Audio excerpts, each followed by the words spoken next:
On December 21, 2012, the day marking the end of the ancient Mayan calendar and the foretold apocalypse, scarcely anyone cared, as nearly all continued their lives unchanged.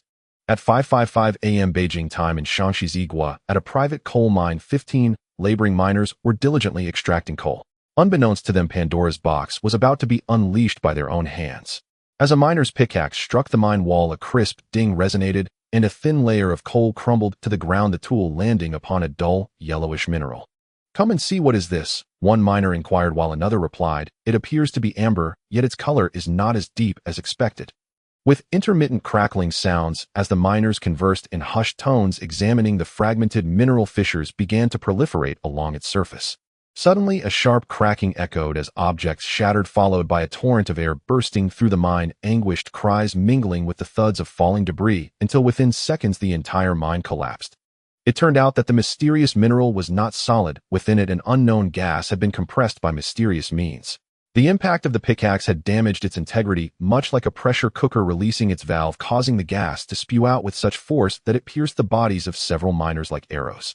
Soon after, the entire mineral shattered into fragments, bringing down the mine along with it, while the released gas seamlessly merged into the surrounding air. Subsequently, after the private mine owner compensated the relatives of the trapped miners, the incident was quietly swept under the rug. Thus, the affair appeared to have come to an end. At 5:45 a.m. Beijing time on December 21, 2017, in an underground research facility located 850 meters beneath Shanghai People's Square, a young man was just rising from his bed. A major's uniform hung on the wall, his name badge pinned to the chest. On it was written his name, Situ Zheng. For Situ Zheng, waking at this hour had long become part of his biological clock. As soon as the hands of the clock reached this exact time, no matter what he had done the previous day or when he had gone to sleep, his eyes would open right on cue. Situ Zheng climbed out of bed and spent 10 minutes washing up. Then he put on the military uniform hanging on the wall, smoothed his slightly disheveled, almost decadent hairstyle in front of the mirror, casually threw a researcher's white lab coat over his shoulders, and stepped out of his room. As he stepped out of the room, the minute hand of the clock aligned precisely with 6 o'clock Beijing time. At the very moment he crossed the threshold, instead of the usual greeting from the sentry on duty, sharp whooshes of air from both his left and right flanks rushed into his ears, the sound of something moving rapidly toward him. An attack. Though he had not yet seen their movements, Situ Zheng had already deduced their actions from the sound of the air. A close-range pounce with no room for feints or changes. Where had the guard soldiers gone? How to respond? Long stride drop, low sweeping kick. The instant the thought flashed through his mind, his right leg drove forward in a powerful step, his body pitching ahead as his center of gravity sank. His body shot forward in a sudden burst as he drew back his left leg. As the left leg retracted, the right leg that had stepped out became his pivot. His body spun a swift 180 degrees in place, and his just withdrawn left leg lashed out in a horizontal sweep. He sent the two assailants crashing to the ground. Peng Jin, Wang Huaxin, why are their eyes blood red? Even as he swept them down, Situ Zheng's eyes had already flicked rapidly across their faces. He recognized them as the very soldiers assigned to guard the door of his room. At that moment, the rows of warning lights along the ceiling of the corridor burst into flashing red, and a concealed speaker crackled to life with an electronic synthesized voice warning. Warning. The research facility has been breached. Initiating lockdown procedures. Warning. Warning. The research facility has been breached. Initiating lockdown procedures. Breached. No classification. The computer can't determine what has infiltrated. And what on earth is wrong with these two? In their eyes there was nothing but a ravenous desire to kill. While Situ Zheng was thinking, he took a small step back, moving away from the two he had knocked down. Yet the pair, like rabid dogs, were desperately trying to scramble to their feet, and half crawling along the floor, dragged themselves toward him. Situ Zheng retreated another step, his hand slipping inside his clothes to draw the pistol he always carried. He flicked off the safety. Peng Jin, Wang Huaxin, put your hands on your heads and squat by the wall at once, or I will execute you on the spot. 2 gunshots cracked out. Seeing Peng Jin and Wang Huaxin ignore his warning completely, Situ Zheng did not hesitate in the least. He fired, killing them where they lay. At such close range, his bullets struck cleanly into their skulls. Quick gunshots. They came from Director Situ's quarters. A man's shout echoed down the corridor. From the voice, Situ Zheng recognized you, the company commander in charge of the facility's security. Soon, Company Commander Yu appeared in Situ Zheng's line of sight, accompanied by 5 soldiers. Company Commander Yu halted and snapped to attention, giving Situ Zheng a standard military salute. Reporting, director personnel within the facility have suddenly gone mad and begun tearing at and biting any living person nearby. Only destroying their brains can stop their movements. Awaiting your orders. Search for survivors. Start from the living quarters. If you encounter those things, shoot to kill. Situ Zheng issued his command in an icy tone. At this moment, everyone in the research facility beneath the People's Square gathered once again in the main control room. Situ Zheng spoke to the satellite image, saying, "Everyone look, the zombies in this area suddenly turned into harmless skeletons not long ago. With this situation, a huge gap has appeared in the encirclement of the zombies. If we can rush through this gap and reach the Huangpu River ferry, we can find a boat and leave Shanghai, an area densely populated with zombies, by sailing upstream. But I still say our actions must be swift. Otherwise, sailing at night will be difficult and the zombies from other areas will gradually cover this blank space." I have heard that Director C2 is an unconventional and adventure-loving person. Initially, I didn't quite believe it, but seeing it today, it truly lives up to its reputation. Deputy Director Jiang said with a sardonic tone, "Since the zombies in this area have turned into skeletons, the other zombies will eventually become skeletons too. We are safe here, so why risk our lives against the surrounding zombies?" Deputy Director Jiang, your shallow understanding truly pains me. Do you think these zombies naturally turn into skeletons? C2 Zheng replied disdainfully with a tone full of sarcasm, or does your master believe your loyalty is insufficient and did not inform you about that 1 in a million probability? Are you saying there is that? Deputy Director Jiang did not take C2 Zheng's sarcasm to heart and instead excitedly replied with a flushed face. Now does Deputy Director Jiang have any objections? None. Everyone move quickly, we need to prepare to leave here and Shanghai. Others seemed to sense the riddle-like dialogue between the two, but did not know what they were actually discussing. However, they knew that these two antagonistic rivals suddenly reached a consensus due to something that appeared in this blank area, or rather something deeply attracted them. Since C2 Zheng had previously asked everyone to be ready for immediate evacuation, there was not much delay. 2 armored personnel carriers were prepared. C2 Zheng, along with Captain Yu and 4 soldiers plus Chef Zhang Jingmin, boarded the first personnel carrier, while Deputy Director Jiang and the remaining 4 soldiers, along with another surviving researcher, boarded the second personnel carrier. The other space in both vehicles was filled with weapons and fuel. As they drove onto the lift platform, the elevator immediately began to operate. Soon the elevator stopped, and in front of the personnel carrier was a thick concrete wall. After C2 Zheng pressed a series of commands on his laptop, the concrete wall surprisingly began to rise, revealing the underground parking lot of the People's Square. At this time, the power outside had been cut off. Aside from the occasional moans from the zombies and the whistling of the wind blowing through the buildings, it was eerily silent outside. Although the sound of the moving concrete wall was not very loud, it attracted the attention of several zombies. Soon the roar of the personnel carrier's engine drew the zombies from further away. From the satellite surveillance on his laptop, C2 Zheng could see that a large area of zombies was coming towards them. Damn it, they clearly have keen hearing. Why do they seem to have poor hearing on the video? Could it be that the surrounding noise affected their hearing? While contemplating, C2 Zheng did not forget to issue a loud command: depart according to the planned route, move quickly, or we will be surrounded. Amidst the roar of the engines, the 2 armored personnel carriers rushed out like wild horses. Although a few cars and some zombies blocked their way, how could 15-ton personnel carriers be stopped by a few cars? Those cars and zombies were easily knocked aside by the armored vehicles, not affecting the operation of the personnel carriers at all. Soon the 2 personnel carriers drove onto the highway one after the other. On the highway with ample light, they did not crash recklessly like in the underground parking garage. They tried to avoid obstacles or selectively hit some, ensuring that the vehicles could operate without too much hindrance. Meanwhile, the soldiers inside began using the mounted machine guns to shoot down the zombies trying to approach the front of the vehicles. After all, even armored vehicles can skid if they crush too many zombies. After driving about 3 kilometers, they encountered trouble. The road ahead was completely blocked by various vehicles, and even several cars were haphazardly overturned on the sidewalk. C2 Zheng noticed a shopping center nearby and got an idea. He said to the soldier in charge of driving, "Quick, drive through the shopping center." The soldier complied and turned the steering wheel. The personnel carrier, resembling a giant beast, roared as it charged towards the side of the shopping center. The glass doors of the shopping center shattered upon impact, and the 15-ton personnel carrier crushed the marble floor along with the zombies blocking its path. C2 Zheng, you are becoming increasingly reckless, came Deputy Director Jiang's furious shout from the intercom. Jiang, when I don't have time to waste talking to you. There is only one road, and you can choose not to take it.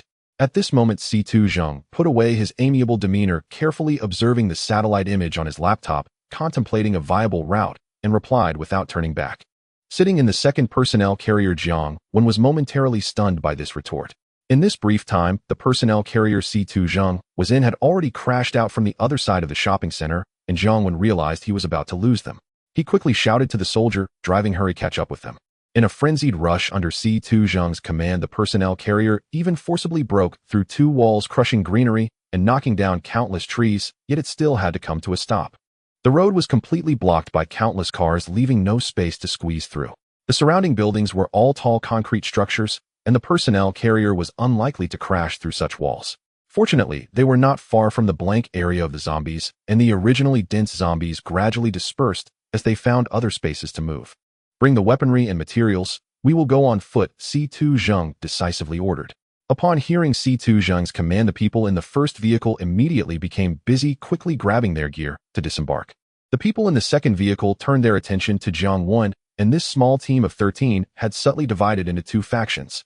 C2 Zheng, it's too dangerous to move among the zombies without armored vehicles.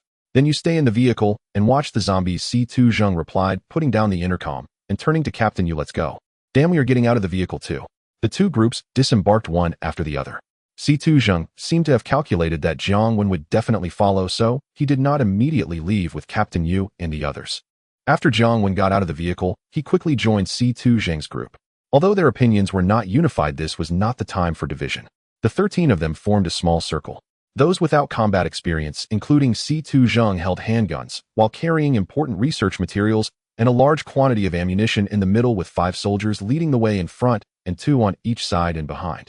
As for those behind, the zombies that could only move stiffly were not considered. The next few minutes felt like an eternity for Huang Lei, not due to worries about his career, but because he had yet to receive any response from his superiors. The communication system used for emergency contact across military districts was completely unresponsive, the only explanation being that all major military districts were temporarily engulfed in chaos and unable to communicate. Perhaps this was the greatest crisis since the founding of the nation.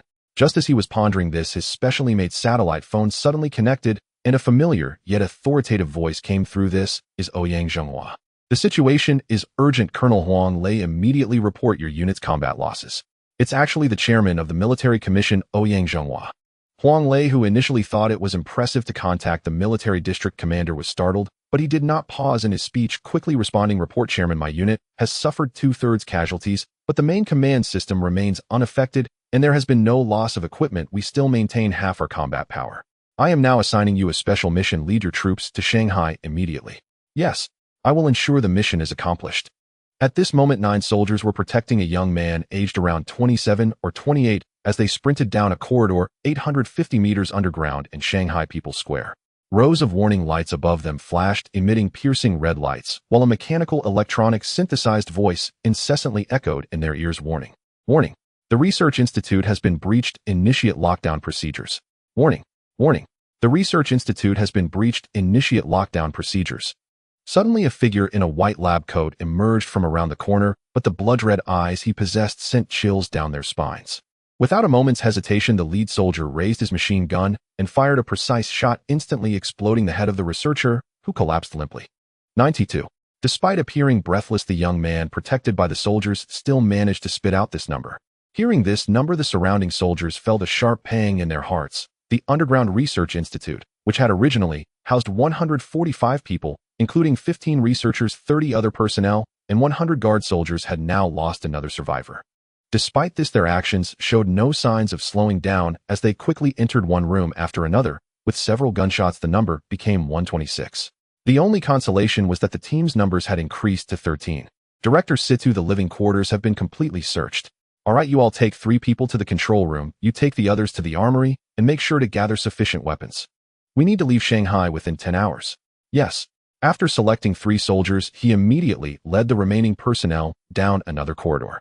Watching the squad leader lead the other 8 disappear at the end of the corridor, the young man shook his head and moved forward. Let's go, time is short, the remaining 6 should be on our side. Upon hearing the young man's words, the 3 soldiers felt a sharp pang in their hearts. They also recalled that the 6 responsible for guarding the control room were just that number. Now that such a significant incident had occurred at the Research Institute, yet the control room showed no signs of response, the fate of those inside was all but certain.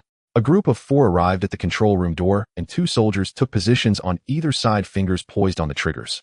The young man, referred to as Director Situ, used a specialized identity card along with iris and fingerprint recognition, as well as a password, to finally unlock the control room door.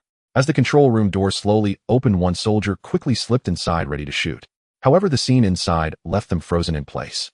They saw 5 charred, carbonized corpses lying atop another body that was gnawed and dismembered, their terrified expressions contrasting starkly with the blood-soaked faces. Although the sight before them was both horrifying and strange, one soldier still stepped forward and shot each of the corpses in the forehead. However, he only fired 2 shots in total because the charred corpses shattered into a pile of charcoal upon the impact of the bullets. Thinking of how this pile of ashes had been their comrades just half an hour ago, the 3 soldiers could not bear to look any longer and turned their faces away. Yet the young man glanced thoughtfully at the scene before quickly taking his seat at the console and began entering commands at a rapid pace. Alarm deactivated. All departments, please return to your posts. Before long, the incessant electronic alarm finally ceased. You please finish collecting the weapons as soon as possible and bring everyone to the control room. The 9 people organizing equipment in the armory quickened their pace upon hearing Director Citus' message over the loudspeaker. 20 minutes later, all 13 survivors from the Research Institute had gathered in the control room. Although it seemed safe now, Captain, you still assigned 2 soldiers to stand guard at the door, while the other 6 organized the equipment taken from the armory. The remaining individuals gathered around the young man seated at the control panel. All right, we currently have 9 combat personnel and 4 non-combat personnel. Now let's all put down what we are doing and watch this video. As the young man spoke, he noticed the soldiers organizing weapons and standing guard gathering around, so he turned to press a button on the console, and the screen immediately displayed a chilling scene. Having worked in this secret underground research institute for several years, he could immediately tell that this was footage from a surveillance camera monitoring the surface, and upon glancing at the timestamp below it read 5:59. The footage showed a large portion of the people exercising in the square, standing strangely still, as if asleep. Then in the next moment, these standing individuals suddenly opened their eyes wide and screamed, lunging at nearby exercisers. Instantly, chaos erupted, and even the vehicles on the road were thrown into disarray. The scene then shifted to the interior of the Research Institute, where individuals who had been resting in the dining room and hallway suddenly surged forward, attacking those nearby, and the timestamp displayed was consistently 6 o'clock. This is essentially the situation, those things that appeared. Should we name them? Let's call them walking corpses. A vast number of humans suddenly turned into walking corpses at the same time. We must leave Shanghai before dark and head towards Nanjing to meet the reinforcements. Director Situ, since you say there are troops rushing from Nanjing to rescue us, why should we take the risk of going out? Wouldn't it be safer to wait here for the troops? Also, how extensive is this transformation of humans into walking corpses? The speaker was a middle-aged man who appeared to be around 60, though slightly chubby with only a hint of gray hair, clearly well-groomed, and his voice was loud and resonant. The young man glanced at him and replied, the range is global. I accessed the defense surveillance systems of countries like the UK, France, and the USA, and they are also in disarray.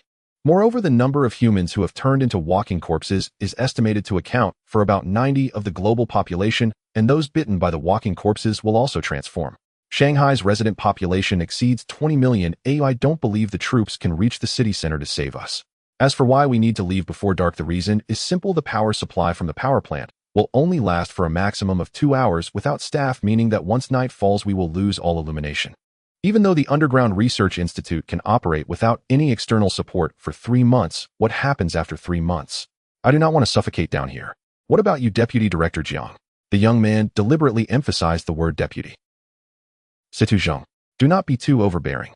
I will definitely report you to the chairman for connecting the Research Institute's intranet to foreign networks without authorization. If any confidential information is leaked due to your actions, you will be guilty of treason. The middle-aged man known as Deputy Director Jiang roared fiercely, as if he had been stepped on the tail. Situ Zheng cast a disdainful glance at him and said, Deputy Director Jiang, I heard you just had your 4th heart bypass surgery. If you plan to report me, it would be better not to lose your temper so much. What if a blood vessel bursts? We might end up with another corpse in the Research Institute. Let's not waste time. Let's discuss the route out of the city instead. As he spoke, he quickly typed a series of commands on the control panel. The original display on the screen suddenly vanished and transformed into real-time satellite imagery, which was rapidly zoomed in, focusing on the area near the People's Square. The once bustling and vibrant square had turned into a hellish scene. Countless corpses wandered aimlessly on the streets, some clustered together as if tearing at something, while various vehicles lay crashed haphazardly on the roads. Everyone frowned at the sight. The number of corpses on the streets was extraordinarily high, and the traffic conditions were extremely poor. Only Deputy Director Jiang continued to mutter under his breath, damn it, the intranet is connected to the external network. What do you think, Captain Yu? Is there any possibility of a breakout? Situ Zheng also frowned at the sight of so many corpses around him and turned to inquire with Captain Yu, who was beside him. Captain Yu leaned closer to the large screen, carefully observing the distribution of corpses and the road conditions. Then he moved the screen to look further away, and with time passing, his brow gradually furrowed into a knot. After about 5 minutes, he finally spoke. It's difficult, very difficult. The density of corpses here is relatively low, but as we get closer to the suburbs, the density increases and the road conditions worsen. With our research institute's armored vehicles, we can force our way through a path nearby, but further out, due to the morning rush hour of citizens commuting from the city center, the roads are completely jammed and impassable. As he spoke, Captain Yes' voice lowered, and the atmosphere in the small control room became exceptionally oppressive. Can we go through the sewers? A voice suddenly rang out from the corner. Situ Zheng turned his head to look at the source of the voice. It was Zhang Jingmin, the chef at the research institute. When the disaster struck, it happened to be his shift. Realizing something was wrong, he quickly hid in the freezer and escaped unharmed. You watch too many Western TV shows. The sewers in Shanghai are not like those in Europe and America. They are not passable for people. Situ Zheng shook his head, dismissing his suggestion. By the way, Captain, can we locate the reinforcements coming from Nanjing using the satellite? Hearing Situ Zheng's words, everyone instantly became more alert. That's right, there are reinforcements. If the troops can coordinate, we might actually break through a gap and rush out. Zhang Zhengmin exclaimed excitedly. They'll give it a try, Captain Yu said as he bent down to operate the control panel. However, despite that, Captain Yu was not optimistic about the reinforcements from Nanjing. After all, the disaster was so severe, and there was the previous example of the complete annihilation of the Shanghai garrison. After about 10 minutes, Captain Yu found the reinforcements from Nanjing on the satellite image. The reinforcement team consists of only about 500 people, although they carry a large number of heavy weapons. However, it is nearly impossible to break through the corpse blockade around Shanghai. Hearing Captain Yes' words, everyone's spirits sank. Captain Yu was a top student from the National University of Defense Technology, and his judgment was generally reliable. Am I Situ Zheng going to die a cowardly death underground? No. Even if I die, I must do something for those who are still alive. Thinking of this, Situ Zheng stood up from his position and said, Look at the way you all are acting. You have no semblance of being public servants.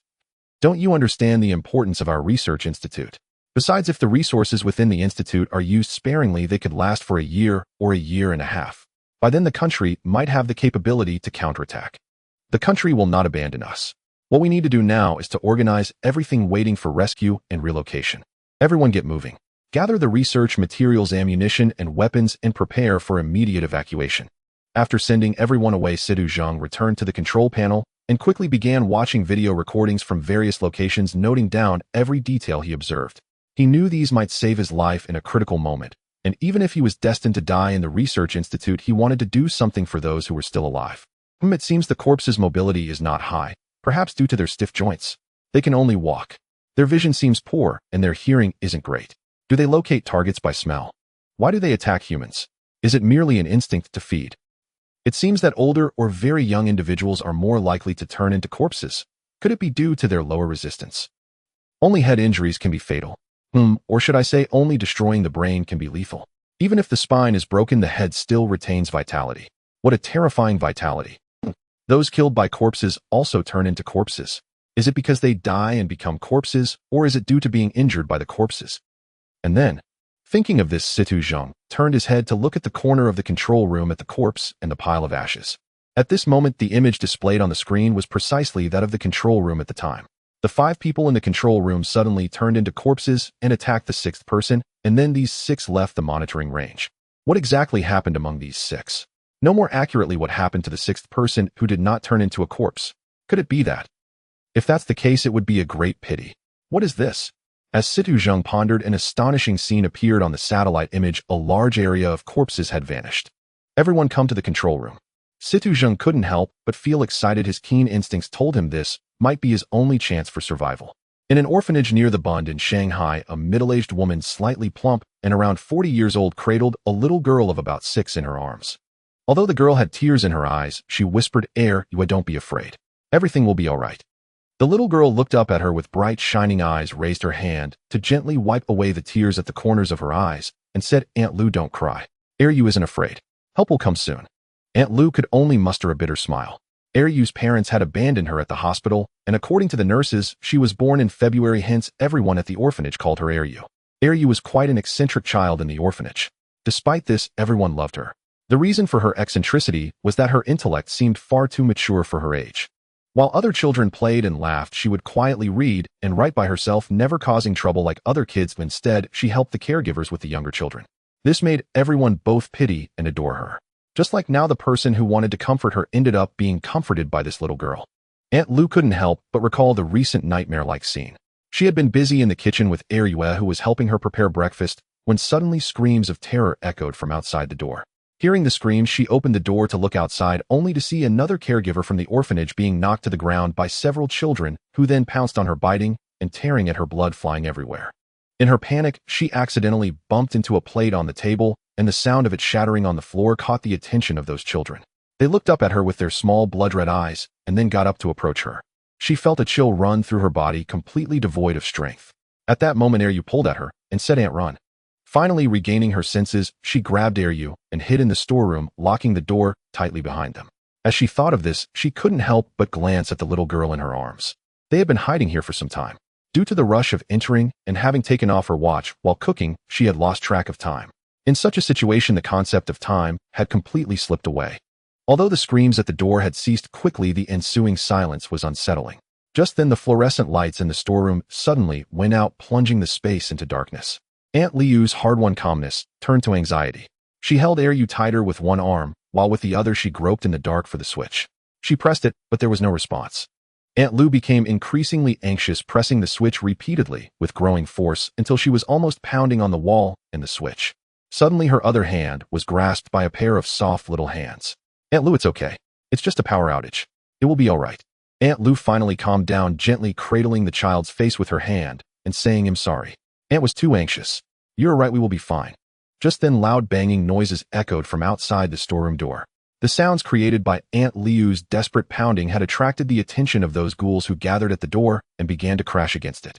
The wooden door clearly lacked the sturdiness required, creaking and groaning under the repeated assaults of the ghouls. The sound of wood splintering clearly reached the two of them, and suddenly a moderately sized hole was smashed into the door, through which a small blood-soaked hand reached out. At that moment, Aunt Liu's frayed nerves finally reached their breaking point. She suddenly stood up without caring for her impulsive action, causing Ariue, who had been cradled in her arms, to fall heavily to the ground. She rushed to the door and flung it open, charging outside like a madwoman. Her speed and strength were nothing like that of a woman in her 40s.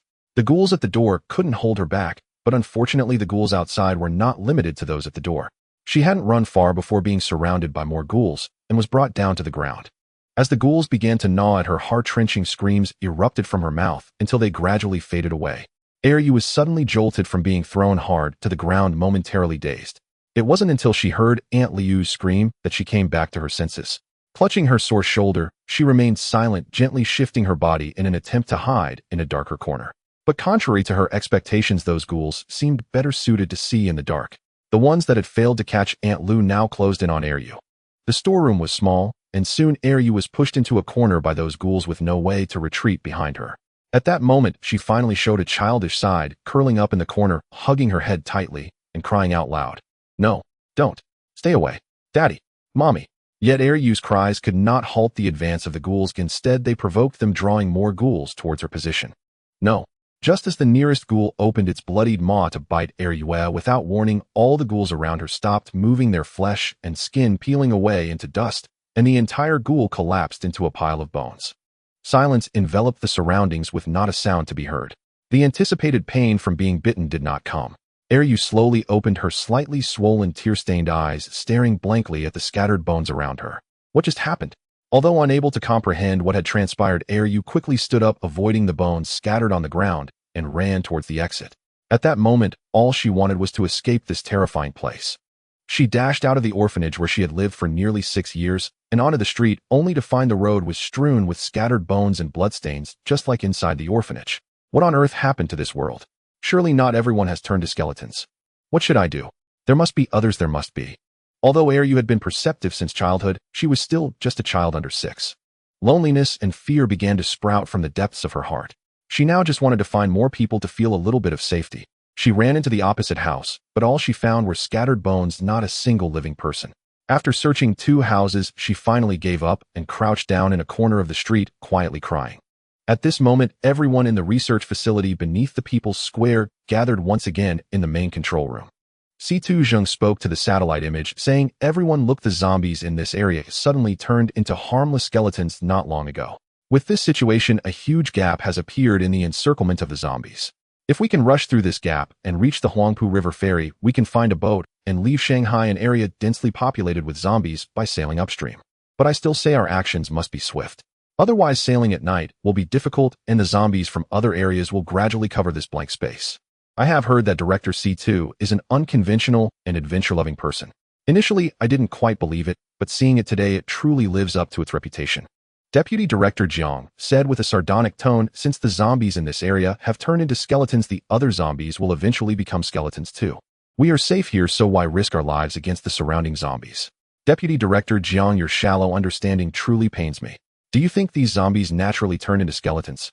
C2 Zheng replied disdainfully with a tone full of sarcasm, "Or does your master believe your loyalty is insufficient and did not inform you about that 1 in a million probability? Are you saying there is that?" Deputy Director Jiang did not take C2 Zheng's sarcasm to heart and instead excitedly replied with a flushed face. "Now does Deputy Director Jiang have any objections?" None. Everyone move quickly, we need to prepare to leave here and Shanghai." Others seemed to sense the riddle-like dialogue between the two, but did not know what they were actually discussing. However, they knew that these two antagonistic rivals suddenly reached a consensus due to something that appeared in this blank area, or rather something deeply attracted them. Since C2 Zheng had previously asked everyone to be ready for immediate evacuation, there was not much delay. 2 armored personnel carriers were prepared. C2 Zheng, along with Captain Yu and 4 soldiers plus Chef Zhang Jingmin, boarded the first personnel carrier, while Deputy Director Jiang and the remaining 4 soldiers, along with another surviving researcher, boarded the second personnel carrier. The other space in both vehicles was filled with weapons and fuel. As they drove onto the lift platform, the elevator immediately began to operate. Soon the elevator stopped, and in front of the personnel carrier was a thick concrete wall. After C2 Zheng pressed a series of commands on his laptop, the concrete wall surprisingly began to rise, revealing the underground parking lot of the People's Square. At this time, the power outside had been cut off. Aside from the occasional moans from the zombies and the whistling of the wind blowing through the buildings, it was eerily silent outside. Although the sound of the moving concrete wall was not very loud, it attracted the attention of several zombies.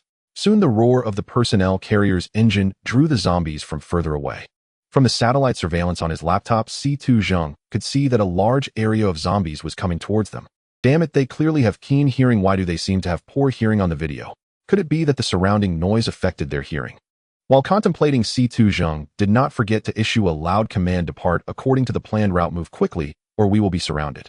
Amidst the roar of the engines, the 2 armored personnel carriers rushed out like wild horses. Although a few cars and some zombies blocked their way, how could 15-ton personnel carriers be stopped by a few cars?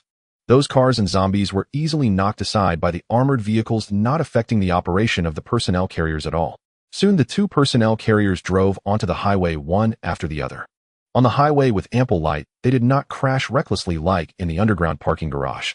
They tried to avoid obstacles or selectively hit some, ensuring that the vehicles could operate without too much hindrance. Meanwhile, the soldiers inside began using the mounted machine guns to shoot down the zombies trying to approach the front of the vehicles. After all, even armored vehicles can skid if they crush too many zombies.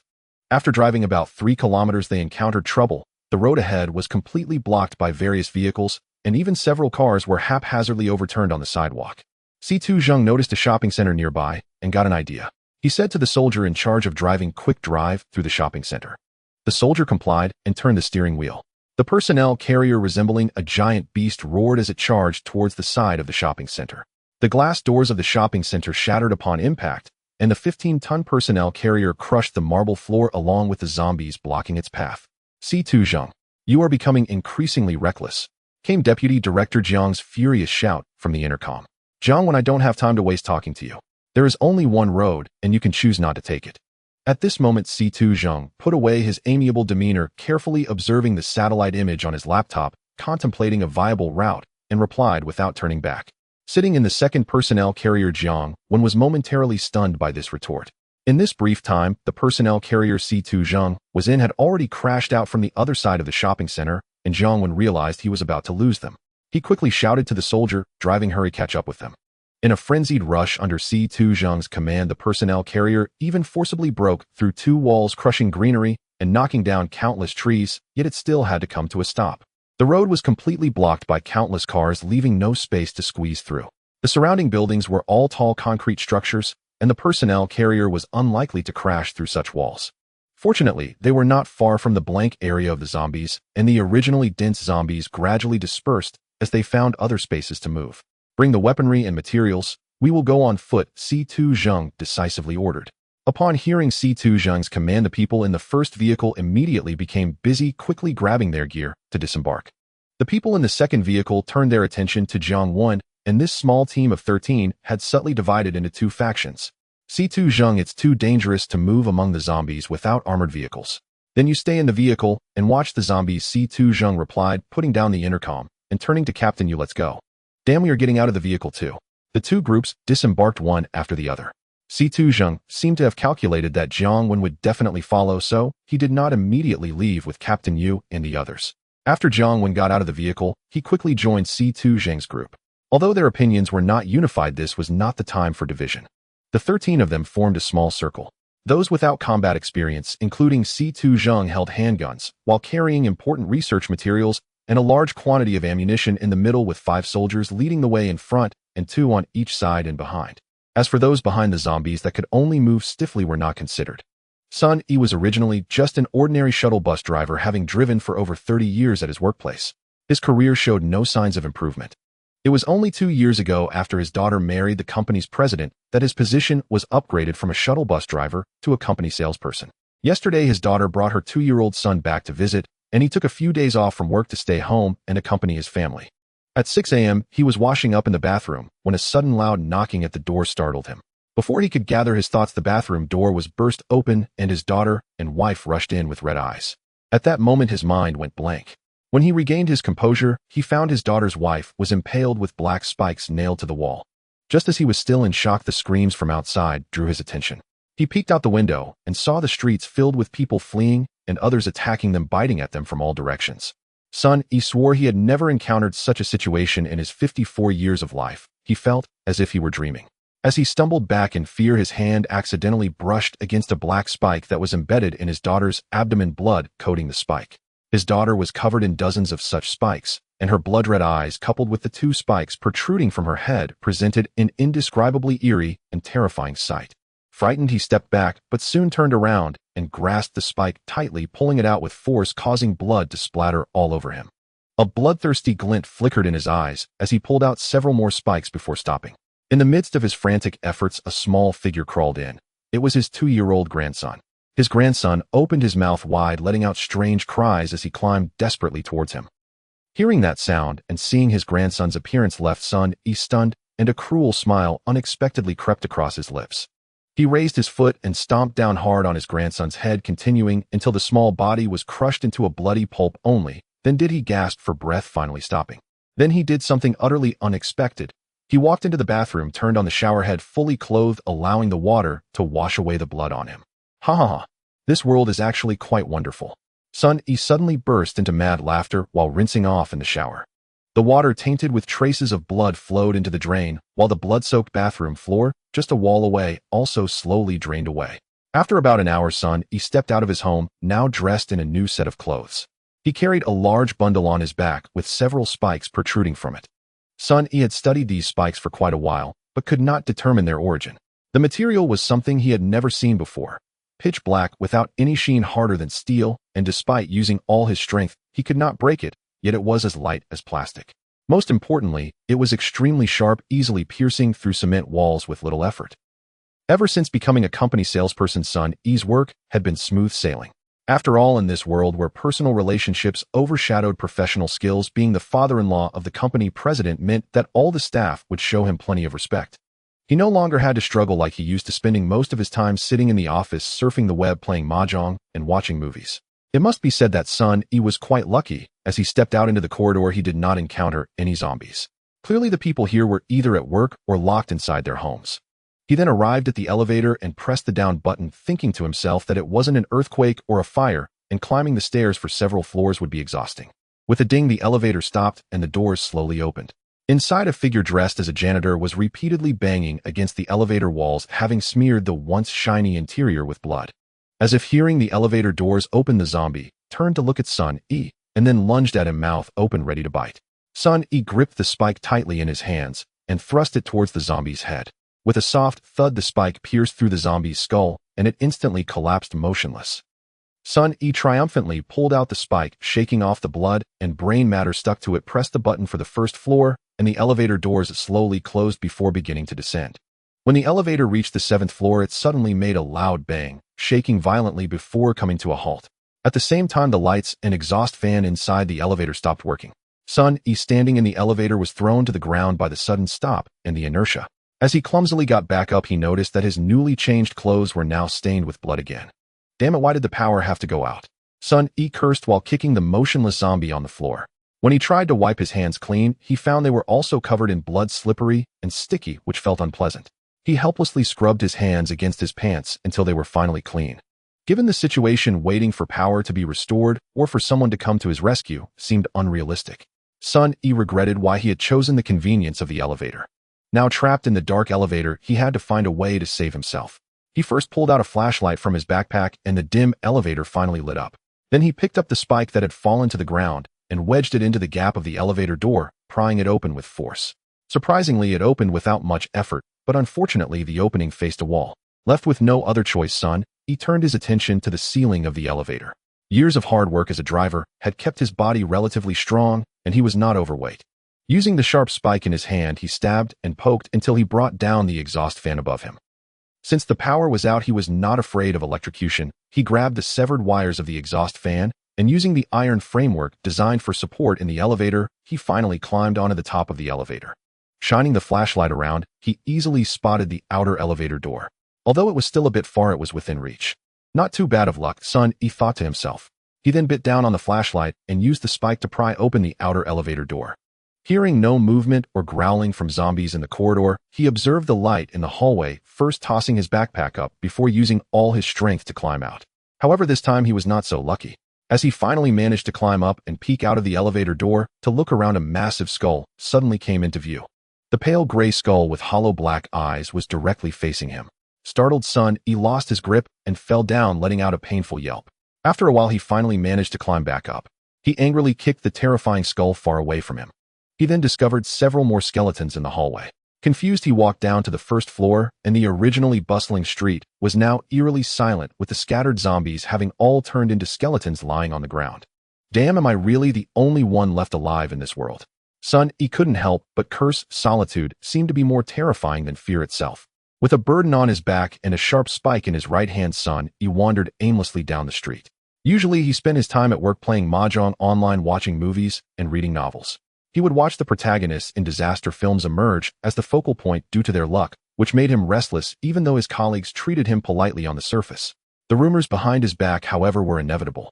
Now this world had undergone a terrifying disaster, and he found himself with an opportunity to no longer be subservient to others, and there would be no one to speak ill of him as being favored due to familial connections. Thinking of this, he slowly raised his left hand, opening his palm, and a slender black spike began to emerge from his palm. Woof, woof, woof. At that moment, a faint sound of crying reached his ears. Huh. Is there someone alive? Sun-E thought as he walked toward the direction of the sound. Crossing a street littered with skeletons, Sun-E saw a little girl crouched in a corner crying. She had long hair that fell to her shoulders and was wearing a red cotton jacket with a pair of red boots on her feet. It seemed she had been crying for a while, perhaps feeling a bit weary as her sobs were soft and intermittent. Her hands constantly wiping away tears made her look quite lovable. Looking at himself covered in blood and dirt, he felt utterly disheveled, and a sense of jealousy surged in his heart. Recalling the disaster films he had watched where the strong could freely control the lives of the weak, this strange feeling urged him to approach the little girl. Perhaps at this moment, Sun-E did not even realize that a morbid seed buried through prolonged suppression had begun to sprout in this tumultuous and collapsing world. Little girl, why are you crying here? Sun-E said as he walked toward the little girl. Big brother, are you not the elite team sent by the government to rescue us? A young man in a green down jacket carrying a bulging travel bag had a pot turned upside down on his head, its long handle sticking out like a hard whip pointing backward. He held a broom in one hand with a bloody fruit knife tied to the broom handle and a frying pan strapped to his arm. No, Si Tu-jung replied coldly. Wow, so cool. Voices of several girls came from behind. Si Tu-jung felt he was about to break down. They had originally intended to take a shortcut through a residential area, but encountered such a group of quirky individuals. This group of 22 people, both men and women, had the youngest only 14 years old, and the oldest no more than 34. The only connection between them was that they were all part of the same reclusive community. Thinking of this, Si-Tu Zheng suddenly recalled a joke. Otaku will absolutely not commit suicide because they are still waiting to see Wednesday's manga. However, it seemed that this world was quite suitable for their survival. When the disaster struck, the otaku in this community organized a small self-rescue group through the internet, turning kitchen knives and fruit knives tied to broom handles into makeshift spears and strapping frying pans and pots to their arms as shields. When encountering ghouls, they would avoid them if possible, and if not, they would charge forward and strike at their heads, miraculously managing to survive. Fortunately, most of the residents in the community had gone to work, so there weren't many who had turned into ghouls, or they were simply locked inside their homes, unable to come out. Big brother, these ghouls have turned into skeletons. Is this a new type of weapon developed by the military? Yes, did this happen because of a leak from your biochemical experiments? Enough. Our country has absolutely never conducted any biochemical experiments. Jiang, when unable to endure the absurd questions from this group of otaku, angrily scolded, which finally made them quiet down. It's been half a day already, I'm exhausted. After scolding, Jiang Wen continued to mutter to himself, walking while patting his thighs. The group fell silent, and soon they had crossed the community. The newly joined group of young people was quiet for a moment before becoming restless again. This is the latest Type 96 rifle, right? So cool. I can't believe I'm seeing the real deal. I said, big brother, you guys are definitely not ordinary military or police, are you? Are you special forces or some secret task force? Where are we going? Are we not going to be silenced? You all should talk less, those ghouls are sensitive to sound. We are heading to the ferry by the Huangpu River to leave Shanghai. Don't worry, we won't do anything to you. Si-Tu Zheng said before Jiang Wen could start scolding again. Big brother, how about you give us a few of those rifles? No. Having guns would increase our firepower, think about it. No. Big brother, if rifles are out of the question, just a few handguns would be fine. No. Big brother. No. I haven't even finished speaking, how can you just say no? Si-Tu Zheng thought to himself, do I really look like someone who is easy to talk to? While thinking, Si-Tu Zheng didn't forget to lower his head and check the direction on his computer repeatedly. We're getting close to the center point, he thought. Jiang Wen, who was beside him, seemed to sense something and quietly signaled the nearby soldiers to search carefully. The group of 35 walked for about 5 more minutes when a faint sound of crying reached Si-Tu Zheng's ears. Wait a minute.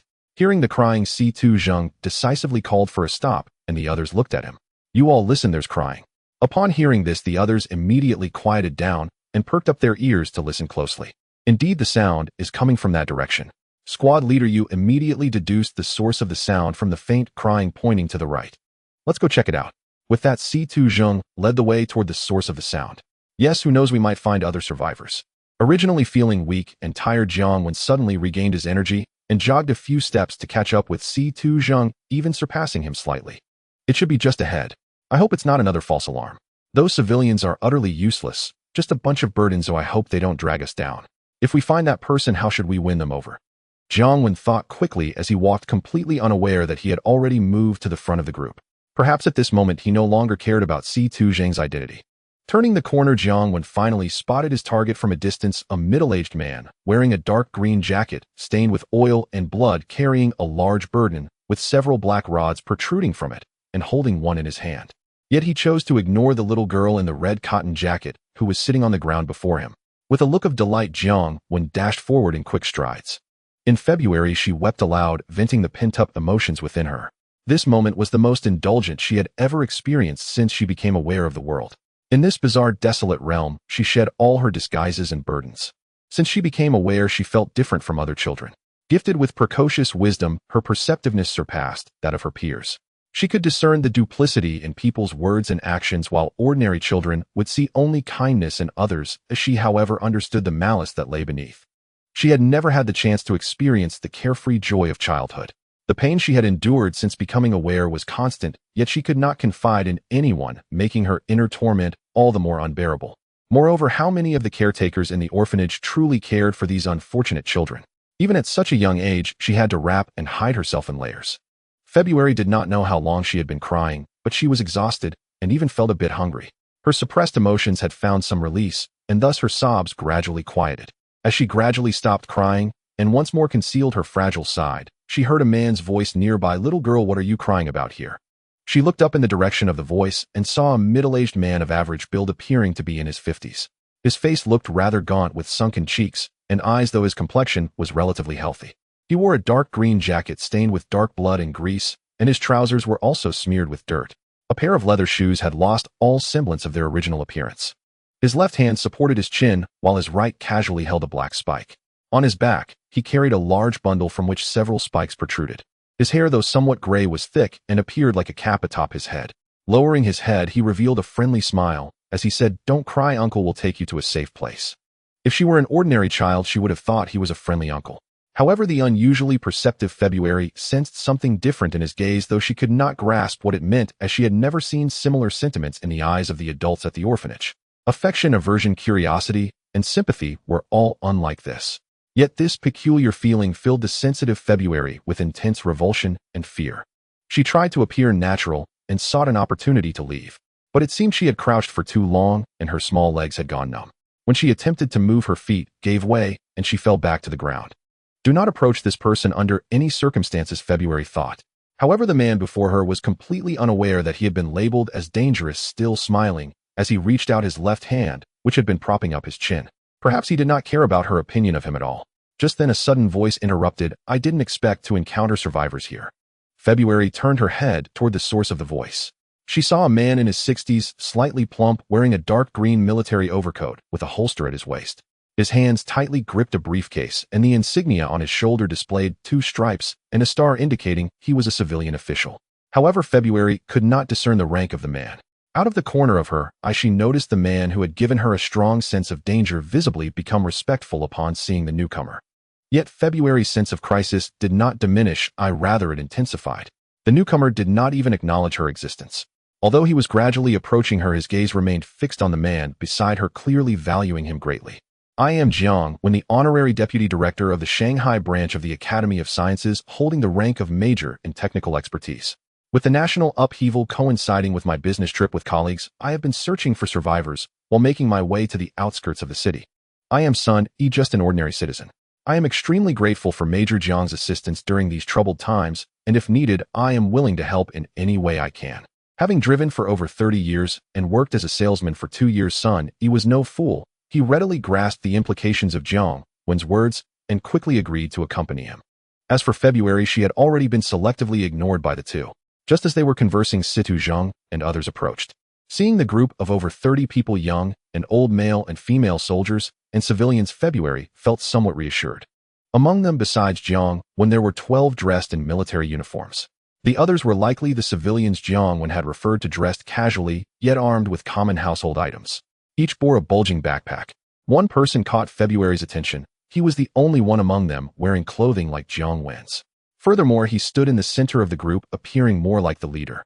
Instinctively, February looked at his shoulder, where she spotted another insignia of 2 stripes and a star indicating he was also a major. February quickly assessed the dynamics of the group. The young major led, while the older major seemed to lack absolute support and was constantly trying to expand his influence. The young major had a well-proportioned physique, and his medium-length hair was styled casually, giving him a slightly disheveled appearance. However, with his sharp yet somewhat serious expression, he exuded an air of authority that was also approachable. At the moment February locked eyes with him, her hidden emotions nearly surfaced. What a pair of eyes! In his pupils, she seemed to see a deep ancient well reflecting a bright, full moon. It felt both real and illusory, as if there were ripples, yet the well remained calm. This was the first time February had not discerned any secrets from a person's eyes. Unbeknownst to February, Situ Zheng was equally astonished when he looked at her. This little girl was worlds apart from him, yet her eyes mirrored his own, as if he were looking in a mirror. "I didn't expect there to be someone in this world who shares my innate wisdom and understanding," Situ Zheng thought to himself, even forgetting the regret over his earlier misjudgment that had led to that person being taken by Jiang Wen. "Now that we have found the survivors, let us depart quickly. The longer we delay, the more difficult the journey ahead will be." No one objected to Situ Zheng's proposal. Everyone wanted to leave this place as soon as possible. Situ Zheng's head was throbbing. The originally planned team of 14 had now swelled to 36. With a larger goal, there were more people to protect, and what worried Situ Zheng the most was the mode of transportation. The initial plan was to find a few small and lightweight cars, but now with so many people, larger vehicles had to be chosen. In the congested traffic of Shanghai, larger vehicles could barely move. Moreover, choosing larger vehicles meant that certain narrow paths and sidewalks had to be excluded from the possible routes. However, no one in this small team had the thought of abandoning the 22 survivors. At this moment, it wasn't just Sidu Zheng who was troubled by the unexpected survivors. AR was equally distressed due to their overwhelming enthusiasm. Such a cute little loli, come let your brother hold you. Brother? You creepy uncle. How about letting your sister hold you instead? A girl with a ponytail hugged you, tightly pinching her cheek and saying so soft and cute. Beast, let go of that loli. If you have any issues, come at me. This one seems young, as she should be a little girl. You could only adopt a timid demeanor and silently accompany their enthusiasm. For in their eyes there was a faint glimmer of sadness and worry. Hearing the sounds behind him, Situ Zheng shook his head helplessly, thinking to himself, forget it, let them relax a bit. After such an incident, how could these people who managed to survive to this point have gone through nothing? From the faint sadness in their eyes, it was clear that they all had bitter stories behind them. Thus Situ Zheng did not suppress them too much along the way. After walking a bit further, the first zombie finally appeared before the group. Everyone instantly fell silent as a soldier quickly moved closer to the approaching zombie.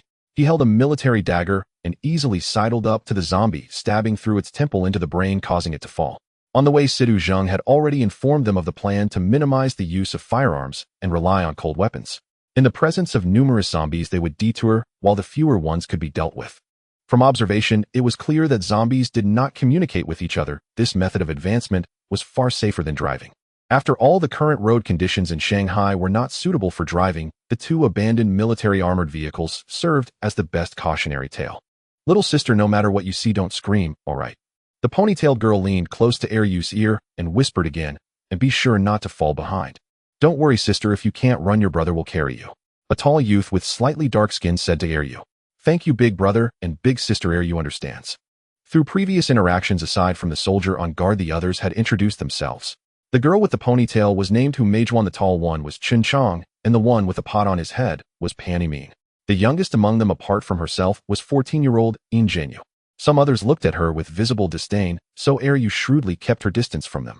The group continued towards the riverbank, gradually encountering more zombies.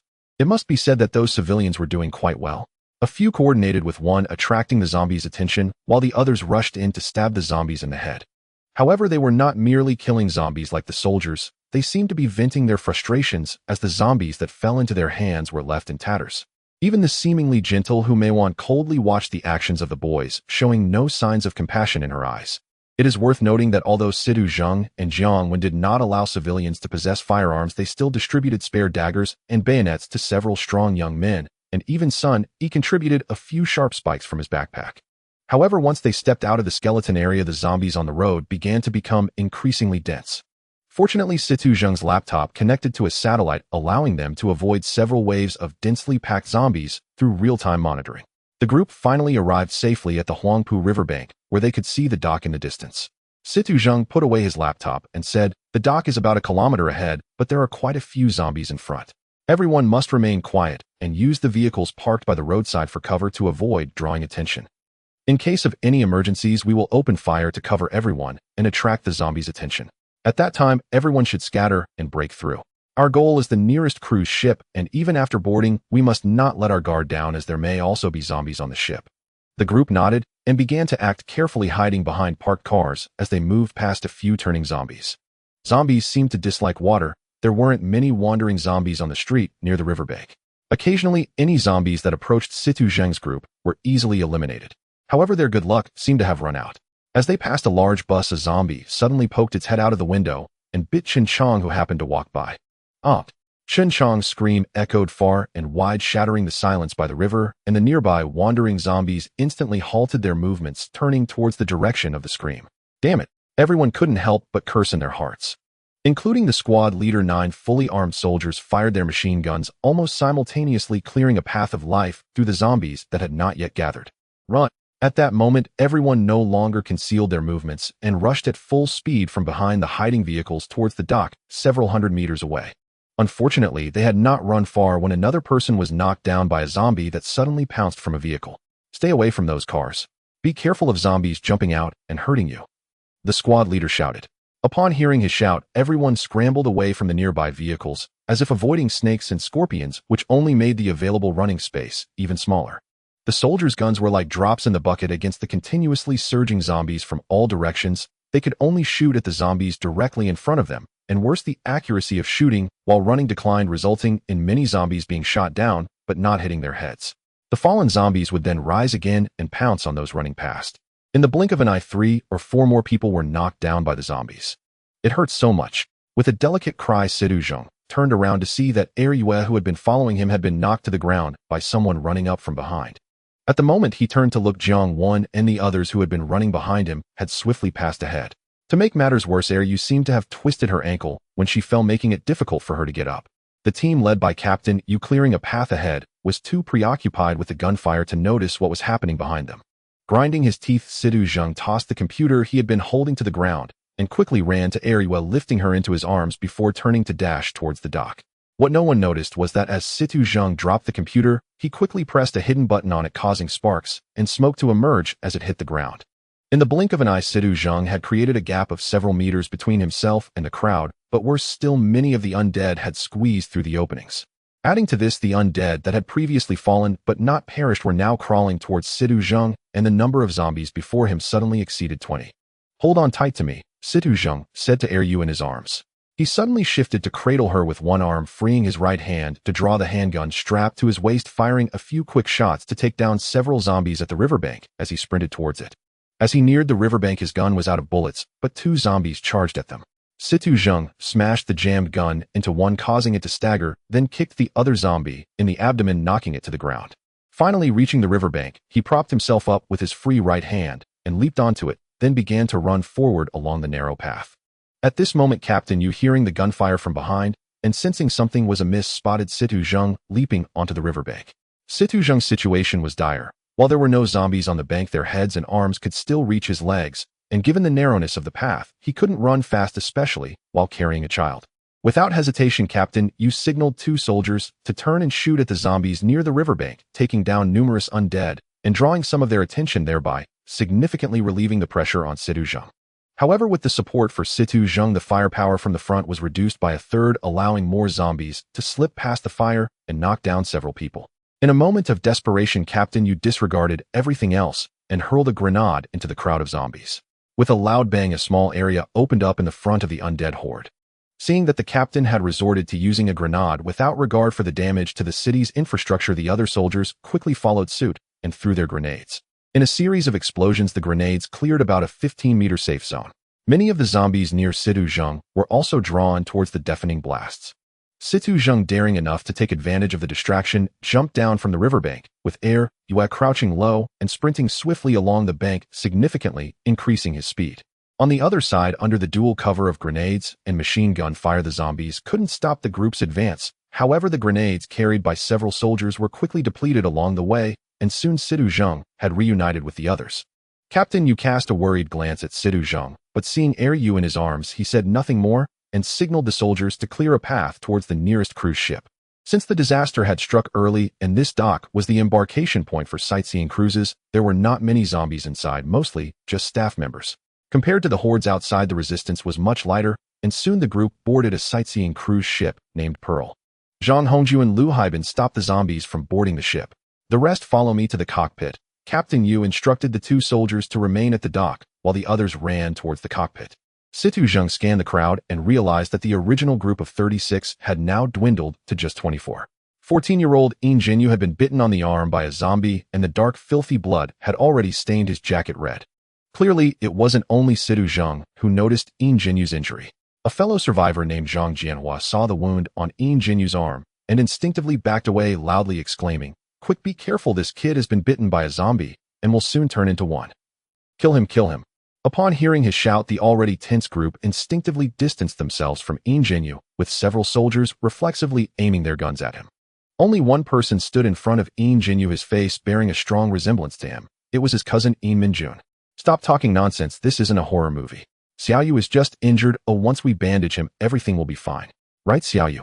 As Minjun protected Jinyu behind him, he glared fiercely at Zhang Jianhua. "Enough, we can't just kill someone based on a single statement or a movie plot. Besides, we are not out of danger yet. Let's head to the cockpit first." At this moment, Jiang Wen stepped forward to mediate. Jiang Wen held a position of respect among the crowd, and with his words the others ceased to pursue the issue and began running towards the cockpit, though everyone kept a subtle distance from Jinyu. There were not many zombies on the cruise ship, and everyone was focused on reaching the cockpit. After eliminating over a dozen zombies along the way, they finally arrived at the cockpit, but they had lost a significant number of people. It turned out that while Situ Zheng's group was making their way to the cockpit, 2 soldiers stationed at the ship's railing had encountered serious trouble. A large number of zombies following them had caught up, and although the boarding passage was narrow, the firepower from 2 machine guns was clearly insufficient to hold back this relentless wave of undead. They had to call for reinforcements. Captain Yu understood the urgency and personally led 5 soldiers to provide support along with some survivors. At this point, only 2 soldiers along with Situ Zheng Jiang, when Eryu's son, Yin Jinyu Yin Minjun, and Zhang Jingmin, had made it to the cockpit, a total of 9 people. As the 2 soldiers reached the cockpit door and found it closed, one pressed against the wall, while the other kicked the door open with a forceful kick. "Damn it!" Jiang Wen exclaimed upon seeing the scene inside the cockpit. Inside the relatively small cockpit, there were unexpectedly over 10 zombies packed in, and worse yet, the cockpit was filled with precision instruments. If a stray bullet damaged a critical device, the cruise ship would be unable to operate, and everyone would be trapped to die on board. The gunfire at the dock was becoming increasingly intense, revealing the immense pressure on Captain Ye's side. In the cramped cockpit, eliminating over 10 zombies with melee weapons was also exceedingly difficult, and the situation had suddenly turned critical. "Use the flying knives to shoot them." In a moment of urgency, Jiang Wen spoke up. Upon hearing his words, the 2 soldiers' eyes brightened, and the military daggers in their hands were already thrown instantly, bringing down the 2 closest walking corpses. Then, except for the unarmed Eryu, everyone else quickly handed over the daggers and military knives that had been distributed to them to the 2 soldiers. In the blink of an eye, only 8 walking corpses remained, but there were only 2 daggers left in the hands of the soldiers. "Not enough." Jiang Wen frowned. "Let's try this." The speaker was Sun Yi, who held a black sharp spike that appeared to be about 7-8 inches long, just slightly longer than a hand. One soldier took a spike and weighed it in his hand before raising it and throwing it at the nearest walking corpse. The spike pierced into the body of the walking corpse, but its position was slightly off, hitting the shoulder. The walking corpse did not move at all and continued to walk toward the crowd. However, the soldier was not worried at all. He took the remaining spikes from Sun Yi and shot them one by one at the remaining walking corpses. When the spikes ran out, only 2 walking corpses were left standing. After the soldiers threw their daggers and took down the last 2 walking corpses, Jiang Wen rushed into the cockpit, quickly took control, and soon the yacht started moving. Meanwhile, Situ Zheng watched Sun Yi thoughtfully. As the yacht slowly sailed away from the port, everyone finally evaded the pursuit of the large group of walking corpses. However, they did not immediately relax, as the yacht had not been thoroughly checked, and no one wanted a walking corpse to suddenly appear and bite them. While everyone was busy searching the yacht, the most relaxed were Situ Zheng's son, Yi and Eryu. "Well done, Sun Yi." Jiang Wen, who was steering the boat, suddenly commented out of the blue. Sun Yi replied with a smile, "This was also a plan you Major Jiang came up with." Situ Zheng turned and took Eryu's hand, saying, as they walked outside, "The smell of blood here is too strong. It's not a place for children. Let's go outside for a walk." Seeing Situ Zheng and Eryu leave, Sun Yi walked to the door, glanced around to ensure no one was nearby, and casually closed the cabin door, saying, "Major Jiang, it seems you already knew something, didn't you? Could it be that this incident was orchestrated by your military?" "No, I've said it before, this incident is a global disaster and has nothing to do with us. However, people like you have long existed in this world and are serving their respective governments. We refer to people like you as awakeners." "Awakeners? And they have been serving the government for a long time. Why tell me all this?" "The potential of humanity is limitless. How many mysteries throughout history have left scientists at a loss for explanation? Is it really unexplainable? No, it's just that various governments have tacitly silenced them. Why was the power of the Pope in medieval Europe so great that he could even dismiss an emperor? How could religion surpass multiple royal powers? It is actually the result of interference by awakeners. A powerful awakener can even match a modern army. However, the probability of an awakener appearing is extremely low, about 1 in 100 million. Since you have awakened and become an awakener, you naturally have the right to know of their existence. Match an army. I can only create some spikes. No, when awakeners first awaken, they often exhibit part of their abilities, causing changes around them, which we refer to as awakening. Afterward, their abilities quickly fade unless consciously guided and trained to gradually enhance their powers. Moreover, the strength of their abilities does not determine everything. A toothpick in the hands of an ordinary person can only be used for picking teeth, but in the hands of a thief, it can open the world's most secure safe. In the hands of a top assassin, it can even kill the leader of a small nation. How one utilizes their abilities is the most crucial factor in determining the strength of an awakener. What do you want me to do? Join the family I belong to, and then someone will naturally tell you what to do. Family. Aren't we serving the country? Of course we serve the country. Every awakener must serve their nation. Any country that attempts to betray or accept defectors from other countries will face devastating repercussions from all nations. However, as an alternative deterrent weapon, awakeners do not often have missions, so they usually join a political party or family within the country as individuals. Is that C2 Zheng also from a certain family? Indeed. Our country mainly has 4 prominent families: the Jiang family focused on the military, the Liu family on the economy, the Gongsun family on politics, and the C2 family on technology. Of course, this just reflects their preferred fields. Each family has a share in other fields as well. I represent the Jiang family. You are a smart person and should understand how to choose in this chaotic world. In times of peace, serve as an official. In times of chaos, serve in the military. I will do my utmost to serve the Jiang family. Please take care of me more in the future, Major Jiang. Ha! Jiang laughed happily, saying, you are a gifted awakener. It won't be long before you are valued and rise to prominence. At that time, I will be relying on your promotion. Oh, not at all. At the same time, on the other side, you softly said, Uncle, thank you. Uncle, am I that old? C2 Zheng shook his head self-deprecatingly and said, well, if it weren't for that incident. That incident? It's nothing, don't mind it. More than 20 years ago, a little boy was born into a huge family hidden behind the country. From an early age, he was exceptionally intelligent and perceptive. While children his age were still playing, he had to face the open and secret schemes of other factions within the family alone. Fortunately, he found a hiding place where there were countless books filled with wisdom from both ancient and modern times. So he immersed himself in the sea of books, gradually fading from everyone's sight until later. Actually, you and I are of the same type of person, so. At this point, C2 Zheng suddenly paused. In the next moment, the team responsible for searching the remaining walking corpses on the ship came up the stairs. It seems your cleanup work went smoothly. Yes, we guarantee that there isn't a single living walking corpse left on the ship. At this moment, Captain, you also relaxed. We'll be able to leave Shanghai shortly. Once we contact the supporting troops, we'll be safe. I'm so excited. Hu Meiwan said. Zhang Hongjuan, you take over for Major Jiang at the helm. Everyone, let's gather in the dining room. It's already past 2. Everyone must be hungry. Yes, I'm almost starving. Everyone chimed in, turning to head down to the dining room. Only Yue, who was next to C2 Zheng, noticed the faint bitter smile on his face.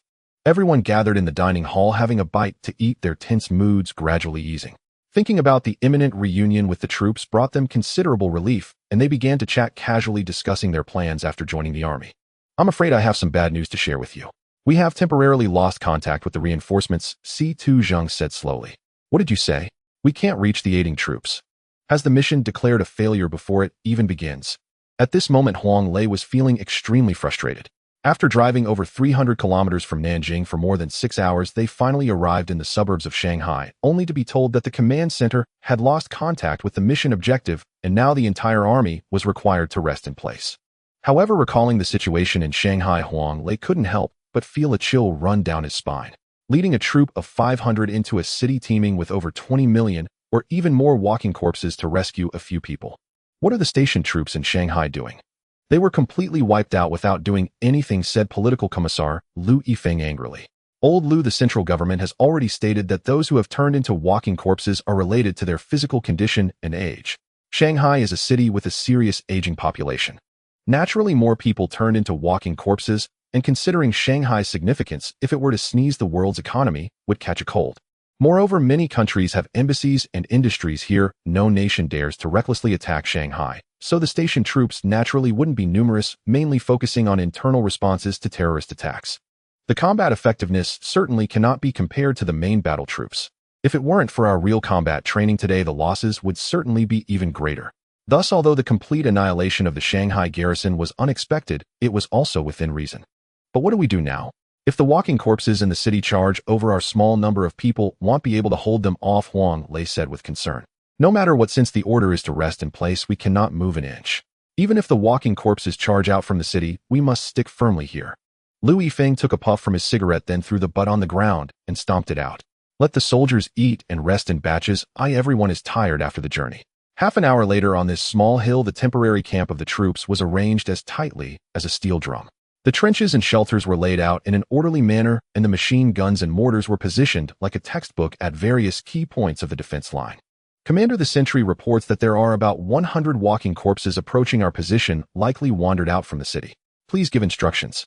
Order the troops to withdraw from the position and eliminate the walking corpses in the trenches with bayonets. Commander, isn't that too risky? Better than firing weapons. We're too close to the city.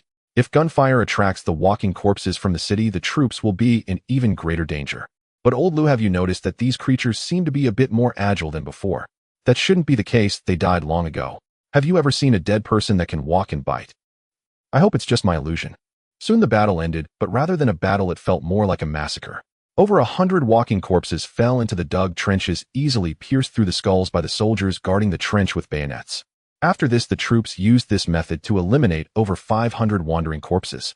By this time the sky had darkened, and suddenly all communication devices in the troops, including various instruments with transmission capabilities. All devices that were in working condition emitted a squeaking noise as if a strong signal was interfering with them. However, this signal interference did not last long before it stopped.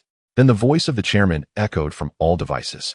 Dear compatriots across the nation, the country and even the world is experiencing the most severe disaster in human history, with over 50 of people suddenly turning into bloodthirsty walking corpses that only know how to kill. Unfortunately, due to the suddenness of the incident, our highest scientific research institution is still unable to treat these compatriots. Moreover, the troops have suffered heavy losses in this disaster, making it impossible to eliminate all the walking corpses. Here I announce that the country will implement a special disaster emergency plan. The content of the emergency plan is as follows. 1. Grant the troops the maximum degree of autonomy. This means that the troops can autonomously establish their garrison and develop their forces before receiving orders from the central command, and they have the power of personnel appointment and dismissal. 2. Before the end of the disaster, searching for and rescuing civilians to establish survivor gathering points will be a long-term task for all troops. 3. All arms control will be lifted, allowing troops to use all conventional weapons outside their original configuration. 4. Civilians are allowed to possess arms. Troops can distribute weapons to civilians and recruit trained civilians into the army. 5.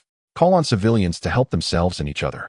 In the absence of military assistance, civilians are urged to support one another and even establish their own survivor bases. 6. Civilians are allowed to enter and search abandoned military-controlled areas to autonomously search for weapons and utilize unowned living and production materials. 7. The government will regularly announce the names and locations of established survivor gathering points. Whether humanity ultimately overcomes this calamity or faces extinction, just remember one thing: I will always fight alongside you until the end. The chairman himself did not expect that his heartfelt thoughts for the people would result in a survival rate for domestic survivors far exceeding that of other countries, indirectly giving the nation a significant advantage in the future reshuffling of the world order. However, at this moment, all domestic survivors were stunned by this news. All troops assemble, retreat 5 kilometers, and establish a position. Old Huang, what are you planning to do? Of course, we will establish a survivor gathering point as ordered, search for survivors, and expand the army. If I tell you, don't even think about becoming a warlord and a local emperor. Haha, my good political commissar, we are always the army of the state. Where do you plan to establish the base? Yixing. This place is quite good, located at the southern tip of Jiangsu province at the center of the Shanghai-Nanjing-Hanzhou triangle. It faces Suzhou across Taihu Lake borders, Zhejiang's Chongqing to the southeast, Anhui's Guangda to the southwest, Liang to the west, and Jintan to the northwest, adjacent to Wujing to the north. It has convenient transportation and abundant resources. Most importantly, the population is not large, with a permanent population of less than 2 million. Although it is a tourist city, it is currently not the tourist peak season, and as long as there are enough weapons and manpower, we can still clear the entire city. Alright, my political commissar, I haven't even started yet. Let's first establish the base in the suburbs and gradually clear the city to search for survivors. Haha, I was too impatient. Let's do it this way. But Old Huang, you really have foresight. If you hadn't insisted on bringing all the military supplies, we would have been in trouble for a lack of military supplies before long. No, this military supply is still far from enough. After we settle down, we need to go to the local garrison base to find more military equipment, recruit survivors into the army, and search for supply materials. Otherwise, don't even mention recapturing the city. We won't even be able to maintain the base. While the two were talking, the troops quickly assembled. In less than half an hour, the small hill that once resembled a military base was left with only a few wandering corpses. At this moment, 2 figures clad in black stood atop the customs clock tower at the Bund in downtown Shanghai. They were dressed in tight black outfits, subtly embroidered with the image of a massive black dragon, which would have been nearly invisible unless seen up close. Although they stood silently, an air of superiority radiated from them, completely ignoring the throngs of undead below. Suddenly, a commotion erupted among the undead that had been aimlessly wandering the streets. A remarkably burly man slowly approached the clock tower from afar, and the surrounding undead instinctively recoiled from him, as if he were a venomous snake. When he reached the base of the clock tower, he suddenly vanished, leaving behind only a faint footprint where he had stood. In the next moment, he stood before the two on the rooftop holding an undead creature in his hand, which seemed as small and helpless as a kitten, not daring to move or make a sound. Boss, these creatures are truly strange. When they first arrived, they showed no fear of anything, yet now they are intimidated by my aura. Long Chi, how about your end? There are no living humans left in Shanghai, said the figure at the back, slowly opening his eyes. Such a pity. The one referred to as Boss shook his head. Boss, our dragon team is the strongest supernatural group in the world. One more or one less makes no difference. Why bother making a special trip? The stout man resembling a small mountain said this as he casually tossed the undead he was holding. The creature flew several meters before disintegrating into a cloud of flesh scattering everywhere. Long San, remember that we are not facing supernatural beings from other countries. As he spoke, he gestured, and the three of them instantly vanished without a trace. When the national conference call from the chairman rang out, everyone on the Mingzhu cruise ship was enjoying their dinner. Bastards. Pan Yimin angrily threw his chopsticks aside, jumping up and pointing furiously at Sidu Zheng and Jiang Wen as he shouted, "You two, it must be you who caused the leakage with your research on biochemical weapons, turning this world into what it is now. Now the country doesn't care about us anymore. Ha ha ha, what a joke, and a lie to say self-rescue and mutual rescue. How can we save ourselves? How can we save ourselves? And you?" He pointed again at you sitting in the corner. "If it weren't for you, we could still be with the military. Why didn't you die earlier? You've ruined everything for us. Everything is over. We are finished, Dad, Mom, woo woo woo." Pan Yimin alternated between cursing and laughing, speaking incoherently, and suddenly started crying again. Squad leader Yu quickly ran to Pan Yimin's side and knocked him out with a swift strike, saying, "He's too agitated. If we let this go, he'll go mad." Seeing the confused and angry gazes from others, Jiang Wen coughed and spoke. "Actually, the country hasn't given up on everyone. The government's actions are in fact the greatest hope to save everyone. Granting autonomy to the military and allowing them to recruit civilians is the greatest assistance to everyone."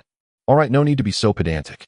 Situ Zheng interrupted Jiang Wen, saying, "In simpler terms, these regulations are equivalent to the country telling those unmanageable troops that they are now on their own.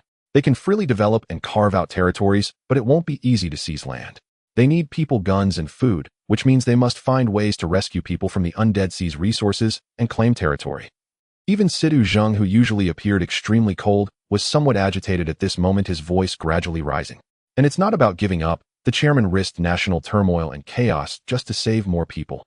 After saying this, Situ Zheng seemed to revert to his usual calm demeanor, speaking in a tone that dismissed everything. "I truly admire his audacity. What should we do from here on out?" Hu Meiwan asked the question that was on everyone's mind. "My plan is to steer the cruise ship upstream along the Yangtze River, heading towards Nanjing. Firstly, the Nanjing military region is one of the 7 military regions in our country. Moreover, the troops assisting us are coming from the Nanjing military region, which proves that they not only have the capability to protect themselves, but also the capacity to assist other areas. Joining the Nanjing military region should ensure our safety. Furthermore, there are no undead on the Yangtze River. We can temporarily dock along the riverside to gather fuel and food from nearby towns, maximizing our chance to avoid contact with the undead." Hearing Situ Zheng's explanation and plan, the anxious crowd finally calmed down for the time being. As the sky gradually darkened, Situ Zheng ordered the soldiers piloting the ship to anchor not far from the shore and instructed everyone to rest, only assigning soldiers to take turns keeping watch on the ship. The ship had ample space, and everyone found their own rooms to settle in. Due to the anxiety of the entire day, most people quickly fell into a deep sleep. "Major Situ, your calculations are quite astute. No wonder you've been so passive along the way. The Nanjing military region is indeed under your family's influence." Once everyone had left, the only ones remaining in the restaurant were the naive little girl Yu and Jiang Wen, who had been sitting silently. Jiang Wen was not surprised by the little girl clinging to Situ Zheng, since he had rescued her. "Major Zheng, you flatter me. I merely chose the most suitable plan. If you disagree, feel free to propose your own plan. If it's better than mine, I have no objections to following yours." "Humph." Jiang Wen hit a brick wall and left in a huff. "Come on, Yu, well, let's go to sleep." Situ Zheng picked up Yu and also left the restaurant, saying, "You don't need me to tell you a story to fall asleep, do you?" However, not everyone on the ship could sleep. The soldiers not on night watch carefully inspected their weapons before falling asleep, loading bullets into their magazines one by one. Squad leader Yu appeared pensive, sitting on the edge of his bed smoking. Pan Yimin, who had originally been knocked out by squad leader Yu, had long since awakened. He lay on his bed staring blankly at the ceiling, lost in thought. "Cousin, I feel unwell." In one room, Yin Minjun worriedly held the slightly cold hand of Yin Jinyu, saying, "It's nothing, you have a fever. We'll find some medicine for you. When we disembark tomorrow, you'll be fine after taking it." In another room, someone was also shivering under the blankets. Thus, the first night after the disaster passed quietly, without much significance. Though the night had passed in quiet, the fragile calm shattered once more the next morning as everyone gathered for breakfast. Major Situ, I respectfully request permission to go ashore. I need fever-reducing medicine for my cousin, who's running a high fever, Min-jun said after breakfast. His plea, however, was met instantly with collective opposition. What nonsense! The ship has barely left port. Going ashore now would trap us instantly amid hordes of walkers. None of us would escape. It's just a fever, not life-threatening. Boys shouldn't be so delicate. Cold compresses and a good night's rest will suffice. But my cousin is gravely ill. Without medicine he may not survive. Min-jun grew visibly agitated at the group's resistance.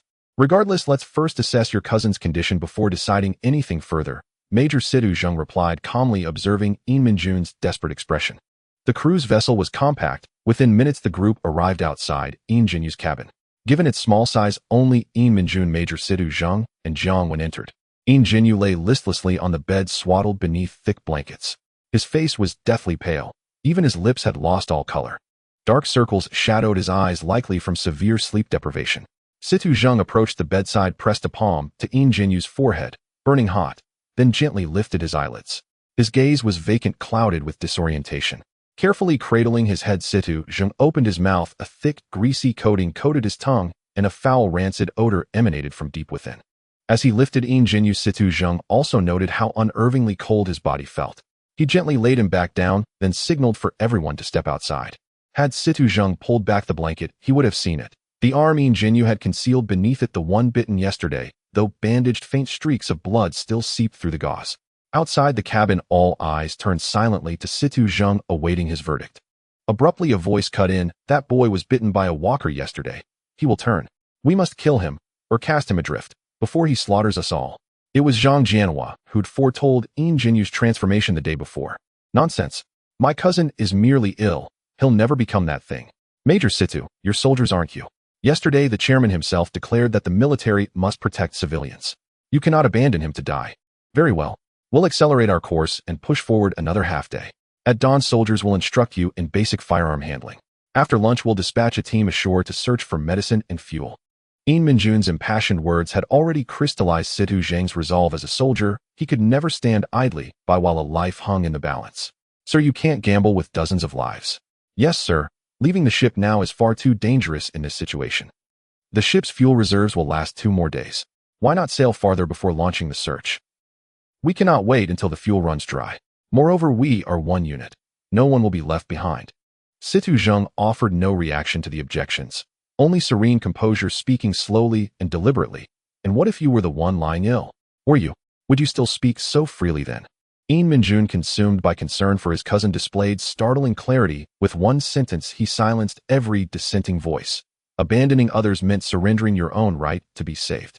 Though the afternoon mission, to descend from the relative safety of the cruise ship onto the ravaged land in search of fuel and medicine, loomed large, morale remained unshaken. All understood, in this shattered world, hiding aboard a vessel was no permanent refuge. Confrontation was inevitable. Moreover, Situ Zheng had explicitly announced the imminent distribution of firearms to the survivors. In a nation where civilian access to firearms was exceptionally stringent, public fascination with guns ran far deeper than in most other countries, a factor that likely contributed significantly to how readily Situ Zheng secured their consensus. Soon, everyone reconvened in the dining hall. Tables and chairs were hastily cleared aside, and the survivors sat attentively, like obedient students, while Captain Yu placed a machine gun and several pistols atop the table before him. He picked up the machine gun first, QBZ-96 modified assault rifle. Overall length 750 mm, effective range 450 meters, magazine capacity 35 rounds. Long range, high impact, exceptional accuracy. Optional attachments include bayonet, optical sight, and grenade launcher. After an exhaustive, eloquent exposition of its merits, he paused and added, however, due to limited supply, these rifles are reserved exclusively for active duty personnel and will not be issued during today's distribution. The crowd nearly collapsed en masse. Though they managed to stay upright, jaws dropped and spectacles shattered in stunned silence. Captain Yu then picked up a pistol, QSC-92 9mm service pistol. Effective range 50 meters, magazine capacity 15 rounds. Low recoil, outstanding close range precision, strong penetration capability. 5 of these will be distributed. Your conduct and performance in training will determine eligibility. There are 24 people aboard, 9 soldiers plus Major Sidu Zhang and Zhang, when leaving 13 civilians. Excluding the ill Een Minjun and the young girl Air, Yue brings the eligible pool to 11. 11 candidates, but only 5 pistols. Yet those receiving weapons would be required to join the afternoon search mission. Everyone aboard had survived the initial cataclysm. Each was sharp pragmatic. They grasped the implications instantly, and their attitude toward training shifted accordingly. Now I'll demonstrate proper handling. First, and most critically, never point the muzzle at another human being. He continued next.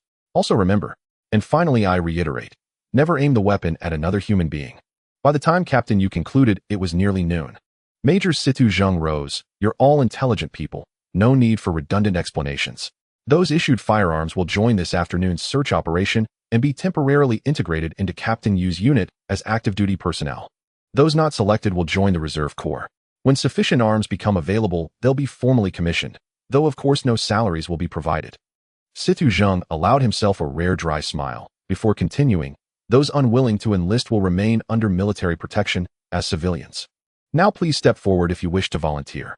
Unexpectedly apart from Air Yu, who'd already been excluded, Sun E also declined to enlist.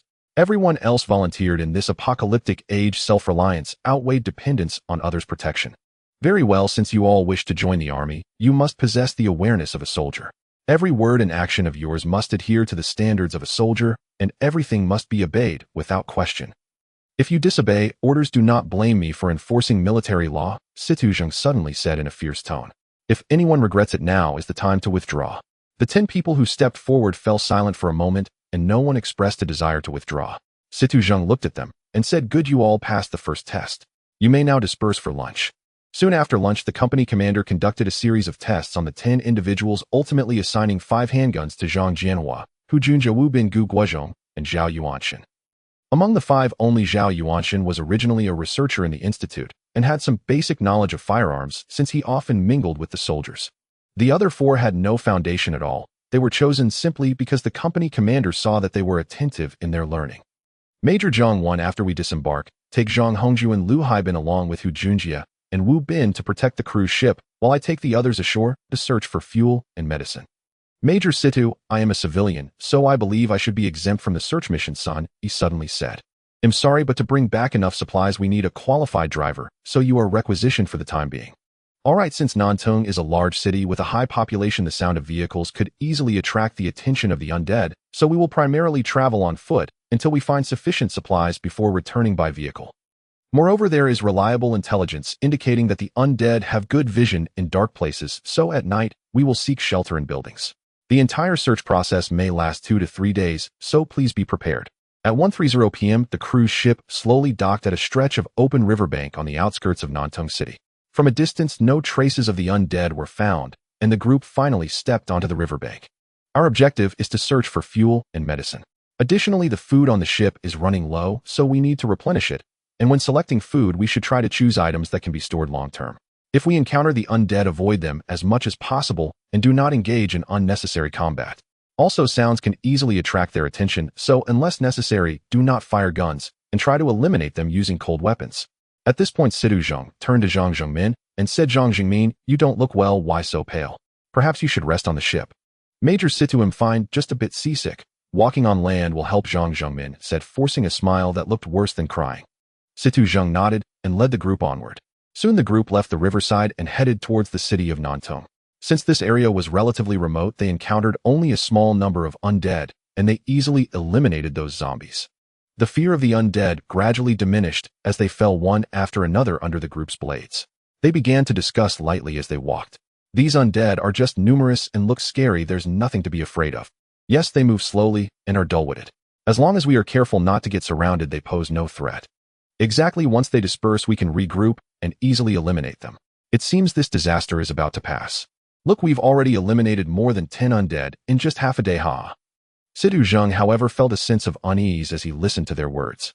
If things were that easy to resolve, how could a city with a population of over 20 million escape with just these few people?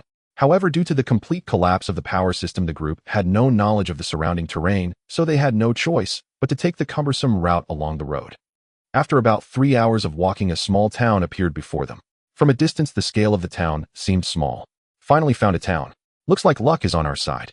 The town is small, so there shouldn't be too many undead, and we won't have to sleep outdoors. Zhang Jianhua said excitedly.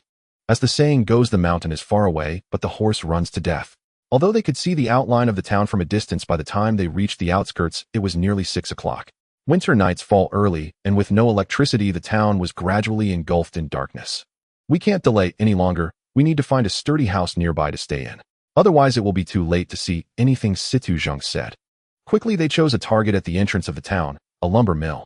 Approaching the factory gate, they found an undead trapped inside the security room.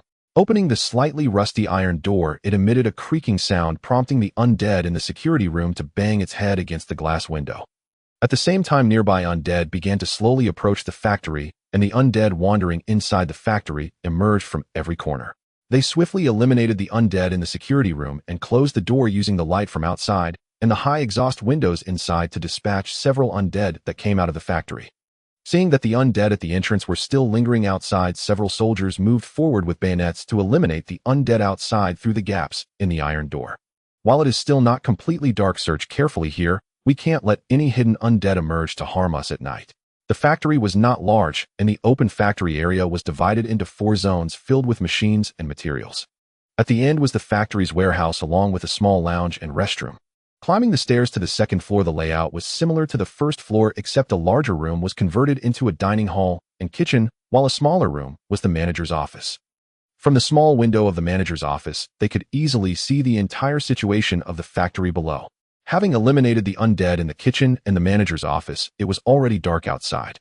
The group gathered to eat their rations, and they discovered something good in the manager's office, a map of the town. Hello, Falls Town. After a long day of walking, everyone was hungry. The rations they brought were not tasty, but nearly everyone finished them quickly. In a world without televisions or computers, the only entertainment for people was probably the low-voiced conversations after meals. The topics of conversation were mostly trivial matters from before, and everyone subconsciously avoided discussing family and friends. Before long, everyone dispersed to rest. Only Situ Zheng and Company Commander Yu remained to keep watch.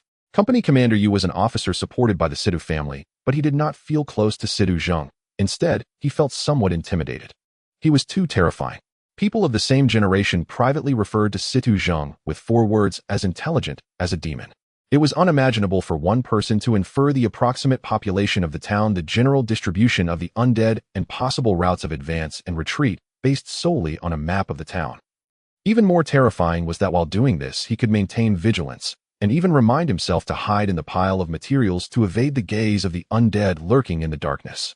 Company Commander Yu felt that before him no one could scheme any plots. Situ Zheng's eyes seemed to penetrate into the depths of one's soul. At dawn the next day, the group set out. The town's layout was oddly shaped like the character for a factory. The eastern approach they entered clustered with factories, the police station, and a hospital. Westward lay the residential quarters, and beyond them at the far end of town were the market and the vegetable stalls. Though the town was small, a highway ran straight through it, and Situ Zheng estimated that the number of undead in the town would not be fewer than 20,000. Since the disaster struck at 6 o'clock, according to rural routines, the undead should be concentrated mainly in the residential areas and the market.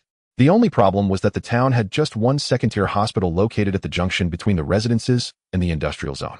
If they could not find medicine in the factories, they would have no choice but to risk going to the hospital and attracting the notice of a large number of undead. Moreover, the hospital would certainly be infested with many of the undead. Fuel, by contrast, was easy to solve. There was a gas station in the industrial area.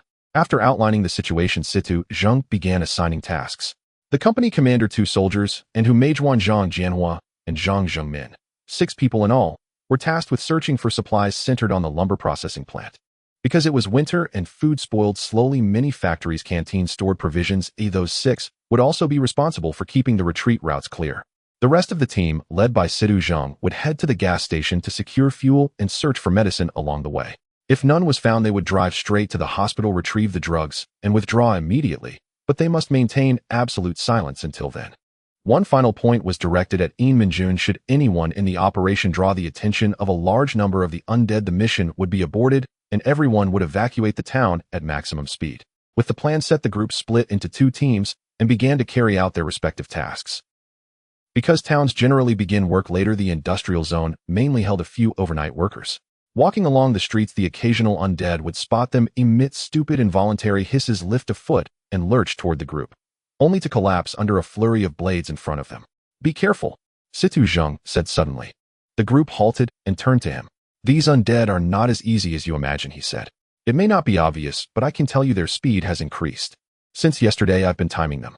From the moment one detects us to the moment we dispatch, it used to take roughly 45 seconds. Now that interval has shrunk to about 38 seconds. Major, that proves nothing," researcher Zhao Yuanshan replied. "If we're killing them faster, it may simply be because our coordination has improved. Besides, what does a little more speed matter? Perhaps their stiff joints have just loosened." Hearing this, Situ Zheng fell silent. Zhao was not wrong. Their teamwork was indeed far more practiced than before, and a small number of lumbering undead posed almost no threat to them. Yet no anomaly should be dismissed lightly, or they would sooner or later pay with their lives. After urging everyone to raise their vigilance, Situ walked on deep in thought. Even so, Situ Zheng's party gradually slipped into an unprecedented crisis. Amid the rising chorus of hisses, undead from the town's western end began moving in straight lines toward the town's center, and worse, they were noticeably faster, almost trotting. If only Situ still had that laptop capable of linking to military satellites for real-time ground surveillance, many fates might have been rewritten. But there are no ifs in this world. While the undead gathered, Situ and the others pushed toward the town center. The task of searching for food in the eastern sector proved easy. Undead were scarce. Commander Yu and his men quickly cleared 4 factories, loading provisions onto a truck normally used to carry timber. What heartened them even more was that in the 4th factory, they found signs of survivors. The factory kitchen showed clear evidence of recent use by a fairly large group. Numerous instant meals had been opened and their wrappers discarded. From the traces left behind, it seemed the party of survivors numbered at least 6. Commander Yu longed for a radio to inform Situ Zheng. If he had one, Situ would doubtless say in his characteristic tone, "Commander Yu, the survivors you mentioned, we have located them." Before the team reached the gas station, they unexpectedly discovered a pharmacy. The old phrase about household staples, rice, oil, salt, soy, vinegar, tea, seemed obsolete now. In this apocalypse, it might as well be guns, rice, oil, knives, clothes, medicine, and vehicles. One of their chief objectives on this outing was to find medicine. If they could obtain what they needed at the pharmacy, they could avoid the undead-choked hospital, so they went in without hesitation. Approaching the shop, Situ Zheng's team immediately found signs that survivors had been here. The door and display window were firmly braced from the inside with shelves, but the window had been smashed by something. Glass lay scattered, and sharp fragments still bore blackened streaks of blood. A soldier stepped forward and used his rifle, but to widen an already broken hole in the glass. "Be careful," he warned. "There may be things inside that are not undead, possibly mutated dogs, and they move very fast." Seeing puzzled looks, Situ Zheng explained, "We've seen many undead trapped in guard booths along the way, which shows they lack the ability to smash glass to find a way out. And a human-sized creature obviously can't pass through such a small hole. The only thing that could shatter glass like this is an animal of modest size that leapt and struck the window, then entered. Among town creatures, the most likely culprit is a dog." He fell into thought as he looked at the nearly shattered pane before him. At the mention of agile, vicious, cunning, mutated dogs from films, unease rippled through the group. "Colonel Situ, perhaps we shouldn't go into the pharmacy," Gu Guozhong said quietly. "Better to remove those things now than let them trail us," Situ replied, as if he had not heard Gu. He left one soldier and a survivor without a pistol behind to stand guard, and told the others to follow him. He took the lead and stepped inside. Inside the shop, chaos reigned, as if a storm had passed through. Shelves had been taken down and used to reinforce doors, and windows and medicines were strewn across the floor. The door to the inner room stood ajar, and several undead lay motionless on the floor with multiple wounds on their heads. They looked to have been dead for a day. "In Minjun and Gu Guozhong, you two stay here to collect medicine. The rest of you follow me," he said, leading the others toward the inner hall. Behind the door lay a small restroom, and beside it a staircase ascending to the 2nd floor. A corpse lay slumped beside the stairs, its body riddled with bite marks, its skull shattered open, its brain matter devoured entirely, its abdomen torn wide, its viscera vanished without a trace. At the sight, many swallowed hard, barely suppressing their nausea. Sima Zhang's brow twitched involuntarily. Ascending the stairs to the 2nd floor, they found half of it occupied by a storage room, the other half, seemingly, the pharmacy owner's private quarters. The storage room's door stood ajar. Inside, only scattered medicine littered the floor. Entering the owner's room, the first thing they saw was a kitchen.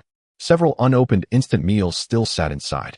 Finally, they reached the bedroom. Its door shut tight, yet somehow more terrifying than if left open. The wooden door had been violently smashed inward. Upon opening the door and stepping inside, everyone except the 3 soldiers, Sima Zheng and Sun Yi, recoiled in horror and vomited. It was unspeakably gruesome. a tangled heap of mangled corpses, their brains and entrails, utterly consumed limbs severed by brute force, some reduced entirely to skeletal remains. A crude rope, woven from bed sheets, was tied to the second-floor window, though the window itself remained closed, its panes smeared with bloodied handprints. Sima Zheng could vividly imagine it during the outbreak. Workers on night shift in the factory watched in terror as their colleagues transformed into ravenous, bloodthirsty undead and lunged at them. Panicked, they fled the workshop, only to collide with others fleeing the same fate, and together they raced blindly for safety until cornered here by a surging horde of the undead. With no choice, they barricaded themselves inside, overcame their dread, stormed the pharmacy, slaughtered the shambling horrors within, then reinforced the front door and windows with heavy metal shelving. Unable to breach the defenses, the undead eventually dispersed, but some lingered outside. Trapped, the survivors dared neither venture out nor open the doors. So they retreated upstairs, scavenging desperately for food among cabinets and drawers, yet found nothing. Starving, a few slipped quietly from the pharmacy to forage nearby. They returned with provisions, and unwittingly brought death itself. Before they could even taste their meager haul, a pack of mutated hounds, drawn by their scent, descended upon the pharmacy entrance, leaping forward to shatter the glass and burst inside. The survivors fled upward in terror. The slowest among them fell at the foot of the stairs, overwhelmed, dragged down, devoured. Then the hounds surged up the stairs, hurling themselves again and again against the locked bedroom door. To escape, the survivors tore apart their bed sheets, braiding them into a makeshift rope anchored to the window. Yet the moment the rope was secured, the beasts crashed through the splintered door. After gorging themselves, the mutated hounds withdrew, leaving behind not just carnage, but one chilling, colossal shadow. Abort the mission. Gather the medicine. We're leaving. Now, Sima Zheng commanded. As if granted divine reprieve, the others sprinted downstairs. Sima Zheng brought up the rear, his gaze lingering long upon Sunny. Descending, the group relayed the horrors above to those waiting below, whose faces paled with shock and dread. Snatching plastic bags at random, they hastily stuffed them with medicine and fled the pharmacy en masse. On the return journey, tension thickened palpably. Gone were hushed whispers. Instead, every eye darted wildly, scanning shadows, while pace quickened instinctively. Yet still each felt an unseen razor-sharp, coldly predatory gaze boring into their backs, prickling their spines like thorns. At the village entrance, Lieutenant Yu stood frozen. Over 10,000 shambling figures poured in from the town gate, advancing relentlessly. Damn it! Where did these things come from? Quick! Take shelter in the timber processing plant. Fire warning shots. Haul lumber and machinery to barricade the main gate. Fortunately, his momentary paralysis broke instantly. He issued orders with decisive authority. Almost simultaneously, Sima Zheng's party came under attack. 8 mutated hounds formed a single snarling line directly before them. Without hesitation, 4 soldiers raised their rifles and opened fire. At that very instant, a massive mutated hound erupted from a side alley, slamming Gu Guozhong to the ground.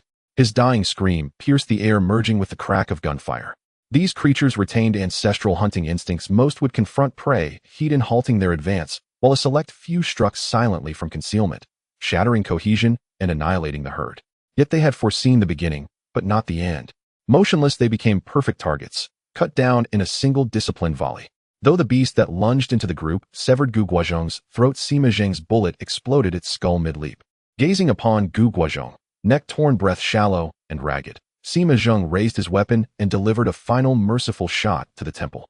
In that suspended moment, no one could name their own emotions: relief warred with sorrow, elation with grief, like a vessel overturned, spilling all 5 flavors at once. Yet one thing was unmistakable: the oppressive pricking sensation along their spines had vanished. Don't let your guard down. These mutated hounds are not all there are. He spoke as they passed the 8 fallen beasts. Every corpse bears a skull shattered clean open, brain matter licked entirely away. These dogs cannot make such wounds. Our gunfire has drawn the undead's attention. Stealth is over. Push forward at maximum speed to rendezvous with Lieutenant Yu. So saying, he strode swiftly to a roadside fertilizer truck, blasted the door lock with a single shot, and climbed into the driver's seat. The engine roared to life almost instantly. Get in. Over a dozen people scrambled aboard without hesitation, ignoring the acrid stench, climbing into the cargo bed where several unopened fertilizer sacks still rested, as if loading had been interrupted mid-crisis. By now the surrounding undead had converged, drawn by gunfire, but they were too slow. The truck surged forward, leaving them far behind in a cloud of dust and silence. Few vehicles remained in the town. Sima Zheng drove swiftly toward the timber plant at the town's edge, and there witnessed the horrifying truth: the facility was already encircled by a vast, seething tide of the undead. His heart sank, but his hands never faltered. Accelerating, the truck hurtled forward, unwavering, straight toward the besieged plant. In that instant, all realized. This was no trial run, no fleeting nightmare. The fantasy of eradicating the undead and reclaiming their old lives had receded into impossible distance. Yet this world, so terrifying, so desolate, had not yet bared its full fangs. Driving a vehicle into a horde of zombies is not a wise decision. C2 Zheng parked his truck in front of a building beside a lumber processing factory, which housed a small restaurant. A window on the second floor of the restaurant directly faced the manager's office window on the second floor of the lumber factory. At that moment, the window of the manager's office was wide open, connected by an iron cable. This was one of the escape routes C2 Zheng had planned earlier. The speeding truck immediately attracted the attention of the zombies, and C2 Zheng dared not delay, urging everyone to get out and run towards the restaurant. Since C2 Zheng had already informed the squad leader, the zombies inside the restaurant had been cleared out. Under C2 Zheng's lead, everyone rushed up to the second floor with ease, but many hesitated before the iron cable. The cable spanned over 50 meters, freezing cold in the winter wind, and below it were countless zombies. Even with C2 Zheng's repeated assurances that the iron cable was safe, no one dared to climb it. Just then a loud crash came from downstairs, the sound of heavy objects falling. Without looking, it was clear that zombies had broken into the restaurant. C2 Zheng gritted his teeth and said to a soldier behind him, "Su Bing, leave your gun and go ahead to demonstrate." "Major'll stay. You go first," the soldier called out quickly. "Follow orders." "Yes." Reluctantly, the soldier placed his gun and ammunition on the table, quickly leaned out the window, grabbed the iron cable, and swiftly climbed over to the other side. With the help of two soldiers waiting there, he quickly squeezed into the manager's office and poked his head out to signal others to hurry over. Seeing the first soldier easily make it across, the concerns of the others diminished significantly. However, they couldn't help but think about how they could possibly compare to the soldier. Everyone still hesitated slightly. "He'll go." Sun E was the first to step forward. Without caring about the gazes around him, he climbed out the window. As he grabbed the iron cable, the cold sensation transferred to his hands, and he realized that it wasn't as easy as he had imagined. Sun E knew that the longer he delayed, the worse it would be. Remembering numerous scenes from TV shows of people climbing cables, he suppressed his fears and dared not look down, focusing instead on the window across. Letting out a roar to bolster his courage, he quickly began to move his hands, mentally counting 1 2 1 2. He soon began to feel warmth in his previously icy hands, and in no time, he had traversed the 50+ meters. The soldiers waiting at the window reached out and pulled him into the room, giving him thumbs up. At that moment, Sun E felt an unprecedented sense of satisfaction swell within him. Originally weary from the tension, he suddenly felt invigorated. He leaned out the window towards the others and shouted, "See, it's easy. Keep your eyes forward, don't look down, you can do it." Following him, Zhao Yuanshan also made it across. There were now only 7 people left in the room, while the zombies had already reached the second floor and were beginning to bang on the door. "Hurry up, or we won't be able to escape," C2 Zheng urged while he and the soldiers moved tables and chairs in the compartment to block the door. Hearing C2 Zheng's urging and the sounds of zombies crashing against the door, the other 2 civilians dared not delay and climbed up the iron cable one after the other. However, an unexpected incident occurred. The person climbing in front seemed to have lost strength and stopped halfway, leaving those behind in a bind, which led to curses from the others. This situation lasted for about half a minute. No matter how they encouraged the climber in the middle, he did not move forward. Suddenly, the door of the compartment was smashed open and a mutated dog lunged in, targeting Yin Minjun by the window. C2 Zheng reacted swiftly and shot the mutated dog in the head, causing it to explode. The sound of splintering wood mixed with Yin Minjun's terrified screams along with the piercing gunfire pierced the hearts of the 2 people on the iron cable like a dagger. Having hung on that cable for so long, they involuntarily let go and fell. Yin Minjun was paralyzed with fear, curled up in a corner, crying uncontrollably, too scared to move. C2 Zheng glanced at the soldier who had already blocked the broken hole in the door with a table and said to Yin Minjun, "Quick, climb over. If you want to see your cousin again." C2 Zheng's words seemed to have an effect. Yin Minjun wiped his tears and quickly climbed up the iron cable, soon reaching the other side.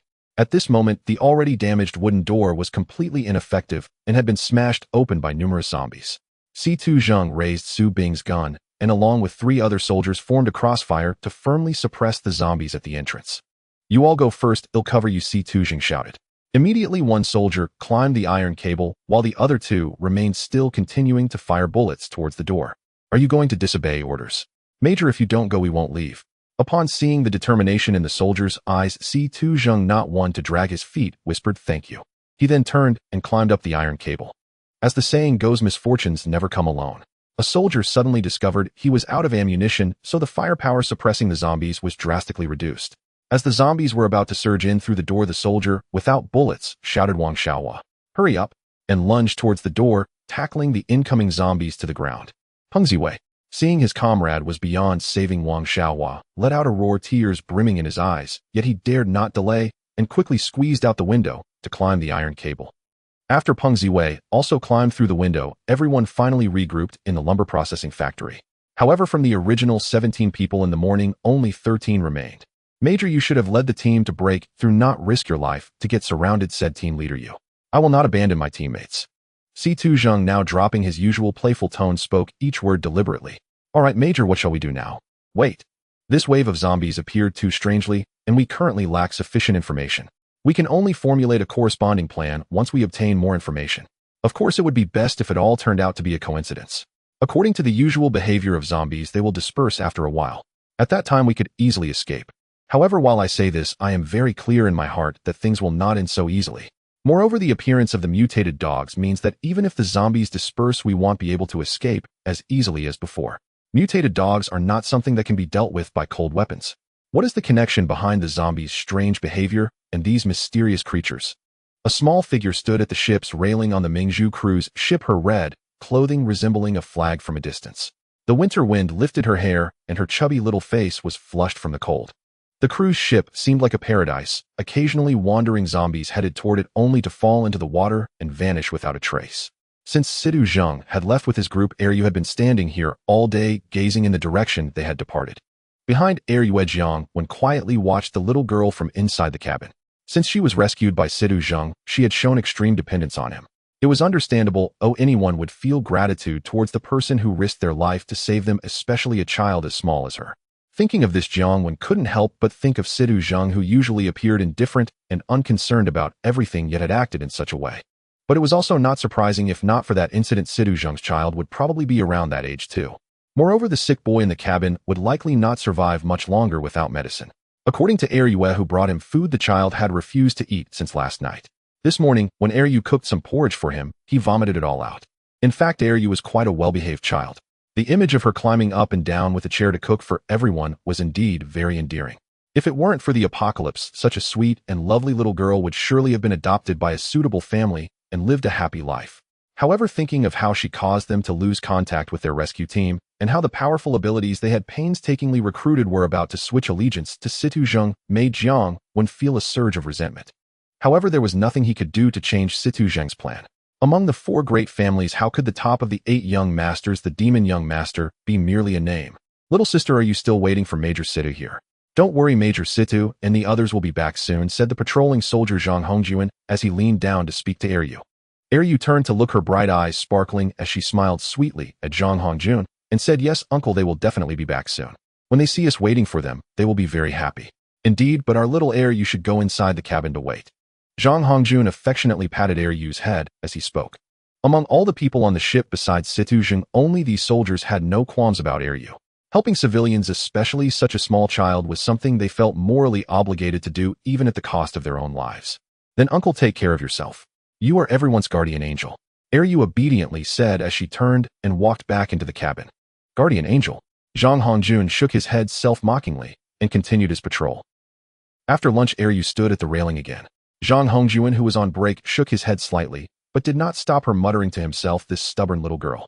In fact, Eryu had been very worried about Situ Zheng and his group, because she dreamed that they were being chased by a horde of zombies fleeing in utter disarray. If it were just that, it wouldn't be too bad. What worried her even more was that the scene in her dream bore a resemblance to the place they had landed. She couldn't share any of this. Who would believe the nightmares of a little girl? But what if the nightmare came true? So she had to stay here ready to call everyone at the first sign of trouble. A zombie approached the shore, but did not foolishly walk into the water like its kind. Instead, it lingered by the shore for a while, letting out a few roars before departing. This action was noticed by Eryu, who stood at the ship's railing, deepening her worries. These zombies seemed to be getting smarter. The pain of wanting to speak, but not being able to wanting to act, but feeling powerless, filled Eryu's heart. Although this feeling of frustration and gloom had appeared in her life more than once, this time, it was particularly intense. Because this time it involved a person who had risked his life to save her, and she felt so powerless all she could do was watch and gaze into the distance. Situ Zheng looked out the window, noting that the zombies showed no signs of dispersing. Instead, they were gathering in greater numbers. Moreover, among the horde, he noticed a shadow darting around. It was a mutated dog. And lurking in the shadows, there was a mysterious giant beast that could crush a skull with one bite. There was too little intelligence and information, but too many zombies, and with the agile and jumping mutated dog, Situ Zheng couldn't help but furrow his brows. We can't wait any longer. Situ Zheng gathered everyone together and said, the zombies are gathering in greater numbers. We must find a way to break out immediately. Not to mention that the iron gate might not be able to hold back more zombies. Our food and water will also run out. If we let this situation continue, we will surely be trapped here. Major Situ, what's your plan? Captain, you knew Situ Zheng must have a strategy by now. This plan must take some risks. Do you remember the method we used when we boarded the cruise ship? You mean grenades. But we've run out of grenades. So we have to take some risks.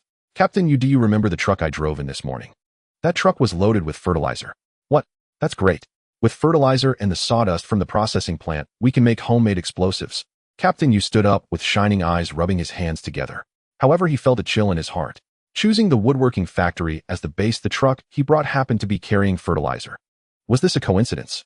Or had he been prepared all along? If he had been prepared, that would be terrifying. No one expected such a dire situation to occur, but he. Captain, you couldn't help but recall a name Jiang had once told him. Demon Young Master. Major Situ, what should we do? I feel that these zombies seem to be controlled by something, so we only have one chance for this plan. If we fail, we might fall into a predicament of being surrounded. So this time we need to act with a do-or-die spirit. First, most of us will gather at the front to create the illusion of a forced breakout, attracting the zombies' attention.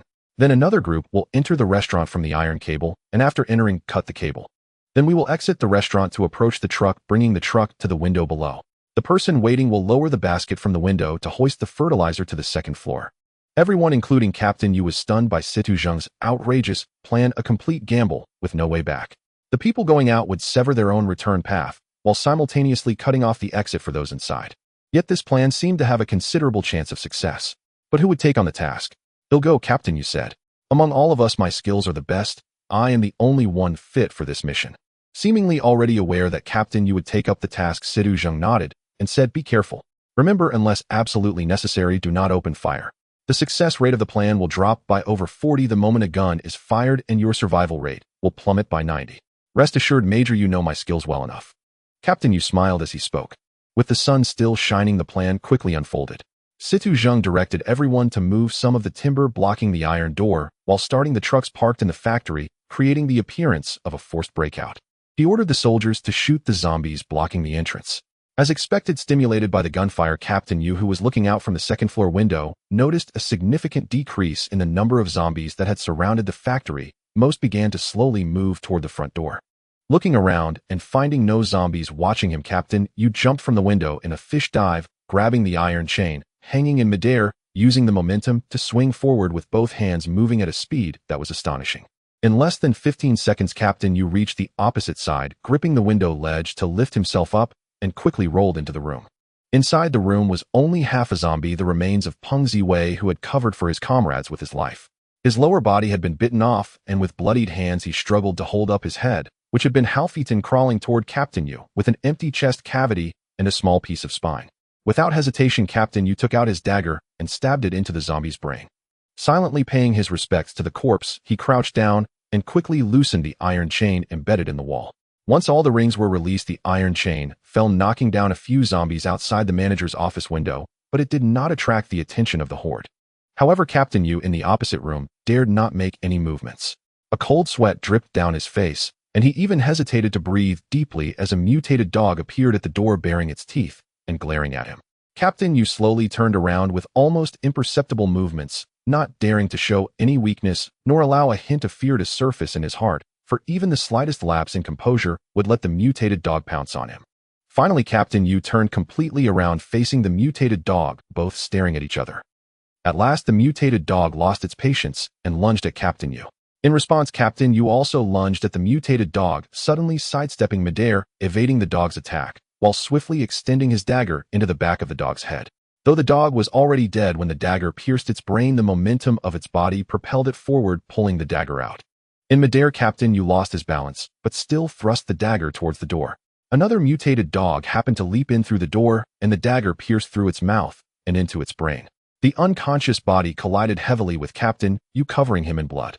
But at that moment, Captain, you could not afford to relax. He quickly scrambled up, not even pausing to retrieve his dagger, disregarding his appearance. He pushed the body of the nearby mutated dog aside and rolled forward like a lazy donkey. As he threw the dagger, he caught a glimpse of another mutated dog following closely behind the first. Captain Yes roll and push caused the body of the mutated dog to collide with the incoming one while he used the momentum to roll towards the doorway. Using both hands and feet, he scrambled up, running to the staircase in leaps and bounds. He practically leaped half of the stairs down to the first floor. Without daring to delay, Captain Yu burst through the door and saw the truck parked right outside the door, slightly ajar. Fortunately, it was so. Captain Yu easily opened the door and dove inside. Just as he closed the door, a mutated dog pounced and crashed into the door as it shut. At that moment, Captain Yu finally let out a sigh of relief. From the time he encountered the first mutated dog to climbing onto the truck, it had been less than a minute, but Captain Yu had danced around the gates of death several times, his underwear soaked in cold and hot sweat, as if he had just emerged from water. He quickly started the truck. Although the speed was not fast, a large number of zombies had been drawn away by the gunfire at the front door. After crashing through dozens of zombies, the truck came to a steady stop beneath the window of the timber processing factory. Seeing this, the two people responsible for the rescue hurriedly lowered the prepared basket. Captain Yu parked the truck perfectly, and the basket landed right in the truck bed. Not daring to waste time, he stepped onto the truck door to place a bag of fertilizer into the basket. As one basket was lifted, another was tossed down. Soon several bags of fertilizer were transported up. However, the fastest mutated dog had already arrived at the truck side, making powerful leaps to try and jump onto the vehicle. Yet due to the height of the truck bed, it could not make it up. The situation was now secure. 5 minutes later, when the last bag of fertilizer was loaded into the basket, Captain Yu climbed into the manager's office with the help of the iron chain and those inside. The small office was almost overturned by the cheers of the crowd. It was magnificent. From the moment they opened fire at the front door to Captain Yes return to the manager's office, the entire process took less than 10 minutes, yet it determined the life and death of everyone.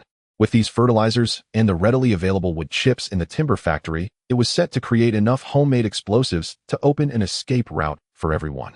At that moment, no one cared about the dead or the lack of sufficient fuel. Merely surviving was enough for everyone to feel satisfied.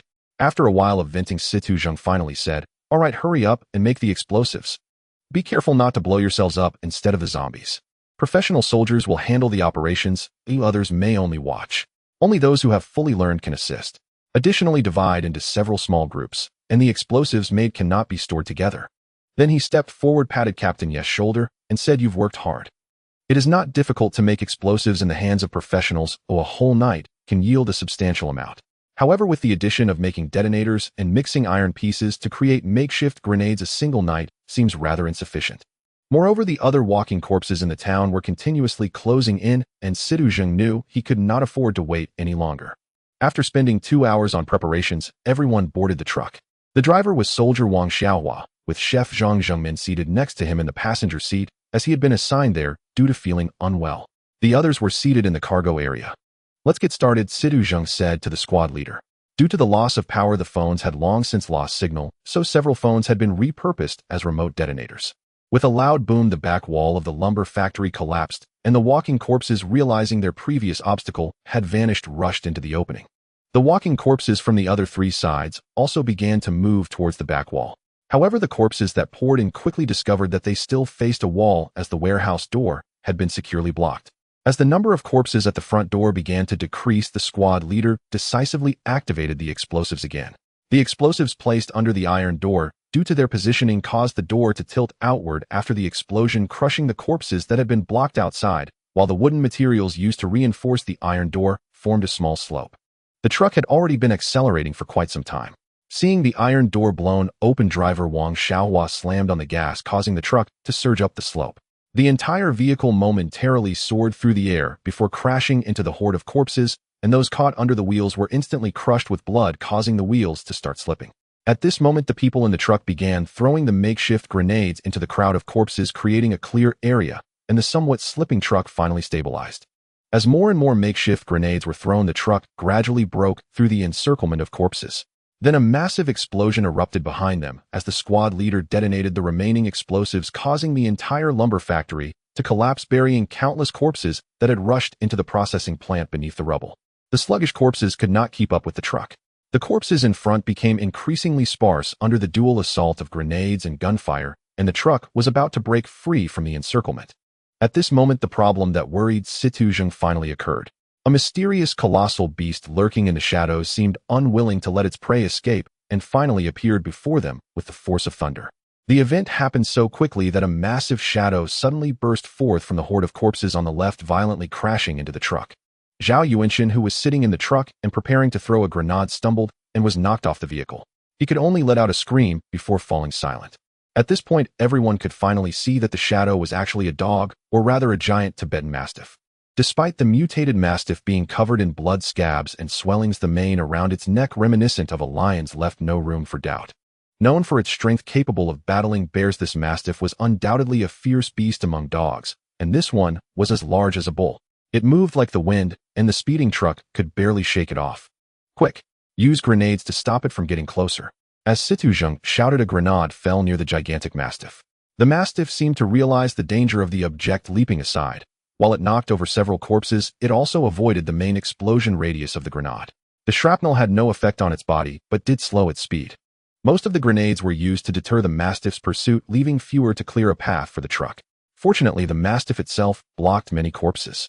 Although the truck was somewhat bumpy, its speed did not decrease significantly. However, what worried Situzheng was the opponent lurking in the shadows. The mutated Mastiff that had appeared before them had lost its greatest advantage. Even though its speed and strength were astonishing, once it was taken away from the horde of corpses, its defeat under the combined fire of several guns and grenades was just a matter of time. Tens of thousands of corpses were indeed many, but as they surrounded the lumber processing plant from all sides, they inadvertently spread their numbers thin. Moreover, the previous tactic of blowing up the back wall had significantly reduced the number of corpses directly in front. Finally, blowing open the front door and crushing the most densely packed area of corpses completely ensured the successful execution of their breakout plan. The speeding truck soon burst through the encirclement of the corpses, leaving them far behind.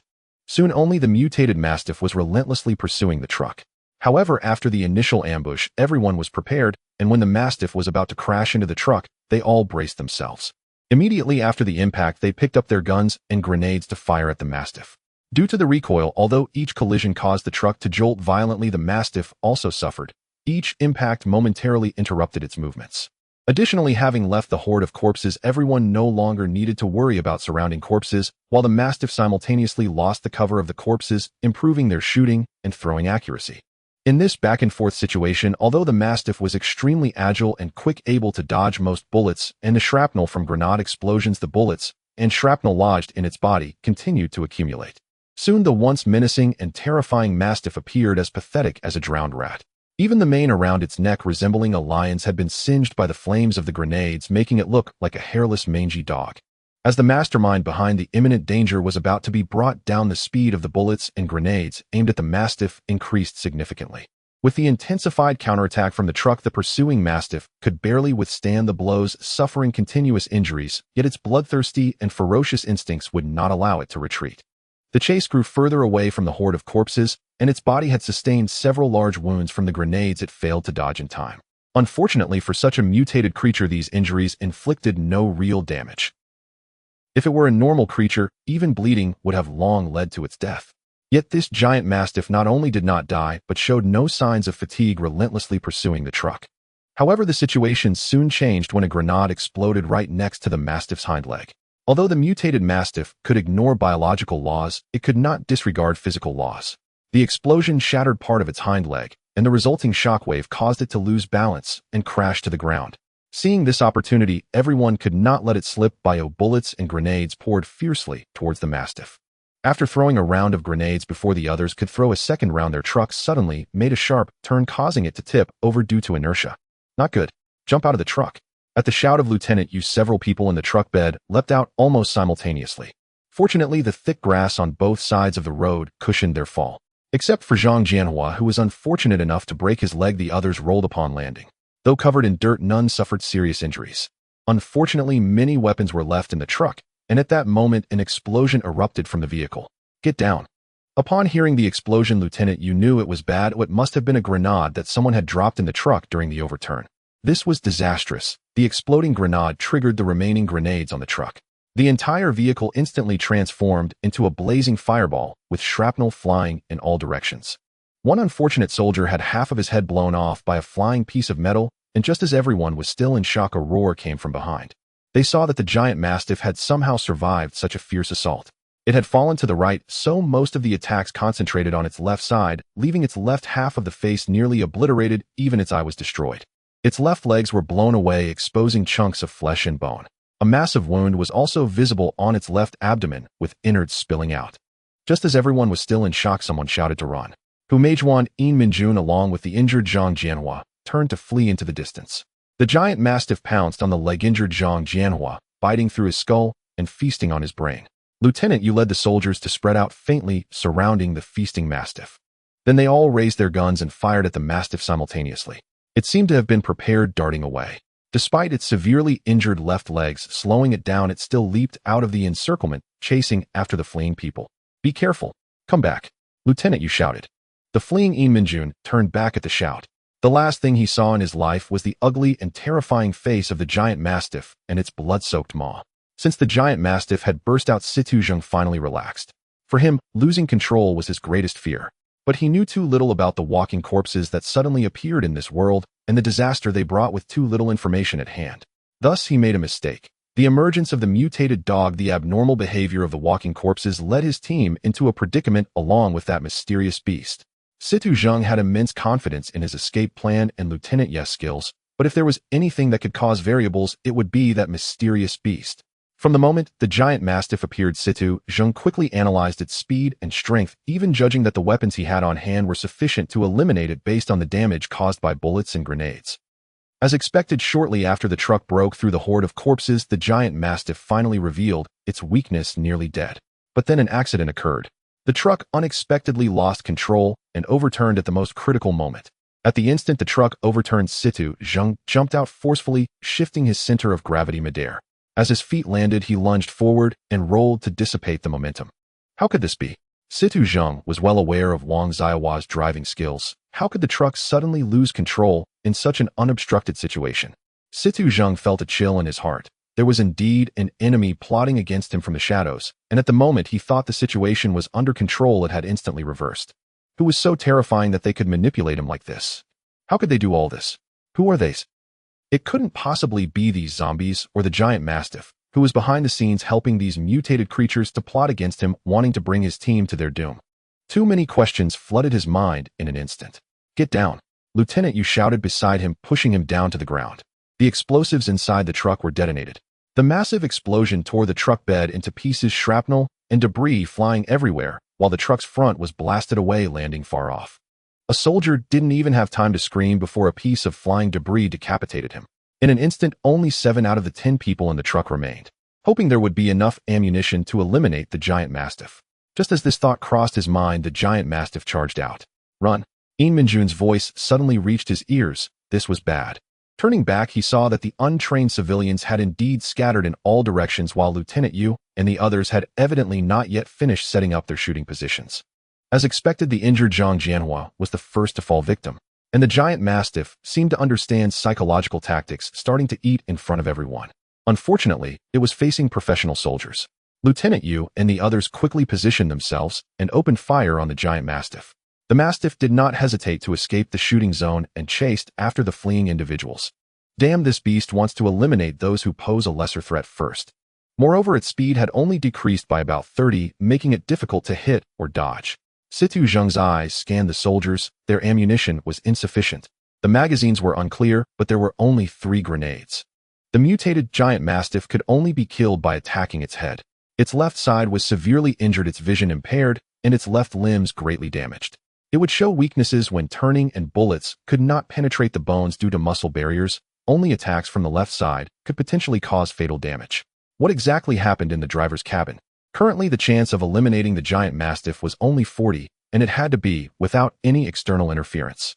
But would the mysterious enemy who caused the truck to overturn stay idle? "Be careful. Come back." As Lieutenant Yu's voice rang out, the giant mastiff caught up with the fleeing Ryn-animation and bit down on his head. "Lieutenant Yu, conserve ammunition. Bullets fired from a distance cannot cause effective damage. Only close-range shots at unprotected areas can kill the giant mastiff. Target the 2 left legs as the primary attack to restrict its movement. The giant mastiff has blind spots on its left side, and its eyes are a vital point. While the mysterious force that overturned the truck had yet to appear, Sidu Zheng was not one to shy away from action. Moreover, they must first deal with the giant mastiff before contemplating strategies. If only there were other forces to draw upon. At that moment, Situ Zheng's eyes brightened. Sun Yi was actually a very insecure person, but his confidence began to swell unexpectedly when disaster struck, and he became an awakened. After gaining the attention of Jiang, when it seemed that success was just within reach. All of this became the nourishment for the morbid seed in his heart, twisting his inner self further. He often felt superior, deriving a peculiar pleasure from watching others struggle in hardship. Later in the cockpit of the Mingzhu cruise ship, his help in solving a major issue further inflated his arrogance. However, after being taken away from the cruise ship by Situ Zheng, he realized he was merely a frog in a well. He could not compare to Situ Zheng's extraordinary wisdom and cunning. He was just deceiving himself with the thought of his own power as an awakened. But later, when he single-handedly took on the dangerous task of acquiring fertilizer for making explosives, he certainly found himself in a situation where survival was far from guaranteed.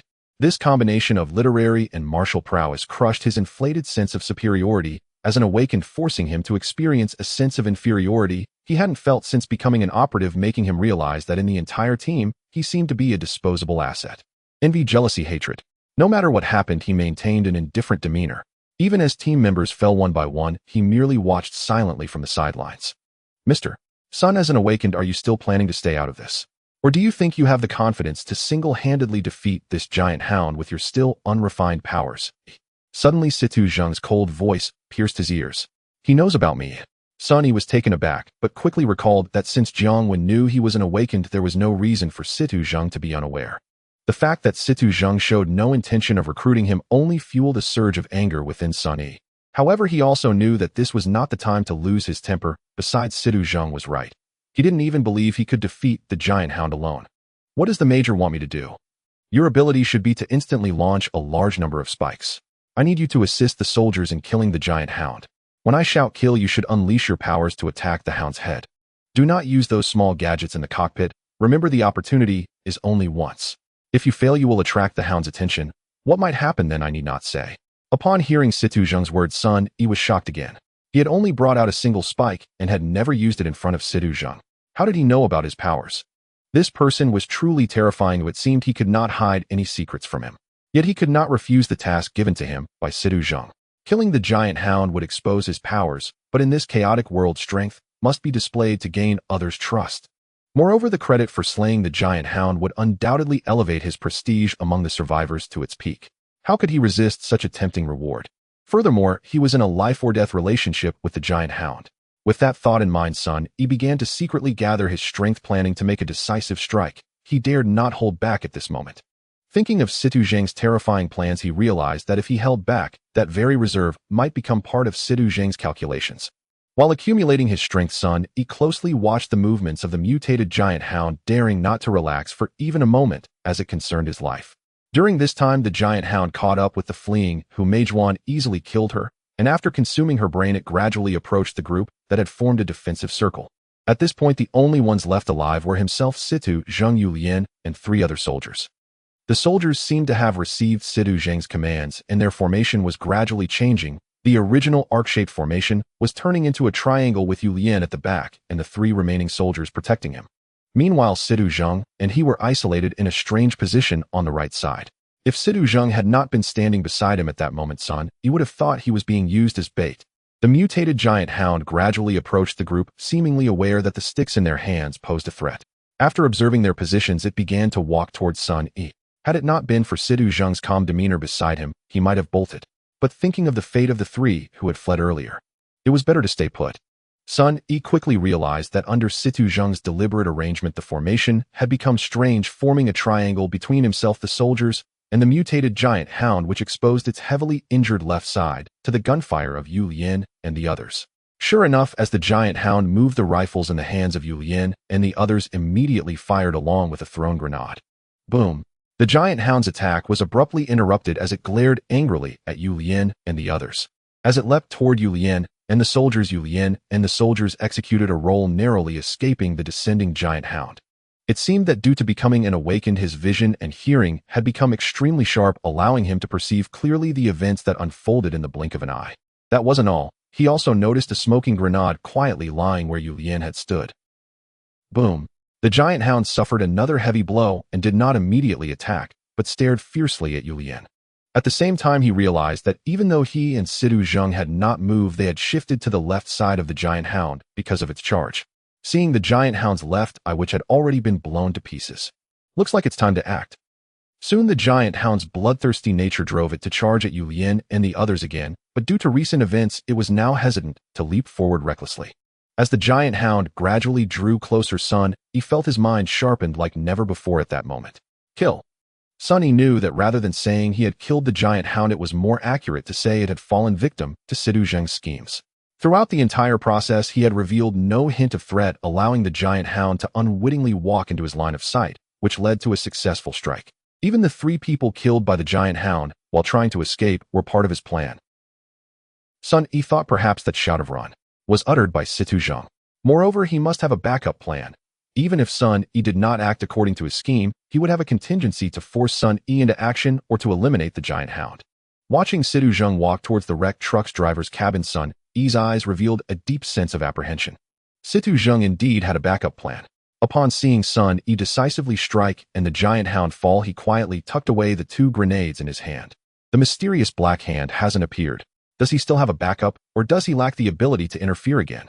As he pondered these questions, Situ Zheng walked toward the front of the wrecked truck. I hope to find some clues. The front of the wrecked truck was mostly deformed due to the collision, and the glass from the windows had long been thrown away. Peering through the shattered window, he saw some bloodstains at the driver's seat, while the 2 people inside had already been ejected from the cabin. Looking at the bloodstains, Situ Zheng furrowed his brow.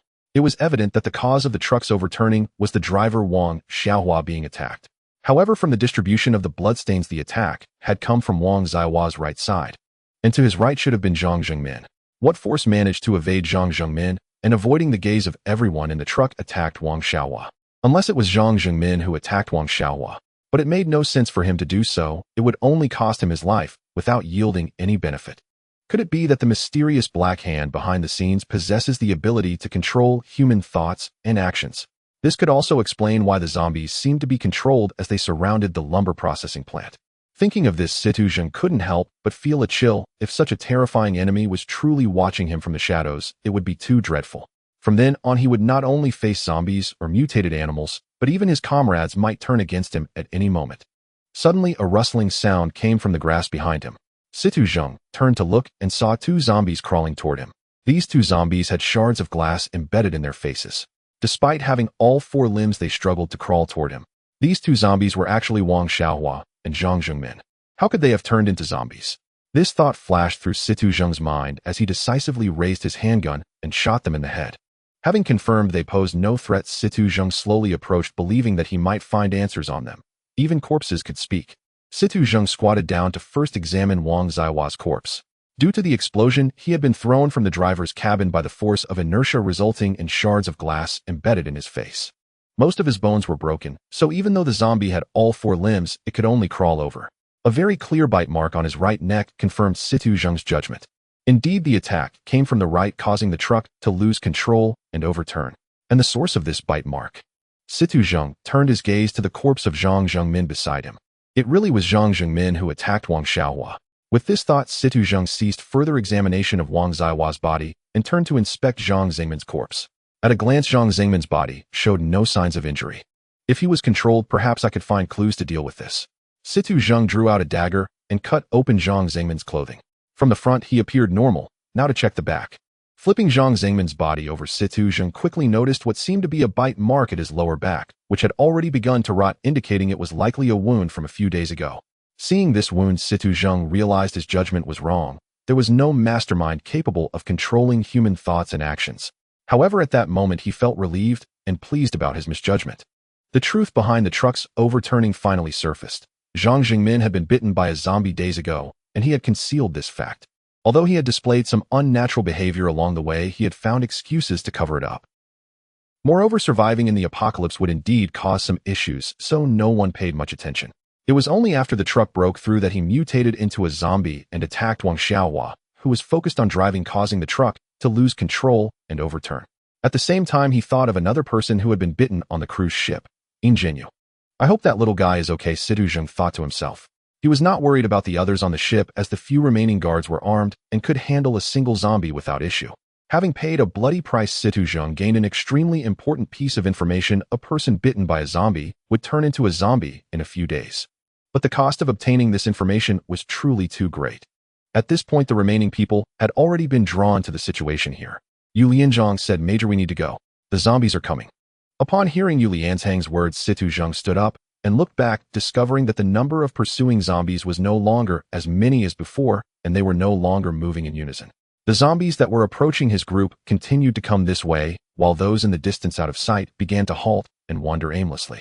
It seemed that after the death of the mutated giant hound, the zombies had broken free from its control and returned to their previous aimless wandering state.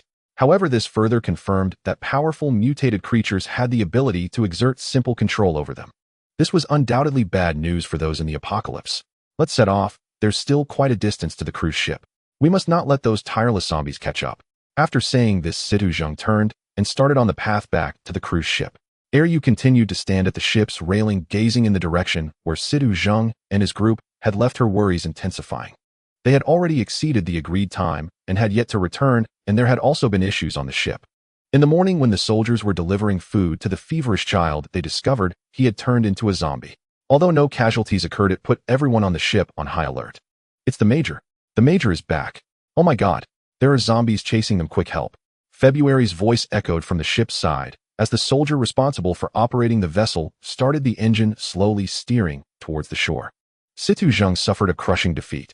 Not only did he fail to bring back any food, fuel, or medicine that he had planned to find, but he also wasted a significant amount of time and the limited ammunition available. More importantly, out of the 17 people who set out, only 6 returned alive, and those 6 were in a pitiful state, chased back by a horde of zombies from afar. Once aboard the ship, before Situ Zheng could catch his breath, a petite figure had already wrapped her arms around his thigh, sobbing. "Wu, you finally returned. I was so scared, Wu. I was so worried." Situ Zheng affectionately stroked February's hair and said, "Silly girl, why are you scared? Didn't I come back safely? But were you obedient while I was gone? Did you cause trouble for anyone?" "No, February was very well behaved." "All right, February, stop it now.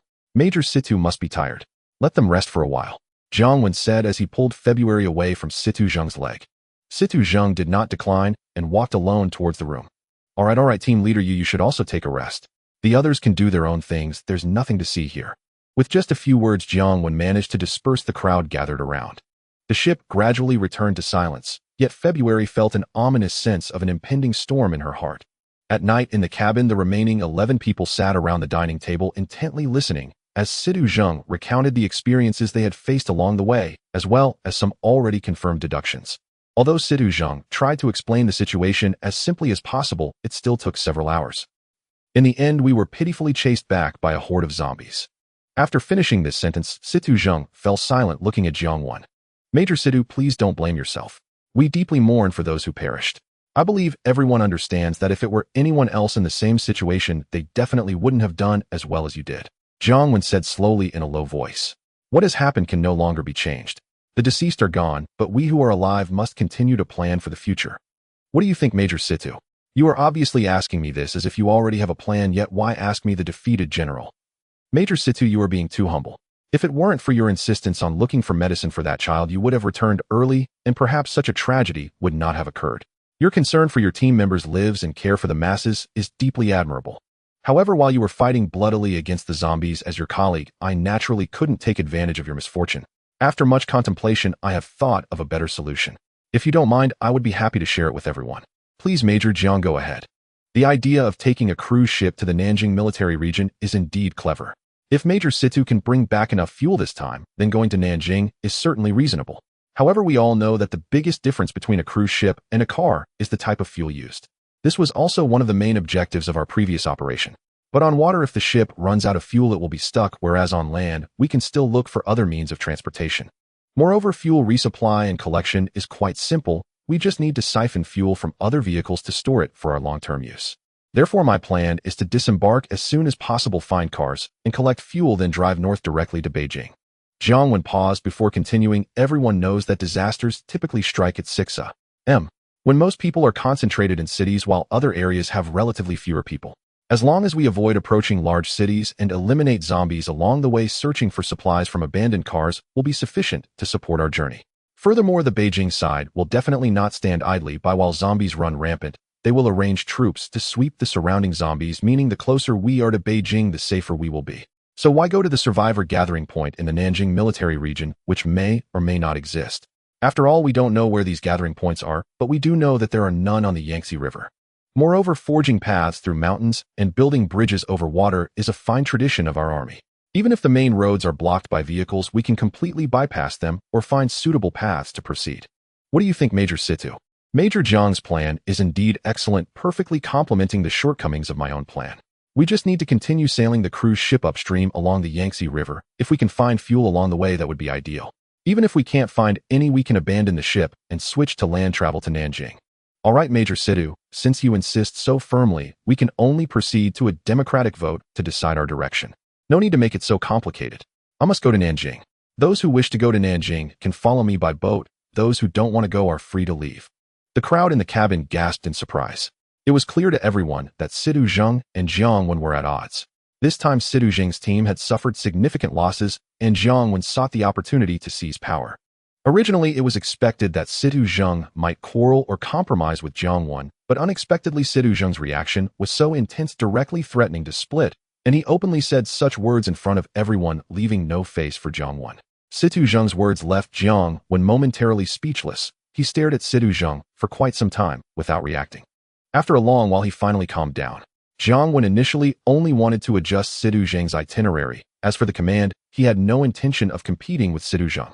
Jiang Wen knew Situ Zheng's capabilities. If he were to leave the team, it was uncertain whether this group could truly reach Beijing. However, now that Situ Zheng had said this, if he were to back down, he would lose all face and credibility, making it nearly impossible to hold his head high in front of Situ Zheng in the future. All right, you little brat, you want to play this game with me? I will see who ends up losing face in the end. Besides, I am not just sitting idly by. I want to see what cards you have left, and after the showdown, who will truly lose face. Jiang Wen thought silently, though he said, Major Situ, this is no longer an era of absolute authority. We need to respect human rights, don't you agree? You should also listen to what the others think. All right, since Major Situ has made up his mind, I have nothing more to say. Everyone is free to choose where they want to go. However, no matter what we have endured together for so long, whoever wants to change their mind is still welcome. Jiang Wen, feeling even more humiliated, finally decided to tear off the facade with Situ Zheng, but then thought that Situ Zheng's terrifying cunning had still left him a significant backup. The crowd exchanged glances, for the two highest-ranking commanders here had unexpectedly fallen into conflict, contemplating a split. It is worth noting that the research institute where Situ Zheng worked was quite unique, as it was responsible for a component of the nation's latest secret weapon. Although Situ Zheng discovered that the component he was in charge of was undoubtedly the core part of this weapon and inferred its functionality, he dared not truly engage in it. As a core member of the Situ family, one of the four pillars of the nation, he could not recklessly involve himself in such technology without permission. Naturally, the guard assigned to oversee it could not belong exclusively to any one family. These soldiers were meticulously selected from various military units. It was precisely for this reason that the 6 surviving soldiers did not support any particular family. It could only be said that they were closer to certain factions in their daily lives. Seeing that no one reacted, Jiang Wen cleared his throat and said again, All right, please feel free to choose whom you wish to follow. Just as everyone was still hesitating, you had quietly stood behind Situ Zheng. Her small stature went unnoticed by the others, perhaps because her choice was not even considered by the crowd. The first to make a choice besides Yue was Sun Yi, who silently walked over to Jiang Wen's side. Seeing Sun Yi's choice, many people brightened up, for it had been publicly revealed that Sun Yi was an awakened one after Situ Zheng and his party returned. However, Situ Zheng and Jiang Wen tactfully explained that only a few had the fortune to become awakened due to the calamity. Sun Yi's choice stirred many to action. Although Situ Zheng's plan was well-crafted, this incident had unveiled many unexpected developments, diminishing his prestige significantly. Meanwhile, Sun Yi, who possessed the strength to slay the mutated giant eagle, seemed to be a reliable ally, and since Jiang Wen had also been promoted to major, he likely wasn't inept. Following Sun Yi, even Captain Yu chose to stand by Jiang Wen. Seeing these two stand behind him, a hint of smugness appeared on Jiang Wen's face. With Sun Yi as an awakened one aside, Captain Yu held great prestige within the military, and with his support, more people would certainly rally to his side. As Jiang Wen had anticipated, most people leaned towards the latter due to Situ Zheng's intelligence and the combined prowess of Sun Yi, and Captain Yu especially with his hidden depth. Situ Zheng, you have lost. You lost to your own glaring brilliance and to your compassion for others. Soon everything settled down to apart from Eryu. Everyone expressed their support for Jiang Wen's decision. If Situ Zhang continued to insist on his thoughts, he would have no choice but to take Eryu and walk the path to Nanjing alone. Major Situ, don't you think going to Beijing is what everyone wants? It would be better if we went together, it would be safer on the way. Moreover, even if you don't consider yourself, you should think about others, right? Major Jiang, both you and I have our reasons to return to the military alive. I believe you understand the principle of not putting all your eggs in one basket, no matter how good this basket may be. So my decision to go this time is firm. You need not persuade me anymore. You all can discuss your itinerary among yourselves and inform me by tomorrow morning. Eryu, let's go. With that, he picked up Eryu and left the dining hall, leaving the others with a somewhat lonely silhouette. Jiang Wen cleared his throat and said, "All right, everyone should rest early." Hearing Jiang Wen say this, the crowd had no choice but to disperse. At this moment in Situ Zhang's room, he remarked, "Following me will be a perilous and arduous road. As long as you don't mind being a burden to me, it's fine. I cannot guarantee that I can protect you. They can't either. You should get some good sleep now, as starting tomorrow it may be nearly impossible to sleep soundly."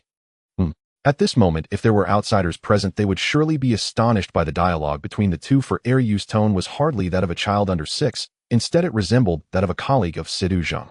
The next morning, Situ Zhang was the last to enter the dining hall, with Eryu remaining silent as they quietly sat down to enjoy their breakfast. After they finished, Jiang Wen approached and asked, "Major Situ, have you made up your mind? We plan to take a boat downstream to find a suitable spot to disembark before seeking vehicles and other supplies, then head towards Beijing. You have a larger group, so all resources should be prioritized for your allocation. Eryu and I only need to prepare 3 days' worth of rations." "All right, since you, Major Situ, have made your decision, I won't try to keep you any longer." After running into several setbacks with Situ Zhang, Jiang Wen's patience wore thin, and he turned away with a stern expression, leaving a final remark. An hour later, only Situ Zhang and Eryu remained on the shore. Situ Zhang carried a bundle containing 3 days' worth of food for both of them, and a phone capable of receiving central satellite broadcasts. The only weapons they carried were a Type 92 pistol, a military dagger, several bullets, and 2 homemade grenades. Situ Zhang gazed at the gradually receding cruise ship with a contemplative expression, while Eryu beside him appeared somewhat indignant. "Little one, don't be upset. How can I not be angry? They clearly cannot use the cruise ship, yet they insist on seizing it from us. How much less distance we could have covered otherwise. And I don't like you calling me little one." Eryu pouted in anger. Situ Zhang chuckled. "Then let me ask you, what are the first 40 digits of pi? Recite them. Or can you tell me what chemical changes and physical changes occur during the oxidation of iron? How could I know such things at that age? I knew them when I was your age." Yes, young Master Situ, as the heir of the Situ family, you naturally had access to a wide range of knowledge from a young age. You talk much more than you did before, don't you? Or is this your true nature? As you said, we are actually the same kind of people. If we were on the ship, you wouldn't speak to me this way." Situ Zhang shrugged and opened his backpack, taking out a down jacket. He then removed his military overcoat and placed it inside the bag, donning the jacket instead, saying, "All right, from now on we are free and unrestrained survivors." Eryu was amused by Situ Zhang's words, squinting her eyes in delight. At that moment, she realized she had finally found a companion, no longer needing to suppress and disguise herself as she had before. Someone who could understand and accept her uniqueness. Situ Zhang held Eryu's hand as they walked across a desolate expanse of wildland. Their luck had been poor, and after hours of trudging, no highway had yet appeared on the horizon. "Are you tired?" Situ Zhang asked. "Not really," Eryu replied, wiping the sweat from her brow. "Are awakened ones truly so formidable? Eryu, do you ever think of your parents?" Situ Zhang suddenly changed the subject, glancing aside as he spoke. Eryu sensed at once that this abrupt question carried weight, that something vital was about to be revealed. She did not answer immediately, but paused thoughtfully before speaking. "I don't know. I've never seen my parents. Unless they themselves return to the place where I was abandoned and track me down at the orphanage, finding them amid the vast sea of humanity would be all but impossible. And now with the world in ruins, I fear I shall never lay eyes on them again. Still, if it were possible, I would wish to meet them just once." "Let's rest for a moment," Situ Zhang said, scanning their surroundings for danger before guiding Eryu to sit upon a clean patch of earth. "What about your own future? Have you given it any thought?" "My future? Before the cataclysm, I'd likely have been adopted by a childless couple. Now," she paused, then shot Situ Zhang a wry, knowing glance. "You're not planning to adopt me, are you? Given your status, adopting an orphan seems entirely unnecessary." "Huh?" Situ Zhang chuckled. "That's a matter of personal privacy. I'm still unsure how best to explain it to you." "Fair enough. Though being the eldest daughter of the Situ clan does carry a certain prestige." A sly smile flickered at the corner of Eryu's lips. Prestige is merely another word for responsibility. I understand. I'll learn well from you. His spirits lifted. Situ Zheng swept her up into his arms. Enough rest, we're off. Let me think. What name shall I give my obedient daughter? Bing Bing. Situ Bing Bing. How does that sound? Not bad. Better than Yu. Our family names follow the 5 elements generational sequence. My father Situ Yin belongs to the earth generation. I Situ Zheng am of the metal generation. And you, Bing Bing, shall bear the water character.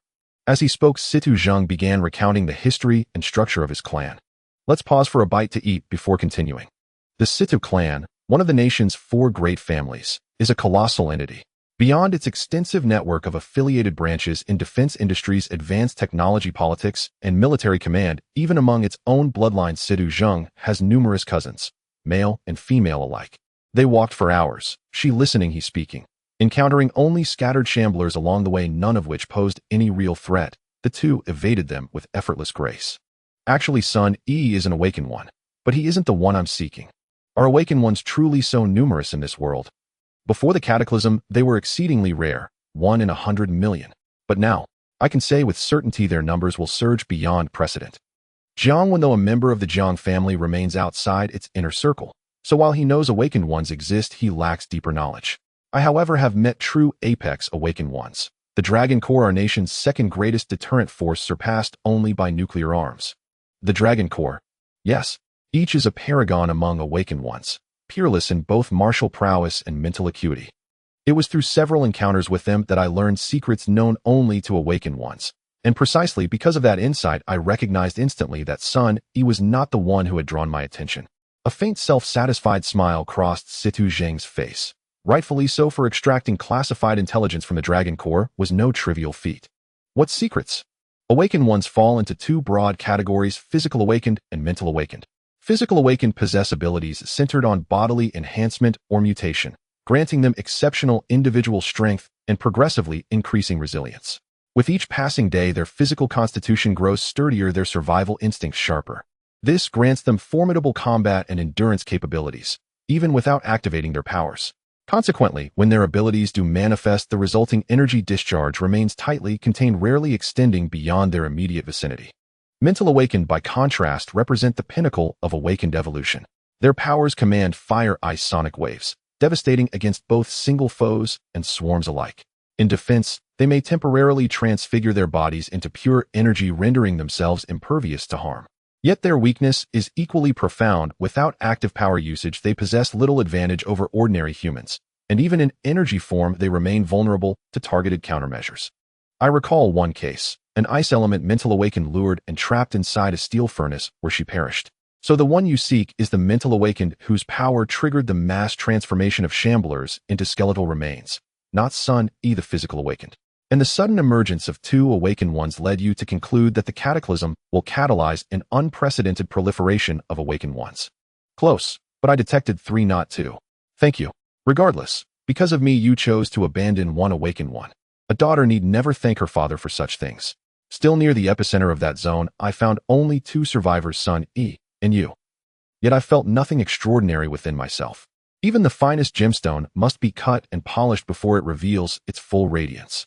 You possess innate wisdom and clarity, but lack the foundational knowledge required to master your gift. Mental awakened do not awaken with mastery. The understanding must precede control, and only then can true power emerge. There's the highway at last. It seems we won't sleep beneath the stars tonight. Dad, why don't the awakened simply eradicate the shamblers? Both physical and mental awakened expend tremendous physical stamina and spiritual energy when wielding their powers. Overexertion drastically compromises survival capability. Not all awakened act in unison, and when weakened they become easy prey for foreign awakened. It is precisely this mutual vulnerability that compels nations' awakened factions to regard one another with wary restraint. No side dares strike first. There are vehicles ahead. Perhaps we'll find one still clean. Daughter, perhaps you should be more concerned about the shamblers nearby. This is a stretch of highway with a wide view where over a dozen vehicles of various types, mostly large trucks, are haphazardly parked on a road wide enough for 6 cars to travel side by side. More than 20 zombies are wandering among the vehicles, with a few straggling zombies moving in the distance. Although visibility is not good for zombies during the day, Situ Zheng and Situ Bing Bing are quickly spotted by one of them. The zombies here seem to have been hungry for a long time. Upon discovering them, one of the zombies emitted a harsh howl and approached. Although Situ Zheng is not a professional fighter, eliminating such slow-moving zombies in an unknown situation is still quite easy, so he advances instead of retreating. As the zombie lunges at Situ Zheng, he swiftly sidesteps, hooks the zombie's leg, and brings it crashing to the ground. Then he steps forward and stabs it with a dagger into the back of its skull, rendering the fallen zombie motionless. After dispatching one zombie, Situ Zheng moves on to the next. He has already observed that 2 cars, an Audi A6 and a QQ, are parked by the roadside among the scattered vehicles. Both cars are not only parked together, but also have their doors wide open, indicating that their owners chose to exit the vehicles to investigate what had happened during the disaster rather than turning into zombies. As for their ultimate fate, Situ Zheng does not dwell on it. He only wishes to acquire these 2 cars. However, it seems that the area around these 2 vehicles has been the scene of a minor feast for the zombies, as aside from the initial zombie he dispatched, 4 more are lingering nearby, with 3 more straggling zombies further away. Situ Zheng cautiously approaches the zombies, being careful since the 2 straggling zombies are rather close together and he does not want to face them both at once. Though he is careful as he enters the line of sight of one zombie, another is attracted and follows behind. Situ Zheng does not dare to hesitate and turns to run away. However, when he sees Bingbing signaling to him, he is momentarily stunned. Her gestures indicate that he is in danger. As he runs, Situ Zheng looks back and realizes that the zombie from a distance is indeed following him. Damn, it shouldn't be able to see me from this distance. Situ Zheng does not pause, leading several zombies away from where there are none. After distancing them from the sight of other zombies, he turns to face them. Fortunately, one of the 2 zombies that had approached him was transformed from a person who had been bitten to death, and due to the considerable muscle loss in its legs, it moves slowly. As it lags behind the first zombie, Situ Zheng dodges the first zombie's lunge and delivers a powerful kick to its waist, knocking it down. He then sidesteps the second zombie's attack and kicks it in the rear, causing it to stumble and collide with the first zombie, entangling the 2 together. At this moment, Situ Zheng takes a glance at the third zombie that has arrived late, and he is utterly speechless. It turns out this zombie is wearing a pair of sunglasses. Thanks to the light-blocking properties of the sunglasses, this zombie has better visibility than ordinary zombies, even during the day. Ignoring the distant zombies, Situ Zheng steps onto the backs of the 2 grappling zombies, and with his dagger positioned upside down, stabs them multiple times, killing them. He then rolls forward to evade the lunge of the approaching third zombie. Seeing its prey escape, the zombie tries to pounce, but suddenly loses its balance and falls to the ground. Situ Bingbing, who has arrived unbeknownst to him, is holding a rock she picked up from somewhere and strikes the inner side of the zombie's knee with all her strength.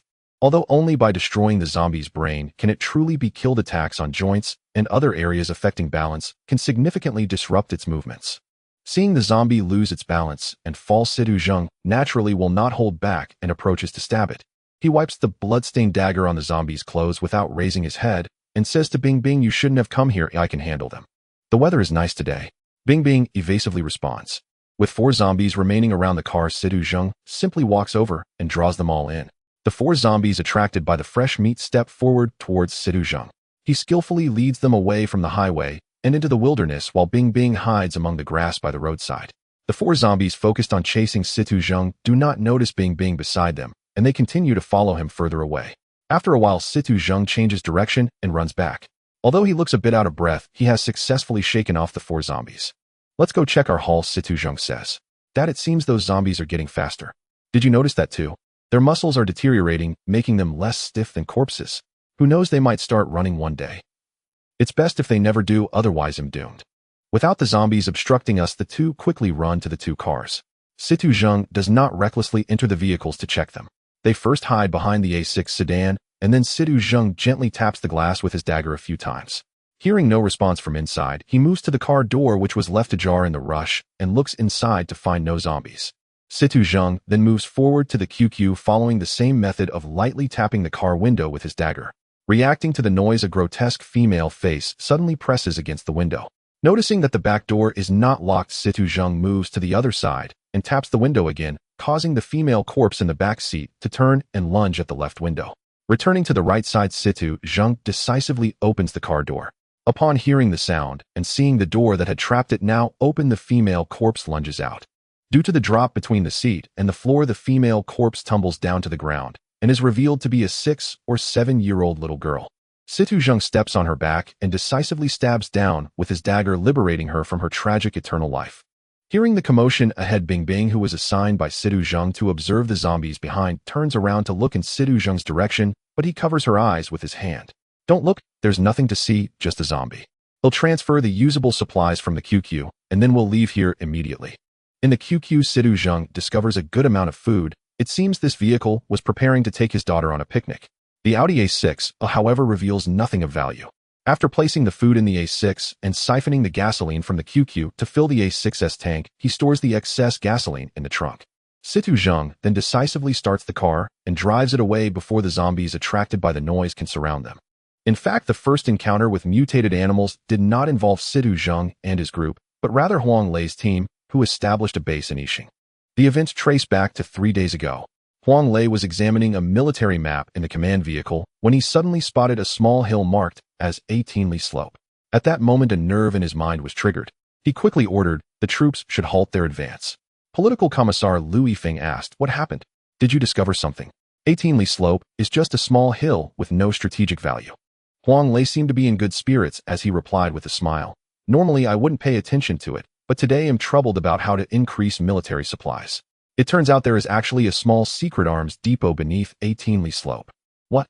Such a thing exists? Is the information reliable?" "An old man told me. What do you think?" "All right, let's head to 18 Li Slope first." "No, only I will go.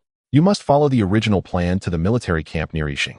If the troops there are still intact, incorporate them. If not, it will be our first base. I suspect other surviving troops might head there too. Then we can lie in wait." After all, aside from a few members of the Gongsun family, everyone else would give the old man some face. How many of them are there in the Nanjing military region? Even if we do encounter them, we need not fear. All right, you take a team to 18 Li Slope to transport the arms. I will head to Yixing and be cautious on the way. Thus Huang Lei's troops split into two, while Lu Yifeng led the main force of over 400 people towards Yixing. The journey was remarkably smooth, and they arrived at the military camp, which was guarded by a battalion led by Commander Zhu Qian. He reacted quickly after the incident. He stabilized the troops, and after clearing out the corpses in the camp, there were still over 120 soldiers remaining. After sending people to scout near Yixing City, he found that it was not solved by them and communications were completely down. Reluctantly, he had to send his troops out to assist any civilians who had escaped from the city, managing to save over 500 people due to the small population of Yixing. When Lu Yifeng arrived, the opposing side saw they were outnumbered, lacked superior weapons, and had no rank to compare. Thus, they straightforwardly handed over command, allowing Lu Yifeng to take control of the troops. Meanwhile, Huang Lei faced trouble. The arms depot contained various weapons and numerous military vehicles, so the 50 soldiers Huang Lei led did not take vehicles, but instead walked. To avoid encountering the large number of corpses on the road, and realizing this was not the time for combat, Huang Lei forgot the taboo of not entering the forest. He decided to lead his troops through a forest in order to quickly reach the secret arms depot at 18 Li Slope. What Huang Lei did not expect was that this decision would lead to the first direct confrontation between human troops and mutated animals in this small, nameless forest. As Huang Lei's unit marched through the woods, he suddenly stopped in the front. He felt an inexplicable threat rapidly approaching. He looked around, but found nothing, the surroundings eerily silent. It seemed that since the disaster began, everything had been like this, with no birds chirping or insects buzzing. But where was this sense of crisis coming from? All troops form a defensive formation. Huang Lei shouted loudly. After receiving the order, the troops quickly rearranged, transforming from an advancing line into a circular formation that provided mutual cover in under 20 seconds. Everyone vigilantly scanned their surroundings, searching for any possible clues. "There's something in the trees," a soldier shouted as a burst of gunfire erupted. After the gunfire, the surroundings fell silent once more, with not a sound to be heard. "What did you see?" Huang Lei asked in a low voice. "I didn't see clearly. It seemed like a small beast. It darted by in the blink of an eye." Troops maintain vigilance, move towards the clearing over there, and remember not to get too close to the trees in case something pounces down. Huang Lei never doubted his soldiers' eyes. He was now certain that something was lurking in the nearby trees, waiting to ambush. Here it comes. The mysterious creature seemed unwilling to let the troops reach the clearing and suddenly pounced down as they moved. Da-da-da-da.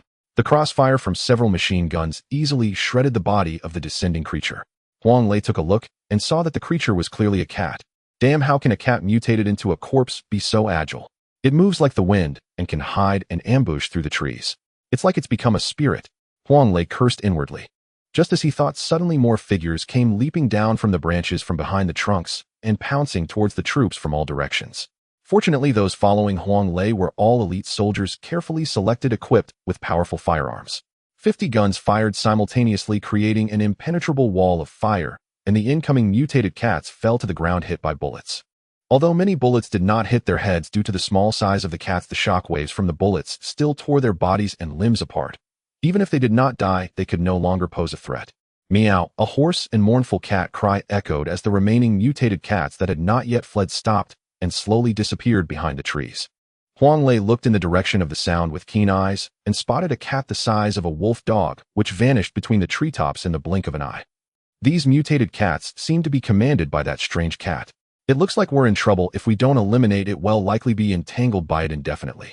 Moreover, if these mutated cats are so difficult to deal with during the day, they will be even more troublesome at night. Is this the reason why the mutated cats retreat? This cat seems too intelligent. Huang Lei furrowed his brow deep in thought, while a soldier remained vigilant and dispatched one person to kill the incapacitated but still living mutated cat on the ground. Troops maintained vigilance and advanced slowly. Huang Lei decisively ordered, thinking, I must come up with a way to eliminate these mutated cats, otherwise allowing them to wreak havoc here would be disastrous for any survivors hiding elsewhere.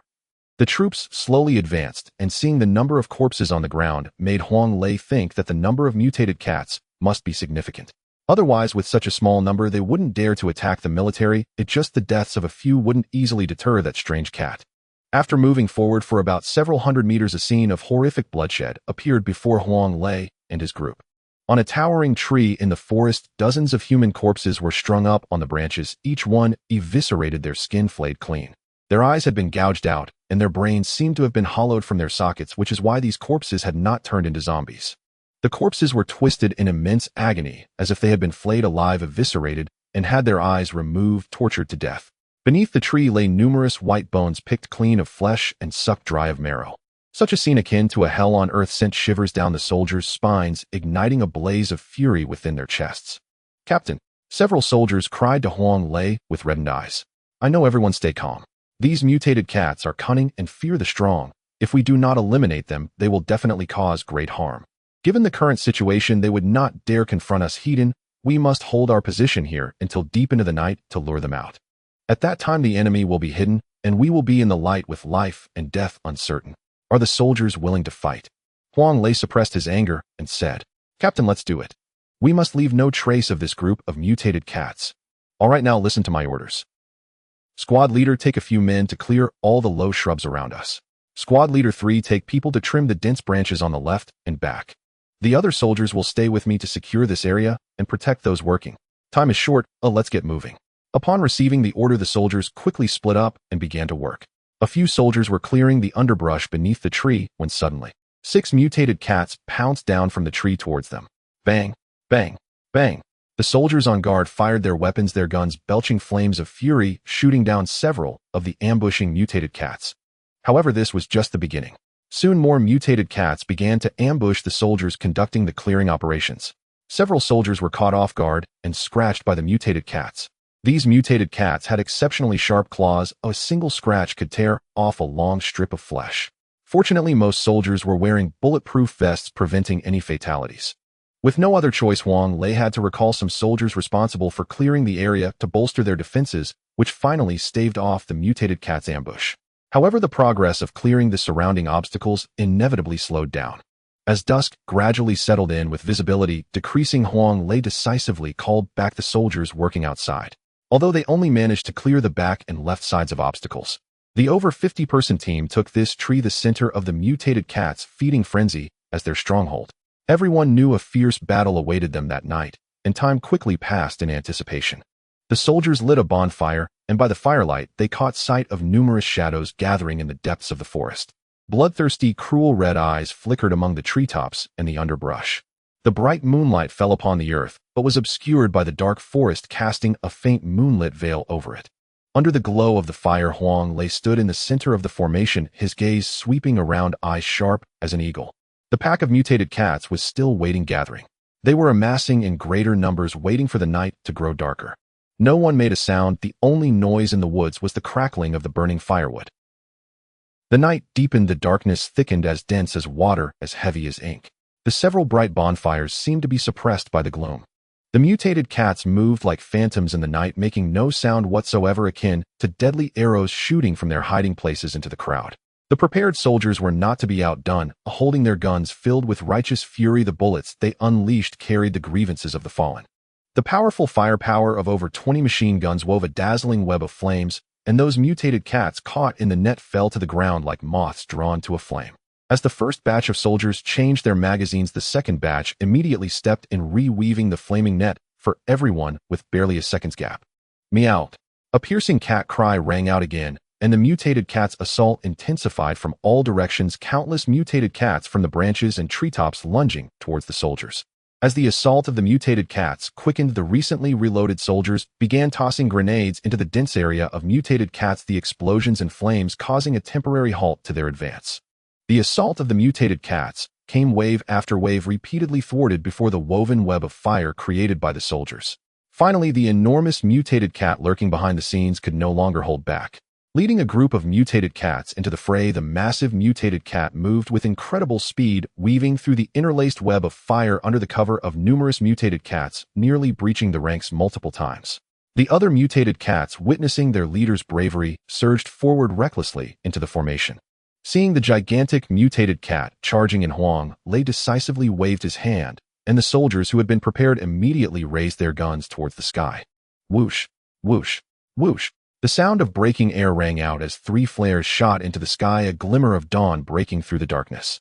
Boom, boom, boom. The flares exploded in midair, illuminating the entire forest as bright as day. The sudden brilliance caught the rushing mutated cats off guard, rendering them momentarily stunned. Without a moment's hesitation, more than 10 guns were aimed at the enormous mutated cat, unleashing bullets of vengeance. The gigantic mutated cat was riddled with bullets, collapsing to the ground like a tattered piece of cloth. The shocking turn of events left the remaining mutated cats in shock, and then they, losing their command, reverted to their bloodthirsty instincts, no longer hiding, but recklessly charging from their concealment into the soldiers' defensive formations, launching suicidal attacks. The soldiers felt no sympathy for these brutal mutated creatures, tightly gripping their steel guns as they unleashed a torrent of bullets upon them. As the gunfire gradually subsided, the sky finally began to brighten. The ground was strewn with the bodies of mutated cats, nearly 1,000 in total. After fighting through the night, without even having dinner, the soldiers finally relaxed their tense nerves. The troop then stayed here for half a day, cremating the remains of the poor civilians before continuing along the road to Shirbali-pu. In the evening, Huang Lei finally led his troops to the secret arms depot at Shirbali-pu, where they had a bountiful harvest, acquiring enough light and heavy weapons and vehicles to rearm an entire battalion, as well as a new set of communication devices. Not long after, Situ Zhang took Situ Bingbing away Jiang when clashed with Commander Yu. Major Jiang, how could you allow Major Situ to go off alone? Have you forgotten his identity and capabilities? Commander Yu stormed into Jiang Wen's room, filled with anger upon learning about Major Sito's departure. Commander Yu, please calm down. Sit down first, and I will provide you with a satisfactory answer to your concerns. Jiang Wen seemed to have anticipated Commander Yu's reaction, smiling as he invited him to take a seat. Hearing this, Commander Yu felt it inappropriate to continue his anger and complied. We are all aware of Situ Zhang's abilities. His cunning exceeds that of ordinary people. Losing him will undoubtedly weaken our team's capabilities. However, he often acts recklessly without considering the consequences. Otherwise, how could someone like him only be regarded as an internal member and not a core member of the Situ family? A person like him can only be used for strategy. If we let him command the entire team, he could lead us into danger. That's why I seized this opportunity to try to wrest power from him. I went to great lengths to create trouble for him, to discourage him from leaving, yet who would have thought he would remain unfazed and insist on going? Commander Yu, you know the value of our research institute. That data must be delivered to the central government. We cannot afford to take risks with someone like him in our team. You also understand that in times of national crisis, we must prioritize the bigger picture. Otherwise, you would not have sided with me during the vote, would you? Moreover, Situ Zhang said something before he left that resonated with me. He said, no matter how good the basket is, do not put all your eggs in one basket. In this chaotic world, no one can guarantee their survival. If something happens to us, he can still continue our mission. As for his identity, we need not concern ourselves with it. He has offended too many people, and even the Situ family cannot stand up for him. All right, Commander, you put away your lamentations. We must survive and return to Beijing. Thus Jiang Wen firmly grasped the hearts of everyone on the Mingzhu cruise ship, yet unbeknownst to them, this ship was headed towards destruction. The cruise ship sailed slowly down the Yangtze River, and by nightfall it had reached the area of Jingjiang. Jiang Wen ordered the soldiers to anchor the ship at the shore. The river was tranquil at night, with the cruise ship appearing like a giant beast creeping on the dark waters. Suddenly, the calm river surface began to churn, and dozens of eyes emerged from the water, gradually swimming towards the crew's ship like miniature submarines. Due to several days of tranquility, Jiang Wen had only assigned Zhang Hongjun to keep watch at night. At that moment, he was patrolling at the bow of the ship when the sound of splashing water reached Zhang Hongjun's ears. Although the sound of these mutated creatures splashing was not loud, the entire world had grown eerily quiet due to the lack of electricity, making the sound immediately alert Zhang Hongjun. Without having time to confirm what it was, Zhang Hongjun shouted at the top of his lungs, "Everyone wake up. We have trouble. Turn on the lights." As soon as he finished his sentence, the water suddenly erupted and several dark objects landed on the ship. One of these creatures landed not far from Zhang Hongjun, less than 10 meters away. He reacted quickly, firing a burst of bullets in its direction. At that moment, the lights on the cruise ship flickered on, revealing that the dark shapes were actually gigantic mutated frogs. Without time to examine them further, 5 more mutated frogs leaped from the river onto the cruise ship. Zhang Hongjun's marksmanship was remarkably accurate. He shot down 3 of the leaping frogs midair, and the other 2 might have been shot down if they hadn't jumped a bit farther away. However, there were not just a few mutated frogs. Zhang Hongjun's gunfire seemed to have sounded the charge for the mutated frogs. In an instant, countless mutated frogs began jumping onto the cruise ship. Just as Zhang Hongjun was killing frogs left and right, the other crew members had already rushed out of the cabin. The cruise ship's firepower intensified in an instant, and the mutated frogs jumping onto the ship were shot down on the spot. These frogs seemed different from the zombies and mutated dogs encountered earlier. Those zombies and mutated dogs were bizarre creatures that had come back to life. Apart from shooting them in the head, no other attack could kill them, while these frogs would die, even if hit multiple times. It appeared that these frogs had not died, but had merely been transformed by some force, becoming larger and more ferocious. Although the firepower on the yacht began strong, killing many of the mutated frogs that jumped up as more frogs continued to leap aboard, the deficiency in personnel on the yacht began to show. Whenever a soldier reloaded, the firepower would weaken, and moreover, a single cruise ship could not be defended by just these few people. Seeing the number of mutated frogs climbing aboard increasing, Jiang Wen had no choice but to shout, "Quick, get aboard. Let's abandon the ship." Hearing Jiang Wen's order to abandon ship, those who had been scattered around the cruise ship shooting at the mutated frogs gradually retreated toward the ship's edge. Among them, Sun Yi was the most relaxed. After killing the mutated giant dog, he gained a new understanding of his abilities. He realized that the black spikes could be launched from any part of his body, making him like a hedgehog capable of continuously firing spikes without making a sound. What excited him the most was that he found his physical attributes had significantly improved. The mutated frogs seemed to lack enough aggression, merely chasing after the people on the ship as they jumped out of the water. Under the relentless advance of the mutated frogs, the 10 people on the cruise ship quickly reached the shore. However, these mutated frogs did not seem willing to let them go, jumping onto the shore and pursuing them. At this point, everyone sensed a hint of conspiracy. These mutated frogs, undeterred by casualties, chased after them without attacking first, driving them off the cruise ship and now blocking their path to prevent their return. Just as everyone was bewildered, a scream pierced through the air and a figure as fast as the wind darted through the crowd. Following its path, they spotted a 2-meter-tall monster gripping a soldier. Its claws were enormous, completely piercing through the soldier's chest, and a tongue-like appendage was thrusting into the soldier's head, sucking out his brain matter. "God, what on earth is this?" the 9 survivors thought in unison. In the darkness, the faces of the monsters were obscured. Jiang Wen and his companions could only see the poor soldier convulsing a few times before falling still. It seemed that the monster had drained his brain matter completely as it pulled its tongue out of his head and carelessly tossed the body aside. The tongue continued to wriggle, as if savoring the deliciousness of its recent meal. Suddenly, everyone caught a whiff of a foul odor. Wu Bin had been so scared that he wet his pants. However, the others were oblivious to his condition, their eyes fixed on the monster, terrified that its tongue would pierce their own heads. At that moment, they couldn't even pay attention to the mutated frogs closing in behind them. The monster moved again, its speed astonishing. Ordinary people's eyes could barely keep up. Even elite soldiers like Team Leader, you could only catch a faint afterimage in the dim light. However, that was enough. Several soldiers opened fire on the monster without hesitation. As the shots were fired, they unexpectedly felt warm liquid splatter on them. When they touched it, it was slightly viscous and had a metallic scent. With Wu Bin's sharp scream, they realized that among the soldiers firing at the monster, one had lost his head. The headless body sprayed blood high into the air. Looking back at the monster, it was holding the soldier's head, playing with it, and despair was evident on everyone's faces. Just as they watched the monster plunge its tongue into the head to suck out the brain matter, its actions suddenly halted, and it violently tossed the head aside, darting off in another direction. It moved even faster than before, except for the awakened Sun, who caught a glimpse of a blurry figure the others couldn't see which direction the monster fled. In less than a second, the monster returned in a strange posture, seemingly having been thrown back. It landed on its back, creating a deep trench in the ground due to inertia. Faced with such provocation, the monster did not dare to resist, scrambling to its feet and fleeing in another direction. However, it was thrown back again. Undeterred, the monster attempted to escape dozens of times, but no matter which direction it tried, the only outcome was being hurled back to its original spot. Finally, the monster stopped fleeing, curling up in the pit it had created. Only when the sound of a helicopter's roar reached their ears did it regain some awareness. A military helicopter landed steadily above them, its powerful spotlight shining down on the monster. The gusts of wind created by the helicopter forced everyone to support one another to avoid falling.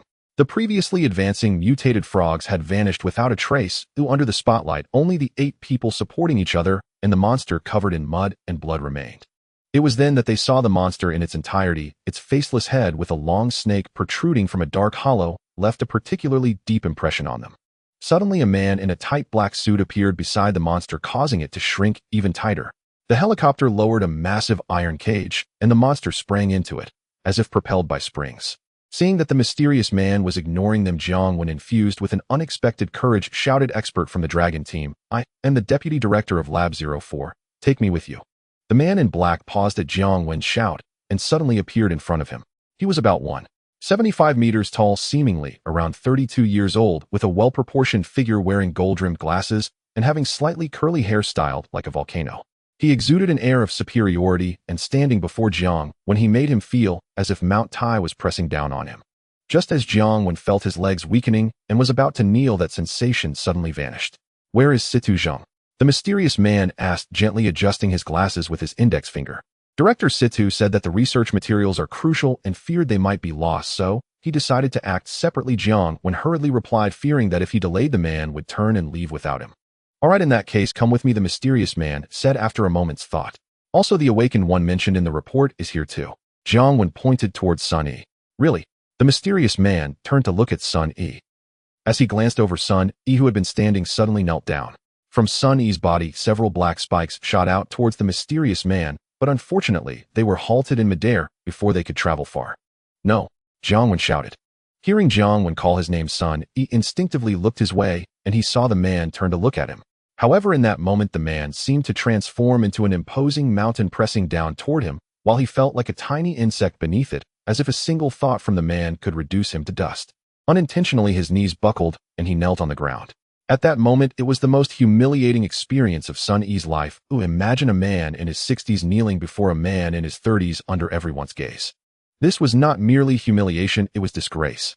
Anger surged within him, and the once dormant seed of defiance grew rapidly as the oppressive weight on him felt lighter. Fueled by rage, he unleashed his powers without reservation. But to his disappointment, those spikes that even the mutated giant dog couldn't evade were firmly restrained in midair less than a meter away. "Humph," the mysterious man scoffed, driven by anger. "Strength will inevitably lead to confusion. I hope you know better." He then turned to Jiang Wen, saying, "Let's go." But Jiang Wen began to protest, but upon seeing the mysterious man's slightly displeased expression, he decisively swallowed his words. "Head east for about 20 kilometers. There's a newly established survivor camp where you can stay temporarily." After saying this, he didn't wait for the group's response and pulled Jiang Wen's shoulder, jumping onto the helicopter. As the remaining few exchanged glances, the helicopter dropped a package and swiftly flew away. Although there was ample space in the helicopter, the presence of a large iron cage made it feel cramped. The mysterious man relaxed against the aircraft's exterior, leaning back with his legs crossed, taking up more than half of the row of seats. Jiang Wen had no choice but to squeeze himself to the side, carefully keeping his distance. At that moment, Jiang Wen witnessed a shocking scene as delicate and smooth arms unexpectedly emerged from the iron shell of the helicopter. These arms were as soft as if they had no bones, reaching out to embrace the mysterious man around his neck, while a woman's face gradually appeared from the shell. The woman had an oval face with a straight and upturned nose, slightly full lips, and seductive eyes. Her head gently leaned against the mysterious man's face, her hands wrapped around his neck. If it weren't for her bizarre appearance from the helicopter's outer wall, she would resemble a woman tenderly embracing her lover. "I say, Lao Air, you remain as ruthless as ever, don't you?" The woman softly whispered in the mysterious man's ear. "You just left those little ones behind as if they were nothing." The mysterious man seemed accustomed to the woman's behavior and coldly replied, "Humph, if a system-based ability user along with 4 elite soldiers and those 2 civilians cannot cover a mere 20 kilometers after receiving a supply pack, then let them be eliminated by this world. And by the way, I am Long Air, don't call me Lao Air. Oh, why are you still so resentful about this ranking? Look, you've scared someone already," the woman said in a flirtatious tone, casting a seductive glance at Jiang when causing him to break out in a cold sweat. He couldn't help but think, this woman must also be a member of the Long group. Why does she speak this way? If she accidentally reveals something she shouldn't, I could be in trouble. My family would never offend someone from the Long group for an internal member. All right, Xiao Wu, let's get to the point. You look so anxious. The woman known as Xiao Wu cast a resentful glance at Long Air and turned to Jiang when saying, "Fatty, there are only 3 of us here. You answer whatever I ask, and if you dare to deceive me, humph, you know what that means." 3 people. Jiang Wen was startled and secretly leaned forward to look. Indeed, there was no one in the pilot's seat. The helicopter was flying by itself. He broke out in a cold sweat and thought, these people from the Long group are indeed all monsters. I must answer their questions carefully next. If I anger them, I won't even know how I died. While Jiang Wen was pondering, he dared not slack off and said, "Please go ahead, I will answer truthfully and thoroughly." As for the term fatty, he chose to ignore it. Xiao Wu showed a calculating expression and asked, "Is there a handsome guy named Situ Zheng in your department? Where did he go?" "We parted ways this morning. Director Situ said he was going to Nanjing to find a survivor base." "Nanjing?" Long Air frowned and asked, "How many people does he have with him?" "Just a little girl." "Oh my God, has Situ Zheng turned into a creepy uncle who kidnaps little girls after not seeing him for years?" Xiao Wu immediately shouted upon hearing Jiang Wen's words, "This guy is too evil." While Jiang Wen was thinking about how to explain why he had soldiers, while Situ Zheng only took a burden like a little girl, a thin needle-like object suddenly protruded from the cabin behind him, gently pricking the back of his head, and he fainted. After Jiang Wen fainted, Xiao Wu immediately changed her demeanor and became serious. "Ergo, I can understand that Situ Zheng wants to go to Nanjing alone, but I can't comprehend why he would take a burden with him. Do you remember a few days ago when the boss and the others went to Shanghai and returned empty-handed? Are you talking about that class awakened mentalist?" "A little girl. I'm not sure, but with Yao Gongzi's character, he would never take a burden with him out of pity. Moreover, we don't fully understand the rules of awakened beings. Especially after the disaster, the emergence of many awakened beings is utterly chaotic. For example, just now that old guy who was half buried in the ground became an awakened being, didn't he?" Xiao Wu was silent for a moment before asking, "Should we inform the boss about this? He has always wanted to meet that class." "Forget it, Situ Zheng should have his own plans. This is a debt our Long group owes him. Even if the boss finds out, he wouldn't go, so why should we complicate things? Let's complete the mission and return to Beijing." Hey Lao Air, what do you think would happen if Yao Gongzi encountered this monster?" "I told you not to call me Lao Air. Guess. I really want to know who is more monstrous, Yao Gongzi or this monster." "Ha ha." Xiao Wu laughed in a manner unbecoming of a lady. Little did Xiao Wu know her words would indeed lead Situ Zheng to encounter such a mutated monster shortly after. Sun Yi knelt on the ground, motionless, haunted by the memories of his colleagues' flattery before the disaster, the ambitions after Situ Zheng's cold indifference, the agile actions of Captain Yu Jiang Wen's betrayal in crisis, and the arrogant solitude of the mysterious Long group. Each memory intensified the resentment, jealousy, and anger in his heart, feeding the already sprouted pathological seed within him. As the seed grew, his mind became increasingly twisted and sick. "I want to be powerful. I want strength. I want to make everyone who looks down on me pay the price. I want them to suffer more than death. The pain of others will be my happiness." Sun Yi's heart roared as that pathological seed finally grew into a towering tree. It completely twisted his mind. He had already succumbed to madness. He would not be the first to go insane in this dark and destructive apocalypse, nor would he be the last. A flurry of black spikes shot out from Sun Yi in all directions. The remaining survivors who attempted to comfort him found themselves facing utter disaster. The night provided the perfect cover for these spikes. Until their dying moments, they couldn't comprehend what had transpired. When Sun Yi came to his senses, there were no living souls left around him. Captain Yu and his team became the first batch of sacrifices under Sun Yi's command. Sun Yi simply stood up, kicked the corpses on the ground, fiercely spat, and said, "You got off easy dying so quickly." Then he picked up the package left behind by the helicopter and walked away without looking back. If anyone saw him, they would be startled, for this package, weighing dozens of pounds, was effortlessly carried on his back. A sedan sped across the grassy field, jolting violently over the uneven terrain. Its body bore dozens of dents and scrapes. The trunk lid and rear windshield were missing entirely, and the passenger side window gaped open. A jagged, blood-smeared hole where shattered glass, matted flesh, mud, weeds, and unidentifiable debris clung to the frame, leaving the vehicle looking as though it had just been dragged from a scrapyard. Survival in this apocalyptic world had deteriorated to an unimaginable extreme. Within less than 2 days, a nearly pristine car with fewer than 500 kilometers on its odometer had been driven to the brink of total collapse. Glancing back at the rear seat, Simu Bingbing's small frame curled tightly like a delicate kitten nestled in the corner. Her long, unwashed hair, tousled by the wind streaming through the broken window, drifted softly across her face, several strands clinging to her cheeks. Once clean and rosy, her little face was now smudged with grime and drained of color, pale and fragile. The rest of the rear seat was piled high with biscuits, instant noodles, snacks, and other provisions, alongside several plastic fuel cans brimming with gasoline. She seemed chilled, arms wrapped tightly around herself. With each violent lurch of the car, her slight body rocked helplessly, and a bag of potato chips shaken loose from the heap beside her tumbled onto her lap. Yet even then her eyes remained closed, her breathing deep and steady, as serene and untouched as a childlike sleeping beauty.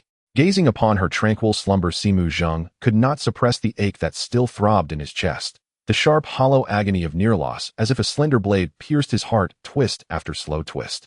His worst fear had come to pass. Not only had zombified animals mutated, but so too had human undead. And it was one such mutated corpse that had nearly stolen her from him forever. Once they'd left the paved highway, both speed and road conditions plummeted. Frequent detours, necessitated by impassable stretches, stretched what would once have been a short journey into an interminable crawl. Compounding this, Simu Zheng had initiated his nurturing plan for Simu Bingbing, deliberately slowing their pace further. Thus, after more than a day, their fuel reserves dwindled alarmingly, while their stock of food remained relatively ample. Faced with imminent fuel exhaustion, Simu Zheng had no choice but to steer the car back toward the highway in search of a gas station. It was precisely for this reason that he pulled into this very station, where they encountered for the first time a mutated human zombie. In the near future, such beings would be classified as Type II mutants, M2.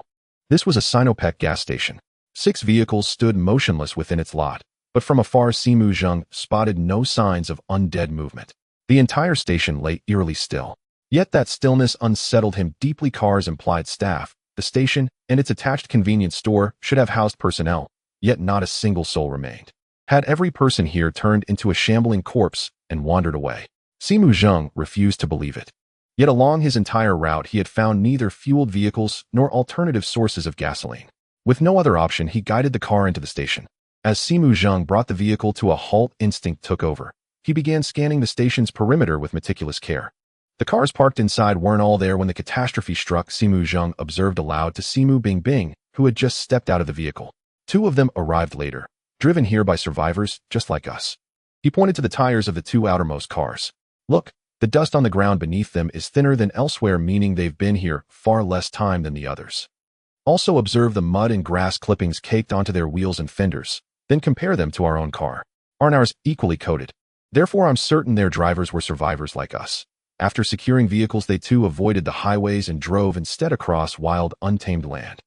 People like you and me, refined, perceptive souls, are born with extraordinary acuity and insight, gifted with eyes capable of piercing the veil of intention. That is your greatest strength. But your age remains your gravest weakness. You lack the physical power and speed of ordinary adults. In this peril-fraught world, survival demands leveraging your strengths to compensate for your vulnerabilities. Remain perpetually vigilant. Track every shift in your surroundings, anticipate danger, identify escape routes, and above all, never place yourself directly in harm's path. That is your surest safeguard. So you must train yourself to observe, constantly analyze relentlessly, and glean vital truths from the smallest details. Do you understand? As he spoke, Simu Zheng began filling a fuel canister from the pump. That I understand. We should fill up and leave immediately. Oh, what did you deduce? Tell me. Simu Zheng harbored no doubt about Simu Bingbing's perceptiveness. His purpose was singular, to maximize her chances of surviving this chaotic, unforgiving world. This place is dangerous. We must leave at once. Saying this, Simu Bingbing swiftly opened the passenger door and slid into the front seat. Because the vehicle ahead blocked access to the pump, Simu Zheng had to fill cans manually before transferring fuel to the tank.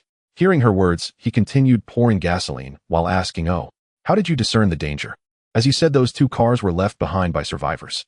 In this world, vehicles are indispensable, akin to a second life. That's precisely why we stopped here despite sensing something deeply wrong. It's the same logic. Survivors would abandon their cars only under absolute duress. So why were these two abandoned? Where did their drivers go? I noticed several bullet impacts on the nearby walls. Against ordinary zombies, firearms are unnecessary. Numbers alone suffice. Moreover, firing a gun at a gas station is recklessly forbidden.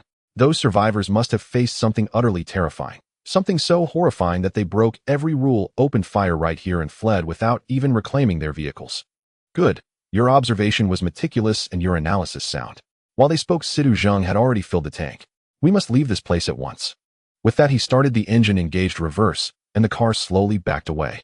Suddenly, a humanoid object plummeted onto the trunk lid, jolting the vehicle violently. Oh no.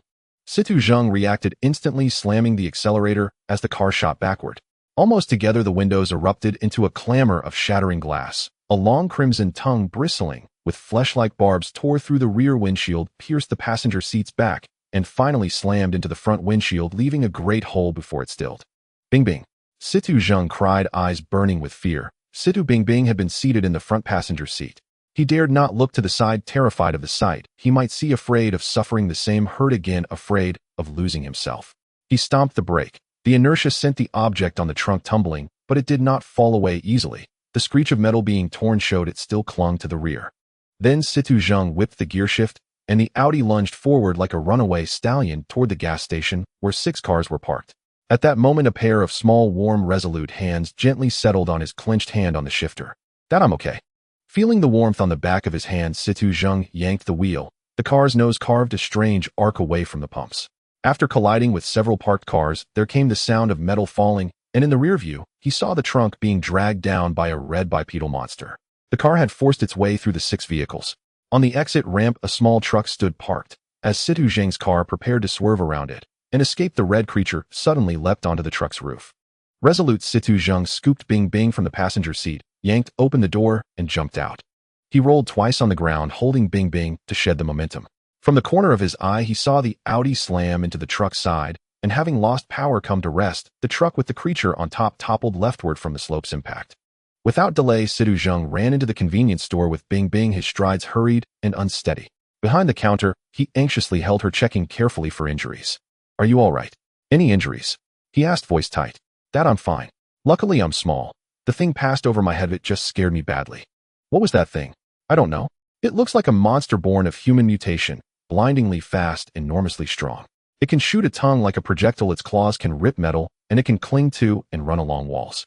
Situ Zheng lowered his voice as he spoke. Bing Bing pointed and asked, Dad, what is it doing? Huh, he replied, straining to see.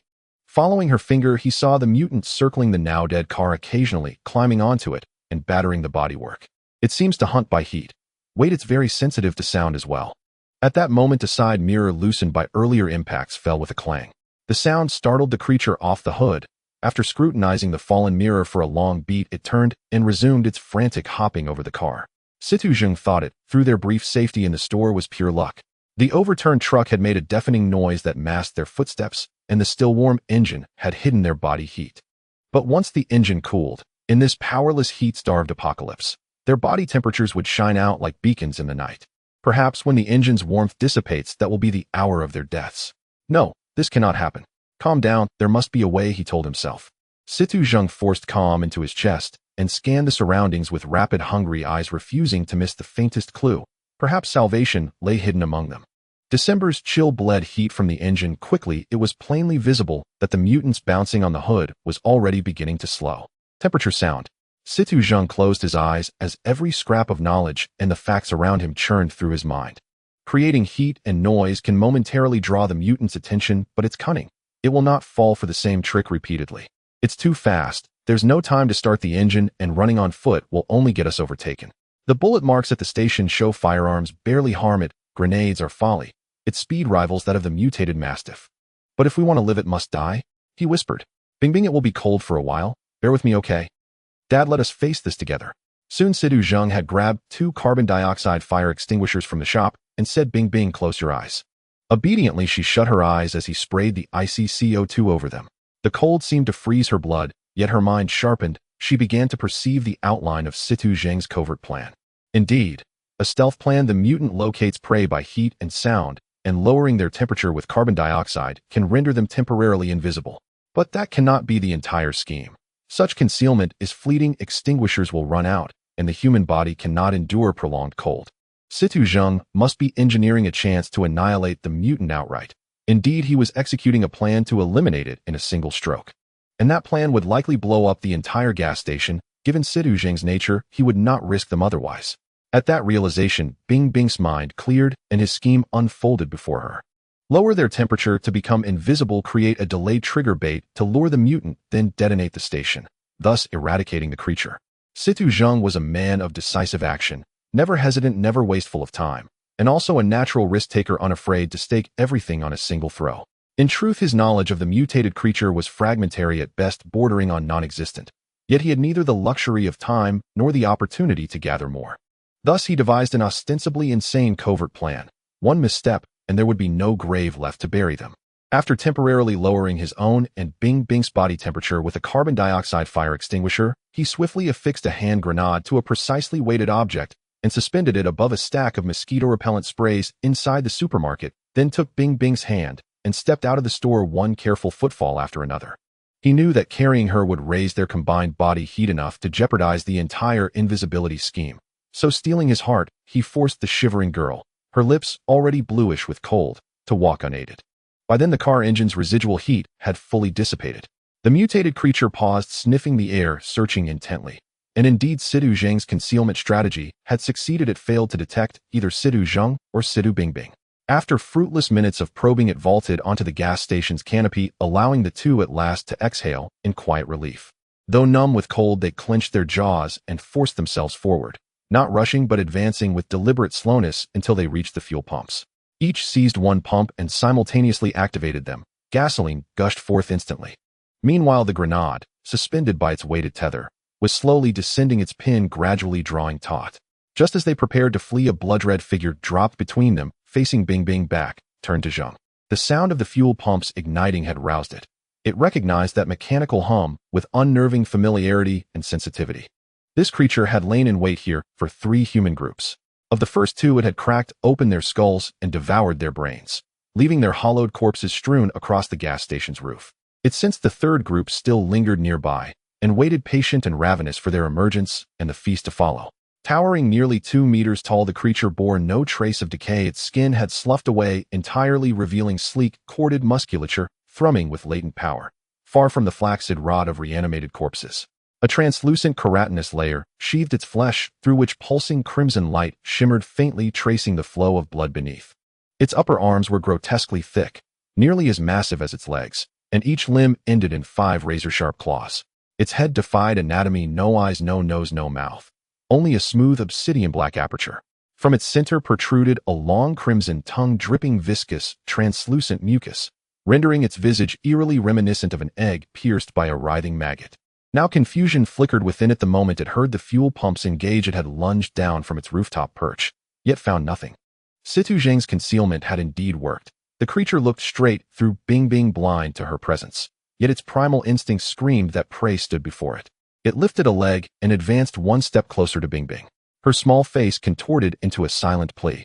Unaware, the creature did not notice that behind it Situ Zheng, who had already raised his pistol, lowered it again helplessly the instant he saw Bing Bing's expression.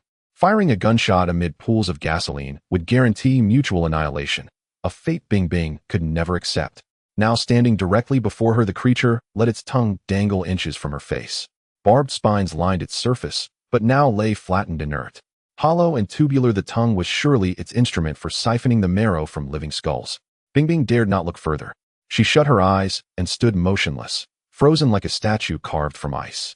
Inside the supermarket, the crude trap finally triggered. The grenade, pulled downward by its weight, struck the floor with a thunderous detonation, igniting several nearby cans of insecticide spray. The store erupted in a chaotic, percussive symphony, like firecrackers exploding in rapid succession during a festival. Lured by the commotion, the mutated creature abandoned its search at the fuel pumps and charged into the supermarket, its immense force shattering the entrance doors into splinters. Almost the instant the creature whirled and burst inside, Situ Zheng moved. He swept Bing Bing into his arms and sprinted. 3 strides compressed into 2. Out of the gas station, leapt off the highway and dove into a shallow depression below the road. For where he had just stood lay a disarmed grenade, its fuse sputtering white smoke. The creature soon realized it had been deceived and stormed back out enraged. At that very moment, Situ Zhang's grenade detonated with a deafening blast, igniting the spilled gasoline and triggering a cataclysmic secondary explosion. The entire gas station erupted into a roaring fireball. Situ Zhang pressed himself low against the ground, mouth agape, while using one hand to gently pry Bing Bing's frozen jaw open, helping the half-frozen child breathe. Only after the violent concussion subsided did Situ Zhang lead Bing Bing back onto the highway. Before them lay the smoldering ruins of the gas station, scattered debris still aflame, yet the interior itself eerily devoid of flame. The initial blast had created a vacuum, snuffing out all combustion within. Situ Zhang's original sedan, though its windshield had shattered, had merely been hurled several hundred meters by the shockwave. The small delivery truck, however, had overturned completely. Its cargo spilled across the asphalt. It appeared to have been restocking the supermarket. Crates of food and beverages littered the roadside. Fortune seemed to favor them. Though they had narrowly escaped death, the battered Audi remained operational, and now they possessed abundant provisions and fuel. The journey to Nanjing, once uncertain, now stretched before them clear and unimpeded. Yet the thunderous blast risked drawing nearby shamblers. With no time to waste, they coordinated swiftly. Bing Bing gathered scattered supplies, while Situ Zhang hauled the loads into the vehicle. Since formally acknowledging their father-daughter bond, they had journeyed as one. Situ Zhang drove by day, imparting his hard-won knowledge and experience to Bing Bing. By night, they took turns keeping watch. He slept less than 4 hours daily, though she no more than 6. Though he endured, the burden weighed heavily upon 6-year-old Bing Bing, still deep in the age where sleep came naturally and abundantly. Yet recalling what had transpired, Situ Zhang steeled himself, halted the car, and prepared to rouse Bing Bing from her deep slumber. Situ Zhang parked the car, stepped out of the driver's seat, and opened the back door. As he leaned in, he caught a faint whiff of gasoline, a bit pungent. Situ Zhang frowned, hesitated for a moment, then bent down to pat the small, icy face of Bing Bing, saying, "Bing Bing, don't sleep anymore, wake up." Seeing that Bing Bing showed no response, Situ Zhang pulled her small hand. "Bing Bing, wake up, it's time for class." Still no response. Is she really that deep in sleep? Situ Zhang rubbed his nose in frustration. "All right, I'll let you sleep a few more seconds." As he spoke, he leaned into the car, picked up the sleeping Bing Bing from the back seat, and placed her in the passenger seat, patting her back, while saying, "Bing Bing, Bing Bing, wake up, don't sleep." Finally, under Situ Zhang's relentless coaxing, the drowsy Bing Bing opened her sleepy eyes, mumbling, "Dad, let me sleep a bit more, you go eat first." Situ Zhang couldn't help but be amused by Bing Bing. This little sprite, half awake, showed such a comically sleepy expression, which made him feel both exasperated and entertained. He tapped her head, saying, "All right, wake up, it's time for class." After a while, Bing Bing had finally woken up, stuck out her adorable little tongue, smiled sweetly, and said, "Let's get started." At that moment, since the central government had released a message through a grand satellite network 5 days ago, the long silent car radio once again transmitted the authoritative voice of the chairman. "Dear compatriots, in these darkest days since the founding of our nation, I have been thinking of you and worrying about you every moment. I feel ashamed and saddened that I cannot provide you with enough security. But please believe that I have never abandoned you. Our army has established more than 30 gathering points across the country, assisting over 40,000 citizens. However, I know that compared to the number of people still in danger, this is merely a drop in the bucket. In order to help more people receive assistance, I will announce the locations of each gathering point to the public. Here are the 4 major gathering points: Beijing, Tianjin, Guangzhou, and Chengdu. These large gathering points have populations exceeding 1 million, with a permanent military presence exceeding that of a corps. They have at least reclaimed the city center and restored partial electricity supply and production capacity. Next, we will discuss the central gathering points. The above is the list of gathering points that have temporarily established contact with the central government. Nearby residents can go to these points for shelter. First, the central government will regularly airlift some civilian and military supplies to support the development of these gathering points, and will also airlift a batch of specialized communication equipment to enable connections between the bases for mutual support. Secondly, the central government will drop supply packages in areas that cannot be reached by the above gathering points. These packages will contain compressible biscuits for multiple people, drinking water, canned food, instant noodles, a rifle, 4 handguns with ammunition, and small radio equipment. This will help local residents gain survival and self-defense capabilities. However, the crisis we face is still immense. Our enemies are no longer just the foolish zombies, they are more savage and cunning. Our troops have obtained some of their information at the cost of much blood. We will unconditionally disclose this precious information to you. However, in the face of these more ferocious enemies, we are not without resistance capabilities. Some individuals have evolved during the crisis, gaining abilities far beyond ordinary humans. We call them awakened ones. Finally, as I mentioned a few days ago, I will fight alongside you until the end. Now Professor C2 Yin, the president of the Academy of Sciences, will present the latest research findings from his team. Shortly after the chairman finished speaking, another slightly weary and somber male voice came through the loudspeaker. I apologize, everyone. I am just a simple scientist. The chairman suddenly assigned me to explain the latest research data, and I find myself at a loss for words. Science is an extremely rigorous field, how any error or omission can lead to significant losses. What I can share are only parts of the research findings and some inferences. I am sorry that we do not yet have a conclusion regarding the cause of this disaster, nor an effective treatment method. Moreover, in the saliva of all the mutated organisms, we discovered an unknown virus, which has a high probability of transforming a normal person into a zombie upon entering the human body. The likelihood of this transformation is related to one's physical constitution. In other words, individuals with better physical conditions have a higher resistance to the virus. However, even a physically strong person, if infected multiple times at once, still has a significant chance of turning into a zombie. Additionally, the symptoms of infected individuals are similar to those of the flu. If a person does not turn into a zombie within 5 days of infection, it indicates that there is no danger of mutation this time. The scope of this biological mutation is extremely vast. 2 points summarize the rules of mutation. First, the mutation of mammals. Once these animals mutate, they lose their normal biological classification. Only by attacking the brain can they be completely killed. We refer to them as M1. In contrast, non-mammalian animals do not exhibit this condition, i.e., as long as their vital points are hit, or they lose a significant amount of blood, they can be killed. We refer to these creatures as D1. Moreover, we discovered that both M1 and D1 have the potential for continued mutation, and the mutated M1 and D1 become smarter, more cunning, and possess enhanced aggression and destructive power, as well as the ability to command M1 and D1 within a certain range. We call the evolved forms of M1 and D1 M2 and D2. It is crucial to note that among M2, those evolved from humans possess terrifying lethality, and they have lost their eyesight, relying on thermal and sound cues for tracking. When encountering them, it is best to use high-heat items to attract their attention before concentrating fire to eliminate them. Due to insufficient samples and data, we cannot currently prove whether M2 and D2 have the potential to evolve into M3 or D3. However, I hope they do not continue to evolve, because based on the abilities gained from the evolution of M1 to M2, if M2 were to evolve into M3, ordinary weapons would lose their deterrent effect. Only the awakened ones and large-caliber artillery could inflict damage on them from the front, though this is merely a prediction. As for the awakened ones, they are outside the scope of my research, so others will be responsible for explaining that. Indeed, a strange voice came to introduce the awakened, but his introduction lingered on the most basic aspects. Naturally, Situ Zheng felt a sense of disinterest, already familiar with it all.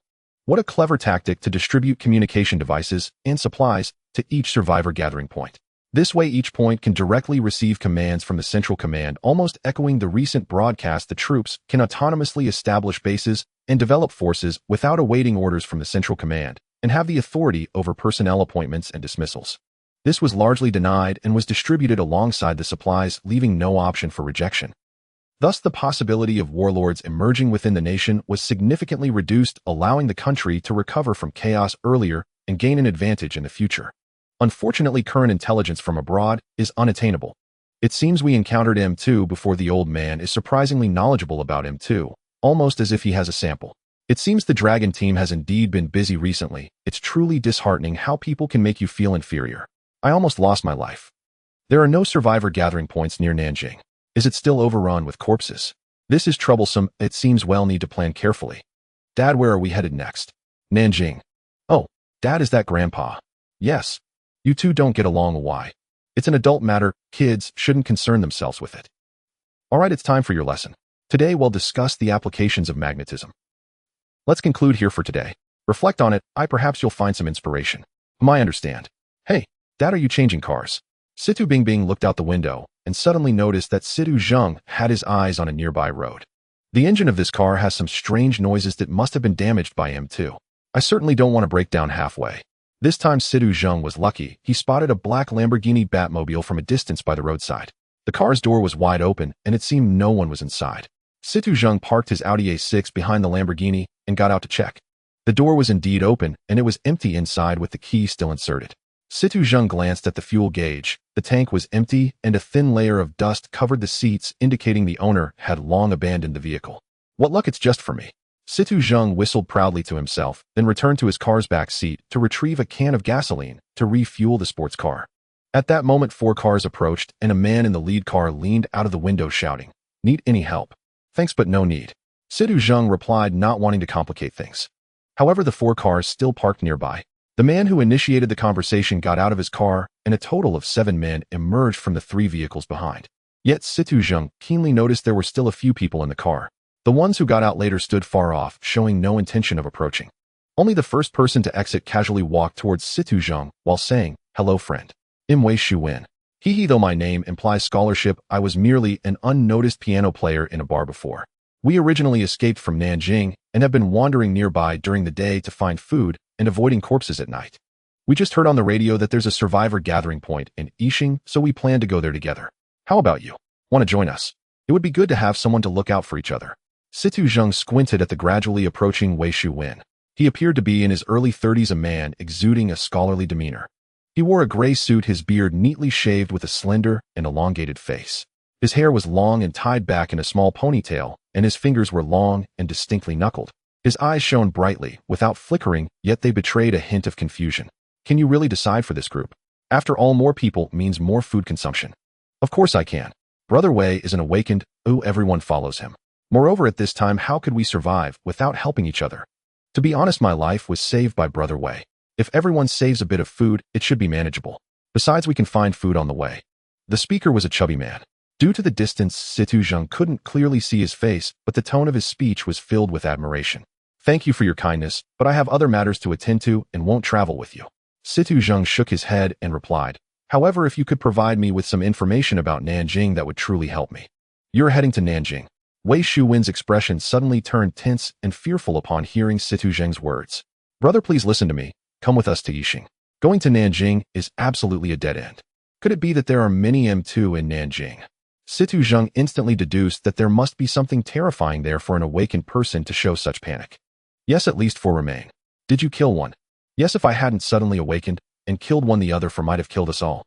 At this point, Wei Shuwen was no longer panicked, but spoke with a hint of lingering fear. "You're quite formidable too, to kill an M2 in one go." Actually, I was also stunned at that moment. When I came to my senses, that M2 had tangled my hair into a lump. Looking back now, it's really disgusting. "Where did you encounter it?" "Probably near Yuhua Terrace." "You must not go there." "Thank you for the warning. I'll seriously consider your advice. However, I still want to see it with my own eyes." Seeing that persuasion was futile and the other party seemed determined to head to Nanjing, Wei Shuwen shook his head helplessly and said, "All right, brother, I wish you good luck." Saying this, he turned and walked towards his own car.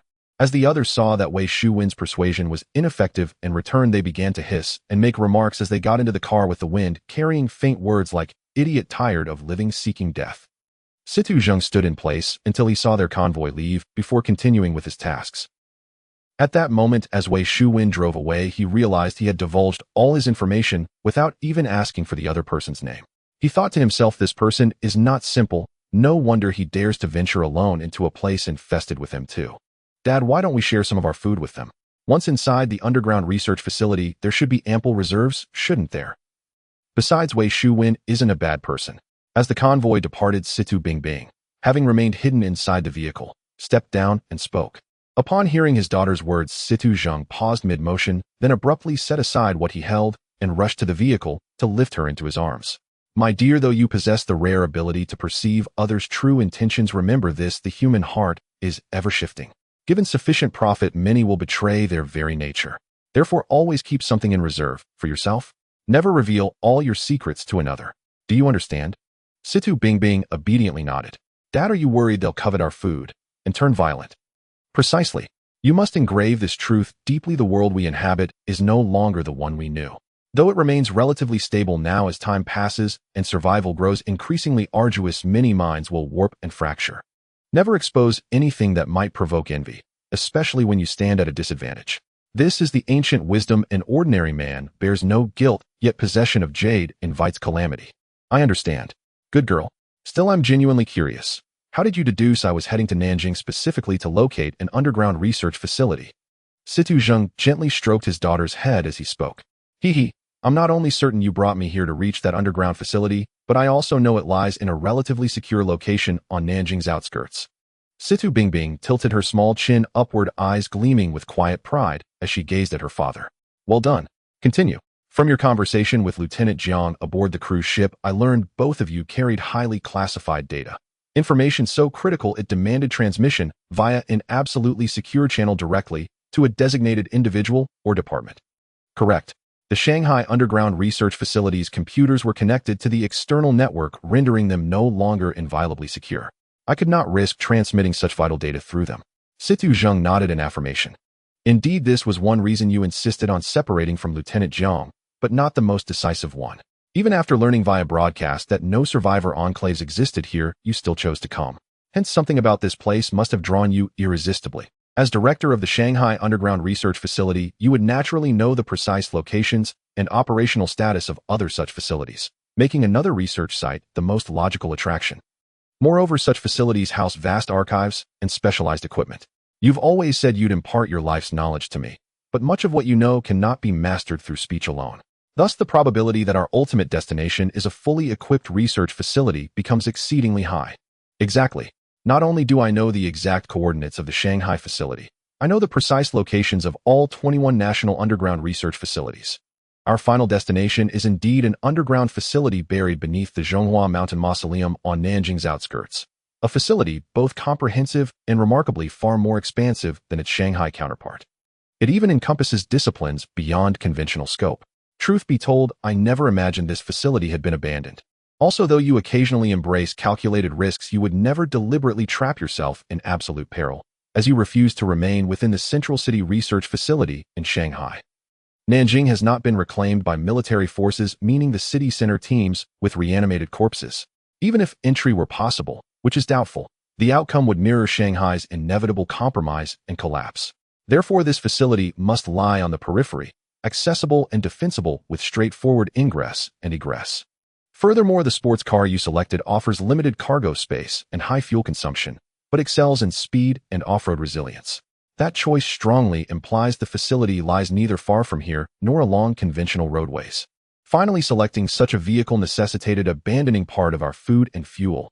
Resources you yourself declared would soon become scarce and irreplaceable. You would not discard them lightly unless you were certain the underground facility already held abundant reserves of both.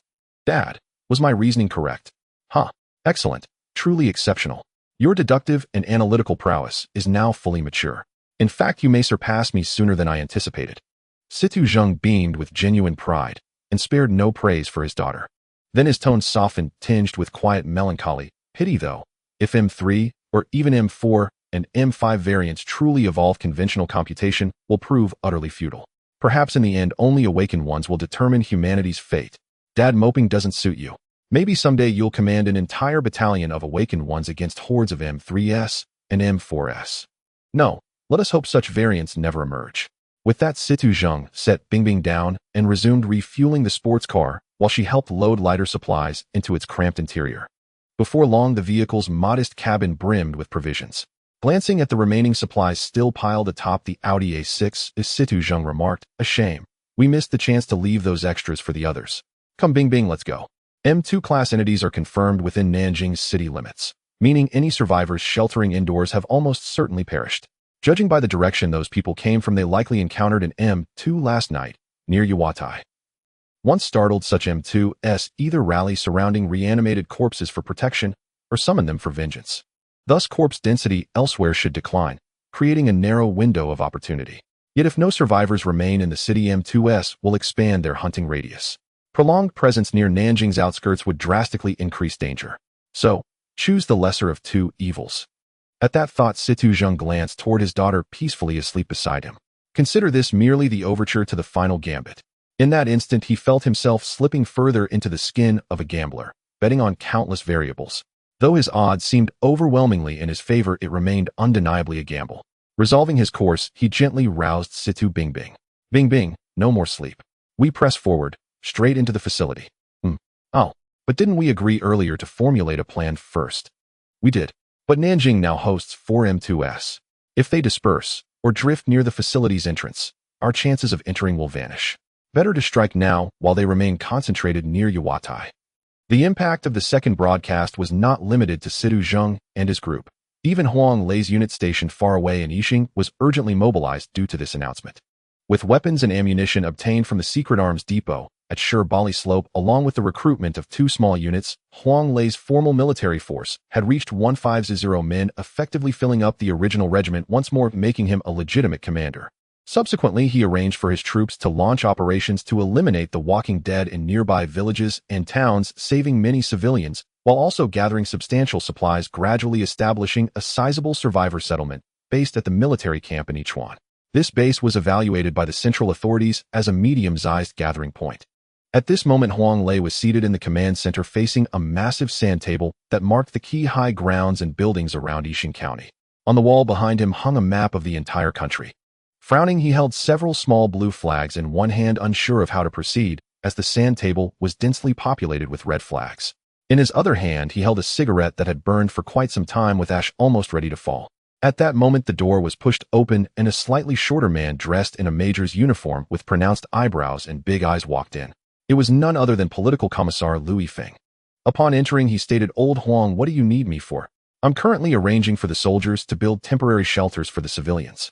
The sound of his entrance made Huang Lei's hand tremble, causing the ash from his cigarette to fall to the ground. He looked up at Liu Yifeng and said, "You're here, old Liu. Just the person I wanted to discuss something with. Let's sit down and talk." "All right," Liu Yifeng replied as he took a seat nearby. "Old Liu, what's your take on the current situation at our gathering point?" "It's not too bad. We have over 1500 troops and 500 civilians at the gathering point. The weapons and ammunition are sufficient for the troops, but we are lacking in food and housing. I have arranged for the troops to expedite the construction of shelters and search for food. Old Liu, our 1500-man force has to ensure the safety of 500 people while also building temporary houses and searching for food. In essence, we need to feed 500 people with just 1500 men. On average, each soldier is responsible for nearly 35 people's needs. The soldiers are exhausted, and this way of developing our gathering point is unsustainable." "I understand everything you're saying, Old Huang, but what can we do? In times of national crisis, as the people's army, if we do not serve and protect them, who will protect them?" Liu Yifeng said passionately. "Do you know? Our gathering point is almost out of supplies, and the only reason we haven't run out yet is that the civilians brought what they could when we rescued them. If we maintain the current situation, we will run out of food within a week. Then what do you suggest?" Sighing, Liu Yifeng said, "We could select some civilians to join the military." "Absolutely not. How can we let untrained civilians join the army? How can we let them face the dangerous walking dead? So we just let them sit around. Allow 500 people to loiter in the military camp all day? What about our soldiers who are going hungry, poorly clothed, and unable to sleep well, without even a place to stay?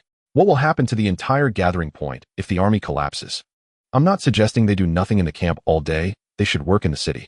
As long as we can reclaim Yixing, these people can return to their jobs, can't they? Even if we let those civilians join the army, we can assign them to non-dangerous tasks like helping to construct the camp and searching for food. Look at this sand table, and then at my hands."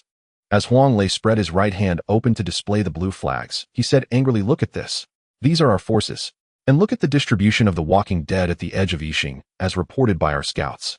With our current military strength, let alone reclaiming Yixing, if a few M2s come out commanding the walking dead to attack our gathering point, we don't even know if we can hold our ground.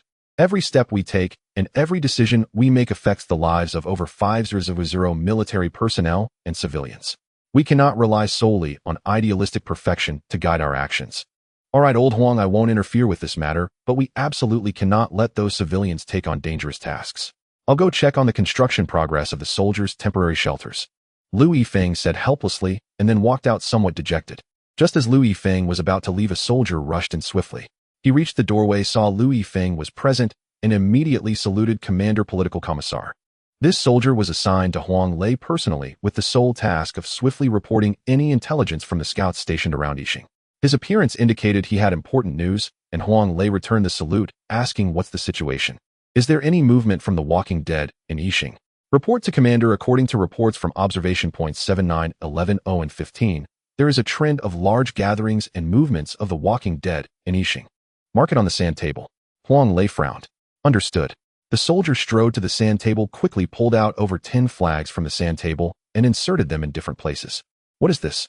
Political Commissar Liu Yifeng, lacking experience in commanding troops, noticed something was amiss.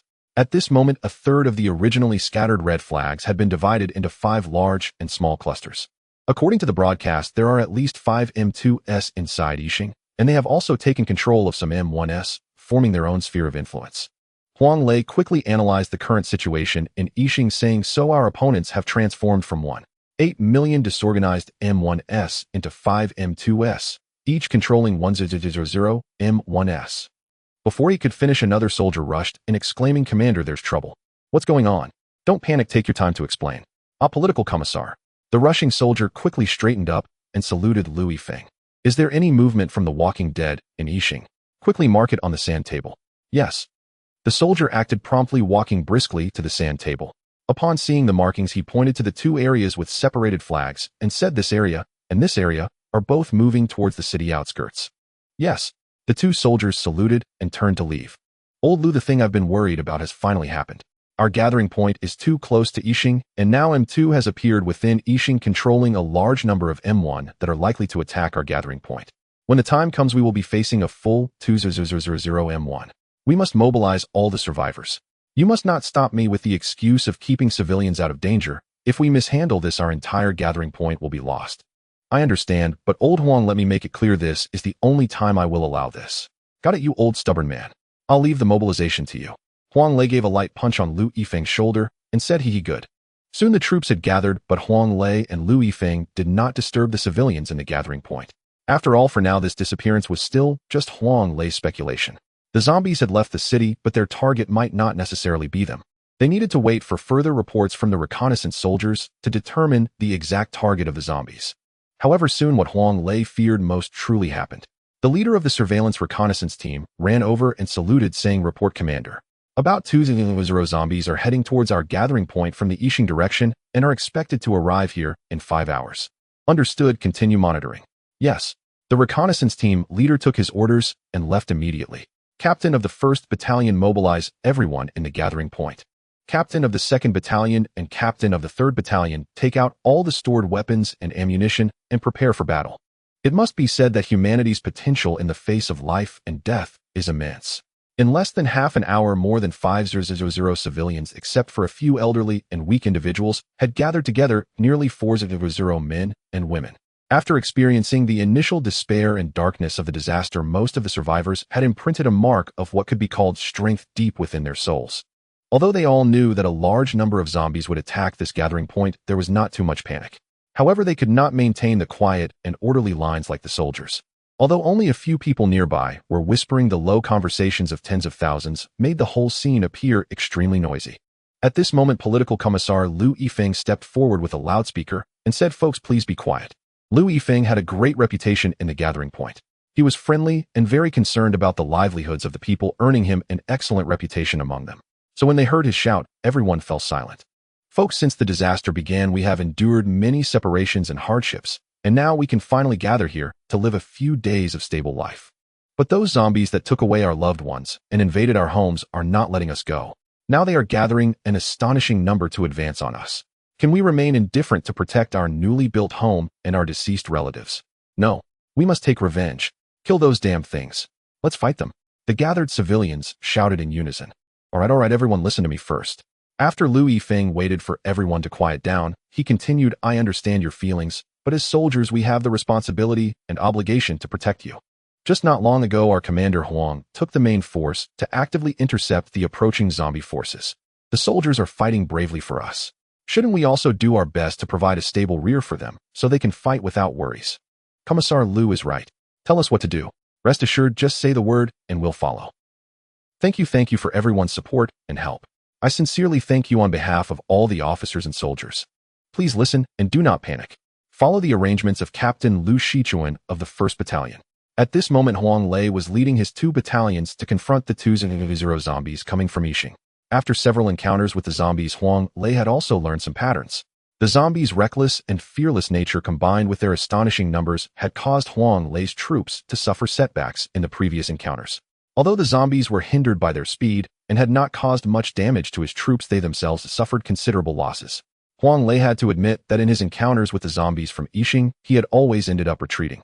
In every battle, tens of thousands, or even more zombies charged forward without any tactics, directly pressing against Huang Lei's troops. Even if thousands or more zombies were exterminated, they did not care. That relentless momentum was overwhelming. There was no morale and no retreat, just a continuous charge that completely suppressed the space for the troops, leaving them with no choice but to retreat. With the attack of 2-0 gathered zombies, if they remained in one place like before, they would undoubtedly be swallowed by the tide of zombies. The loss of the gathering point would be incalculable. To deal with the shameless and unresolvable wave tactics of the zombies, they either needed overwhelming firepower to suppress them or solid fortifications for protection to hold their ground. However, Huang Lei had neither. His only method now was to layer resistance before the zombie horde reached the gathering point, weakening them to ultimately achieve their annihilation. The mechanized troops quickly arrived in front of the zombie horde, and looking at the densely packed zombies advancing like dark clouds, all the soldiers couldn't help but gasp. Seize the high ground, and the troops will attack from the right flank of the zombie horde, firing closer. The first to open fire were not the machine guns in the soldiers' hands, but the 105mm main guns of several Type 59 tanks. The shells capable of collapsing reinforced concrete buildings landed in the dense horde of zombies, immediately causing astonishing destruction, with blood mist erupting from the zombie group. The attacked zombie horde immediately turned their attention towards Huang Lei's troops. Continue firing at the densely packed zombies. Huang Lei, leading the troops this time, aimed to maximize the extermination of zombies, naturally directing his troops to fire at the most concentrated direction of the zombies. As the zombies gradually entered the shooting range of the machine guns and grenades, Huang Lei decisively ordered his troops to fire, and for a moment gunfire rang out like raindrops. The sudden fierce firepower seemed to daze the zombies, and Huang Lei felt that the speed at which the zombies were advancing had slowed down. Soon several thousand zombies fell on the path ahead, but Huang Lei felt that things wouldn't go so smoothly. 2nd Battalion Commander, you personally lead a squad to scout the area nearby. These walking corpses are acting strangely. The 2nd Battalion Commander, a burly man with a full beard, turned to the soldiers behind him and said, "Security squad, follow me." As the battle commenced, it swiftly entered a white-hot phase, with a modern army fighting for the lives of tens of thousands of civilians against hundreds of thousands of seemingly lifeless walking corpses. On one side were the roaring artillery and machine guns, while on the other lay a silent realm of death, pressing down on all the living with an inexhaustible aura of despair. Huang Lei frowned, saying, "The advance speed of these walking corpses is significantly slower than usual." Just then the 2nd Battalion Commander rushed over, panting, and said, "Commander, a large number of walking corpses have been spotted on our left flank. They seem to be attempting to encircle us." Huang Lei clenched his right fist and struck it against his left palm, saying, "I was wondering why the attacking momentum of these walking corpses had been curbed, or it turns out they intend to surround us like dumplings. These M2 units are indeed becoming increasingly clever. Relay the order for the troops to withdraw from their positions as quickly as possible and head to the next high ground." Meanwhile, Lu Yifeng was leading nearly 400 civilians to dig pits around their gathering point. That's right, digging pits. Ever since Huang Lei devised the method of luring the walking corpses into trenches to eliminate them outside Shanghai, the tactic of digging pits became one of their best means of exterminating the corpses. After digging a massive pit, they would lure the walking corpses in and douse them with some flammable material before setting it alight. It is impossible to arm 400 civilians to fight the walking corpses, but getting them to dig pits together is feasible. Those with tools can use shovels, while those without can help move stones and transport the excavated soil away. People were bustling with energy, sweating profusely as if it were not the cold December, but a sweltering June. Lu Yifeng stood in a pit taller than a person, forcefully driving his shovel into the ground. He wiped the beads of sweat off his forehead and glanced at the busy crowd around him, filled with a sense of satisfaction. These hopeful individuals with resolute expressions in their eyes had just days ago been struggling on the brink of life and death, filled with despair. For Lu Yifeng, protecting and assisting these civilians was his most sacred duty. Unfortunately, he ultimately overlooked the corruption of the human spirit in an apocalyptic world, leading to significant losses for the entire gathering point. On the front lines, Huang Lei's brows had knitted into a tight knot. He had lost count of how many times he had frowned that day. Although he had successfully repelled the walking corpses 4 times, and their numbers had almost halved, the seemingly unstoppable tide of corpses pressed on. At this moment, the 2nd Battalion Commander rushed over and said, "Commander, the walking corpses are ignoring our attacks and are heading straight for the gathering point. Damn it, have these things become sentient?" Huang Lei cursed fiercely before ordering all troops retreat back to the gathering point and prepare for the final battle. Understood. An hour later, Huang Lei returned to the survivor gathering point with 100 soldiers. From a distance, the gathering point looked completely transformed. The entire terrain had been altered, and aside from the original road leading in and out of the military camp, everything else had been excavated. Huang Yifeng and his team had dug a pit 2 meters deep and 10 meters wide with a 2-meter high and 4-meter-wide earthen wall made from compacted soil and stones on one side, near the survivor gathering point. Many soldiers and armed civilians stood atop the wall, numbering around 300. It resembled a heavily fortified small town. Troops quickly move into the town, rest for half an hour, and then prepare for battle. After giving the order, Huang Lei finally felt a sense of relief. With this small town facing the remaining walking corpses, he finally had some confidence. Huang Lei's troops quickly entered the small town, where Lu Yifeng had already prepared meals for them. The soldiers, having fought intensely on the front lines for 5 hours, were utterly exhausted, with some simply stuffing a few buns into their mouths before falling asleep. Huang Lei approached Lu Yifeng and patted him on the shoulder, saying, "Old Lu, well done. Now I have confidence that we can hold this place." "Old Huang, you're mistaken. This isn't my achievement. I couldn't have built such a position. Only the people can construct such defenses. Only the people can utilize such positions." "All right, old Lu, it's not the time for movie quotes. Just tell me what's going on. With just your people and tools, it would be absolutely impossible to complete such a project in just a few hours." As the top leader of this gathering point, Huang Lei was naturally well aware of the situation within, and with the walking corpse army set to enter the visible range in less than an hour, he decisively interrupted Lu Yifeng's lengthy explanation and got straight to the point. "Hehe, I knew I couldn't hide it from you." Lu Yifeng, unbothered by the interruption, chuckled and said, "Old Huang, this is what you call a pillow falling from the sky. When you're sleepy, our 1st Battalion commander, Lu Shichuan, has awakened. Moreover, he awakened as a mental type with the ability to control earth. The soil was excavated by everyone, and he helped a bit by piling it up to form these earth walls. He's currently resting behind. I tell you, he's now a treasure in our army. Don't keep assigning dangerous tasks to him. What treasure or not jade needs to be carved to become a gem? I must take the time to train him properly." Although Huang Lei spoke sternly, the hand he rubbed against his chin and the smug expression on his face clearly indicated that he was quite satisfied with Lu Shichuan. Having just awakened and continuously using his mental power, Lu Shichuan was resting in a temporary shelter when he suddenly sneezed several times in quick succession. He rubbed his nose and thought to himself, so overexerting mental power not only causes dizziness and lack of focus, but can also lead to catching a cold. "Hey, old Huang, let's get back to business. You've been firing guns and cannons for a while. Oh, what's the situation?" After a brief relaxation of his tight nerves, Lu Yifeng returned the conversation to the walking corpses. "Isn't it so? We have no equipment to manufacture artillery and ammunition on our side. We need to find a way to procure more. These are valuable resources that can minimize casualties among our soldiers. This attack by the undead outside the city presents a crisis, but it's also an opportunity. Normally they remain within the city, and we dare not order the troops to bombard the city for fear of collateral damage. Now that they have emerged, it allows our artillery and tanks to unleash their firepower. However, if they all come at once, I will certainly prioritize covering the retreat of everyone without hesitation. Now let's finish off this batch, and ideally they could send a few more thousands for us to obliterate." Hey, stop right there, Lao Lu, you're getting more and more unrealistic. Sending a few more thousands for us to obliterate.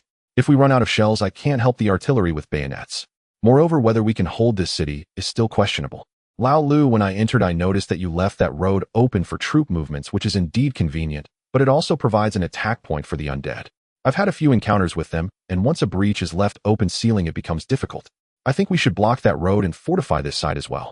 We need to transform the entire gathering point into an impenetrable fortress, leaving no gaps for them to enter."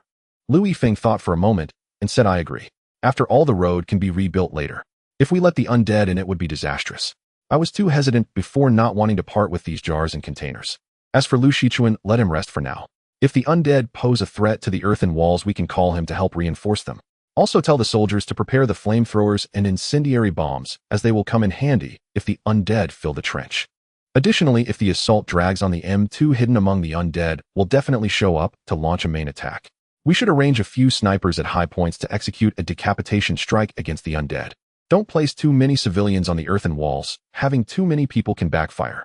Also, everyone should be prepared to break out at any moment. After saying this, Huang Lei turned and walked toward the command post. Lu Yifeng watched Huang Lei's retreating figure. He knew that Huang Lei was going to rest after directing the battle at high intensity for over 5 hours. He needed to take a break to handle the upcoming fights. 2nd Battalion Commander, 3rd Battalion Commander, relay my orders. Soon a series of commands were transmitted and executed, and the entire survivor gathering point became busy once again. This time Lu Yifeng had recruited 300 people from among the civilians. Most of them had previously been soldiers or were engaged in professions such as police or security.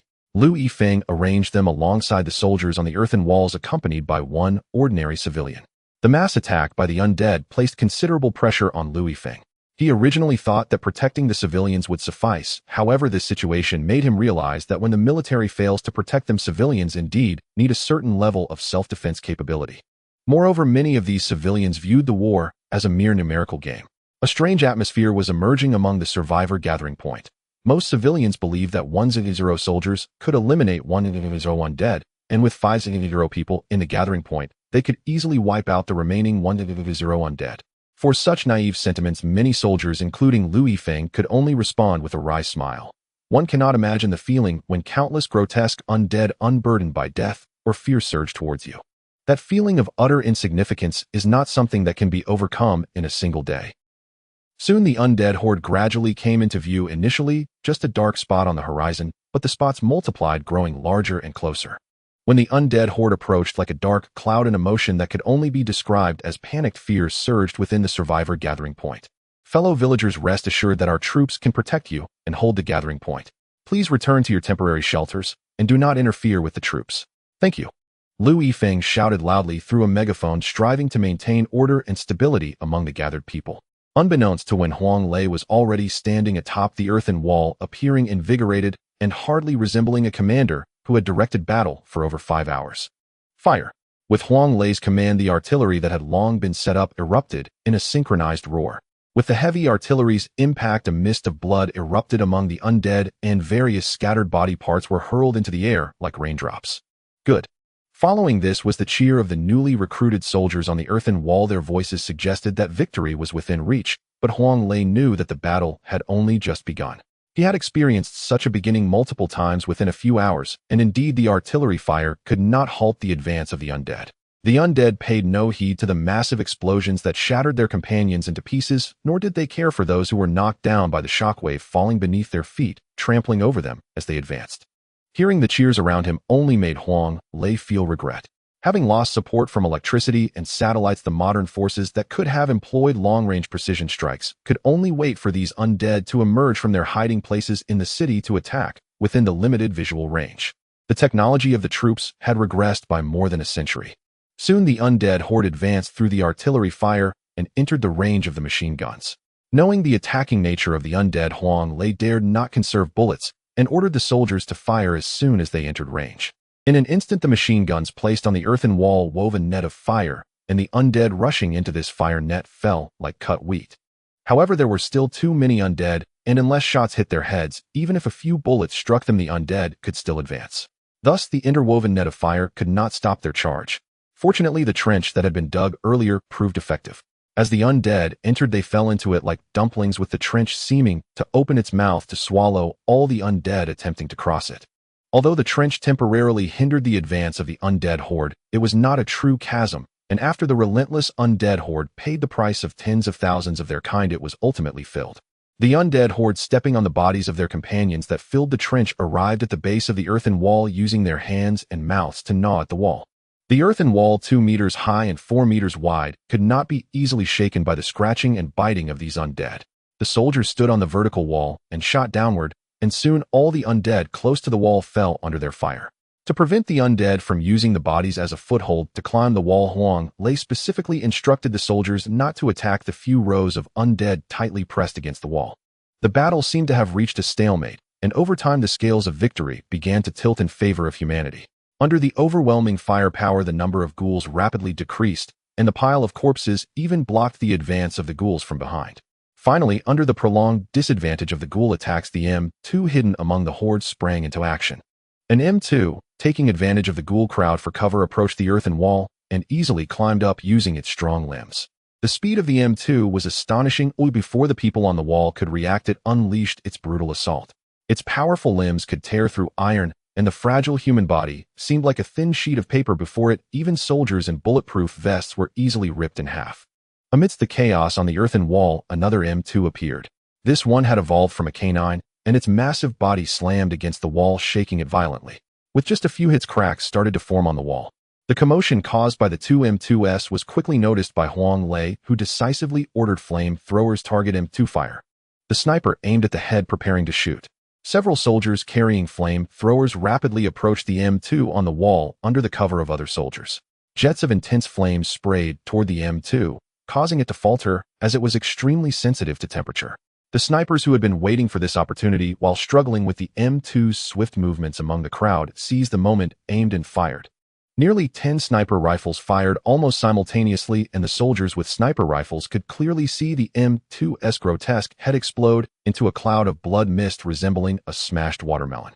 The M2, which had been so imposing just a moment ago, fell heavily onto the earthen wall. However, before the crowd could cheer, the other K9 M2 had already smashed open a gap in the wall and charged inside. Yet it couldn't advance far. The M2 that had broken through the wall faced a Type 59 main battle tank Hedon. Almost without needing to aim, the 105mm main gun fired at close range, hitting its target directly. The M2 was blown into countless fragments while the gap in the wall was quickly repaired under Lu Zichen's ability. This was the first time Huang Lei had seen Lu Shichuan use her powers, as she raised her hands and shouted, "Rise." The scattered dirt transformed into mud balls falling onto the ruined wall and merging with it, as if molten steel were being poured into a mold. Soon the wall was restored to its original state, even burying a few ghouls that had stumbled in from the collapsed wall. Seeing the two M2s defeated one after the other, Huang Lei finally let out a sigh of relief. Although there were still tens of thousands of ghouls outside the wall, eliminating them was merely a matter of time. Victory! With the last few ghouls falling, everyone gathered began to cheer. There was still much to be done, such as clearing away the incapacitated ghouls that were not dead, burning the corpses, rebuilding the severed roads, and monitoring the status of ghouls, inishing, etc. However, these concerns no longer mattered to Huang Lei. With 22 soldiers and 35 civilians lost, he finally felt he could relax and take a good rest. Zongshanling, located in the eastern suburbs of Nanjing in the Zhongshan Scenic area, is the tomb of Sun Yat-sen, a great politician of modern China and a leading figure in the democratic revolution, along with its accompanying memorial architecture. Covering an area of over 800 square meters, the main structures include a memorial archway, a burial path, a tomb gate, stone steps, a steel pavilion, a sacrificial hall, and a mausoleum, all arranged along a central axis reflecting the style of traditional Chinese architecture. This information is well known to most people, but few know that underneath Zongshanling lies the largest scientific and biological research institute in China. However, Situ Zheng is one of the few who are aware of this. At this moment, he was speeding through the Zhongshan Scenic area in a Lamborghini. In the absence of human maintenance, the originally beautiful landscape had begun to erode under the encroachment of nature. The once shaded paths were now covered with weeds, and small vines had started to grow at the base of the statues. With a whoosh, the sports car raced across the grass at over 200 kilometers per hour, tearing apart the newly sprouted tender grass blades, which whirled into a small spiral behind the car before settling back down on the ground. Situ Bingbing appeared very excited, constantly gazing around at the rapidly changing scenery. Situ Zheng's earlier inference was indeed correct. After all, the disaster occurred at 6 a.m. And with the wandering and intervention of the M2s over the following days, there were not many ghouls around Zongshanling. He drove straight in and quickly parked near a rockery. The two of them got out of the car one after the other. Situ Zheng walked ahead holding a handgun and carrying a long rope on his back. He carefully disengaged the safety on his handgun and cautiously approached the rockery. Situ Bingbing followed closely behind, holding several flashlights. Reaching the base of the rockery, Situ Zheng dug out the dirt that filled a hollow in the rockery, grasped a hidden handle inside, and pulled it hard. After hearing the sound of a mechanism unlocking, he pushed aside a decorative stone on one side of the rockery, revealing a dark hollow. This is an exhaust vent. Since there is no power in the research institute right now, we can only go down from here. It's so deep and pitch black. I can't see anything. Situ Bingbing also walked over, turning on her flashlight to shine down. All right, let's get ready to go down. Hold on tight. At this point, Situ Zheng had already tied the rope to the side of the rockery. After a firm tug to check its sturdiness, he called out to Situ Bingbing, who was frowning. Oh, okay. Looking at the deep dark hollow that seemed to lead to hell, Situ Bingbing nodded in agreement, though a hint of fear was evident on her face. After securing the pulley, Situ Zheng climbed into the hollow, exposing half of his body, and pointed to the pulley in her hand, saying, "It's very convenient to use. You just press down hard, and it will slide down. Let go and it will stop." "Dad, what is this red button for?" Situ Bingbing asked, pointing to a red button on the pulley. "If you press it, you'll fall straight down. Don't look so glum. Even if you accidentally fall, I'll catch you." The tunnel was merely a bit dark. After avoiding several stop fans, Situ Zheng and Situ Bingbing had already reached the bottom of the tunnel. In fact, this pitch-black tunnel concealed countless infrared alarm devices, surveillance cameras, and laser warning systems. Even the most well-equipped operatives would find it impossible to sneak in. However, now that the entire research institute's power supply was completely down, it allowed Situ Zheng and Situ Bingbing to descend to the bottom of the tunnel using only simple ropes and pulleys. In the dark and silent corridor, there was not a single sound, making it hard to imagine that this had once been one of the most crucial underground research facilities of a great nation. Like a grave, over 200 people were buried here, neither living nor dead. Suddenly, a beam of white light shot out from a ventilation shaft, illuminating the surroundings for a moment before retracting. The ventilation network throughout the research facility resembled a spider's web. Had it not been for Situ Zheng's remarkable memory and sense of direction, he and Situ Bingbing would have surely lost their way within this labyrinth. Gently removing the grate from the ventilation shaft, the two finally entered the underground research facility. With the fans in the ventilation shafts long since stopped, the air within the facility was somewhat stale. Situ Zheng frowned at the strange odor in the air, while Situ Bingbing covered her mouth, trying her best not to cough. In such a dark and quiet place, any sound could easily attract the wandering corpses, especially since the facility was typically occupied by nearly 200 personnel. We need to start the generator in the facility to restore power, then head to the control room, where we can find a way to deal with the corpses. Due to the nature of the research, this facility is equipped with automated weapons. Situ Zheng whispered to Situ Bingbing as they moved forward. Suddenly, Situ Zheng pulled Situ Bingbing back, slowly retreating while turning off his flashlight. The surroundings were immediately engulfed in darkness, but before this, both he and Situ Bingbing had kept one eye covered with their hands, allowing them to still see some shapes in the dark despite the absence of light. A corpse dressed in a soldier's uniform slowly emerged from around the corner, glanced around, let out a few indistinct growls, and then disappeared back into the shadows. Upon noticing the signs of activity from the corpses nearby, Situ Zheng dared not shine the flashlight forward any longer. Instead, he wrapped it in his clothing, allowing only a faint light to seep through to avoid attracting attention. After walking a few dozen meters, an iron door appeared before them, marked by a lightning-shaped symbol indicating its purpose. Situ Zheng tugged at the door, only to find it locked from the inside. Situ Bingbing also noticed the issue and said softly, "Dad, let me go through the ventilation window above to open the door. It's too dangerous. There must be corpses inside." "Maybe they're not corpses, just people who starved to death," Situ Bingbing replied with a faint smile. "All right, but be very careful. Take this with you, and if there's danger, don't hesitate to shoot immediately." With no other choice, Situ Zheng reluctantly agreed to Situ Bingbing's risky suggestion, passing her the gun in his hand. As for the possibility of starving people, even Situ Bingbing knew that was unlikely. The situation could easily be imagined during the disaster. A survivor who had not turned into a corpse hid in the generator room after being bitten, locking the iron door from the inside, only to later become a corpse and die within. No one would willingly hide away and eventually starve to death. The half-open ventilation window could not accommodate an adult, but Situ Bingbing, being a child, was just small enough to squeeze through. With Situ Zheng's help, she quickly crawled through the gap beneath the window lying atop it. Peering into the pitch-black space below, she couldn't help but swallow nervously, silently praying that the dead person wouldn't be right at the door before she rolled over and jumped down. She was fortunate, as she did not land on a corpse. After brushing off the dust from her clothes, she turned around and unlocked the iron door to let Situ Zheng in. Upon entering the generator room, Situ Zheng immediately locked the iron door behind him, then turned on his flashlight to look inside. The flashlight illuminated the dark generator room, and soon another beam of light appeared as Situ Bingbing also turned on her flashlight. As the room lit up, they spotted a corpse within. The corpse, stimulated by the light, noticed Situ Zheng and Situ Bingbing staggering toward them with part of its left hand bitten off. Situ Zheng quickly shone his flashlight to the side and found a metal rod. He grabbed it, took a couple of steps forward, and kicked the corpse in the chest. The corpse was knocked to the ground by the kick, and he gripped the rod tightly, plunging it into the corpse's head. After eliminating the corpse in the room, Situ Zheng quickly found a pile of diesel barrels, siphoned diesel into the generator, and finally got it running. The once dark and silent research facility was restored to light, and the exhaust fans began to operate, gradually dissipating the unpleasant odors within. "Dad, hey, raise your gun." Situ Bingbing handed the pistol to Situ Zheng. "No need, you keep it for self-defense. I have this now." Situ Zheng picked up a QBZ-96 modified automatic rifle from the ground and said, "Now that we have power, let's hurry to the control room."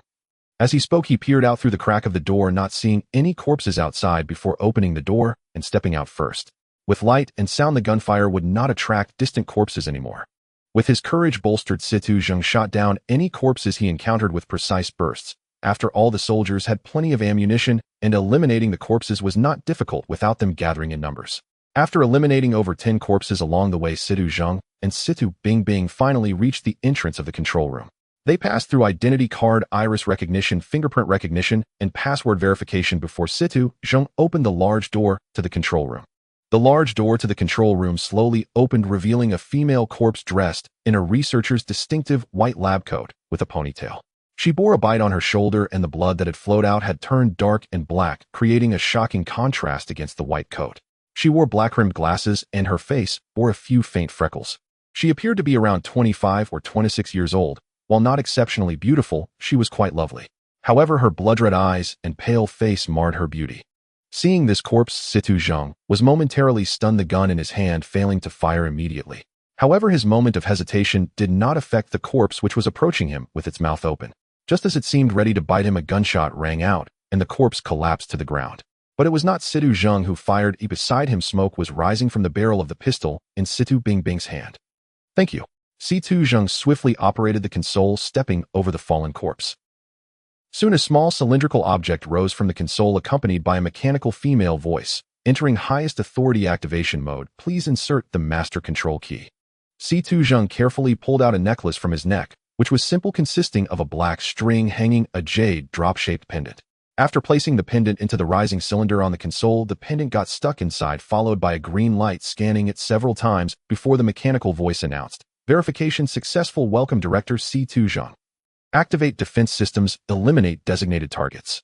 Situ Zheng decisively input the command and soon saw on the monitor that all the corpses in the research institute were eliminated by hidden defensive weapons within the walls. "Dad, you shouldn't be dazed, right?" Situ Bingbing suddenly said with interest, looking at the female corpse on the ground. "Do you remember the unfinished story on the ship?" There was a part missing. Do you want to talk about it now?" Situ Zheng suddenly replied. "You know, a person who is true to themselves is rare, while those who are contradictory are everywhere." On that snowy day, a young girl walked into the library, where he was hiding, braving the heavy snowfall. From the gaps between the bookshelves, her gaze was clear and bright, sparkling like stars, devoid of any worldly filth or deception. Her name was Jiang Shaoqian.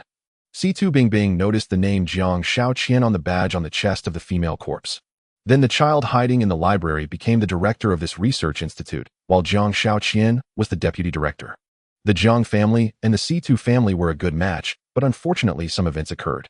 At this point, Situ Zheng paused, his gaze flickering as if struggling before saying, "However, I still cannot tell you what exactly happened, but the final result was that the Jiang family lost their eldest son, while that young man forever lost his status as a core disciple of the Situ family.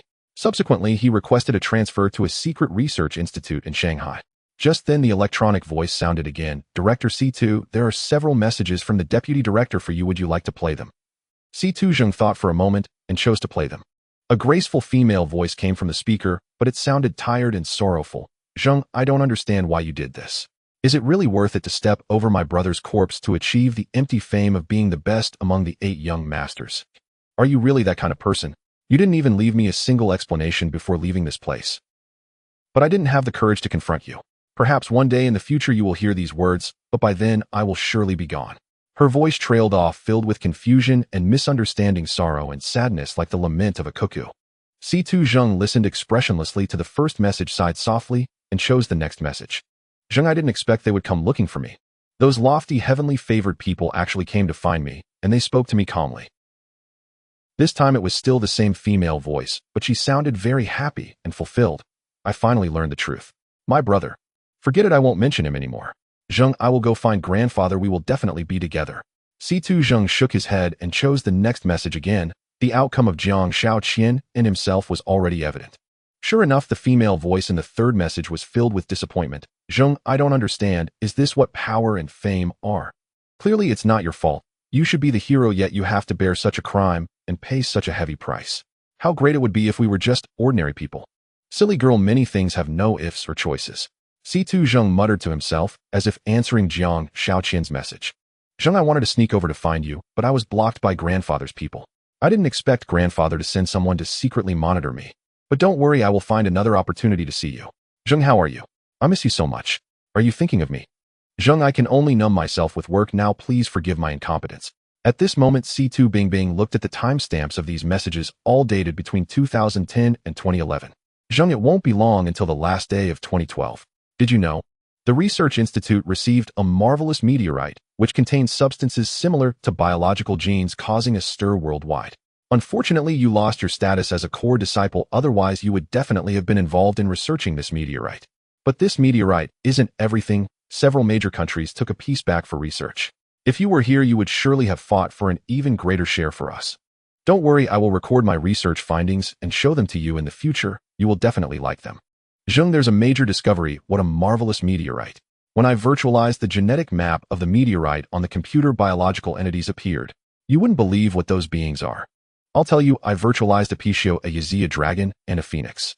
Really, the animals I virtualized looked exactly like those described in myths. Additionally, through communication with other countries that obtain meteorites, I learned that the genes in their meteorites are also animals from their own myths, such as unicorns and the Great Sea Demon. It's truly amazing. However, the Central Authority has prohibited us from continuing our research. What a pity, otherwise we might have been able to create a legendary dragon. The innocent and lovely voice from the speaker made C2 Zheng feel a chill all over. No, this isn't magical, it's terrifying. C2 Zheng shook his head, muttering to himself. Dad, what's wrong? C2 Bingbing, noticing something off with C2 Zheng, asked. Do you believe in destiny, or that human effort can overcome destiny? C2 Zheng suddenly asked seriously. C2 Bingbing, seeing C2 Zheng's serious expression, began to think carefully, tilting her small head and pouting for a long time before answering. I believe in destiny. What's the reason? Though there are sayings like my fate is in my own hands and not controlled by heaven, how do you know that your so-called defiance against fate isn't precisely what fate has arranged? It seems you perceive this better than I do. C2 Zheng seemed to have come back to his senses and said, 5 years ago, a meteorite containing a peculiar genetic map fell to Earth, and several major countries divided it for their own research. The result of the research revealed that the genetic maps contained within the divided meteorite corresponded exactly to the creatures described in the myths of these nations. This is certainly not a matter to be explained by coincidence. It appears as though an invisible hand is controlling everything, and all of humanity is merely its plaything. C2 Bingbing's intellect was not inferior to C2 Zheng's, but their knowledge and experience differed greatly. Therefore, when C2 Zheng explained, she suddenly awakened, and a hint of fear appeared on her face. Bingbing, accompany me for a gamble. C2 Zheng suddenly grasped C2 Bingbing's hand and set his eyes, revealing a sense of determination. At this moment, in an underground research facility in Beijing, C2 Yin, dressed in protective gear, was studying a piece of red meat in a sterile chamber. Under the microscope, he could see that the cells within the piece of meat, which had seemingly lost all signs of life, were still contracting incessantly. A thin membrane appeared to envelop the cells, causing them to divide, and then consume the newly formed cells, creating a miniature internal cellular cycle. Is this the reason for the resurrection of the deceased? C2 Yin pondered. At that moment, a voice came from the laboratory. Director C2, there is a call request from Underground Laboratory No. 02 in Nanjing. Would you like to connect? Hearing the call, C2 Yan's hand trembled, nearly dropping what he was holding. He thought to himself, did not Underground Laboratory No. 02 fall at the onset of the disaster? Why is it suddenly able to connect? Yet he said, connect them, I will be right out. As he exited the sterile chamber, C2 Yin had no time to remove his heavy protective gear. He merely unfastened his mask and hurried to the main control computer. On the screen appeared a young man who bore a striking resemblance to him, dressed in a dirty and tattered military coat. The young man wore a cynical smile as he looked at him, and his eyes, as clear as the moonlight in a well, seemed to pierce through the depths of the soul, making it almost impossible to meet his gaze. He also noticed that one of the young man's hands rested on the shoulder of a delicate little girl resembling a porcelain doll, with long hair cascading over her face, showcasing a lovely visage adorned with a petite mouth beneath a dainty nose. Looking up further, he was met with another pair of penetrating round eyes, stunning C2 Yin in place. This was C2 Bingbing's first encounter with C2 Yin, the head of the nation's highest scientific research institution and the patriarch of one of the 4 prominent families, who was also her nominal grandfather. He wore heavy protective clothing, and though he should have been only 54, he appeared slightly older due to the strain of his work. His grizzled hair was disheveled, and coupled with his unshaven beard, he resembled a kindly elder. In his gaze towards C2 Zheng, there was a hint of guilt and evasion, while when he looked at her, he was completely stunned. Old man, has Jiang returned? C2 Zheng spoke, his tone devoid of any respect for his father. Yes, he returned a few days ago. He was quite lucky to have run into Long Air and the others. C2 Yin seemed to show no surprise at C2 Zheng's tone, or perhaps he had long since grown accustomed to it. That's good, it will save me quite a bit of time. I will transfer the research data from here immediately. Saying this, C2 Zheng entered a series of commands on the console, and a progress bar for data transmission appeared in the lower left corner of the screen. Who is she? C2 Yin asked in confusion. Her name is C2 Bingbing. Situ Zheng simply stated 6 words. Bing Bing is it? Good name, quick, call me Grandpa. Grandpa, Situ Bing Bing softly called out. All right, you two stay safe in the research facility. When Long Air and the others return from their mission, I will have them come to pick you up. No need, I'm tired. Moi. I have already arranged a perfect evacuation route for this child. Xiao Qian is dead. I've decided to stay here. You cannot do this. You still have too many responsibilities and obligations to fulfill. Situ Yin exclaimed, raising his voice. Bing Bing, it's time you must leave now. Situ Zheng did not argue with Situ Yin, but turned to Situ Bing Bing beside him and said, Situ Bing Bing obediently walked out of the control room, but she did not leave. She merely sat on the ground, quietly pondering the words Situ Zheng had spoken to her earlier. This was a high-stakes gamble between her and Situ Zheng. Victory meant rebirth from the ashes, but defeat meant. Situ Zheng had staked everything on her. Warning, the self-destruct sequence of the research facility has been initiated. All personnel must evacuate within 30 minutes. The shrill alarm echoed through the speakers. Situ Zheng, you cannot abandon everything for a woman like this. Your intellect and wisdom are precisely what this world needs most. You have a vast future ahead. Quickly shut off the self-destruct sequence. Moreover, the family needs you as well. Do you want your father to send off a dear one with gray hair? Situ Yin was filled with rage at Situ Zheng's disregard for him, as he independently initiated the self-destruct sequence, yet he dared not speak too harshly. In his helplessness, he did not want to provoke Situ Zheng. What future? I lost it long ago. As for you, father, what have you given me besides your genes? Situ Yin fell silent. He indeed had not fulfilled a father's responsibilities towards this special child. His dedication to research left him far too neglectful of caring for and nurturing his child. Even when that incident occurred, he had no choice but to remain silent. Warning, the self-destruct sequence has been initiated. The facility will be completely sealed in 5 minutes. That incident is our debt to you, but what about Bing Bing? That child is innocent. How can she survive alone without you? Situ Yin knew that the leverage he had to sway Situ Zheng was extremely limited, so he sought a breakthrough through Situ Bing Bing. Warning, the research facility is now sealed. The self-destruct system will lock in 5 minutes. She don't worry, her intellect is no less than mine, besides the person mentioned in the previous report is her. I have no concerns for her safety. Farewell, my father. No. After Sun Yi killed the squad leader and others, he did not head towards the direction pointed by Long Air, but walked into a dense forest. His instinct told him that this dark and complex environment suited him better. In the darkness, he could see far into the distance clearly, and being alone in the woods seemed a bit safer. Sun Yi swiftly climbed up a tree and chose a sturdy branch to lie down on. Perhaps due to the appearance of the long group, the forest remained very quiet throughout the night, allowing Sun Yi to sleep soundly on the branch. As soon as dawn broke, Sun Yi jumped down from the tree. Since he had awakened his abilities as a limb system awakener, he jumped down from several meters high without any danger. Upon landing, Sun Yi was pleased to see that the bundle he had left under the tree was still there.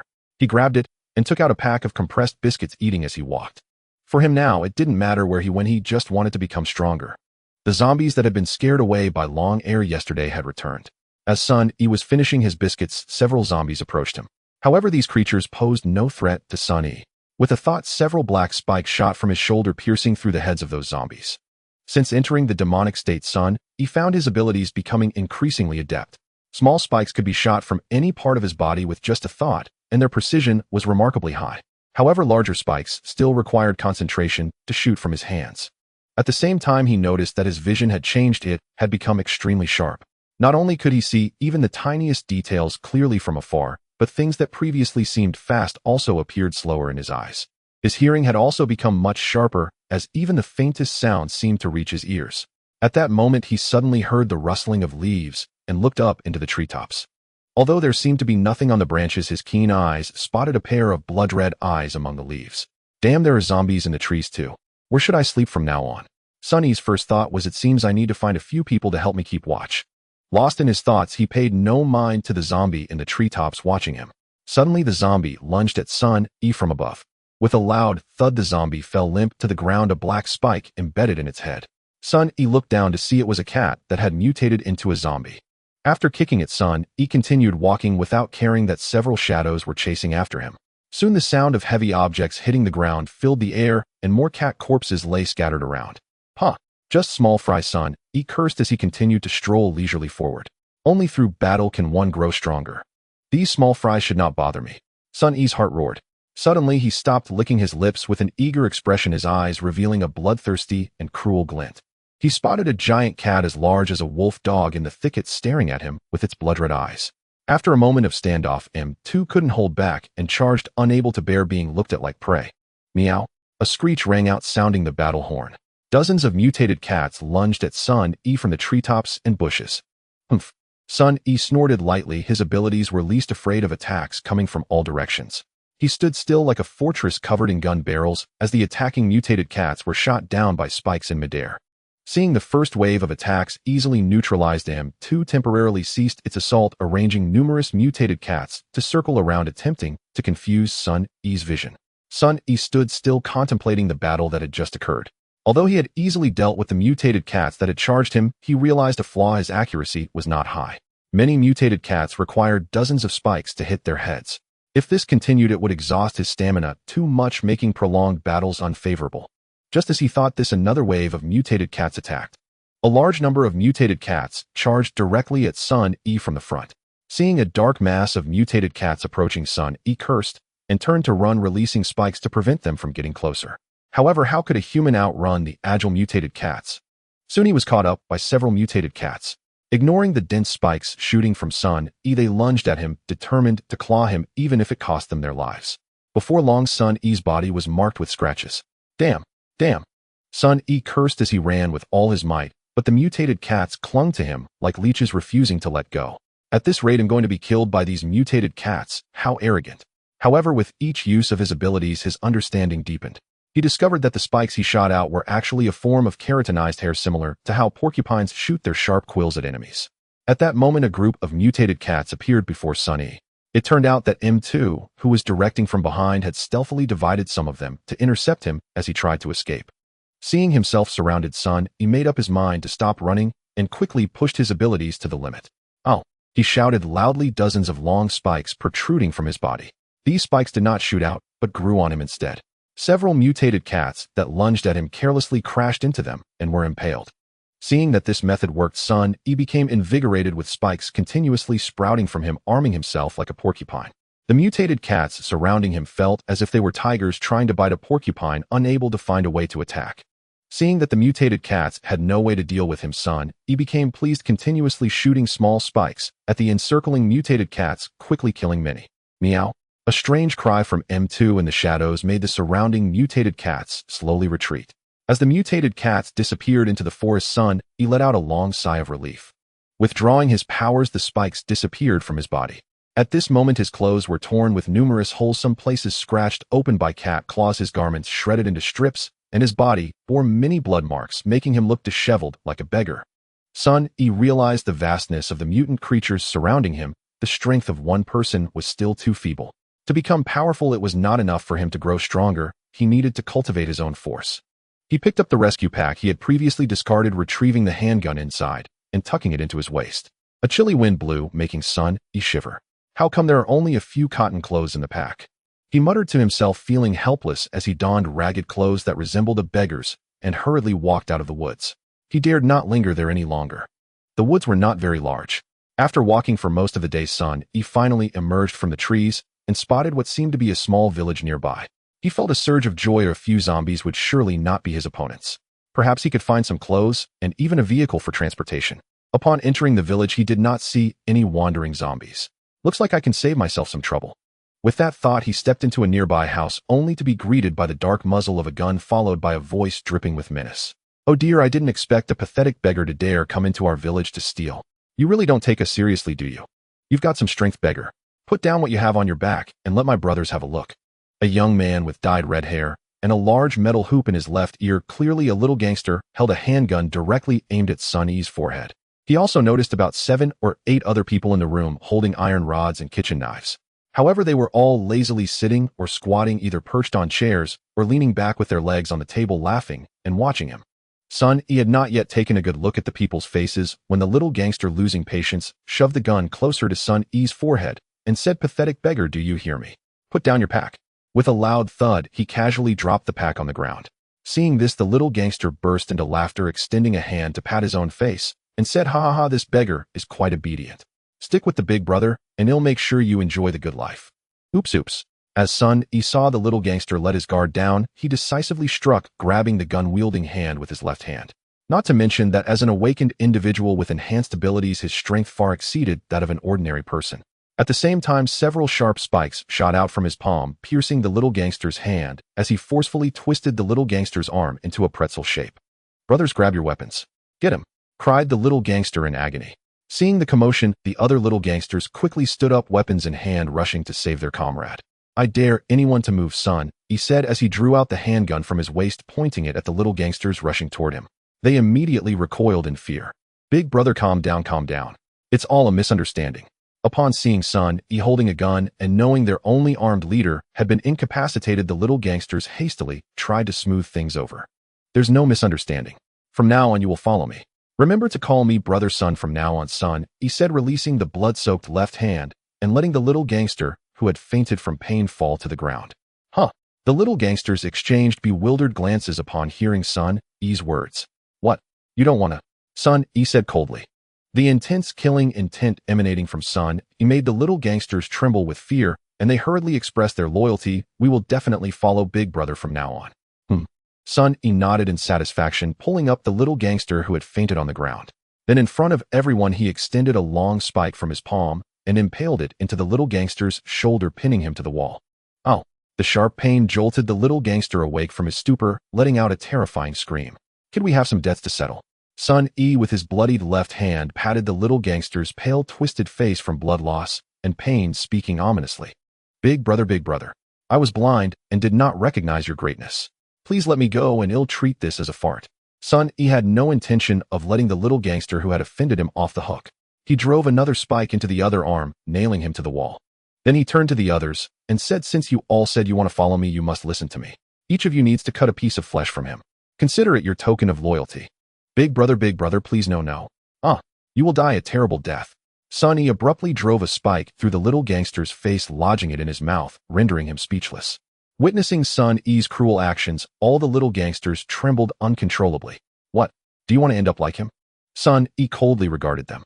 "Brother Sun will do whatever you say," the little gangsters said in unison, glancing at each other. "Very good, you're all quite clever. Now go ahead." Sun E stepped aside a few paces, revealing the little gangster he had pinned to the wall. The little gangsters hesitated for a moment, but then picked up their weapons and approached the one nailed to the wall. Woo. The nailed gangster looked on with despair and pleading in his eyes, shaking his head desperately. In that small room, chaos erupted in an instant. With knives falling relentlessly, the little gangsters seemed to enter a frenzied state, hitting harder and faster. The gangster pinned to the wall had long since died, yet they showed no signs of stopping, their clothes splattered with blood and flesh continuing to hack away with even more vigor. Sun E noticed that there were some canned beers and canned food on the table where the little gangsters had been sitting. He walked over without hesitation, sat down, opened a can of beer, and gulped it down, then picked up a piece of meat from the can while enjoying the little gangster's frantic performance. Ha, this is the life that a true strongman should enjoy. Sun E laughed proudly to himself. "That's enough." Sun E, feeling slightly bored watching those little rascals perform, spoke up. A few mesmerized little rascals finally came to their senses upon hearing Sun E's words. They looked at the tragic scene they had caused and saw that the little rascal who had been their leader just a few days ago had now turned into a bloody skeleton. They couldn't help but squat down and start to vomit, filling the small room with a strong sour stench. The pungent smell made Sun E lose his appetite. He spat out the canned meat in his mouth and cursed, "Useless little brats, you have half an hour to clean this place up, or I'll take care of you myself." With that, he strode out the door. The little rascals exchanged glances and, disregarding the vomit at the corners of their mouths, hurriedly began to clean up. Half an hour later, Sun E comfortably sat back in his previous position. Not only was there beer and canned food on the table, but there was also a plate of peanuts. The bloodstains and filth in the room had been cleaned up, and the unpleasant smell had dissipated thanks to the little rascals opening the doors and windows wide. He casually picked up a peanut and tossed it into his mouth, chewing as he looked at the little rascals standing in a row before him, trembling. Sun E proudly crossed his legs and asked, "Why are there only you few in this village?" In response to Brother Sun, "Our village is called Limbian Village. There were originally about 500 people here, but on the day of the disaster," one of the little rascals began to explain, but he was interrupted by Sun E. "Get to the point." Right. There are probably only over 70 people left in the village now, living at the other end. The leader is called Zhang Deju. He is the nephew of the original village chief. This guy is a brute with some strength, and he was the one who killed the most when clearing the village of the undead. Most of the food and drink in the village is also with them." "Oh, then why aren't you guys with them?" "It's all because of that Zhang Deju. After everyone wiped out the undead in the village, several widows and unattended girls were left. Brother Sun, you've been through this too. We just wanted to have some fun, but that hypocrite Zhang Deju came out and caused trouble, making us end up in a mess and getting kicked out. That's why we came over here. Are there still women over there? Sun Yi's eyes brightened. Logically speaking, Sun Yi was nearly 60 years old and had long since lost his potency years ago, but after becoming an awakened one, it seemed that the functions he had lost had returned. He always felt a stir of desire. During the time on the ship, he often found it hard to sleep because of the little girl named February and Mayan. Perhaps it was due to being the first he encountered after the disaster, but Sun Yi oddly felt that a delicate and charming person like February was his true love. However, there were too many people on the ship and most of them were armed soldiers, so he had to bury those little thoughts deep within himself. Later, that charming girl followed Situ Zheng away, or else he wouldn't have felt so lonely. Thinking of this, Sun Yi felt a heat rising in his lower abdomen again. He thought of many things, but in reality, it was just a fleeting moment.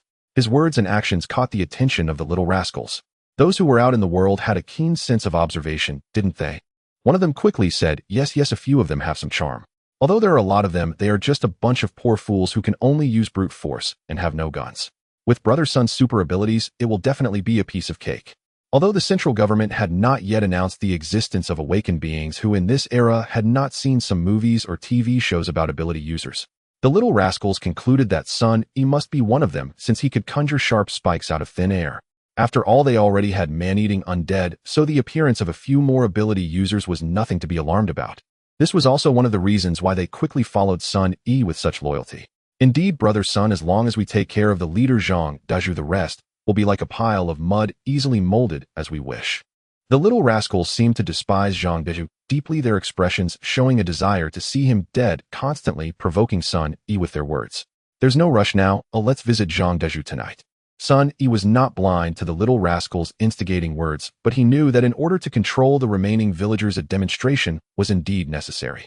However, he couldn't let those little rascals look down on him, so he decided to delay action until nighttime to let them know who was really in charge. Indeed, upon hearing Sun Yi's words, the little rascals fell silent. What Sun Yi didn't know was that it was precisely because he delayed that he encountered the person who would significantly enhance his strength. It was also due to the appearance of that person that everything in this world would take a different path. However, that is a story for another time. For now, Sun Yi, after deciding to look for Zhang Deju at night, asked about the situation surrounding the village, but unfortunately, these little rascals were mostly idle and not very familiar with the surroundings, so he had to give up. He happily ate his fill under the covetous gazes of the little rascals, leaving the remaining scraps for them.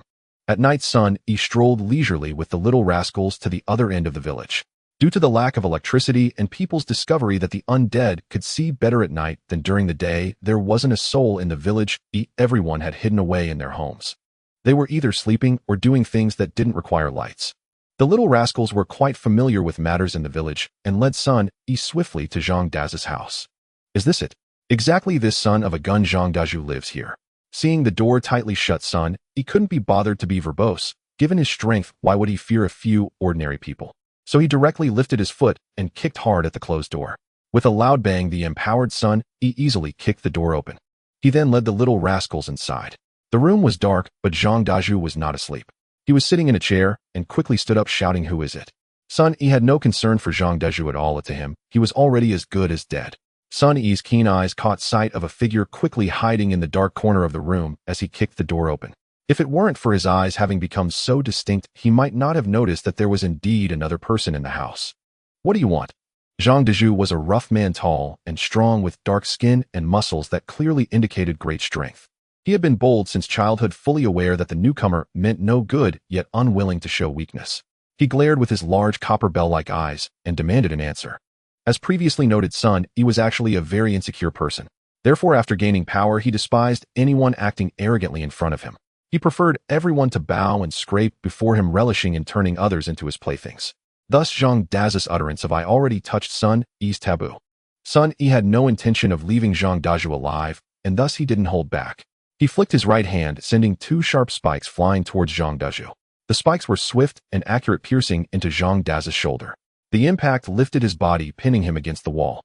Zhang Deju let out a heart-wrenching scream due to the intense pain, which immediately alarmed the entire village.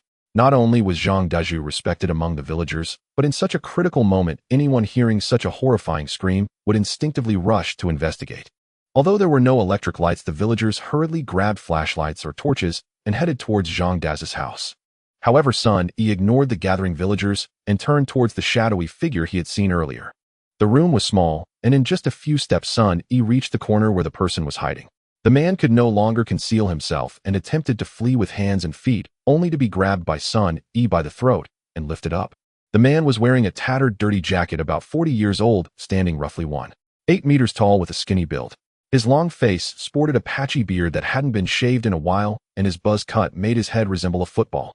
"Please don't kill me, I'm an awakener from China," the man shouted in desperation. Upon hearing his words, Sun Yi was moved. He had noticed that although this man appeared robust, he was merely a decorative pillow stuffed with straw. He lacked real strength. Therefore, fearing his escape, Sun Yi tossed him directly at the feet of a few small thugs and commanded, "Keep a tight watch on him. If he escapes, none of you will survive." Hearing Sun Yi's order, the small thugs dared not delay, hurriedly finding ropes to tie the man securely. At this moment, the villagers finally gathered at Zhang Daz's doorstep. Initially, when there were few people, they hesitated upon seeing Zhang Deju pinned against the wall, uncertain of what to do. However, as more villagers arrived armed with farming tools such as hoes and shovels, they mustered their courage and gradually approached Zhang Daz's house. The small thugs who had been watching at the door grew anxious as the villagers continued to gather, terrified, and running into the house shouting, brother son, it's bad. So many people are coming outside. What's there to panic about? Even if the sky falls, I will hold it up." Sun Yi spoke with utter disdain, dismissing the villagers gathered at the door. "As an awakener myself, if I can't handle a few disorganized rabble, how will I have the face to survive, eh?" Sun Yi thought to himself. "What do you want?" Finally, as the villagers neared the door, a few bold ones spoke up. "I am here to take over this village." Sun Yi stepped out of the room, blocking the doorway. His unmasked killing intent and aura caused the villagers to involuntarily take a step back. "What do you want?" The few villagers stammered, asking. "Isn't what I said clear enough? From now on, I am your master. Those who obey will live, and those who defy me will die. What do you think you are?" Suddenly, someone in the crowd shouted angrily, but before he could finish, a spike pierced through his head. His death immediately caused a panic among the surrounding villagers, mixed with several women's screams. "Now, does anyone among you have any objections?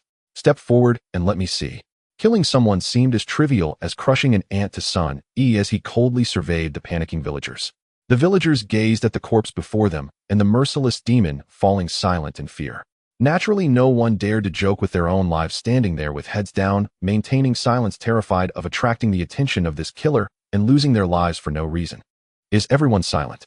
All right, then we shall proceed as such. With that, Sun Yi revealed a devilish smile, taking a few steps forward, causing the villagers surrounding the door to retreat in fear. Sun Yi left the doorway, and under the watchful eyes of the crowd extended sharp black spikes from his palm. He drove these spikes into the ground one by one, then stepped aside, revealing Zhang Deju still pinned to the wall once more to the villagers. Sun Yi pointed at Zhang Deju, who was nailed to the wall, and said, "Do you see that person over there? Those who obey me come and pull the spikes from the ground and stab him. From now on, follow me, and as long as you obey, I guarantee you a life of luxury and indulgence." With a hint of menace, he continued, "Humph, the corpse on the ground is your example for those who refuse to comply."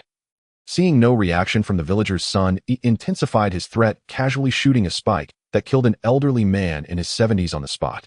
"My patience is limited. From now on, I'll kill one every minute." As he spoke, he shot another spike, killing a villager who tried to flee. "Those who attempt to escape will also die."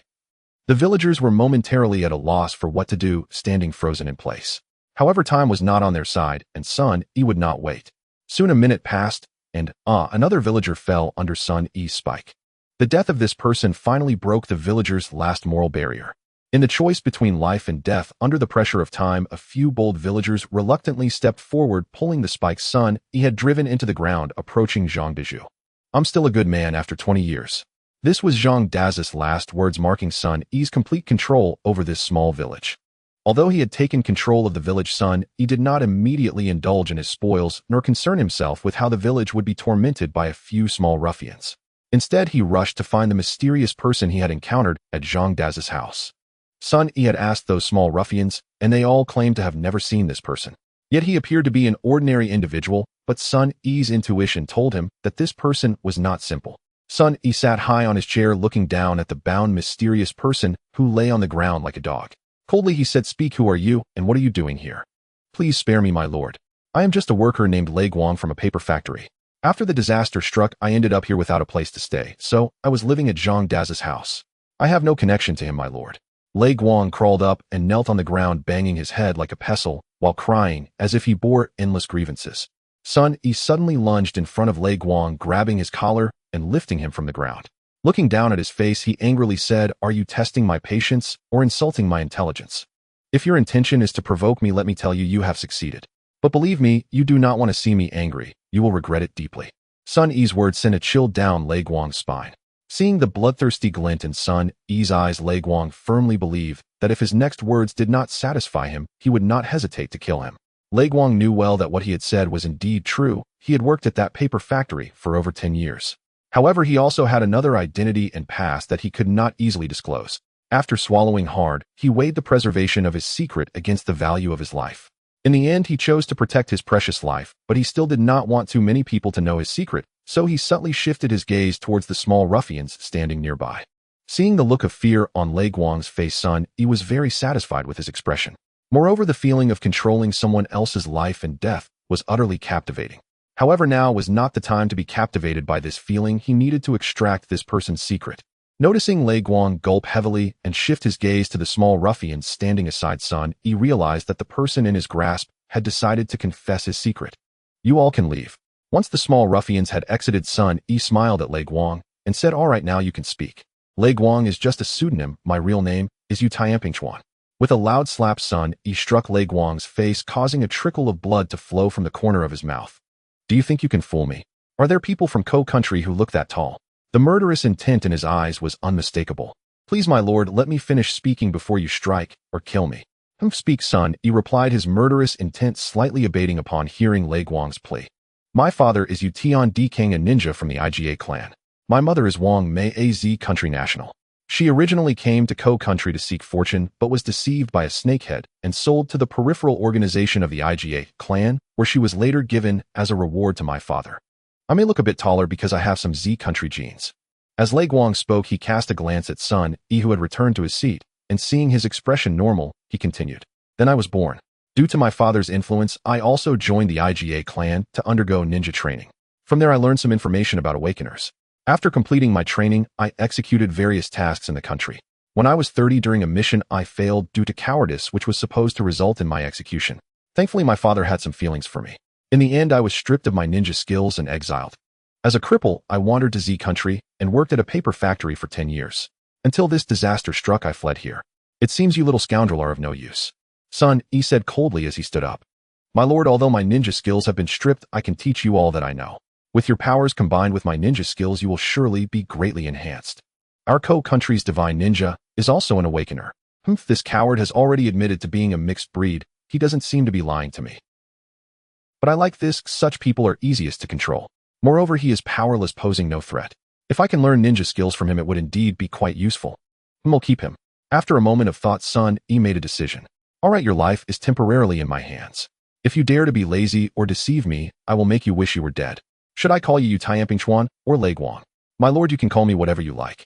Hearing that he wouldn't die, Lei Guang, feeling joy, did not dare to show too much excitement. Upon hearing Sun Yi's question, he hurriedly flattered him. "At least you know your place." Sun Yi's question was also a test. He did not want too many people around him to have independent thoughts. Although he thought this, he said, Utian, seeing rain above and rice fields below is like thunder. I think I'll just call you Lei Guang to avoid anyone knowing I have a little scoundrel by my side. For today, let's leave it at that. Starting tomorrow, write down all the ninja skills you know and teach them to me. If you utter a single falsehood, I will ensure that you suffer immensely.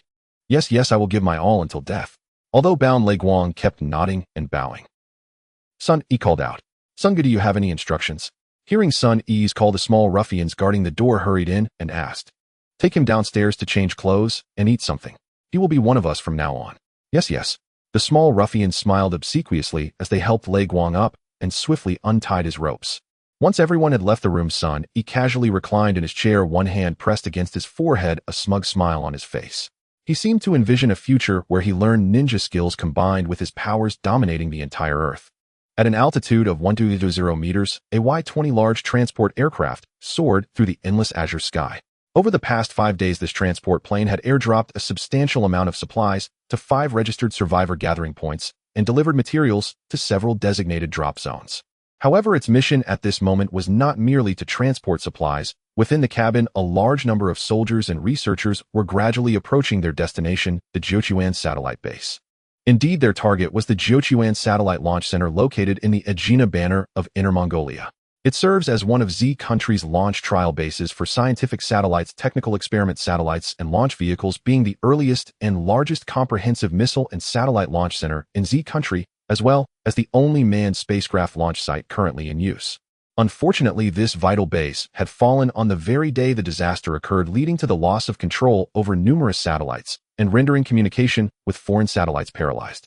With the domestic situation gradually stabilizing, the Central Authority finally decided to retake the Jiuquan satellite base, aiming to regain control over the satellite system and obtain the latest intelligence from abroad. The 150 soldiers and 10 researchers in the cabin wore excited expressions. To them, this mission seemed quite easy to accomplish. However, their confidence did not stem from themselves or the equipment around them, but rather from the two individuals in the cockpit, members of Z country's most mysterious and powerful organization, the Dragon Group. If they were to walk into the cockpit at that moment, they would undoubtedly be terrified, for the aircraft, which should have been piloted by the captain, was flying autonomously with the captain's seat completely empty.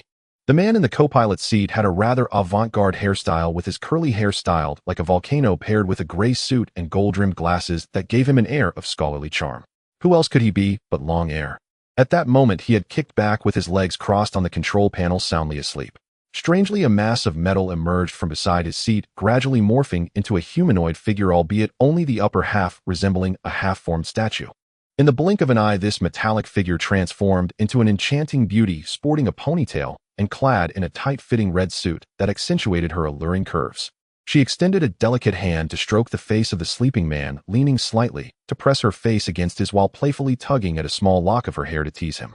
"Xiao Wu, stop messing around," Long Air murmured, swatting away Xiao Wu's hand that was grasping her hair. Xiao Wu pouted, saying, "Air, good, don't sleep, I'm so bored." Seeing that Long Air was unresponsive, she thought of a cunning idea and stuck out her adorable little tongue, gently licking Long Air's face. Long Air, still half asleep, felt a warm, soft object suddenly press against his face and lips, and as it attempted to invade his mouth, he awoke with a start, startled. When he reached out to embrace the teasing little sprite, he found only empty air. "Little sprite, next time you do that, I'll have to take action against you right here." Long Air put on a fierce expression. Yet Xiao Wu was not intimidated, as she maintained a distant, defiant look, as if to say, "What can you do to me?" Long Air knew that if he truly wanted to catch Xiao Wu, he would have to dismantle the plane to do so. So, he didn't dwell on the earlier matter and shifted the topic, saying, "All right, are we almost there? Is that why you called me up? Humph, do I have to wait until we arrive to wake you? You don't know how boring it is to fly alone without anyone to talk to." Xiao Wu pouted again, saying, "Ergo, why do we have to carry out such tasks? The boss and the others are having a great time abroad." "Xiao Wu, don't say that. The boss and the others aren't going out for fun. Their mission is even more dangerous than ours. But in that place, we can't use our abilities freely. At least we can trust our comrades to cover our backs here. It's a pity. If Sidu Zheng were here, the boss and the others probably wouldn't be so worried. By the way, Ergo, do you really think Sidu Zheng is dead? That genius, I've never been able to see through his thoughts. I can only say that his death is something that is reasonable yet unexpected." "I see, I didn't expect, huh? What is that?" "Long Air. Not good." Upon hearing Long Air's response, Xiao Wu appeared to contemplate something, but suddenly her expression changed drastically as she exclaimed. Hearing Xiao Wu's shout, Long Air immediately stood up and looked out the window, his expression shifting as well. He saw that countless flying birds had appeared in the formerly boundless blue sky, and although they were still quite far away, his keen awakened senses recognized their distinctiveness. These birds were covered in shiny black feathers with a wingspan of over a meter. At the base of their wings were sharp, backward-facing hooks and keen claws, while their beaks resembled razor-sharp sickles, long and curved. Their crimson eyes revealed their identity as mutated creatures. "Flying type D1, huh? This is bad. I hope their numbers aren't too many," Long Air said with concern. "Xiao Wu, let me go out and test their strength." "Be careful, Ergo," Xiao Wu said worriedly, just as a hatch in the cockpit ceiling opened without warning. Long Air then leapt out of the opening, soaring towards the approaching flock of mutated birds at a speed faster than flight. Meanwhile, the Y-20 transport aircraft was slowing down significantly, eventually hovering in midair. After flying a distance, Long Air headed straight for the flock of mutated birds, which had initially been flying towards the Y-20 transport aircraft. Upon seeing a person charge towards them, they all turned their attention to him. The distance between Long Air and the flock of mutated birds rapidly diminished, and an overwhelming aura began to emanate from him. However, the powerful aura that had always been effective against the undead seemed to have lost its effect. The mutated birds showed no signs of being affected by the overwhelming aura as they swiftly broke through its range and charged directly at him. Seeing this strange phenomenon, Long-Air's pupils constricted sharply. He raised his right hand, grasping one of the mutated birds from the flock, and with a squeezing motion the bird was instantly crushed into a pulp by an invisible force. Seeing Long-Air crush the mutant bird from afar, Xiao Wu's heart finally relaxed. Previously, when he witnessed the mutant bird ignore Long-Air's imposing aura, he was startled. However, the subsequent actions of Long-Air and the performance of the mutant bird displayed an absolute disparity between the two. On Long-Air's side, he was already close to those mutant birds. With their speed not being slow in the blink of an eye, the mutant birds had completely surrounded Long-Air. From Xiao Wu's perspective, he could only see a dark mass of mutant birds unable to locate Long-Air. After surrounding him, the mutant birds began to attack, clawing and pecking at him with all their might. Yet it seemed that there was an invisible force protecting Long-Air as the attacking mutant birds were flung away. All that could be seen were swarms of mutant birds filling the sky, their hoarse cries echoing in his ears. Long-Air softly muttered noisy. He then slowly closed his eyes. An invisible force emanated from his body, and as this force spread out, it felt as though something was added to the air, yet nothing could be seen or felt. However, this seemed to indeed have a tangible presence. Xiao Wu aboard the Y-20 transport aircraft turned pale as he sensed the invisible changes in the air. He hurriedly pulled the hovering aircraft back, even though he didn't understand why Long-Air suddenly used this move. Now was not the time to ponder this issue. The massive swarm of mutant birds blotted out the sun, numbering no less than 300, drawn together by Long-Air into a gigantic sphere. At the center of this sphere, Long-Air felt that Xiao Wu had safely maneuvered the aircraft to a secure position and took a deep breath. Suddenly opening his eyes, he found that they emitted a bright glow. The sky around him twisted, radiating red, orange, and blue hues like the aurora. Die! Long-Air shouted as if a large electromagnet had suddenly activated amidst iron sand, pulling the massive swarm of mutant birds towards him with immense gravitational force. In an instant, countless mutant birds collided with one another, compressing, and were crushed into a mushy pulp by an invisible massive force. The originally huge sphere composed of black mutant birds shrank to less than 1/10 of its original size. Get lost! Long-Air shouted again, and the shrunken sphere instantly expanded and exploded, turning into countless broken bones and feathers mixed with chunks of flesh and blood raining down from the sky. In just a few seconds, the sky that was once filled with mutant birds had disappeared. Only Long-Air remained suspended in midair before he quickly flashed and landed on the aircraft. Xiao Wu had already opened a hatch for him to enter the cockpit. As Long-Air stepped inside, Xiao Wu quickly assisted him, noticing that he had a slight pallor. Are you okay? Why did you exert yourself so much? Xiao Wu asked with concern. I'm fine, just used up a lot of my abilities at once, so I just need to rest a bit. At this moment, the pallor on Long-Air's face disappeared. He sat in the co-pilot's seat and continued. These mutant birds are faster than regular transport aircraft and can fly to heights of 1,200 meters. Their claws can tear through thin steel plates. If I hadn't eliminated them, all the hard-won air supremacy would have been completely lost.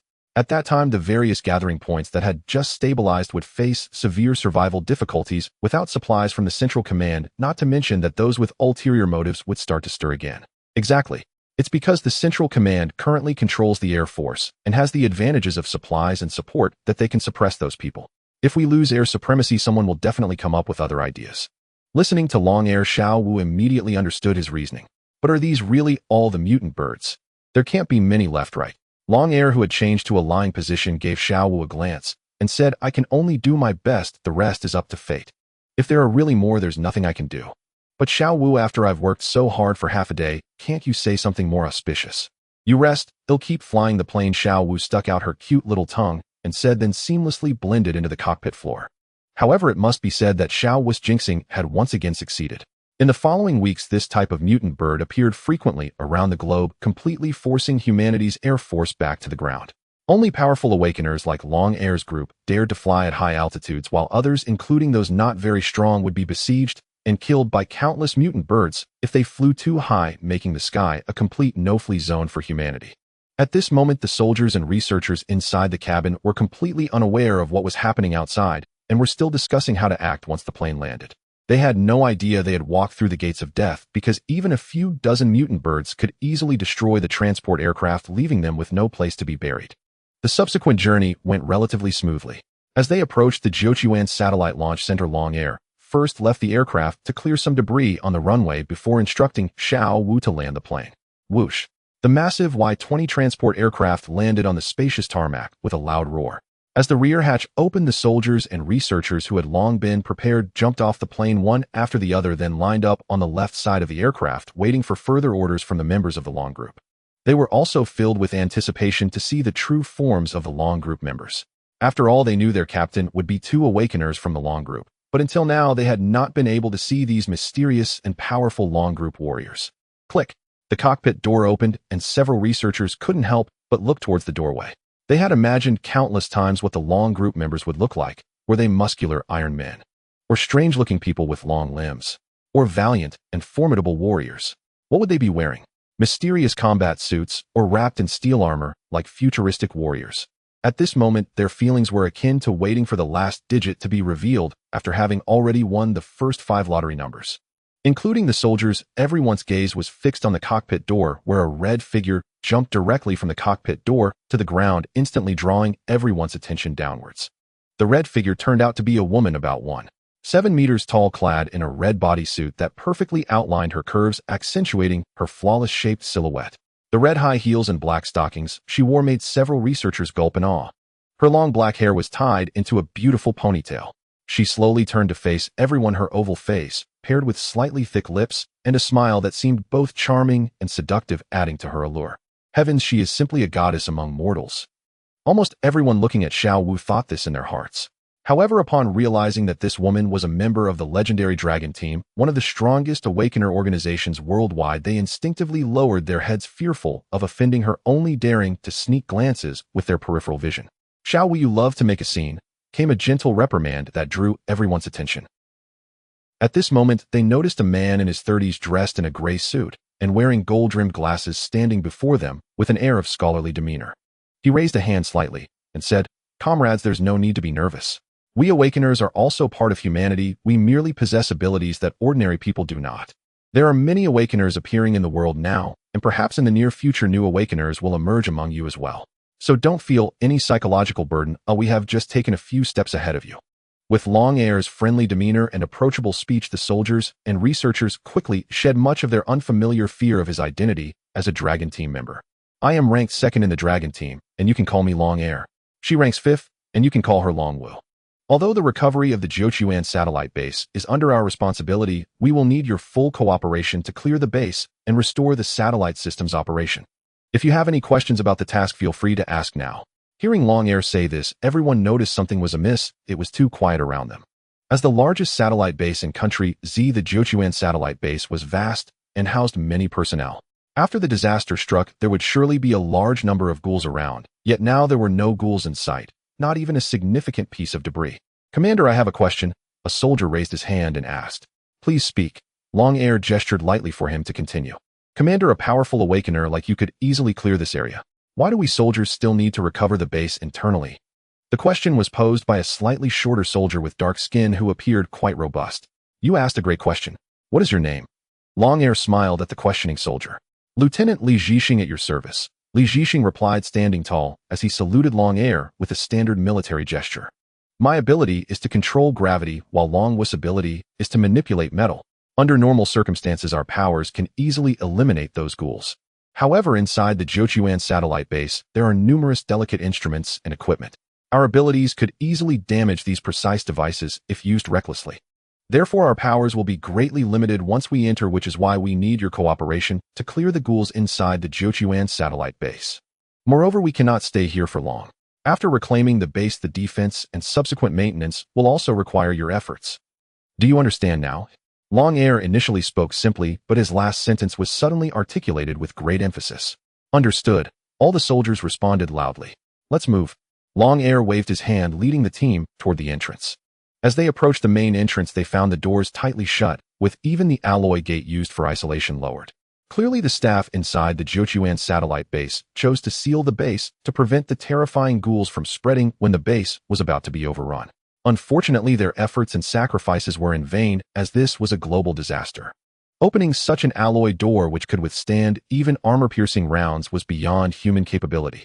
"Xiao Wu, I beg you," Long Air said to Long Wu, who was behind him. Long Wu gave Long Air a flirtatious glance, and quickly walked to the door. She placed her hand on the alloy gate, and then, as if a liquid were seeping into a sponge, she directly melded into the alloy door. Soon they heard the mechanisms inside the alloy door moving despite the lack of electrical power, and the tightly shut door gradually opened. As light from outside streamed into the base, the ghouls lingering at the entrance immediately noticed the food at the doorway. They rushed towards the entrance, collapsing before the armed soldiers at a faster pace. Xiao Wu take a team of soldiers to the power room to activate the backup generator and restore power to the base. Li Zhixing take a team of soldiers to clear the ghouls in the surrounding area.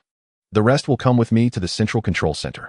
Remember, once we approach the center, firearms must not be used under any circumstances. Yes, everyone responded in unison.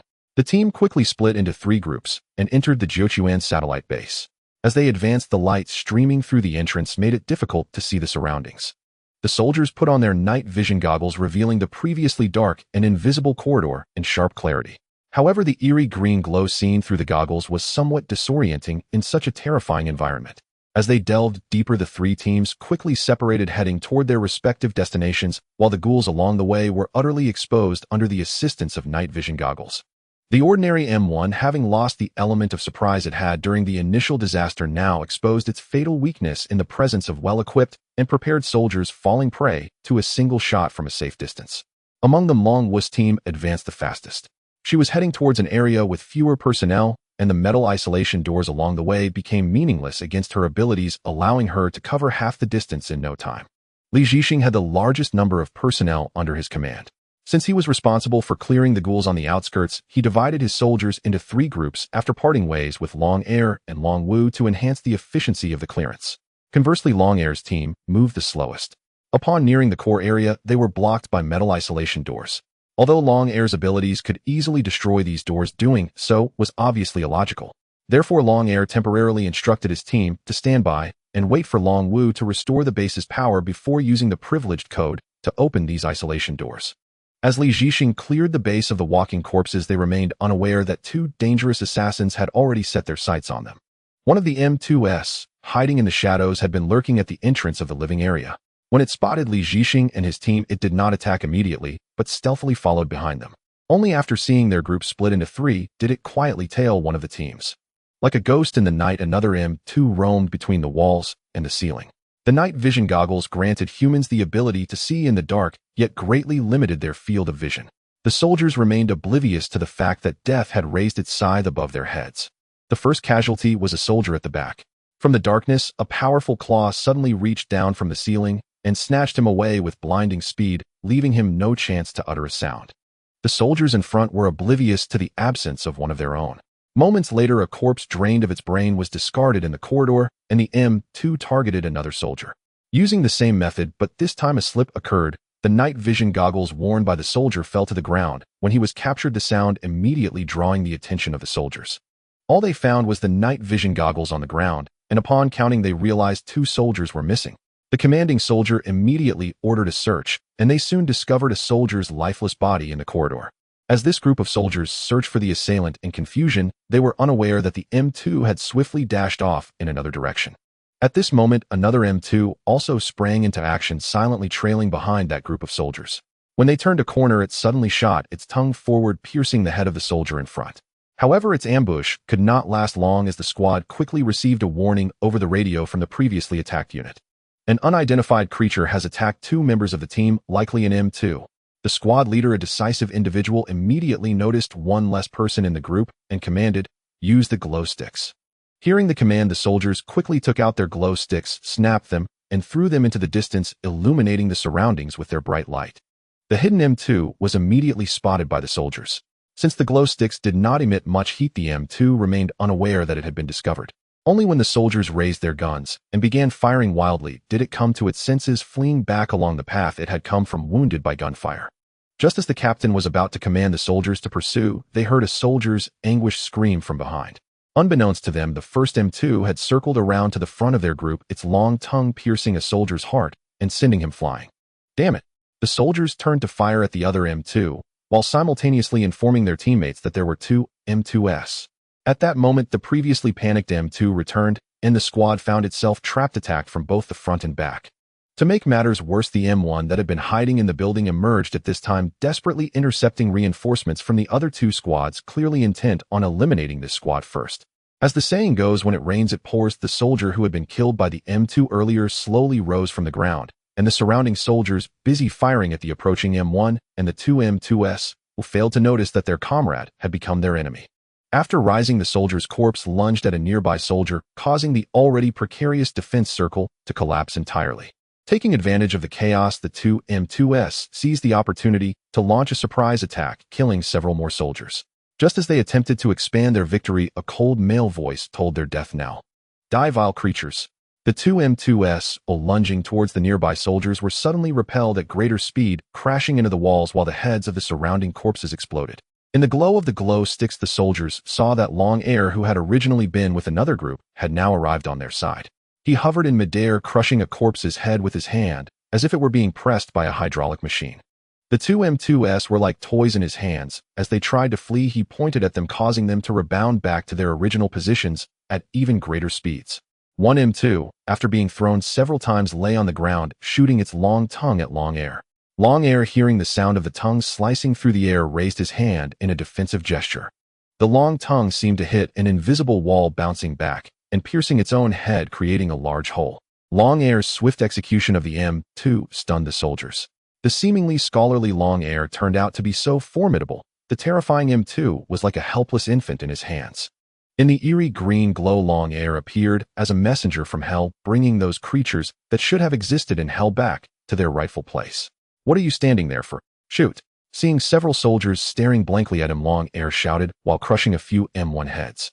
Upon hearing Long Air shout, the soldiers finally snapped out of their daze and raised their guns, firing wildly at the surrounding corpses. The M2 was particularly targeted, first being immobilized by Long Air's binding ability, then being riddled with bullets in a hail of gunfire. Perhaps this M2 was the most disgraced among all M2s. After clearing the surrounding corpses, Long Air casually remarked, "Continue the mission." He then swiftly departed. After a while, the power in the satellite base was finally restored. Although over 10 soldiers were lost, all the M2s hiding in the satellite base had been eradicated, and the remaining M1s posed no significant threat, allowing the mission to reclaim the Jiuquan satellite base to be completed smoothly. However, Long Air's expression was grim. The corpses had unknowingly ceased to be affected by his dominance, meaning that even high-level awakeners like him could no longer roam freely in dangerous areas. Moreover, the emergence of flying mutated animals had made this world even more perilous. The only good news now was that the nation could finally engage in basic communication with countries on the other side of the earth. In this regard, the nation was at the forefront globally, even surpassing the so-called most developed country on the other side of the earth. 3 months have passed since the recovery of the Jiuquan satellite base, allowing global communications to become possible. However, this has not changed the plight of survivors worldwide. The situations in various countries are quite similar. Apart from a few major powers capable of reclaiming several large cities, most survivors in other nations have been pushed out of their original living circles by mutated creatures hiding in small towns or military bases. New mutated creatures are emerging one after another, with traces of them appearing in the sky and oceans, while the threat posed by the original zombies to the survivors has significantly diminished. However, this does not mean that the zombies no longer pose a threat. On the contrary, their presence is synonymous with disaster. These zombies seem to be guided by some force, appearing in numbers ranging from tens of thousands to hundreds of thousands, and among them are various mutated creatures, as well as M2 and D2. Many survivor gathering points lacking sufficient defenses have been overwhelmed and destroyed by the endless waves of zombies. But this is not the most disheartening thing for the survivors. As the first batch of crops they planted after the disaster gradually ripens, a sense of despair begins to take root in everyone's hearts. The plants, which appeared no different from normal crops, quickly turned black and foul-smelling just seconds after harvesting their seeds, looking nothing like food fit for consumption. Even some who dared to eat this food, thinking it better to risk poisoning than to starve, soon turned into zombies. A famine is sweeping across the globe. Food has suddenly become scarce, and the temporary order established with great difficulty has collapsed in an instant. Many survivors have fallen into despair, unable to grow new food, knowing that the remnants from before the disaster will eventually be consumed. Those who cling to the belief that living one more day is enough are becoming increasingly numb, degenerate, and indulgent. Violence, theft, murder, and other crimes are rampant. For a mere morsel of food, people kill others or betray themselves. The world has plunged into another wave of chaos. The only way to survive is to venture into the zombie-infested cities in search of the dwindling food supply. Food and ammunition have replaced dollars and gold as the most valuable currency in this world. Despite the harsh conditions, many awakeners have emerged. However, the newly awakened are still far from the M2 level, and reports of awakeners perishing in battles against M2 have surfaced in various countries. What is even more chilling is that many high-level awakeners who mastered their powers before the disaster have also suffered great losses, including 2 members of the Dragon Group. In a secret underground base in Beijing, a stern old man stood before a giant screen, his face grave, his tightly clenched hands resting at his side, the flickering light in his eyes, making it impossible to discern his true thoughts. The screen displayed a tall, slender black man, the president of the M country, who in the presence of this stern old man felt a sense of trepidation and was hesitant to speak. Although M country suffered the greatest losses in this incident, he could still deeply feel the immense pressure even from a distance, yet he could not evade it. The reason for his anxiety is that just a few hours ago news arrived that the Pacific Fleet encountered countless mutated marine creatures while on a mission near the Atlantic, resulting in the complete annihilation of the entire fleet, including 8 elite awakeners from various countries aboard the ships. This mission was proposed by M country. The 8 fallen awakeners included 2 from M country, 2 from Europe, 2 from E country, and 2 from C country, all of whom were powerful and renowned. Yet even so, they could not escape this calamity over the vast ocean. Suddenly, the ocean has become a forbidden zone for various countries. In the end, the old man said nothing. He gently released his tightly clenched hands, waved at the black president, and bowed deeply before shutting off the communication. Meanwhile, in the conference room of the Dragon Group, 9 figures were gathered around a large round table, either standing or sitting. Big brother, we must avenge 4th brother and 11th brother. The one speaking was Long Wu. Avenge? Who do we seek? M country? Or those mutated sea beasts? Should we cause a ruckus like before in the Co country? Have you forgotten why Long 13's name remains unclaimed to this day? Long Yi's voice was cold, but those familiar with him knew that he was desperately suppressing his inner fury. Upon hearing Long Yi mention Long 13, Long Wu immediately closed her mouth, unable to utter a word, looking pitifully at Long Air beside her. Big brother Xiao Wu is just upset about our brothers, which is why she is so agitated. Don't worry, I will keep an eye on her. Find 3 suitable substitutes from the reserve personnel to restore the original 13-member structure. Big brother, does Long 13's position also need to be filled? As soon as Long Yi's words fell, 9 different voices immediately echoed in the conference room, and surprisingly, these 9 voices all spoke in unison. Since 13's death has been confirmed by his father, there's no need for the position of Long 13, which has been vacant for 7 years, to remain unclaimed. Do not forget that we are not only the sword of the nation, but also its shield. We must never allow personal feelings to cause irreparable losses to the nation. Yes, big brother, you are right. Everyone in the conference room echoed in agreement. At the same time, on a desolate rocky mountain in Shaanxi country, a large hole suddenly erupted, and more than 10 figures shot out from the hole, disappearing without a trace. At the same time, in a hidden cave in a valley in Europe, a heavy alloy door was making a thundering noise as if it had been violently struck outward by some unknown creature, resulting in huge bulges on the alloy door. Then, with a thunderous crash, the entire door was knocked to the ground.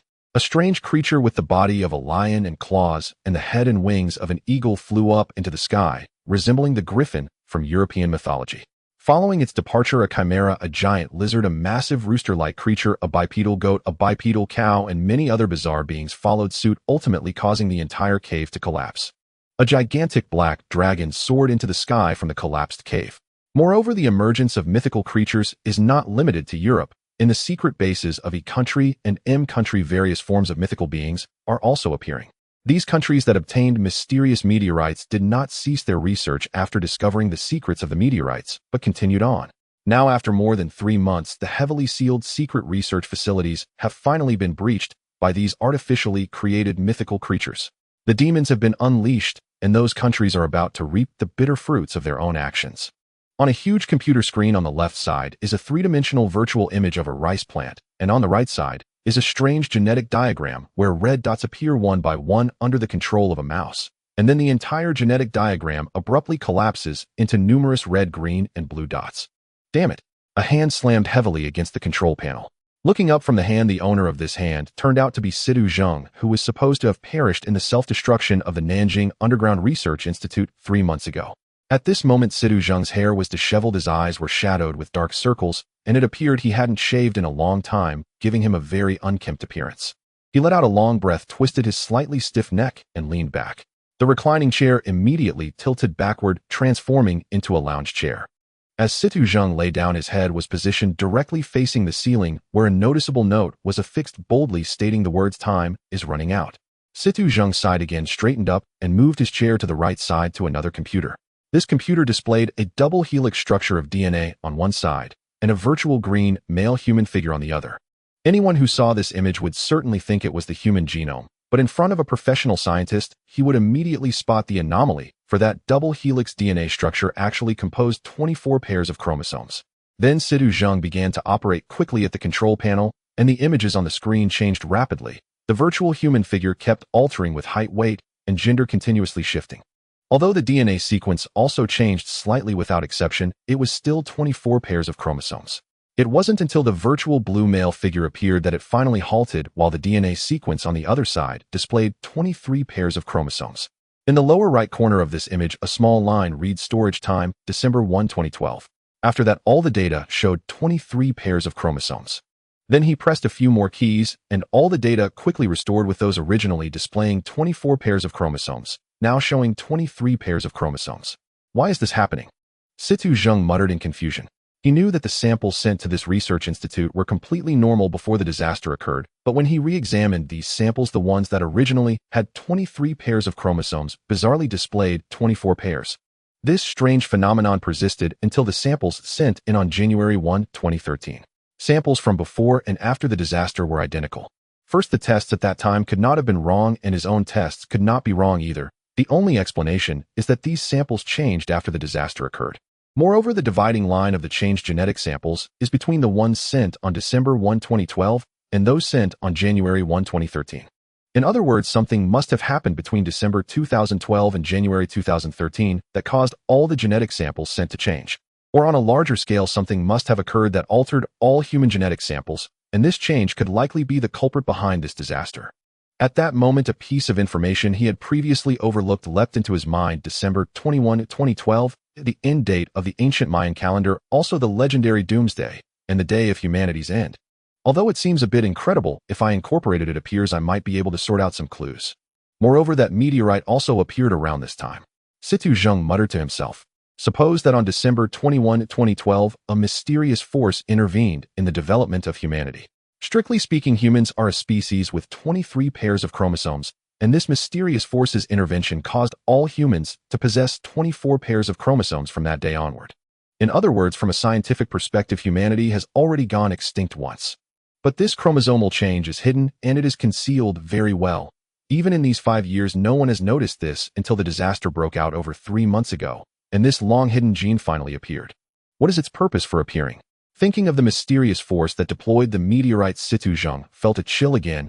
Before such a mysterious force that orchestrated all this, he felt as small as an ant. It certainly does not wish to exterminate humanity. With its power, it could easily eliminate us without such trouble. Wait a minute, the proportion of awakened individuals significantly increased after the disaster occurred. Could it be that it wants humanity to evolve? But why are there so many walking corpses? Also, other non-human creatures have mutated into walking corpses. Yet none of the samples in the database show this kind of change in humans. Why is that? If we reverse the reasoning, comparing the changes before and after the disaster, first a large number of humans turned into walking corpses, then the proportion of awakened individuals among humans began to increase, followed by the evolution of the walking corpses. As for the changes in plants and animals, initially the mammals closest to humans became walking corpses, followed by the mutations of non-mammalian species and their evolution, eventually leading to changes in crops. Setting aside everything else and taking humans as an example, treating walking corpses as a type of human change, we can classify them into 4 categories. First, ordinary humans with no changes. Second, humans who became awakened. Third, humans who became walking corpses. Fourth, humans who evolved after becoming walking corpses. Thinking of this, Situ Zheng flicked a 1 yuan coin high into the air, then let it drop to the ground, where it rolled around before coming to a stop with the front side facing up. Then he took out another coin, placed it face down on the table, followed by yet another coin, which this time he carefully stood upright on the table. Throwing a coin can yield at most 3 outcomes, yet now there are 4 variations. With this thought, Situ Zheng's eyes lit up, and he stopped pondering. The only conclusion. Situ Zheng said with a confident gleam in his eyes, enunciating each word, there is more than one force involved. Then Situ Zheng shifted to the right, where the screen displayed countless strange components. He casually pressed a few buttons on the control panel, and these components rapidly assembled into a uniquely shaped gun. Seeing this, Situ Zheng proudly stroked his chin, but soon realized that the feel of his bearded chin was quite unpleasant, so he lowered his hand. He muttered to himself, "I secretly completed this thing and the old man will surely be astonished, his jaw will drop. It's a pity there's not enough equipment here, otherwise once it's made, even encountering an M3 wouldn't be a problem. I need to think of a way to send it to the old man." At that moment, the door of the laboratory opened, and a little girl around 6 years old walked in. She wore a pair of white rabbit-shaped slippers and a pink pajama set adorned with numerous Hello Kitty patterns. She held a brown fluffy teddy bear that was nearly her size in her left arm. The newcomer was none other than Situ Bingbing. At this moment, she was no longer as disheveled as she had been over 3 months ago.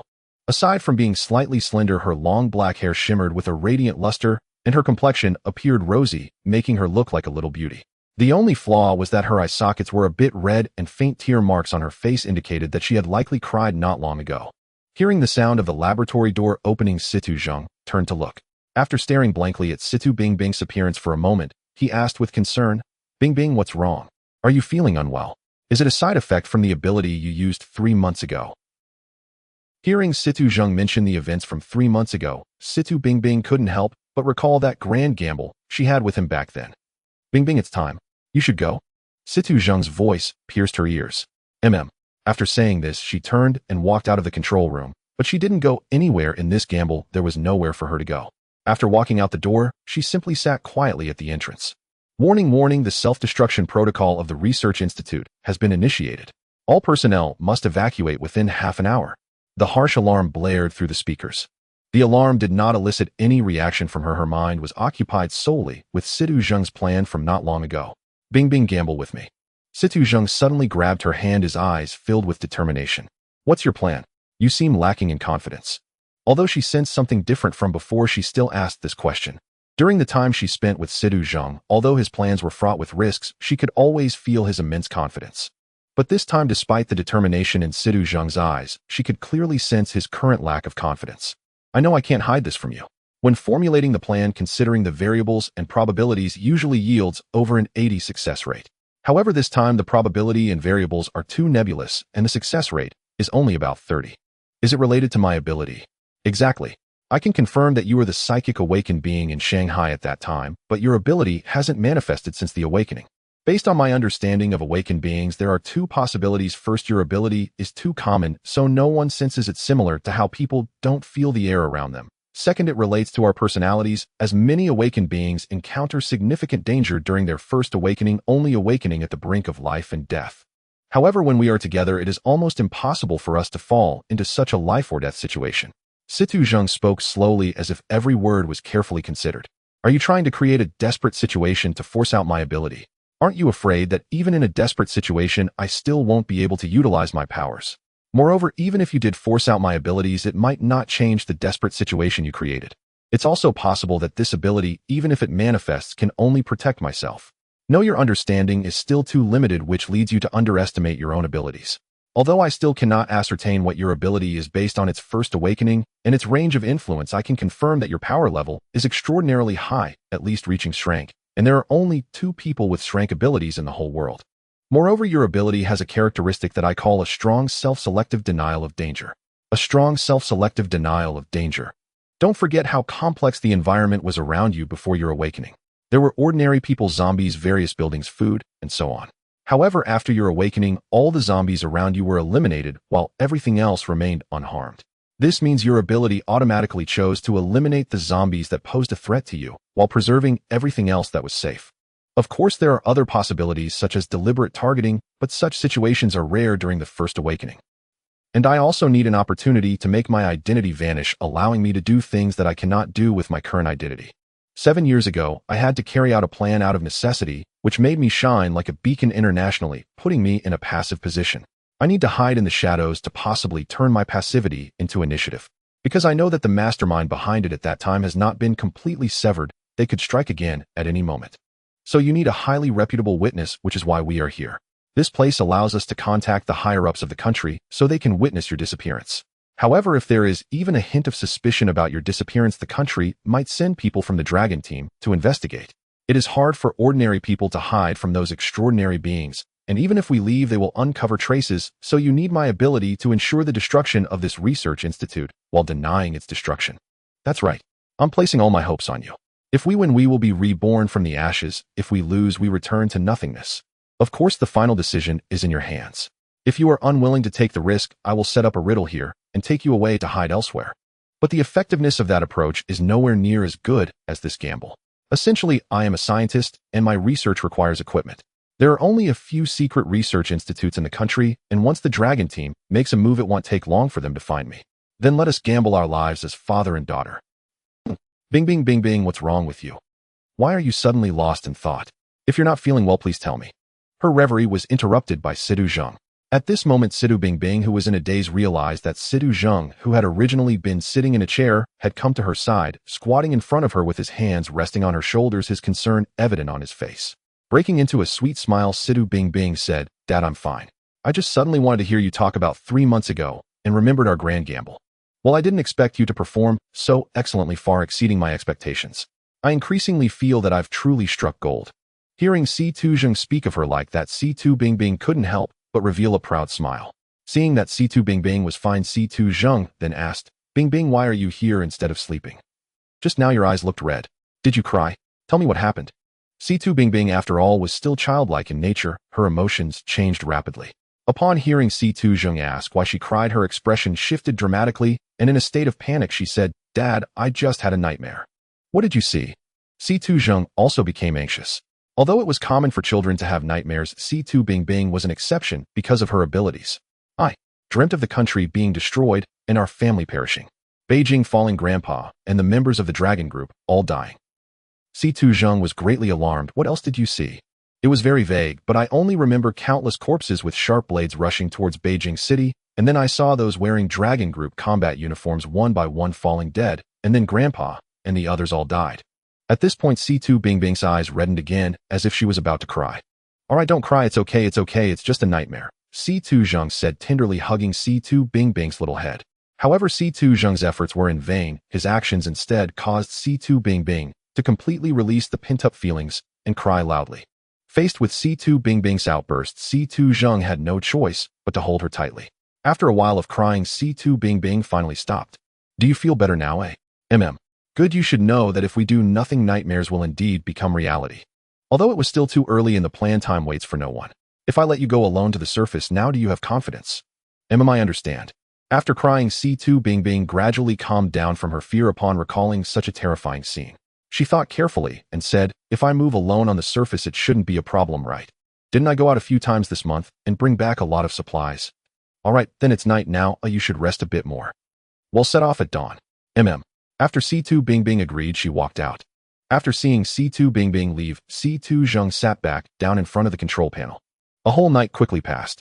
The next morning, as soon as it was light, Situ Bingbing was already prepared. She wore a light purple wool sweater, a pink plaid skirt paired with white tights, and a pair of red round-toe shoes, carrying an orange backpack, as if she were ready for a spring outing. Seeing this, Situ Zheng furrowed his brow, but ultimately said nothing about Situ Bingbing's attire. Instead, he solemnly placed a pendant around her neck. Then he pulled her to the control panel and pointed at the screen, saying, "Bingbing, do you see what this is? This seems to be some kind of sniper rifle." Although Situ Zheng had crammed a lot of knowledge into her during their 3 months of hiding, she still couldn't recognize this object. "Take a closer look. Think about what I taught you." Situ Zheng affectionately placed his hand on Situ Bingbing's head. Hearing Situ Zheng's words, Situ Bingbing calmed down and began to study the object on the screen carefully. It was a weapon that looked somewhat like a sniper rifle, but its barrel was square with a spiral structure on top. The rear part was also considerably larger than a normal sniper rifle, giving it a somewhat bulky appearance. The most peculiar feature was that it was connected at the back to a backpack resembling a flamethrower. Situ Bingbing hesitated for a moment before tentatively saying, "This seems to be some sort of man-portable railgun." "Exactly. I call it the Man-Portable Heavy Connection Improved Railgun. This is also a project that our country has been secretly researching in recent years. To prevent other forces from coveting it, it has been developed in 21 underground research institutes across the country. Its basic structure is nearly completed, but there have been bottlenecks in the ammunition and power supply. Due to permission issues, I couldn't participate in the development of these two aspects, so during the months I disappeared from people's sight, I did some research on these two projects. Now it can be used in a computer simulation, but we lack the necessary facilities here to manufacture the physical object, so I need you to deliver this information to Beijing to your grandfather. Additionally, there are research materials from 5 other research institutes. Saying this, Situ Zhang stroked his chin, looking somewhat pleased, and continued, I secretly obtained 15 of the documents from the 21 research institutes. Together with the materials here and from the other 5 research institutes, we can truly complete it, so I also need to trouble you to make this trip. Saying this, Situ Zhang took a chip from the control panel along with a magnetic card and handed it to Situ Bingbing. The chip contains my research data, and the magnetic card will help you enter those research institutes to obtain the information. If this weapon is paired with the corresponding satellite and positioning facilities, its power will not be less than that of a small intercontinental missile. It absolutely cannot fall into the hands of outsiders, and if necessary, the chip can be destroyed. Situ Zhang said extremely seriously to Situ Bingbing. Situ Bingbing took the chip and magnetic card, saying, Dad, don't worry. As long as I don't want to, no one can obtain what I am hiding. Remember, there are always people beyond people and skies beyond skies. Your abilities are indeed powerful, but as a mental type ability user, your weaknesses are also quite apparent. In the future, when you act alone, be extra cautious. I don't want you to encounter any accidents, understand? I understand. Go now, be careful on the road.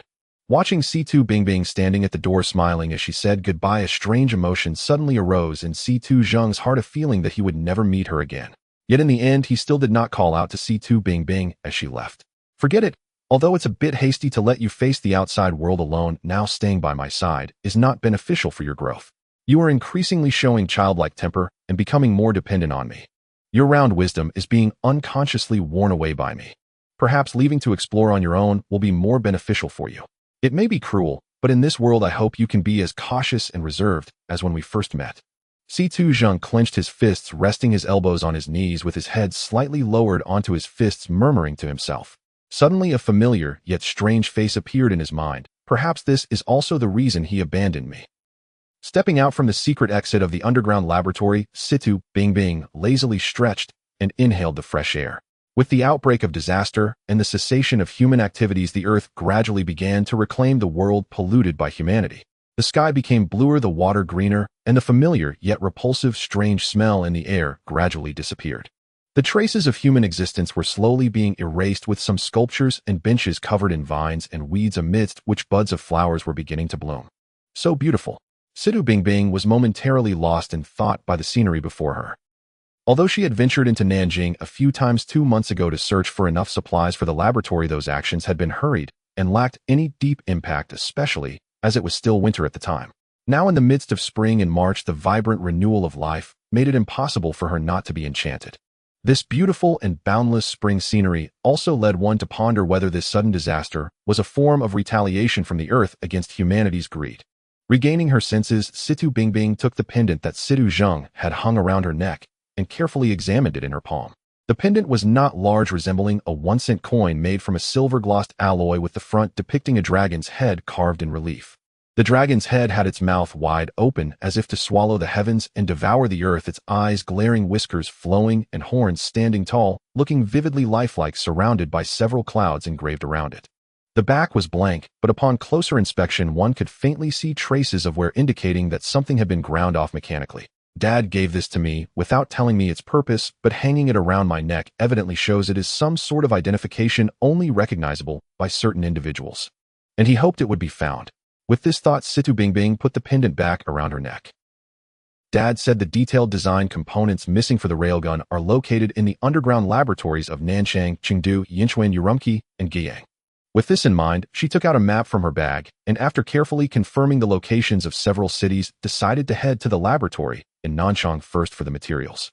But before that, I still need to collect some daily necessities. She then took a gentle step forward, and strangely it seemed as though an invisible door appeared before her.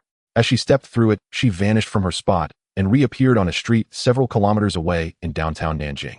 The street had completely transformed, with green grass sprouting from the cracks in the asphalt and the flower beds by the road resembling a small botanical garden. Vines had also climbed onto cars parked by the roadside. When Situ Bingbing appeared on the street, the wandering corpses immediately noticed this sudden appearance of food, and they approached her without hesitation, having been hungry for a long time. But at this moment, Situ Bingbing was no longer the helpless little girl from a few months ago. The deep round gaze in her eyes contained a hint of disdain for all living beings, and the gathering corpses appeared as mere ants in her view. Centered around herself, the corpses within several dozen meters instantly had their flesh wither and crack, turning into clouds of dust, leaving only a ground of dry bones behind.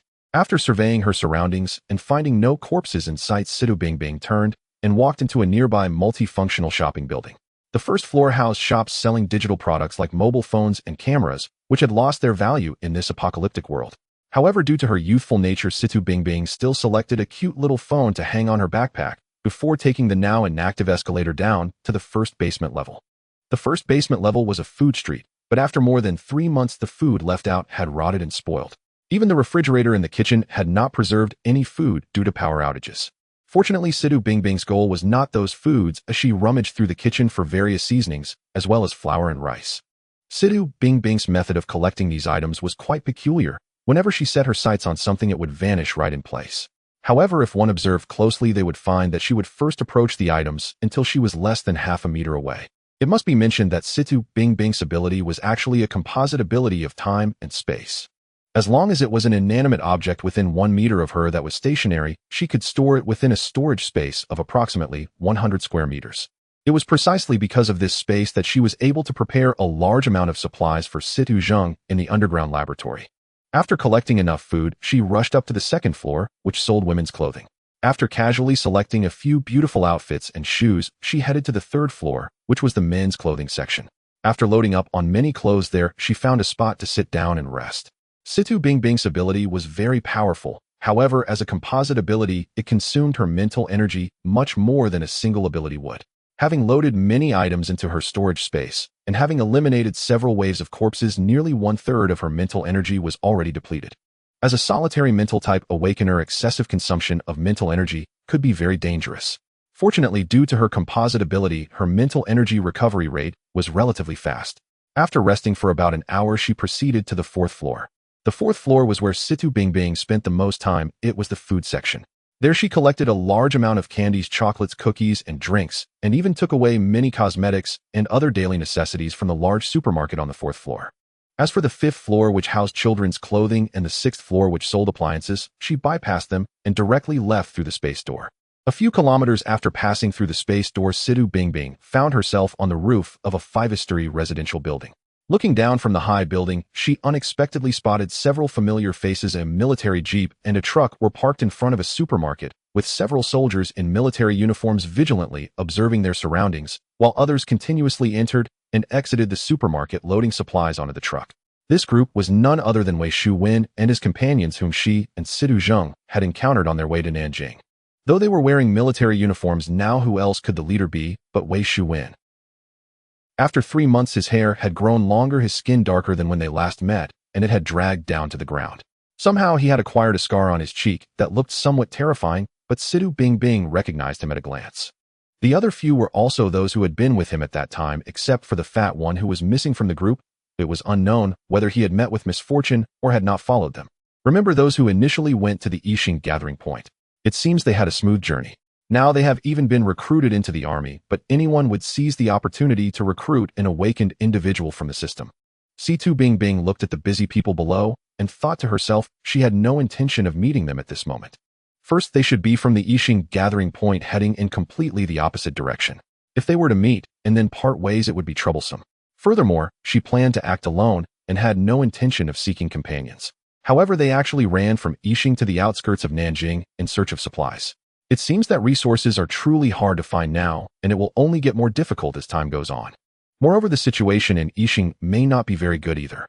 At that moment, Wei Shuwen, who was on the ground, seemed to sense something and suddenly looked up at the building where Situ Bingbing was, but he saw nothing when he looked up.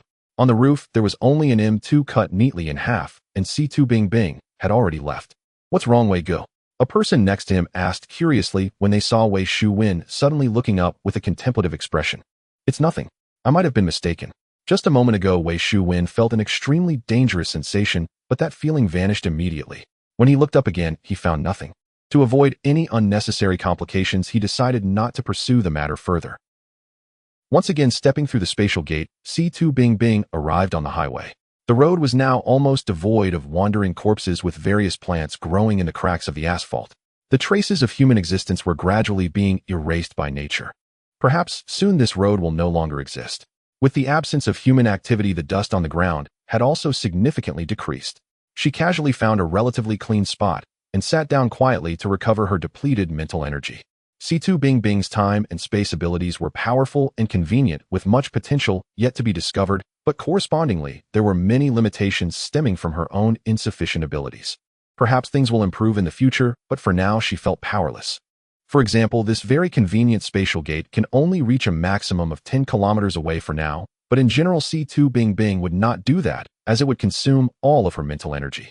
However, when the teleportation distance was around 5 kilometers, the mental energy consumed was only about a quarter. Her abilities were peculiar like that. The further she crossed, the exponentially greater the consumption. Moreover, if the spatial gate opens in an unfamiliar location, you cannot be certain of what you will face when you step through. Thus, it is not a very safe skill for traveling. Thinking about her first target, Nanchang City, which is nearly 500 kilometers away in a straight line, C2 Bingbing began to feel a headache. It turns out this is not an easy task. If she purely used the spatial gate, who knows how many times it would take before she might be bitten by a wandering corpse upon stepping out. As for vehicles, that's even more absurd. Those cars around her covered in vines and rust certainly do not look like they can be driven. Moreover, with her small arms and legs, she would probably not even be able to reach the pedals while sitting in the driver's seat. It seems she can only use point-to-point spatial movement to get there slowly. C2 Bingbing pouted reluctantly, thinking. Determining the direction, she vanished and reappeared already a kilometer away, then sat down to wait 15 minutes before vanishing again, reappearing. 15 minutes for 1 kilometer means 500 kilometers will take 7,500 minutes, which is approximately 5 days, without sleep. After 2 teleportations, C2 Bingbing felt frustrated again, but this is the limitation of spatial skills. Mental energy consumption increases with consecutive teleportations. Forget it, a journey of 1,000 miles begins with a single step. C2 Bingbing began to accept her fate and walked forward. The country hasn't broadcasted anything for a long time, and I don't know the current situation of the gathering points. But then again, air transport is now impossible. Which gathering point would report its situation and bring itself trouble? Even those registered gathering points would mostly be complying on the surface. What kind of monsters were those in the dream? So many of them. How much time is left until the dream event occurs? Will I be able to catch up? What did my dad do 7 years ago? What was his relationship with the dragon team? When he learned about the deaths of Long Si and Long Shi, his Jingyu realm shattered. A person traveling alone is so boring. Usually at this time, Dad would definitely be giving me a lesson. Is he doing well now? I wonder if he's been eating on time. Probably not. As C2 Bingbing walked, she teleported, thinking about various useful and useless things, and casually eliminated the wandering corpses around her. Whenever she got tired, she would stop, eat something, and rest for a while. After walking for about 50 kilometers, it was already dark. I'm so tired, let's call it a day. Traveling at night is extremely dangerous. Although C2 Bingbing, as an awakened individual, had her hearing and vision greatly enhanced under the subtle transformation of her powers, she could see clearly even at night, but she didn't want to keep herself in a state of exhaustion, so she decided to rest for the night. She took out an inflatable tent from her storage space, and after inflating it, set up a simple warning net around the tent made of fishing line and tin cans before crawling inside. After zipping up the tent door from the inside, C2 Bingbing took out a sleeping bag, changed into her pajamas, and then went to sleep. She didn't sleep well that night, often waking up at the slightest sound. Even though she had set up a warning net, she still dared not sleep too deeply, as a mental-type awakened individual is extremely vulnerable when their powers are not activated. As soon as dawn broke, C2 Bingbing woke up. Today she changed into a blue sports sweatshirt and put on a pair of white sneakers, as her feet had felt sore after walking all day in small leather shoes yesterday. At that moment, she remembered that before going out yesterday, C2 Zheng had looked at her with a strange expression. No wonder Dad looked at me with that kind of gaze when leaving in the morning. He must have done it on purpose. Bad Dad. Achoo achoo. After staying up late researching the genetics of crops, C2 Zheng had just fallen asleep when he was awakened by a series of sneezes. He must have suffered a loss while talking about me. C2 Zheng revealed a mischievous smile as he rubbed his chin. I need to find time to shave as well. After packing up the tent and sleeping bag used last night, C2 Bingbing luxuriously took out a bottle of mineral water to wash up. Then she moved forward for 3 kilometers using spatial movement before stopping to have breakfast and rest. Soon the morning passed, and as noon approached, C2 Bingbing noticed a strange phenomenon. A large number of zombies seemed to be commanded by something moving in one direction, ignoring her even though she was nearby. Based on the abnormal behavior of these zombies, C2 Bingbing quickly concluded that they must be under the command of M2, intending to attack the survivor gathering point. We cannot just stand by and do nothing. This was the first thought that flashed in C2 Bingbing's mind. After several instances of teleporting in the direction the zombies were heading, she arrived at an area devoid of the undead. The tactics employed by the zombies during their siege had become increasingly diverse. Some would drive people within a certain radius together, then surround them from a distance to force them out of fortified positions for a showdown, while others would use aerial birds or fast-moving beasts in the form of D1 to forcibly open gaps, letting M1 swarm in. Some even had several M2 mingling among M1 to seek out weak points and defenses and strike at opportune moments. In short, these zombies had become increasingly intelligent, which was one of the reasons many established gathering points had been breached, overestimating themselves while underestimating their opponents. Situ Bingbing estimated she was nearing the survivor gathering point about to be attacked by the zombies, so she stopped using teleportation and proceeded on foot. However, before that she had a small issue to address. This brand new sports outfit was definitely not suitable to be seen at this time. So helplessly she rolled around on the ground a few times to make her clothes look unrecognizable. Soon the roar of a car engine sounded behind her. As the zombies gathered, the nearby survivors were compelled to crowd towards the gathering point for shelter. Situ Bingbing seemed to be in luck. The car stopped as it passed by her. Little beauty, need a ride. It was a small convoy consisting of 3 jeeps and a truck, seemingly a team searching for supplies with machine guns mounted on the rooftops. The few visible individuals were dressed quite casually, wearing various types of clothing. The one speaking to her was a middle-aged man sitting in the front passenger seat of the lead jeep. He was slightly shorter with darker skin, his hair parted in the middle, and a mustache, appearing to be about 34 to 35 years old. His gaze towards her revealed a hint of pity. He seems to see me as a child abandoned by my team. He doesn't seem bad. Oh, I might as well go with them to the gathering point. Is it really okay? Situ Bingbing asked timidly. Come on, there's still space here, said someone in the back seat as the door was opened. Thank you so much. While saying this, Situ Bingbing looked towards the voice. The speaker was a slender young man, probably around 20 years old, with thick eyebrows and big eyes, a prominent nose, and hair styled casually that made it hard to discern any specific hairstyle. She jogged a couple of steps to the car door, but before she could hold on to it, the young man had already reached out and pulled her into the vehicle, closing the door behind her as the convoy moved forward. There were already 2 people sitting in the back. One was a very ordinary-looking middle-aged man around 30 years old. Upon seeing Situ Bingbing enter, he squeezed in a bit to make room for her. Once Situ Bingbing got in, she squeezed into the corner of the seat, resulting in a space being vacated in the back seat, which originally could accommodate 3 people due to everyone squishing together. Little sister, where are your companions? You can't tell me you've been alone for the past 3 months, right? If that's the case, we'd all have to admire you greatly. Seeing the atmosphere was a bit dull, the young man casually brought up a topic. Situ Bingbing noticed the middle-aged man in the front passenger seat slightly furrowed his brows. Companions? I can't find them anymore. Situ Bingbing replied in a broken voice, sounding wronged and sad. Upon hearing her words, the others in the vehicle understood it must be that this girl's companions felt she was slowing down the team's progress, and in the interest of reaching the gathering point as soon as possible for safety, they had sneakily abandoned her. Noticing Situ Bingbing's somewhat lonely demeanor, the young man said to her, Don't worry, we'll definitely take you to the gathering point. Someone there will arrange a place for you to stay. However, as he said this, he seemed to lack confidence. After all, at this time the scattered people around had been driven to the gathering point by the zombies, and a child without any survival skills would indeed be hard to accommodate. Moreover, the situation in the city was not optimistic. Their search for supplies had not even reached the destination before being forced back by the horde of zombies. Yet Situ Bingbing's loneliness stemmed from the fact that she had to deeply disguise her true self. It was a feeling of hypocrisy and helplessness that she hadn't felt in a long time. Soon the 2 men who had initially squeezed together in the back seat moved away from each other, leaving Situ Bingbing still crammed in the corner, making her appear even more isolated and helpless. Captain, will we be punished for not finding supplies this time? The young man, clearly unable to sit still, soon asked the middle-aged man in the front seat. Don't worry, with the zombie siege at the gathering point, they won't punish us at this time.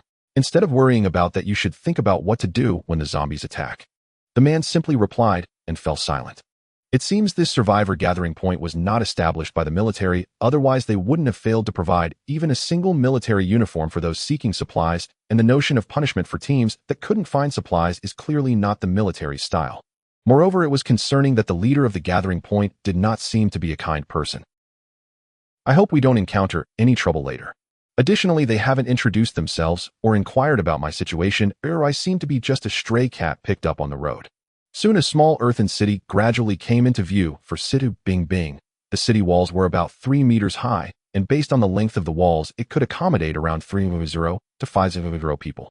From a distance, Situ Bingbing could see that the city walls were built from locally sourced materials, seemingly a mixture of bricks with stones and dirt, with several machine guns mounted on top, where many people were gathered, appearing ready for battle. The city gate appeared wide enough for 2 trucks to drive side by side, but at this moment there were quite a few armed guards standing on either side of the gate, and a long line of people wishing to enter the city had already formed.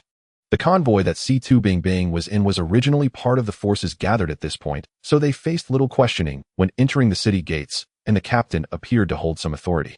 Situ Bingbing clearly saw that before the convoy reached the city gate, the guards had already begun to disperse the survivors gathered there to clear a path for them. After entering the city, the convoy parked directly at the roadside. Situ Bingbing looked around and saw the remnants of demolished houses, indicating that these structures had given their all for the earthen wall. Nearby, many survivors who had fled were already gathered around the ruins of the houses. As the group of 17 disembarked, a young man in a leather jacket approached them. Situ Bingbing sensed trouble was brewing. "Captain Wong, what's going on? I thought you would return empty-handed, but it seems you brought something back." The young man in the leather jacket had a somewhat prominent jaw and sunken cheeks resembling a skeleton. He approached them with a sinister smile and said, "But how should we classify this little thing? Even if Captain Wong wants to improve our rations, it seems a bit insufficient, right? Zhao Liang, take this little guy to process a residence permit." As expected, Captain Wong is generous. However, while you were out collecting things, the city lord ordered that the current residence fees have doubled. The skeleton man said in a strange tone, watching Captain Wong with an expression of amusement. Captain Wong's lips twitched slightly, but he still took out 5 bullets from his coat pocket and handed them to the young man, named Zhao Liang, who took the bullets and pulled Situ Bingbing toward a nearby newsstand surrounded by armed guards. Even so, Situ Bingbing still noticed a hint of reluctance and regret in Captain Wong's eyes. "You just picked up a little kitten and you're already regretting it. What my father said is true, people's hearts are truly fickle." The newsstand was not far, and Zhao Liang quickly led her to the entrance, whispering a few words to the person inside, which were nothing more than where they had found her. He then handed the bullets to the person inside the newsstand and received a hexagonal copper token in return, on which a number 1 was drawn in red ink. Zhao Liang stuffed the copper token into his hand and then turned to walk back towards Captain Wong. Situ Bingbing rubbed her wrist, which was slightly red from being grabbed by Zhao Liang, and followed him. While Zhao Liang was speaking with the person at the newsstand, Situ Bingbing noticed a sign hanging at the entrance stating that 5 bullets could secure a 1-week stay, a pack of instant noodles for 2 weeks, and a block of compressed biscuits for 1 week, with other items to be negotiated on the spot. At this point, the skeleton man had already arranged for several vehicles driven by Captain Wong to be taken away. Seeing Zhao Liang and Situ Bingbing returning one after the other, Captain Wong shrugged and made a look of amusement before leaving. After the skeleton man left, Captain Wong coldly uttered a single word: "Leave."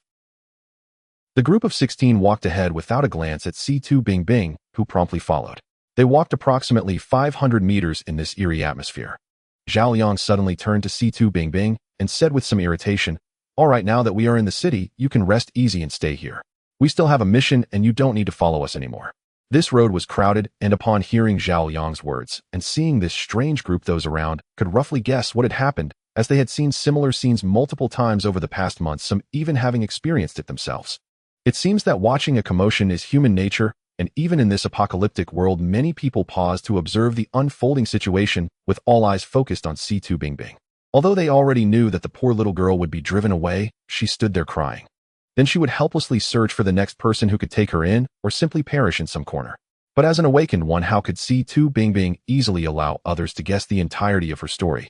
Situ Bingbing took off her small backpack, unzipped it, and pulled out a pack of 8 blocks of compressed biscuits. The moment she took out the biscuits, she could distinctly feel all eyes shifting from her to the small backpack in her hand. "Thank you, uncle, for bringing me here. Although it's only a little, please accept it." Situ Bingbing revealed an innocent smile and handed the biscuits to Zhao Liang. Zhao Liang was momentarily stunned, but quickly grabbed the biscuits as if they would fly away if he didn't. At that moment, Captain Wong stepped in front of Situ Bingbing and coldly asked, "Do you have any more?" Situ Bingbing feigned a look of confusion. Captain Wong then directly snatched the small backpack from her hands and rummaged through it, quickly pulling out a piece of chocolate and a candy before stuffing the backpack back into Situ Bingbing's hands. "We're leaving," he said, turning to walk away. The audience on the street soon dispersed. The farce had ended, and despite some twists and turns, the outcome was just as they had imagined, wasn't it? A tear quietly rolled down Situ Bingbing's fair and delicate face. Willingly offering up biscuits only to be met with greater greed and plunder. Are such people and places truly worth risking one's life to help? C2 Bingbing's heart questioned herself. I finally understand why my father so ruthlessly drove away Wei Shuwen when we encountered them near Nanjing.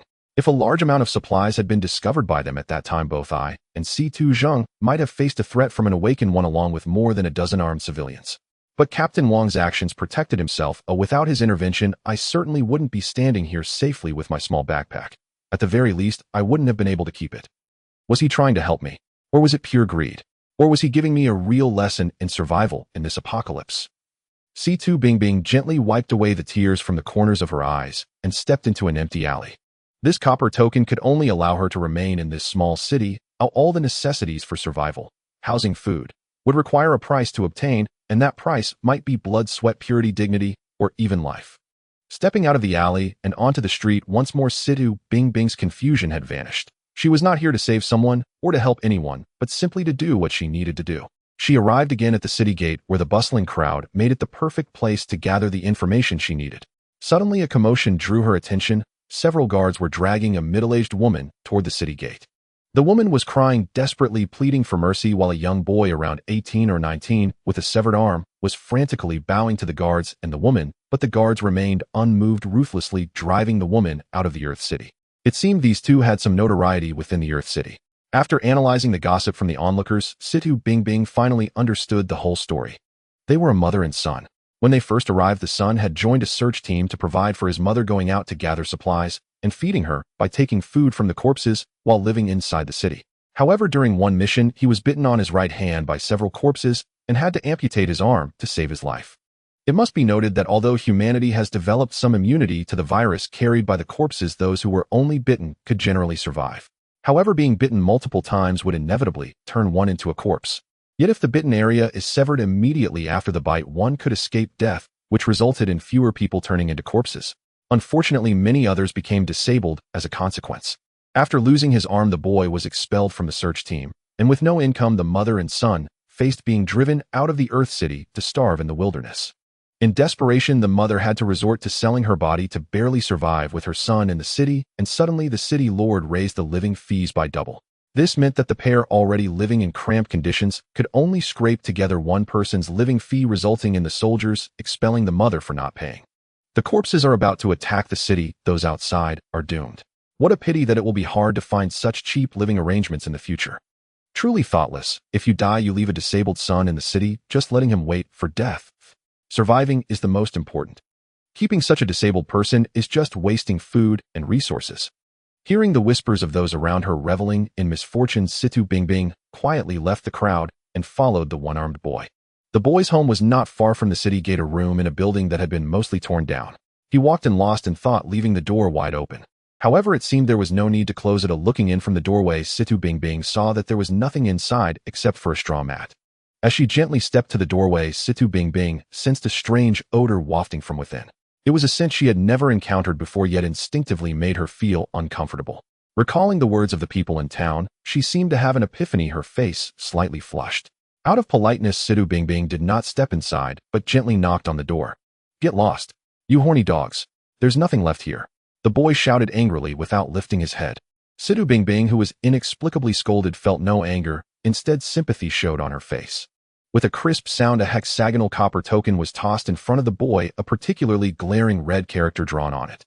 The boy's eyes turned red as he lifted his head toward the doorway, where he saw a little girl around 6 or 7 dressed in a filthy tracksuit and carrying an orange backpack.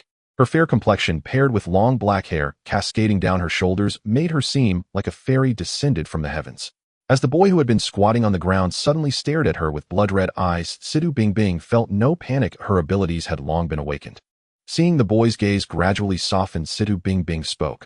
"I can give you the item, but in exchange you must answer a few questions. If you find any question awkward or impossible to answer, you may refuse to respond, and I will still give you the item. However, I hope you will answer truthfully." "Damn, old man, handing me this nonsense as if I were something." 20 minutes later, the boy grabbed C2 Bingbing's hand and dashed toward the city gate. "All right, since you willingly give up your right to reside to that woman, we will let her move back in. But you must leave here immediately." The guard at the gate toyed with the copper token in his hand, squinting at the girl before him. "Have you thought this through?" C2 Bingbing's hand was beginning to hurt. It was the second time today that someone had gripped her forcefully, without her abilities to protect herself. Calmly she replied to the guard's question, "Yes, please allow that ant to move back in." Only after she said this did the hand that was tightly gripping her wrist gradually loosen. The woman who had been expelled from the city had nowhere to go. The guards simply called her name at the entrance and quickly found her. Seeing the mother and son weeping and embracing, the guards ignored them and turned to Situ Bingbing saying, "Now you should leave here." Situ Bingbing nodded slightly and walked toward the gate. At that moment she heard the woman's voice behind her, "Son, come kneel and bow to our benefactor." Hearing the words and the sound of knees hitting the ground, Situ Bingbing dared not look back. She feared that turning around would shatter her tranquil realm. The selfless love of a mother was something she yearned for too deeply. The package of compressed biscuits she had secretly discarded at the door should help them survive for a while. What a pity I missed another opportunity to test people's hearts and ended up pulling myself out of the city. Fortunately, the needed information is sufficient, but in a way it's for the best. Originally, that package of compressed biscuits was the leverage Situ Bingbing intended to use. She wanted to test whether everyone could resist temptation. But at the critical moment, she hesitated and faltered. What if the boy could not control his greed? Could she really bring her spatial blade down upon a living human? And what about that mother who sacrificed herself? Humph, damn old man teaching me all this nonsense, drawing circles to curse you, drawing circles to curse you. Achoo, achoo. Just after finishing shaving and looking at himself in the mirror, Situ Zhang sneezed several times. Could it be a cold? I need to check if my obedient daughter has prepared cold medicine for me. As she slowly walked out of the city gates, a comforting smile gradually appeared on Situ Bingbing's face after she distanced herself from the city's perimeter. At that moment, she sensed the gaze that had been watching her from afar since she left the alley had vanished. It seems this world isn't so bad after all. Half an hour later, Zhao Liang entered their barracks, and all 15 team members stared at him blankly until Captain Wang finally spoke up asking, "Why are you back so soon?" "The child has left the city, and there's nothing I could do to follow her," Zhao Liang replied gloomily. "Left the city? Alone? What happened? Could you share the details?" "Here's what happened." Zhao Liang recounted how Situ Bingbing had transferred her residency rights to someone else.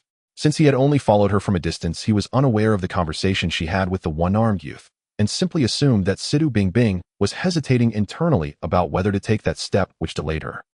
"I didn't expect the child to be so naive. It seems the lesson you gave her wasn't enough, Captain. It's pointless to discuss it now. Given her personality, it's a miracle she's survived this long. It's no wonder she would abandon her teammates. All right, everyone rest. If the undead start attacking the city, we might not have a chance to close our eyes day or night." After leaving the city, Situ Bingbing quickly teleported twice when no one was watching nearby. She needed to first understand the scale of the impending undead assault. After spending over 2 hours, Situ Bingbing arrived near the gathering point of the undead and estimated there were about 100,000 of them. However, the gathering of the undead was not yet complete. Situ Bingbing estimated that the final count might reach around 200,000. With the potential appearance of D1, the attacking force could reach nearly 300,000. The Earthen City might eventually gather over 100,000, and the undead would likely choose to besiege rather than launch a direct assault, forcing humanity to emerge for a decisive battle. If she could locate and eliminate the hidden M2 and D2, this siege might be thwarted prematurely. However, they were very cunning, making it nearly impossible to find them among the tens of thousands of undead.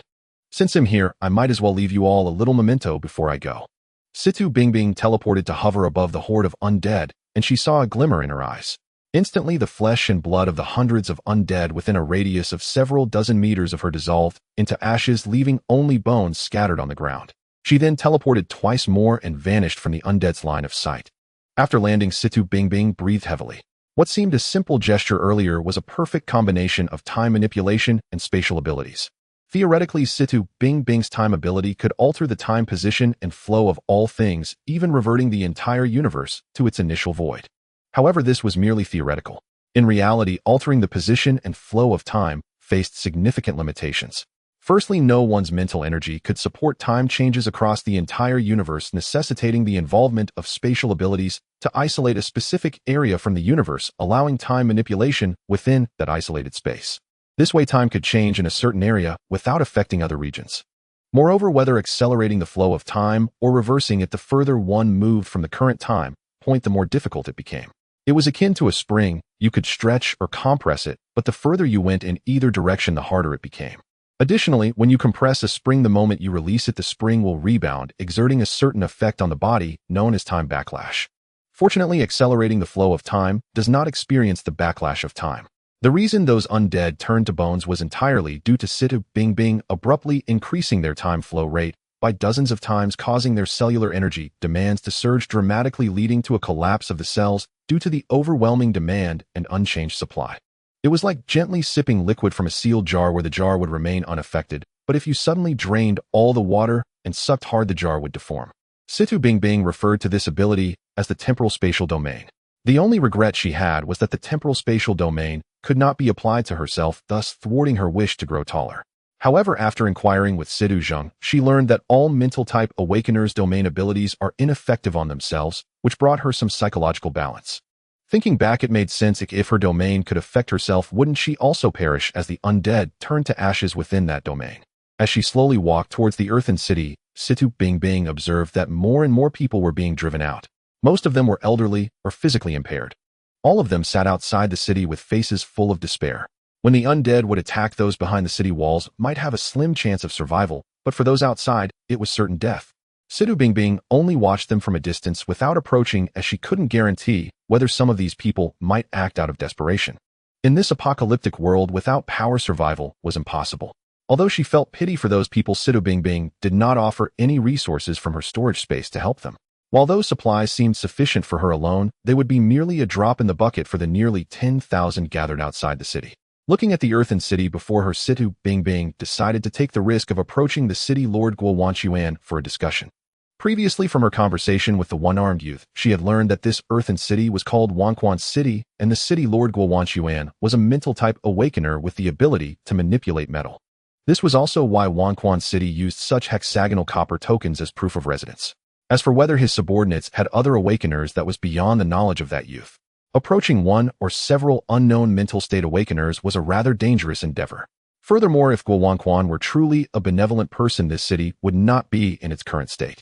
Moreover, the undead would not launch an attack immediately, so Situ Bing did not act right away, but instead sat quietly to restore her mental energy to its optimal state. While resting, she was not merely resting, she was constantly pondering other uses for her abilities. Her composite power held many possibilities, and only through continuous exploration and learning could she advance further. Wanquan City is built upon a small town, the name of which has long been lost to history. Guo Wanquan chose the tallest building in the town as his palace, living like a local emperor. 2 months ago, he gathered a group of idle survivors through his formidable abilities, then eliminated the M2 that had occupied the small town, completely reclaiming it and renaming it Wanquan City. Afterward, he fortuitously discovered a significant amount of weaponry in an abandoned military camp, arming a batch of civilians. His reputation grew, attracting nearby survivors to join him. From those who had followed him from the beginning, he selected a few individuals to help manage the city. One of them was the skeletal man that Situ Bing had encountered. It must be said that this skeletal man was an expert in amassing wealth. He requisitioned all the cars, and anyone wishing to venture out for supplies had to rent them. He also devised a method of collecting a residence tax to gather bullets and food. The bullets and food he collected were used to arm new troops and cover the expenses of maintaining the forces. Though achieved through harsh exploitation, he managed to gather an armed force of nearly 10,000, the only downside being the lack of heavy weaponry, such as tanks and artillery within the city. After handing over his affairs to others, Guo Wanquan became a hands-off manager. To others, it seemed he spent his days indulging in feasts and revelry. While there weren't many beautiful women around him, he did gather a few attractive women who had fled to him, some willingly and others by coercion. Yet this was merely the surface. Guo Wanquan was acutely aware that everything he possessed was entirely due to his extraordinary abilities, which is why he never ceased training them. His training took place in an activity room on the top floor of the building. In the dead of night, Guo Wanquan had already drifted into slumber, holding one of his concubines, completely oblivious to the impending assault of the undead, contrasting sharply with the tense atmosphere both inside and outside Wanquan City. Unbeknownst to everyone, a small figure appeared in the activity room on the top floor. Situ Bing, who had teleported into the activity room, using her spatial abilities, took in everything with the faint light. The walls of the room were covered with metal plates of various bizarre shapes, some concave, others protruding with sharp spikes. Scattered across the floor were numerous round bullets and hexagonal metal pieces. Even the main door was sealed shut with a large block of alloy. There was one particularly flat area on the wooden floor, while the surrounding areas were slightly raised. Situ Bing's eyes focused on that spot, and her round eyes began to slowly rotate counterclockwise. Then a proud smile appeared on her lips as she vanished from the room. The next morning, Guo Wanquan awoke, gently pushing aside the woman who clung to him like an octopus, donned a clean set of workout clothes, and approached the door of the activity room. As he pressed his hand on the doorknob, the metal block that had sealed the door melted away to create an opening. He then strode into the activity room, closed the door behind him, and sealed the metal block, once more beginning his day of training. With one hand, he grasped a piece of metal, as if his hand were a sponge, the metal melting away like ice in a warm room absorbed into his hand. Then with a flick of his wrist, dozens of bullets shot from his hand, striking the metal plates on the wall with a loud clatter, leaving tiny dents in the metal while bullets scattered across the floor. Next, he crossed his arms over his chest, two long iron spikes emerging from his forearms, hovering in midair, soaring high, and then pausing intermittently. After flying for half an hour, they plunged forcefully into the nearby metal plates.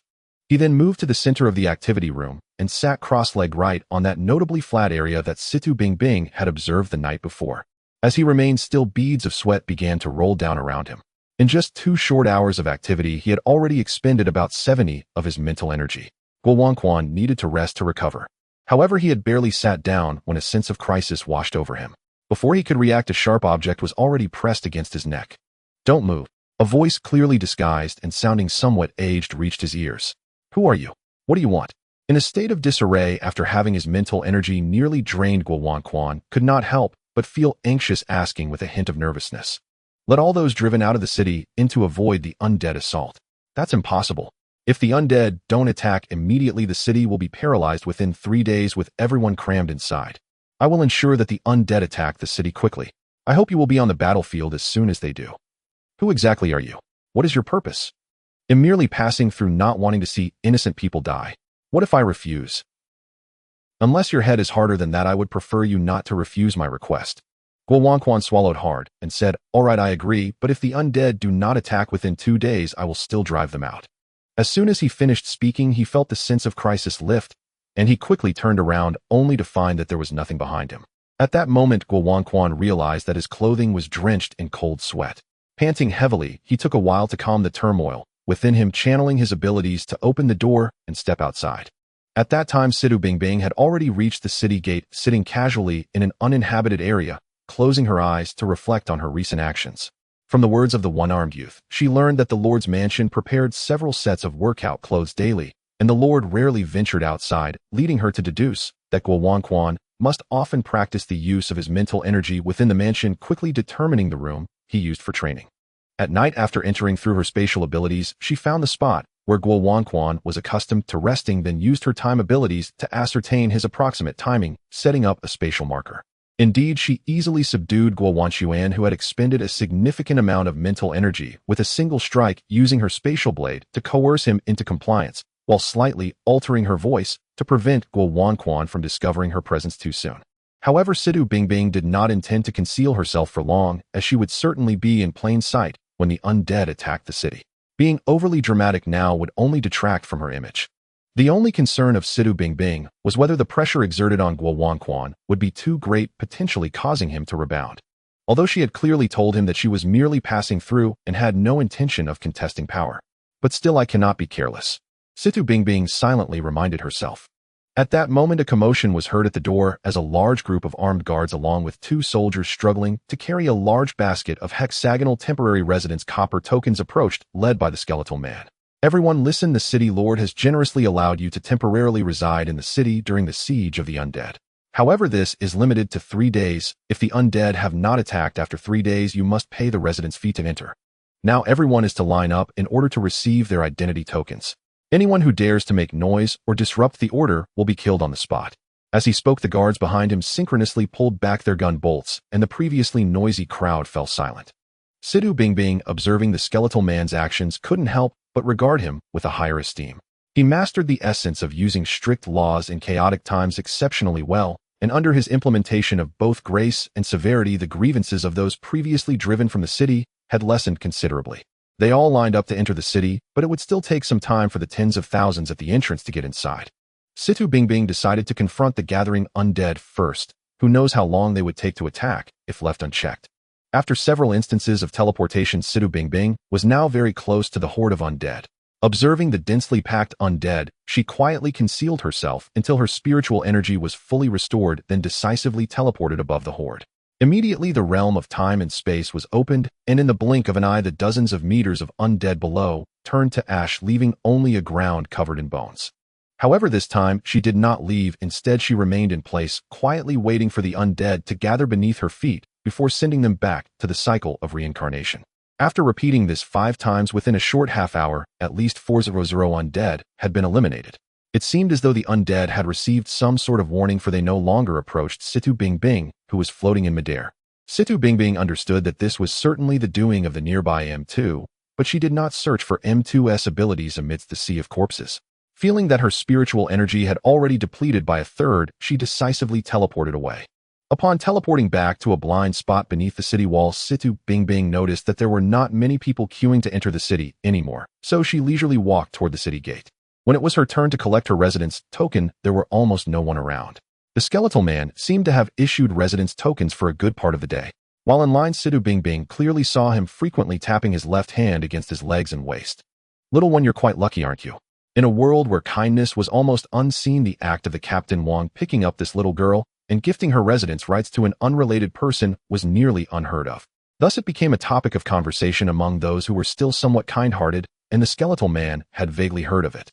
Thank you, uncle, but unfortunately, I don't have any biscuits to give you right now. Situ Bingbing sweetly smiled as she accepted the copper token handed to her by the skeletal man, her face revealing a hint of regret. The innocent and adorable expression of Situ Bingbing left the skeletal man feeling somewhat frustrated as he thought to himself, how has this little fool survived until now? He then turned back to resume his own tasks, never regretting his method of exploiting others to sustain and develop his forces, for he believed that without such actions perhaps the city of Wanquan could not stand tall. As the crowd at the entrance all entered the city, Wanquan City became crowded with people standing or leaning against the city walls. Even some previously empty alleys were now packed tightly. Situ Bingbing frowned slightly. Such a population density would cause considerable trouble for troop movements, and Guo Wanquan's decision to restrict entry was not without reason. Many people tend to choose the majority when faced with the dilemma of the majority versus the minority, but for Situ Bingbing, life was equally precious regardless of how many there were. After some effort, she finally found an empty corner where Situ Bingbing buried her copper token beneath a pile of construction debris before teleporting out of the city. At night, Guo Wanquan did not seek the company of his wives, but sat in a dark room with the skeletal man. He slowly opened his eyes and said, all residence tokens are within the city, no one has exited. Brother Wanchuan and the other party may not have even collected their residence tokens. Forget it, she will eventually reveal herself. You have worked hard distributing residence tokens today. Too bad, no suspicious individuals were found. By the way, Brother Wanchuan, an interesting incident occurred these past few days. Oh, what incident? It's about a little girl. What number was her residence token? 67843. Why do you suspect her, Brother Wanquan? She is in the city. Alright, it's getting late, you should rest. Oh, by the way, call Captain Wong over. Ooh, I have something to ask him. Sure, Brother Wanchuan, you should take care of your health. If what that woman said is true, then the undead will likely attack the city within the next few days. At this moment, Situ Bingbing's residence token was indeed in the city, but she herself was among the horde of undead. She slowly flew above a group of undead, and then those undead inevitably turned to bones. Today she had already eliminated over 400 undead alone. She could confirm that the M2 hidden within the horde of undead had reached the brink of explosion. They could no longer tolerate Situ Bingbing's provocations. If they continued to passively wait, the subsequent undead that had not gathered would be devoured by this food source. However, they still remained in place, unwilling to budge until dawn, when the M2 commanded all the undead to advance towards Wanquan City. Situ Bingbing, floating in midair, quickly noticed the movements of the undead, and a contented smile appeared on her face. She had finally achieved her objective. The next step was to identify and eliminate the M2. Of course, achieving such results was also thanks to Situ Bingbing's unique abilities, which allowed her to evade the undead while also eradicating them over a wide area with a quick recovery of her spiritual energy. Had it been any other awakened individual, they might have been overwhelmed and killed by these over 100 undead. However, before that, Situ Bingbing had something more important to do, so she remained in place, watching the horde of undead gradually move away, and began to quietly restore her spiritual energy amidst the over 500 skeletal remains. Unprecedentedly, Guo Wanquan did not enter the activity room on the top floor for cultivation today. Instead, he sat in the conference room, a place he hadn't occupied for a long time, pretending to meditate. As lunchtime approached, the skeleton man rushed in and said, Brother Wanchuan, it's terrible. The walking corpses are really attacking the city. Guo opened his eyes slightly disappointed and said, "Got it. How are the arrangements inside the city?" Clearly until this moment Guo still had not noticed any unusual movements among the people inside the city. "I have gathered those seeking refuge in several larger buildings within the city to prevent them from affecting the redeployment of the guards. Now the guards have all entered battle positions ready to engage the walking corpses at any moment. Moreover, those responsible for reconnaissance have discovered that the number of walking corpses seems to be somewhat fewer." Guo's body trembled slightly as he nodded and said, "Good. I will personally command from the city walls." The skeleton man was startled. "Brother Wanchuan, what are you?" At this moment Guo was indeed extremely wary of that mysterious individual. An elusive awakener can force M2 to attack the city through the mass slaughter of ordinary walking corpses within just one day. Guo thought of the promise he made yesterday and had no choice but to head to the city walls himself. He believed that the powerful individual would soon appear before him. When Guo arrived at the city walls, the army of walking corpses had already entered his line of sight. From a distance, there seemed to be nearly 100,000 of them. Guo's pupils slightly contracted. He had long known that there were approximately 100,000 walking corpses surrounding the area. Given the accumulation over this period, the number should have reached at least around 150,000, yet now only about 100,000 remained. A terrifying powerhouse had eradicated nearly 50,000 walking corpses within a day. Guo was already imagining that after this battle Wanquan City might change hands. He would never willingly hand over the city he had painstakingly built. The dense horde of walking corpses gradually approached. Inside the city, without heavy artillery, the people on the city walls could only watch helplessly as the walking corpses drew near. The feeling of impending doom weighed heavily on them, almost making them feel like they would vomit blood. Had it not been for the city lord standing calmly at the front, someone might have already fled. It was Guo's first experience witnessing such a large-scale assault by walking corpses, and he felt as though he was being suffocated by the approaching horde. However, the pride of being an awakener prevented him from displaying any sign of cowardice, so he stood firm in his place. Soon someone could no longer endure the suffocating feeling. The gunfire erupted before the walking corpses were within range. One person took the lead, and soon the machine guns on the city wall erupted in a cacophony of sound. The skeleton man remained relatively calm. He scolded and kicked to stop those firing their weapons from wasting bullets. However, after the earlier commotion, the invisible pressure gradually eased, and no one fired their weapons without permission before the walking corpses entered the firing range. Meanwhile, at a distance where Situ Bingbing was located, she suddenly opened her eyes after meditating with them closed. "They're coming." In the distance, a dense swarm of birds was flying towards Wanquan City at an incredible speed. Last night, Situ Bingbing had already noticed that the M2 could no longer endure her provocation, yet they remained steadfastly in place. This unusual behavior immediately caught Situ Bingbing's attention. They must be waiting for something, and what they are waiting for is worth enduring such provocation. Moreover, until last night, Situ Bingbing had not discovered any trace of D1, leading her to conclude that they must be waiting for D1's arrival. Even after the horde of walking corpses left in the morning, D1's figure still had not appeared within her line of sight. This indicated that D1 was incredibly fast, able to catch up with the assault on the city. After analyzing the movement speed of the walking corpses and the distance to Wanquan City, Situ Bingbing could almost confirm that D1, which was cooperating with M1 to attack the city, was likely some kind of bird. If a large number of birds coordinated with the walking corpses to attack Wanquan City, it could cause devastating losses, as the city walls could not stop birds. Thus, Situ Bingbing resolutely decided to remain here to snipe D1. Heaven does not disappoint those who work hard. The target she had been waiting for finally appeared.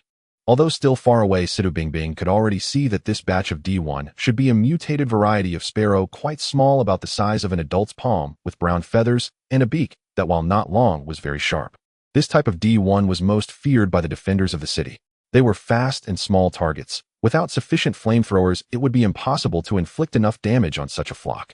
Moreover, even if there were flamethrowers, they would still pay a heavy price if caught off guard, potentially losing the city in one fell swoop with the help of M2. It could be said that ordinary small gathering points could hardly withstand such an assault from this batch of D1. However, Situ Bingbing's special ability was precisely the bane of this type of D1. She instantly teleported to the front of the D1 swarm, rapidly expanded her spatial domain, and the first few dozen D1 immediately turned to bones falling from the sky. Upon receiving the attack, the D1 swarm went berserk, charging towards Situ Bingbing in the air. Yet she showed no reaction, allowing the D1 to close in and surround her. 50 meters, 30 meters, 10 meters, until the leading D1 passed through her body. Situ Bingbing stood among countless D1, allowing them to surround her and pass through her without any reaction. At this point, she had employed another ability of her special power, which she referred to as the spatial barrier. It isolated a portion of space from the normal space, allowing others to see, but unable to attack unless the opponent's attack was powerful enough to break the spatial barrier and harm Situ Bingbing, who was isolated in another space. One must know that even the immense power generated during the self-destruction of the Nanjing underground research facility could not break the spatial barrier to harm Situ Bingbing and Situ Zheng, who were isolated outside the space. As Situ Bingbing's most relied upon defensive capability, the spatial barrier was certainly not something these D1 could break. However, Situ Bingbing's spatial barrier did not completely isolate her into another space, though otherwise her figure would not have left a projection in the normal space. Thus, her spatial barrier was not absolutely unbreakable. Seeing that almost all the D1 were gathered around her, forming a spherical object over 100 meters wide, she noticed a bird with very fast flying speed, golden brown feathers, and a long beak repeatedly flying past her. Situ Bingbing knew that the time had come. As several birds passed through her projection and the others had not yet approached, Situ Bingbing decisively deactivated the spatial barrier, and then the spatial domain erupted violently. It seemed as if the sky was raining hail, countless bird bones crashing down to the ground. They piled up into a medium-sized mountain of bones, blending with the myriad of corpses scattered around, resembling an open-air graveyard. Only after the bird bones fell did Situ Bingbing release the spatial barrier, once more her face slightly pale, clearly shaken by the scare. Due to the overwhelming number of birds attacking her, she had almost been pierced through by several of them the moment she unleashed the spatial barrier and activated her time and space domain. Fortunately, as the time and space domain unfolded in time, she quickly retreated into the spatial barrier, thus avoiding a disastrous outcome. At present, Situ Bingbing could not open multiple spaces simultaneously, so while she could move within the spatial barrier, she was unable to use spatial skills such as teleportation, nor could she attack enemies outside from within. If her projection was continuously attacked, it was entirely possible for her to be sealed within the spatial barrier and unable to escape. The battle at Wanquan City should be starting soon. Although my mental energy is quite drained, I need to hurry over. After calming herself slightly, Situ Bingbing vanished from midair in a flash. At this moment, the battle at Wanquan City had indeed erupted in full force, yet Guo Wanchuan, standing atop the city walls, did not feel particularly pressured. The ordinary corpses posed no threat to the city walls of Wanquan City, and they were unceremoniously blocked by the walls, subsequently falling victim to the firepower stationed atop. Everyone within Wanquan City felt that the siege by the corpses was not so formidable after all. They believed that it wouldn't be long before they could repel the attack, and then take advantage of the numerous corpses around to venture further for more supplies. Many people only realized how fortunate they were when they discovered a large number of bones while searching for supplies after the siege had ended. An unknown powerful being had decisively eliminated the most threatening attacking force far from the city. It seemed that there was a strange connection among various mutated creatures that humans could not yet comprehend. Just as Situ Bingbing eliminated the D1, the attacking M2 seemed to sense that their reinforcements had been completely wiped out, prompting 3M2 hiding among the corpses to make a desperate gamble, suddenly revealing themselves. With a terrifying roar, a swarm of cat-like M1 surged forth, darting out from under the ordinary corpses, using the uneven city wall to swiftly climb alongside an M2. Quick, stop them, fire. The people on the city walls immediately spotted this new batch of formidable enemies and swiftly turned their guns to unleash a torrent of fire upon the M1 and M2 charging towards the wall. The powerful firepower temporarily suppressed them midway, preventing them from reaching the wall. However, this caused the firepower in other areas to weaken, leading to another M2 managing to breach the wall with a team of mutated cats. This immediately incited chaos atop the city walls as the small-sized mutated cats mingled among the crowd, inflicting injuries, while the M2, with its devastating power, caused dozens of casualties. Damn beast, die. Guo Wanchuan, standing atop the walls, of course, could not remain uninvolved. He activated his unique abilities and flew upwards, unleashing a barrage of iron bullets, each one seeming to have laser-like precision, striking straight at the heads of the mutated cats. This singular action was no less lethal than the firepower of several machine guns, and there was not the slightest collateral damage. At that moment, had it not been for the ongoing siege, many on the walls would likely have erupted in cheers. The M2, which had been slaughtering amidst the crowd, sensed Guo Wanquan's arrival and immediately tensed up as if facing a formidable foe. However, surrounded by the crowd, it was clearly not a chance for confrontation, and it decisively lunged towards Guo Wanquan. Guo Wanquan shot a batch of iron bullets at the M2, but the M2 suddenly dodged midair, turning to avoid the incoming projectiles. However, having personally killed M2s before Guo was well aware of their abilities and had long prepared a backup plan. The iron bullets in midair unexpectedly altered their trajectory, flying straight towards the M2's head. At this moment, the M2 was powerless to evade, and it could only raise its sturdy arms to shield its head. With a series of thuds, the iron bullets pierced through several holes in its arms, black, foul blood gushing forth from the wounds. Having sustained heavy injuries, the M2 let out a howl and jumped down from the city wall. Guo, however, was not about to let the tiger return to the mountain. He transformed a piece of iron into a platform, stepping on it to pursue down the wall. Controlling the descent of the iron sheet with his abilities to prevent injury, he also fired several iron bullets into the M2's back, provoking another furious roar from it. The people on the city walls, seeing their lord personally stepping in to drive back the M2 and pursuing it, immediately erupted in excitement, raining down bullets like they were free. However, they noticed that at that very moment the onslaught of corpses became even more intense, with many mutated cats climbing towards the city walls without the M2 leading them.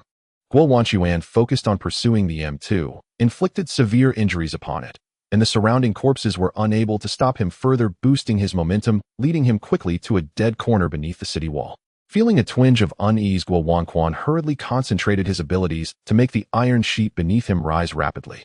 But just as he looked up, his expression changed drastically. The M2 that had launched the first attack earlier had actually circled around to confront him from the front, descending upon him. At the same time, the M2 he had been pursuing also turned around to chase after him. In a moment of carelessness, he found himself sandwiched between two M2. This is bad. Guo realized the dire situation and shot 2 steel spikes at the M2 in front, trying to push it away. However, unexpectedly, his footing suddenly lightened, and he lost his balance, falling down. Out of the corner of his eye, he caught sight of another M2 hidden among the corpses. The iron sheet beneath him had been pierced and taken away by the long tongue of that M2. Meanwhile, the M2 that had started pursuing him from behind was already raising its robust arms, intending to rip him apart. I underestimated the intelligence of the M2, and I was lured out from the safety of the city wall, chasing into a dead corner below, falling into the absolute kill trap of 3 M2. It's all over. Guo's heart sank. Black foul blood splattered upon the city wall. Guo fell to the ground, and the M2 that had been about to rip him apart was already sliced in two, its foul blood and entrails splattered everywhere. Lying on the ground, Guo saw a small figure standing in front of him. She looked no more than 6 or 7 years old, wearing a tracksuit that had lost its original color, her long hair flowing in the breeze like a dancing sprite. Instinctively, Guo thought of the little girl assigned the number 67843. Am I being saved?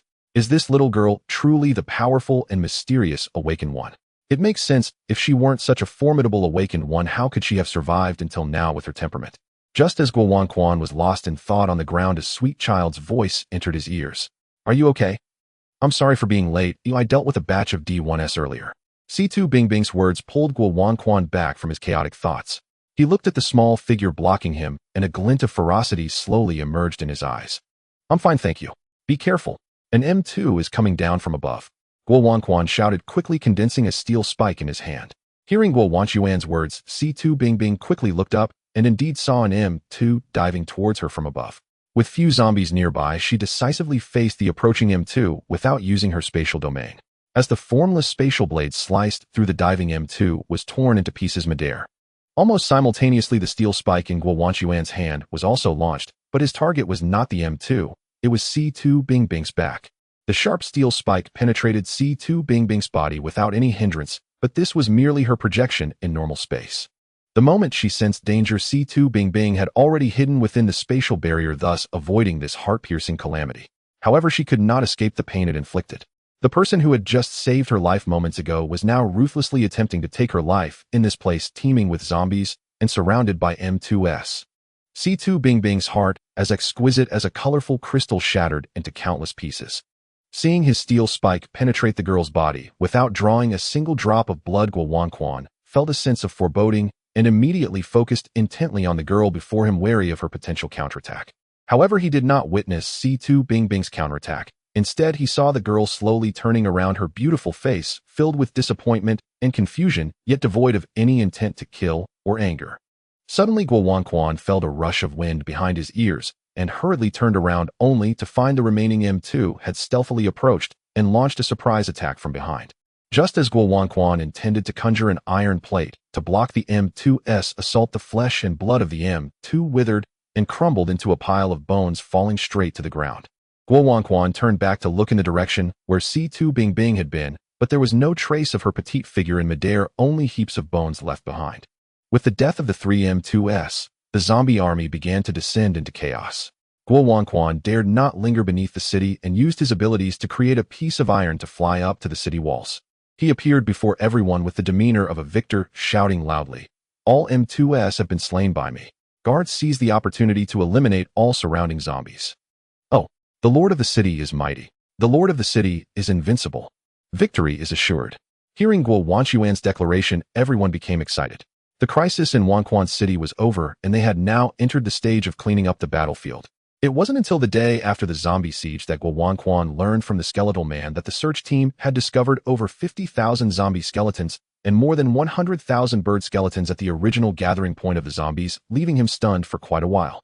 If 150,000 zombies along with 100,000 birds had attacked simultaneously, Guo Wanquan believed that Wanquan City would undoubtedly have fallen. At the same time, he couldn't help but feel a twinge of regret for his actions.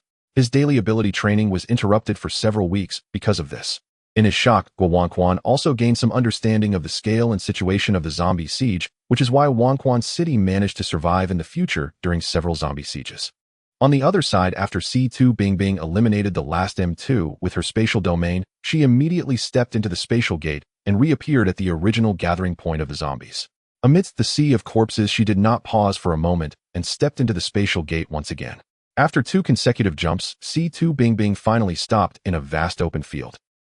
C2 Bingbing suddenly sat down on the ground, pressing her hands tightly against her chest. Her delicate head was slightly lowered and her mouth was slightly open as she greedily and rapidly breathed in the fresh air of the open field. At this moment, C2 Bingbing felt as if a ball of flame had been stuffed into her chest, so hot and searing. After a long while, she finally regained her composure, slowly standing up. Although her face still bore a hint of desolation, there was no trace of resentment. After sensing her location through spatial fluctuations, she set off on the road to Nanchang. In the following days, C2 Bingbing encountered no other unexpected events. With the help of her abilities, she easily entered the secret underground research facility located in the Qingshan Lake scenic area on the outskirts of Nanchang and obtained the information within.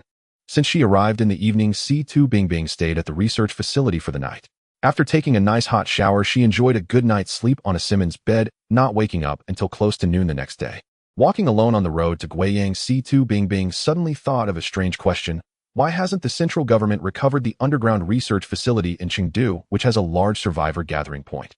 However, C2 Bingbing quickly realized that as a national secret research facility, it was natural that not everyone would know its exact location, and the central government would not assign people with low loyalty to obtain the information within. Thus, the central government would willingly allow those valuable materials to be buried underground.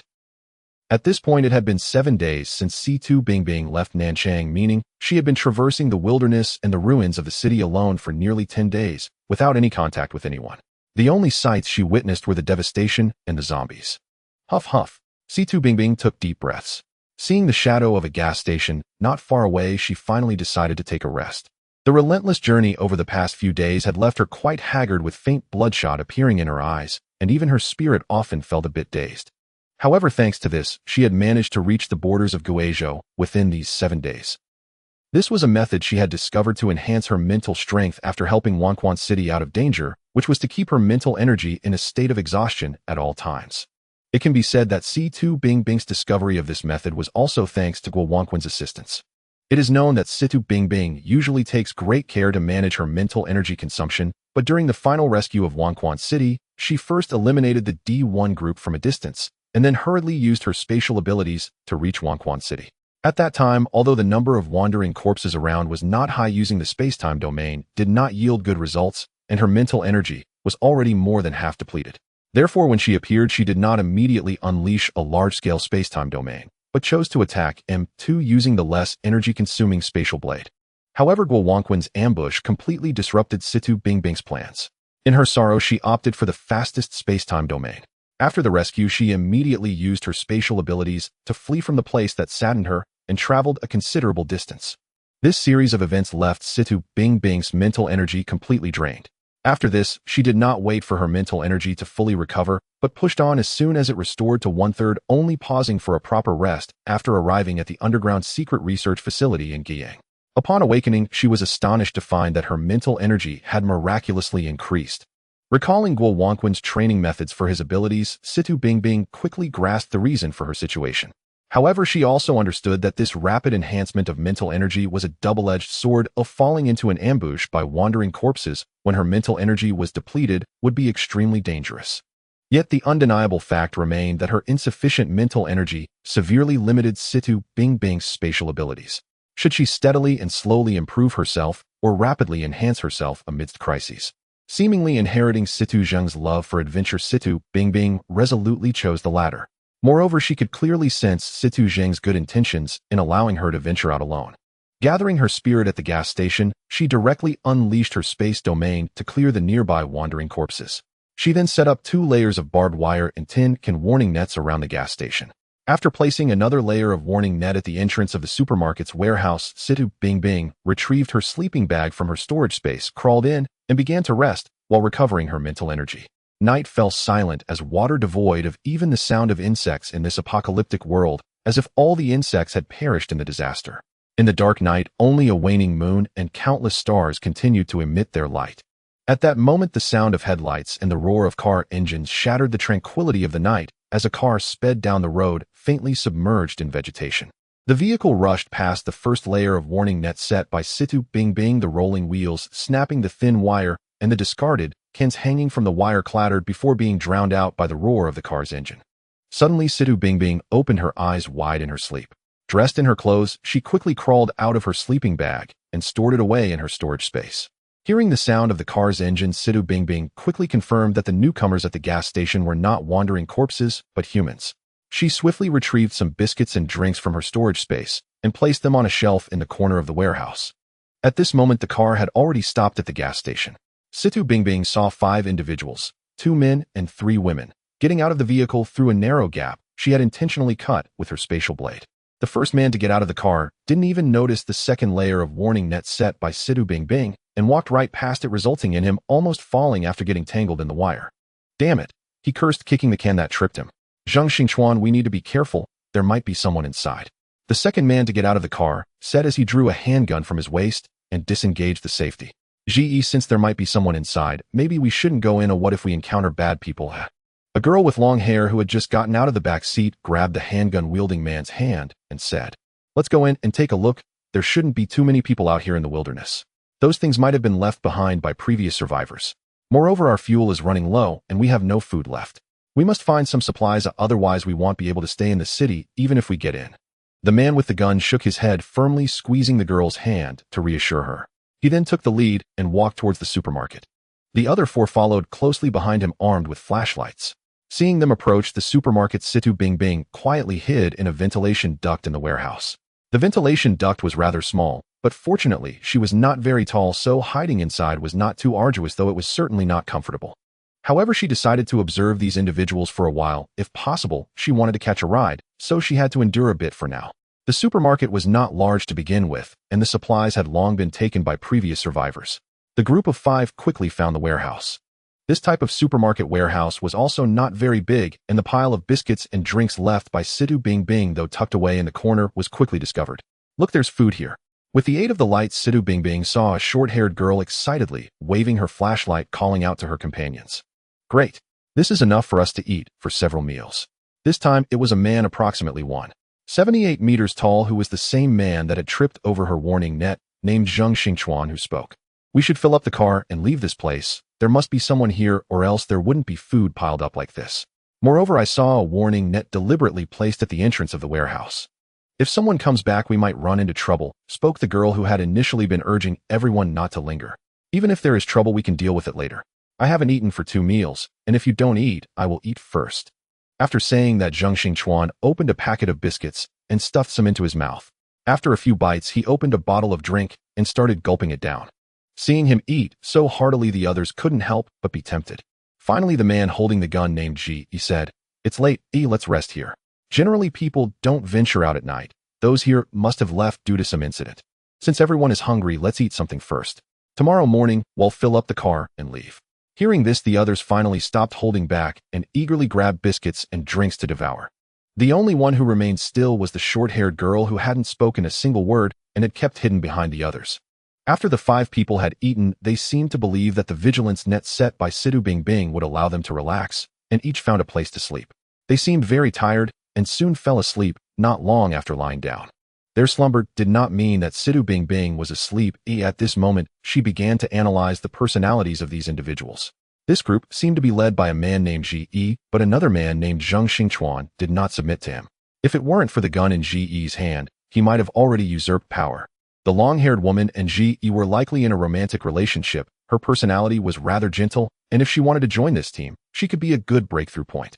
The short-haired woman had a straightforward personality, making her an easy person to approach. The 4 of them should know each other. The remaining woman had been hiding in a corner resembling an injured small animal. She had likely suffered harm from others, and she should have crossed paths with the other 4 by chance, as apart from the long-haired woman, who offered her some biscuits and a bottle of drink, the others had no reaction to her. As spring gradually approached, the sky began to brighten earlier. Soon a ray of morning light pierced the night sky, heralding the arrival of a new day. Among the 5 sleeping in the warehouse, Ji was the first to wake up. After waking the others, he said, "All right, let's move the food to the vehicle and fill it up with fuel before leaving here." Upon hearing Ji's words, the first to react was Zheng Xingchuan, who grabbed a large handful of biscuits and drinks and rushed outside. Then the long-haired woman and the short-haired woman took action, while the silent woman stood aside without any response. The food left by Situ Bingbing was not much. After they ate some last night, Zheng Xingchuan took away a large handful, leaving less than 1/3 of the original amount. Thus, each of the 2 women took some and finished it off. They then walked toward the door, and as they approached the entrance of the warehouse, a timid, slightly trembling child's voice reached their ears. "I'm sorry, can you leave some for me?"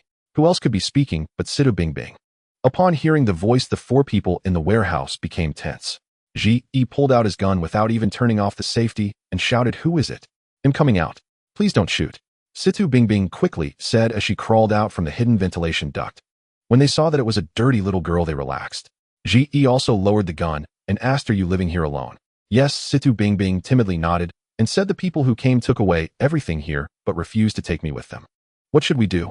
The long-haired woman looked at the helpless girl and the surrounding packaging and empty drink bottles left by their eating, suddenly feeling at a loss while holding the biscuits and drinks.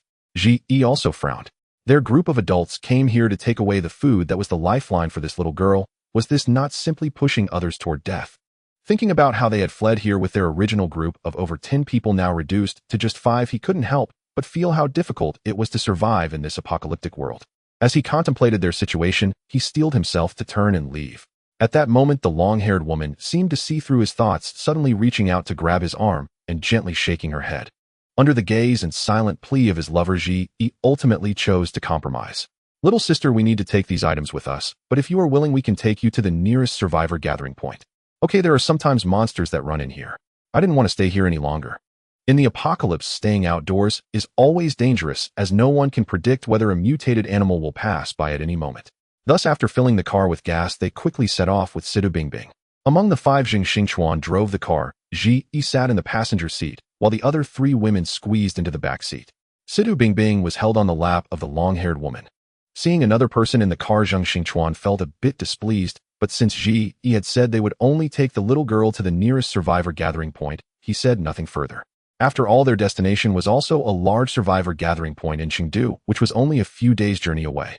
In the car, Situ Bingbing quickly pretended to be extremely tired and fell asleep while secretly eavesdropping on the conversation among the others. From it, she learned that they were originally classmates from a university who had fled here.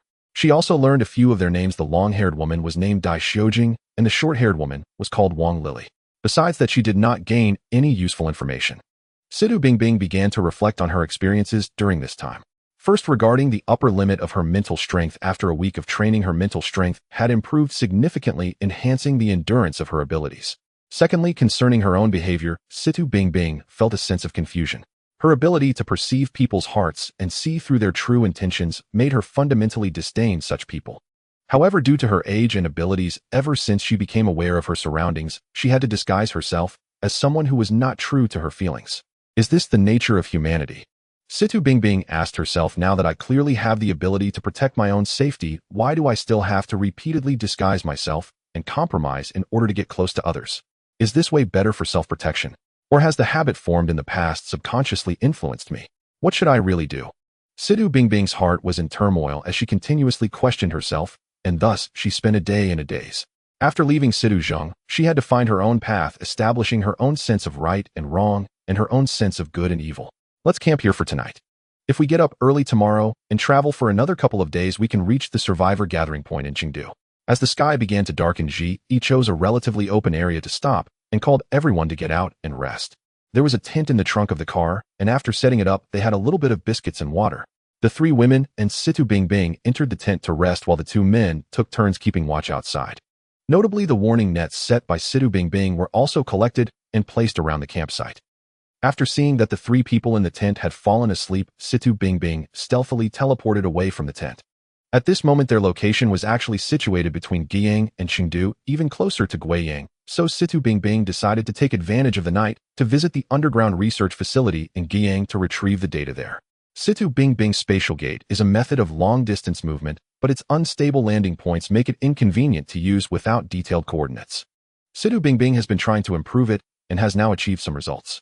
The first method is to set spatial markers at places she has visited to guide the opening of the spatial gate, but this method only addresses the transmission issues of places she has already been to, and the establishment of spatial markers is limited in number and time, as each one consumes a portion of Situ Bingbing's mental energy and continuously drains her mental power until the marker disappears. For the spatial gate transmission to unknown areas, Situ Bingbing could only think of a foolish solution, which is to try to make the landing point of the spatial gate high in the air, so even if she accidentally teleports into a horde of zombies, it would be less likely to result in an accident. Chongpoling Forest Park is located in Jinyang New District, Guizhou Province, 15 kilometers away from the center of Guiyang. With a total area of 3486 acres, it spans the Baiyun and Wudong districts and is part of the forest belt surrounding Guiyang. It boasts the finest natural forest grassland in the entire southwestern region. With a forest coverage rate of 82.96, it is known as Guiyang's Ecological Museum. The underground secret research facility in Guiyang is built beneath Chongpoling Forest Park. Upon teleporting into the forest park, Situ Bingbing couldn't help but shiver. The temperature in the forest at night was surprisingly a few degrees colder than outside. Situ Bingbing rubbed her arms together with her hands, and after a while she felt that chill gradually fade away. Oh no, I can't find the entrance. Situ Bingbing furrowed her brows, thinking to herself. With no human interference for more than 3 months, the plants in the park were growing wildly, and many originally well-hidden markers had been covered by vegetation. Situ Bingbing sighed helplessly and looked towards a direction where a marker might exist. The round moon in her eyes began to rotate counterclockwise, and after a few minutes, she suddenly let out a muffled grunt, closing her eyes tightly and covering them with her left hand. A painful expression appeared on her face. Sure enough, the markers were buried by the plants a long time ago. Even if I push my past vision to the limit, I can't see the location of the markers. Situ Bingbing thought to herself. When using the time aspect of Situ Bingbing's space-time ability alone, she has only developed one method, which is to see events that happened in the past or future. When the round moon in her eyes rotates counterclockwise, she can see what happened in the past at her focal point, and this feeling is like rewinding a video. Her past vision can now see events that occurred within a week. When the round moon in her eyes rotates clockwise, she can see the future, but the future she sees is too bizarre. After trying it once, Situ Bingbing never wanted to look again. Situ Bingbing swiftly teleported into the air. Looking down from above, the situation improved somewhat. Although the small markers were no longer visible, some large buildings were still vaguely discernible. Thus in midair, Situ Bingbing managed to find the approximate location of the secret test facility. Like a swallow diving into the forest, she swiftly descended towards the confirmed location of the research facility. As soon as she entered the forest, Situ Bingbing immediately felt that chill again. Something was wrong. Situ Bingbing sensed something unusual. When she first entered the forest and felt the chill, she simply attributed it to the coldness of the nighttime forest. However, entering the forest again, that chill was once again enveloping her, which was completely abnormal. Although Situ Bingbing is a mental type ability user, her powers have very limited physical enhancement, but she certainly wouldn't feel cold due to a few degrees of temperature change in a prepared situation. She landed on the ground preparing for battle, even though she still didn't know what was lurking in the shadows. Nevertheless, she felt a hint of danger. Situ Bingbing stood quietly in place, carefully sensing the changes around her. She seemed unaware that the temperature around her was slowly decreasing at a very slow rate. Is this the trick of boiling a frog in cold water? Situ Bingbing thought with a cold smile. Stop pretending to be mysterious. Although Chompoling Forest Park is a tourist attraction, it doesn't seem to be a good time for a vacation right now. Dear Mr. Polar Bear and Miss Arctic Fox. As soon as Situ Bingbing finished this sentence, the surrounding temperature suddenly returned to normal. Hee hee. Little sister, you're so cute. Come, let sister give you a hug. A towering man of 2 meters tall with a robust build emerged from behind a few large trees. He was wearing only a pair of knee-length white cloth shorts, barefoot and bare-chested. His body was covered with thick fur resembling a giant gorilla, with a big nose slightly flat and soft with curly hair. His eyes were a striking blue. On his shoulder sat a mature woman looking to be around 30 years old, but well-preserved with smooth skin and no wrinkles. Her hair was light golden, closely shaved to the scalp and tied into a ponytail at the back. She wore tight jeans on her lower body and a bandeau on her upper body, tightly binding her ample bosom, giving a suggestive impression. At this moment, she was smiling at herself while gazing at her own reflection. All right, Annie, you're at a certain age, so don't make such expressions. I won't be able to eat. There's nothing here for you. I advise you to leave early. What did you say? The woman referred to as Arctic Fox flared up like a cat whose tail had been stepped on, but she quickly calmed down and showed a provocative smile at Situ Bingbing, puffing out her ample chest with a hint of pride. Little sister, are you jealous of your sister? Jealousy is not a good virtue, but don't worry, sister won't hold it against a child. Come, let sister help you massage your breasts. Situ Bingbing, clearly not prepared for such a topic, conceded defeat immediately. However, she only slightly furrowed her brows, her eyes still fixed on the two. While Situ Bingbing observed them, they were also watching her, and she distinctly felt 2 pairs of eyes scanning her from head to toe several times. The strong Russian man said, Philomena, stop messing around. Isn't there an old Chinese saying, isn't it a joy to have friends come from afar? Our country has historically been a friendly neighbor to your nation. We are merely here to retrieve some items that you have discarded. Little sister, why do you have to be so aggressive? Moreover, it seems you are currently separated from your companion. Engaging us would not be wise. We only need copies of the data within the research facility. What do you say? In this disaster, shouldn't all nations unite their available forces? As he spoke, he took a threatening step closer to Situ Bingbing. Situ Bingbing knew she was facing a formidable opponent. These two were Russian awakeners who had awakened before the disaster, codenamed Arctic Fox and Arctic Bear. One was an ice-type physical awakener, and the other was an ice-type psychic awakener. Their combined powers were exponentially enhanced. Thanks to Situ Zheng providing Situ Bingbing with the data on awakeners from various countries, she was able to deduce their identities from this slight clue at the first moment. Mikov stopped wasting time with her. She is merely a newly awakened individual and cannot be compared to us veterans. Let's take her down directly and then find the data. After all, as long as we don't harm her life, country Z won't turn against us. Philomena, don't be too confident. Her companion will never be too far from her. It's possible that her companion is right beside us. Mikov whispered to Philomena. Are you talking about Shadow? Philomena instinctively turned her head to look around upon hearing Mikov's words. They seem to think I have other companions hiding nearby. Seeing Philomena's actions, Situ Bingbing immediately deduced the reason why they had not acted immediately in a unknown situation. How could that be? Is that so? Well then, Situ Bingbing suddenly spoke, drawing the gaze of both opponents towards her. One of you can fight me. As long as you can defeat me in a move or two, well, gladly hand over the copies of the data. If you accidentally lose, then please return from whence you came. Situ Bingbing spoke as the two opponents looked at her. Philomena and Mikov suddenly caught an extremely sensitive term from Situ Bingbing's words. A thought stirred in their hearts. Indeed, Shadow is her partner. All right, we accept your terms, Mikov said. At the same time Mikov spoke, Philomena jumped lightly from his shoulder, landing a few dozen meters in front of Situ Bingbing, smiling. As she said, little sister, I am an ice-type physical awakener. If I make you cry, don't say I bullied you. As for me, I am a wind-type psychic awakener, Situ Bingbing. Situ Bingbing quickly replied, let's begin. Before leaving Nanjing, Situ Zheng had hardly given Situ Bingbing any instructions, but one thing he had repeatedly emphasized was to keep her time-space composite abilities a secret. Due to the phenomenon caused by Situ Bingbing's time-space abilities being somewhat similar to wind-type, Situ Zheng specifically advised her to identify herself as a wind-type awakener when necessary. Little sister, are you eager to get close to your sister? Well, just don't fail too quickly, that would disappoint me. Saying this, Philomena's figure flickered, leaving a small patch of sparkling ice on the ground before directly appearing behind Situ Bingbing. At this moment, her hands were covered with countless ice blocks resembling a giant crystalline sword slashing towards Situ Bingbing. Situ Bingbing activated teleportation, moving into midair, while Philomena struck down, without hesitation, at the empty space. Auntie, your speed is too slow. Humph. Philomena let out a soft snort as the ice crystals in her hands burst apart, shooting towards the airborne Situ Bingbing. At the same time, her figure flickered using the burst ice crystals to bounce and quickly close the distance to Situ Bingbing. In midair, Philomena resembled a target, and Situ Bingbing decisively shot out a spatial blade, which sliced through Philomena's body into two halves. However, the severed body did not splatter a single drop of blood, but instead transformed into two large chunks of ice that fell from the sky. At that moment, the ice crystals launched by Philomena had already surrounded Situ Bingbing, forming an implicit net. Then these ice crystals exploded again, shooting out countless fine needles towards Situ Bingbing. The attacks of a physical-type awakener came in wave after wave, and what Situ Bingbing initially thought was merely to attract her attention and serve as a landing point transformed into a killing move.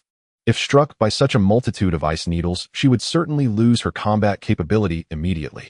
And using teleportation again would consume considerable mental energy, so Situ Bingbing decisively chose to retreat into the spatial barrier. The storm of ice needles penetrated the spatial projection left by Situ Bingbing without obstruction, not harming her in the slightest. It's actually the wind shadow. Not good. On the ground, Philomena suddenly sensed a hint of danger and immediately knew something was amiss. She hurriedly dodged just as a figure shot out from the second batch of ice crystals she had left behind. That figure was none other than Philomena herself. Almost simultaneously, a spatial blade descended from above, striking the ice crystals and shattering them into a pile of fragments. At the same time this pile of ice crystals turned to fragments, the first ice crystals left by Philomena were also sliced apart by another spatial blade. Damn it! Philomena shouted angrily, and then a large expanse of ice crystals appeared beneath her feet. At the same time, her hands were no longer just covered in a layer of ice crystals, but transformed into a deep blue resembling millennium ice.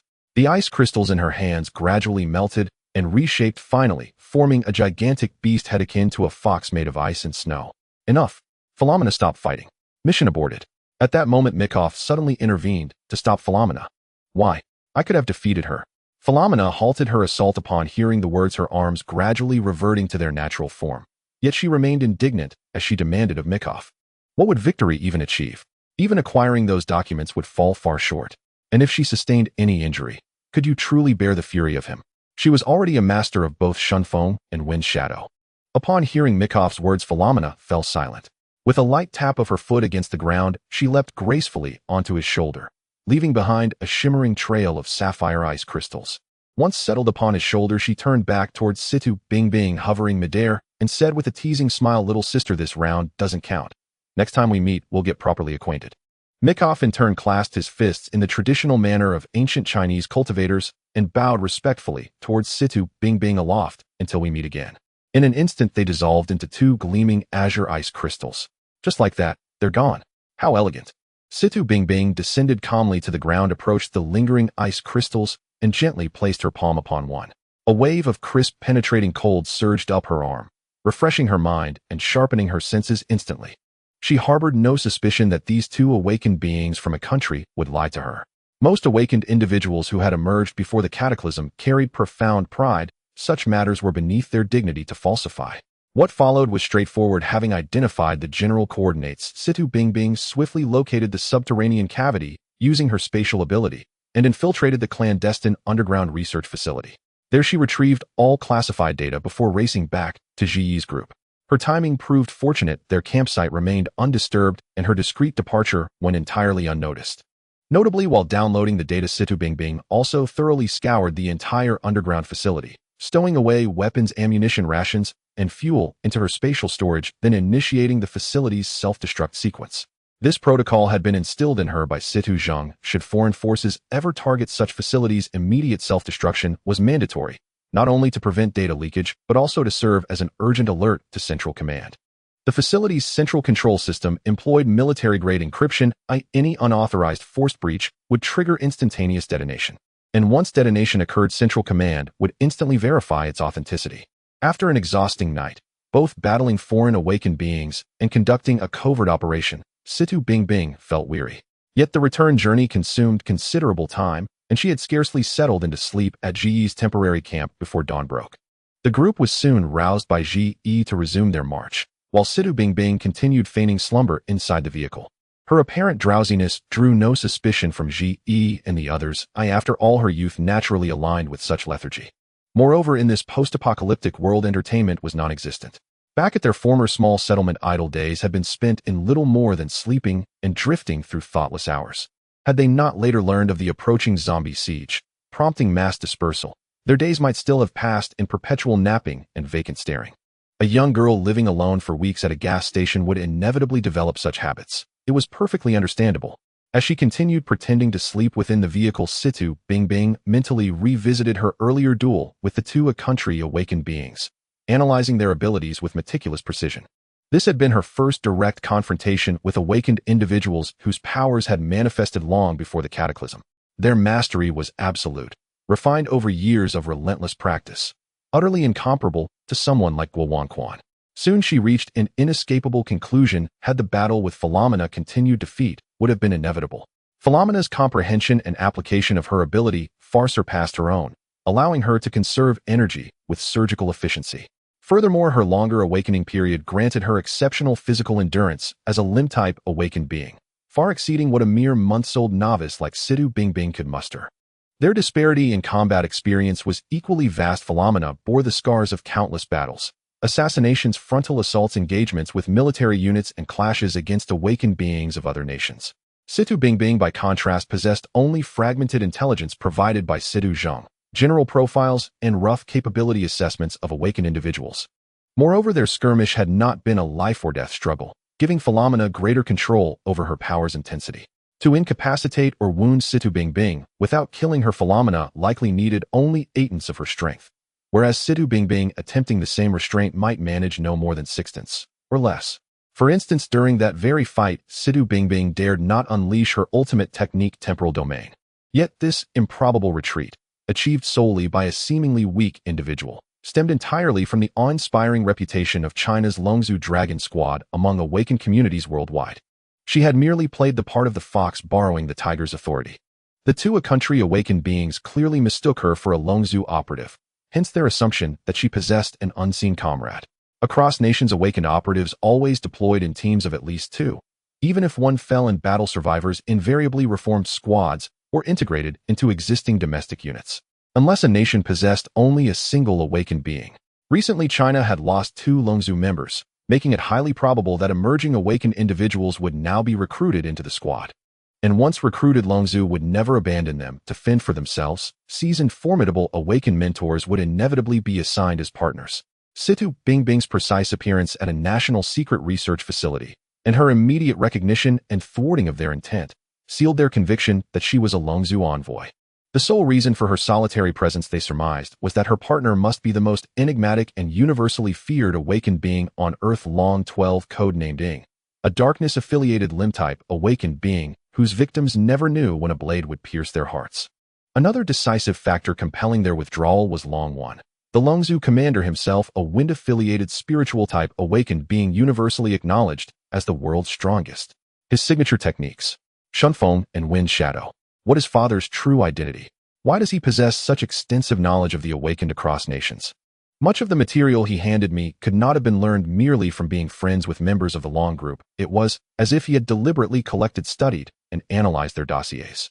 By now, Situ Bingbing was certain there were countless threads binding Situ Zhang to the Long group, yet she still could not discern the exact role Situ Zhang had played in it all.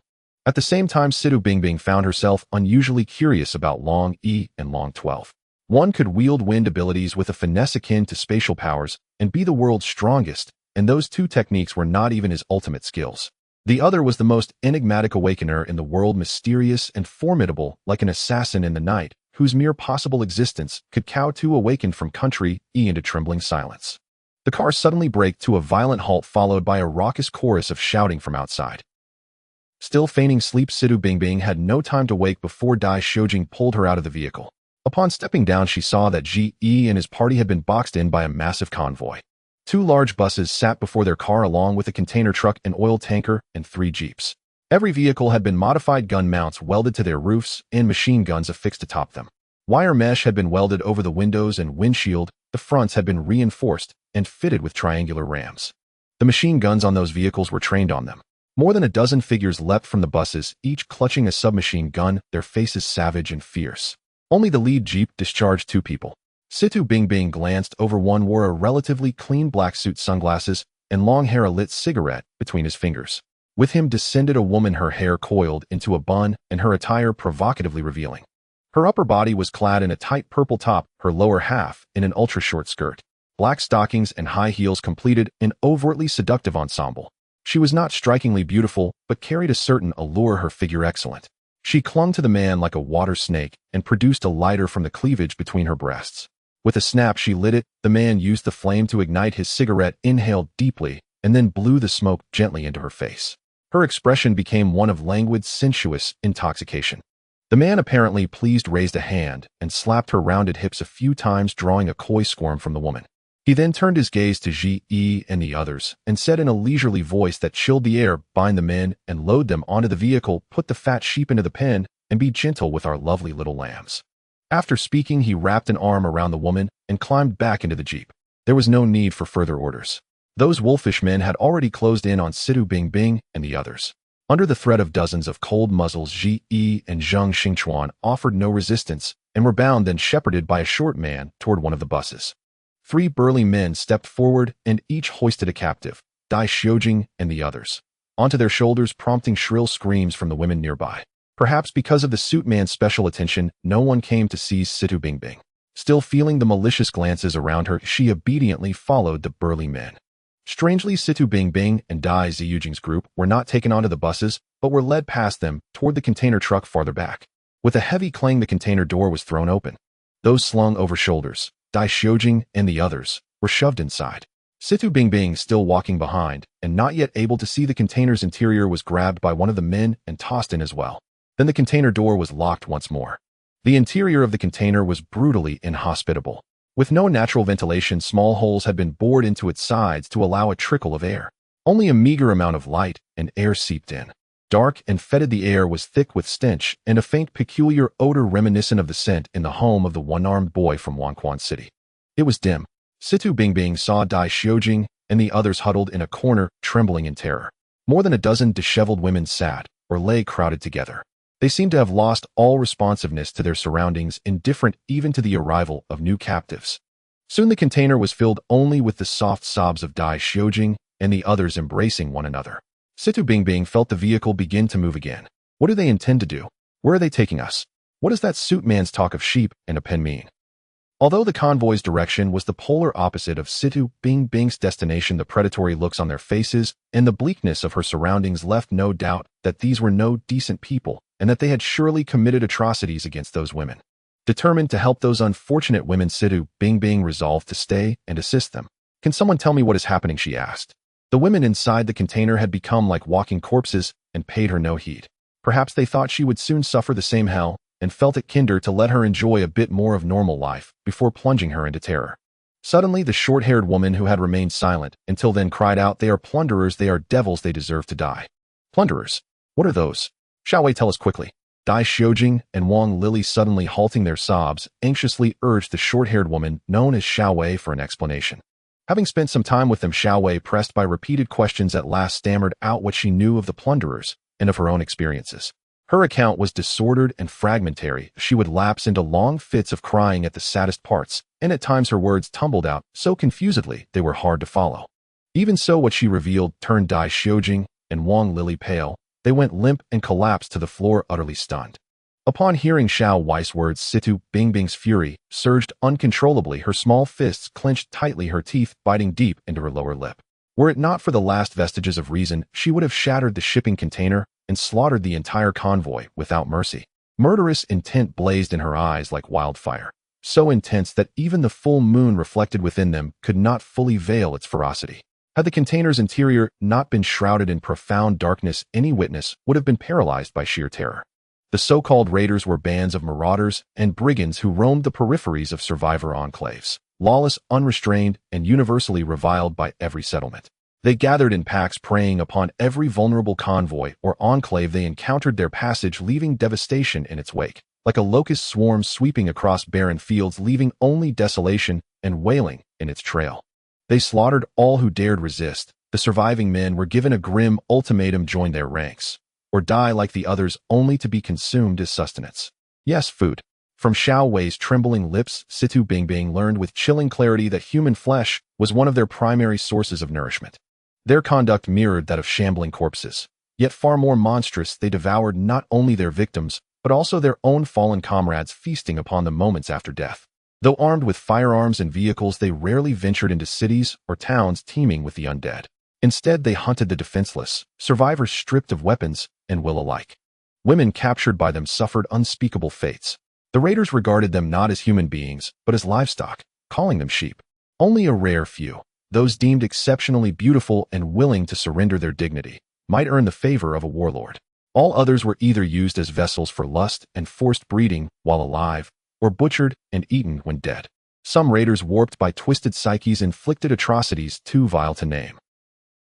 Xiao Wei herself had once been seized by such a band.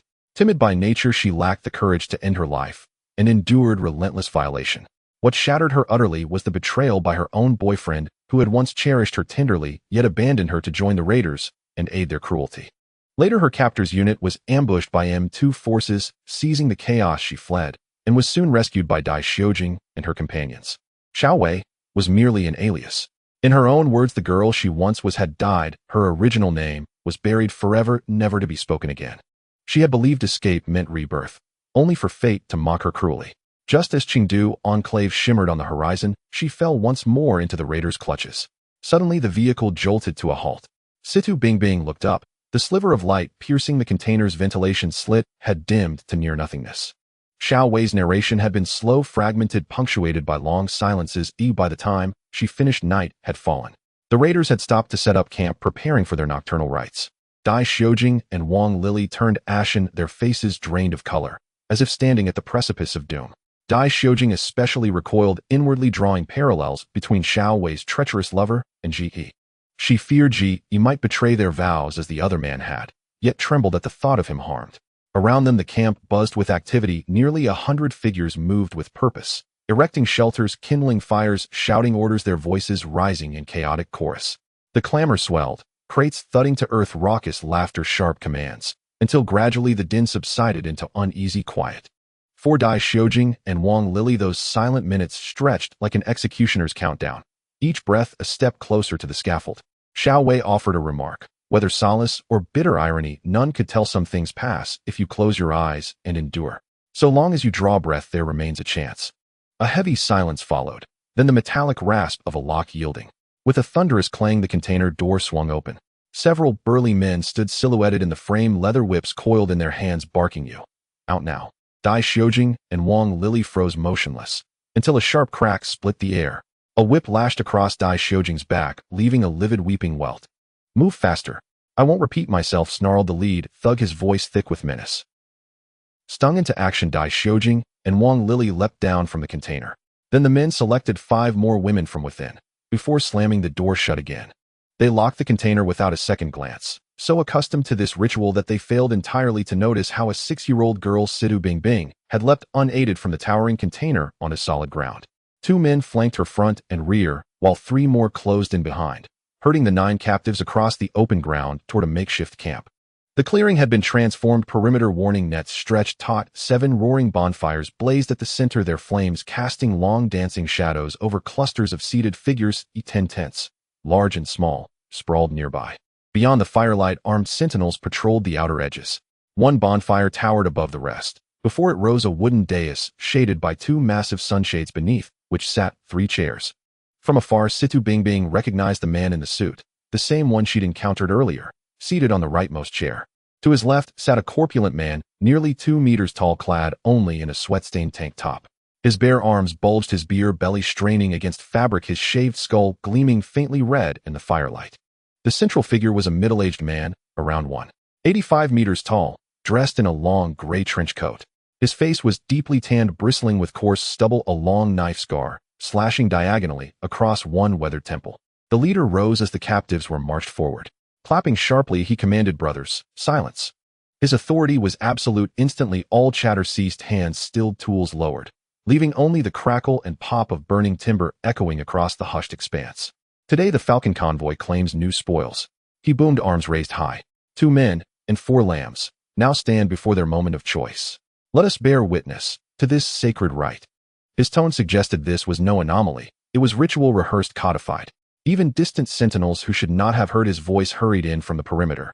Situ Bingbing watched cold and still as the patrolmen converged, drawn not by urgency, but by habit. Bring them forward, the cloaked man bellowed. The burly men shoved Dai Xiujing forward, gesturing for the group to move ahead. With no choice, Situ Bingbing and her companions were led into the center of the campfire circle under the watchful eyes of over 100 onlookers. Almost simultaneously, Ji Yi and Zheng Xingchuan were dragged and bound tightly with ropes. They bore the marks of brutal treatment, swollen bruises, split lips, oozing blood, clothes stained with dust, and boot prints. Their hands were bound behind their backs. When they reached the open ground, their captors shoved them hard, sending them crashing onto the earth. One captor then straddled them, swiftly untying the ropes before rising with a cryptic, knowing smile and walking away. Situ Bingbing watched as the men who had escorted them also withdrew, while the other women who had emerged earlier from the shipping container did not follow. Only 6 of them remained now, standing alone in the firelight. Seeing she was finally free, Dai Xiujing rushed forward and gently lifted Ji Yi from the ground. Gazing at his battered face, her eyes welled with tears. She tenderly wiped the wounds on his cheeks. When Ji Yi saw the whip marks across her body, silent tears traced their own path down his own cheeks. Oh, how touching, truly heart-wrenching. I almost hesitate to interrupt, the trenchcoat leader sneered. Brothers, bring forth the equipment. At his command, 4 men emerged from behind the large bus carrying a massive iron slab. They expertly balanced it atop the leftmost campfire. Meanwhile, 2 others carried a huge cauldron forged from an iron drum, placing it over the rightmost fire. He stepped forward twice, halting at the edge of the wooden platform, and addressed the 6 captives standing amid the 7 fires, gesturing toward the iron slab and cauldron. Welcome, newcomers. The Falcon Convoy is an organization that deeply respects human rights. Every soul who joins us may choose their own fate. You may join our convoy and become one of us, or you may refuse and become our meal. My brothers have surely already explained what joining the Falcon Convoy demands and what it offers. I see no need to repeat it. Then he turned his gaze upon Situ Bingbing and the others. My dear little lambs, do you know what you must do? Though Dai Xiujing and the others had already learned the truth about the raiders from Xiao Wei, hearing those words, Faceta face still drained the color from their faces. Splendid expressions, so you already understand. Huh, then I'm spared the trouble of explanation. He clapped once, then pointed again toward the slab and cauldron. Behold, the welcome ceremony is prepared. The iron slab, searing hot above the flames, bore darkened stains, as if it had recently roasted meat, exuding a rich, greasy aroma.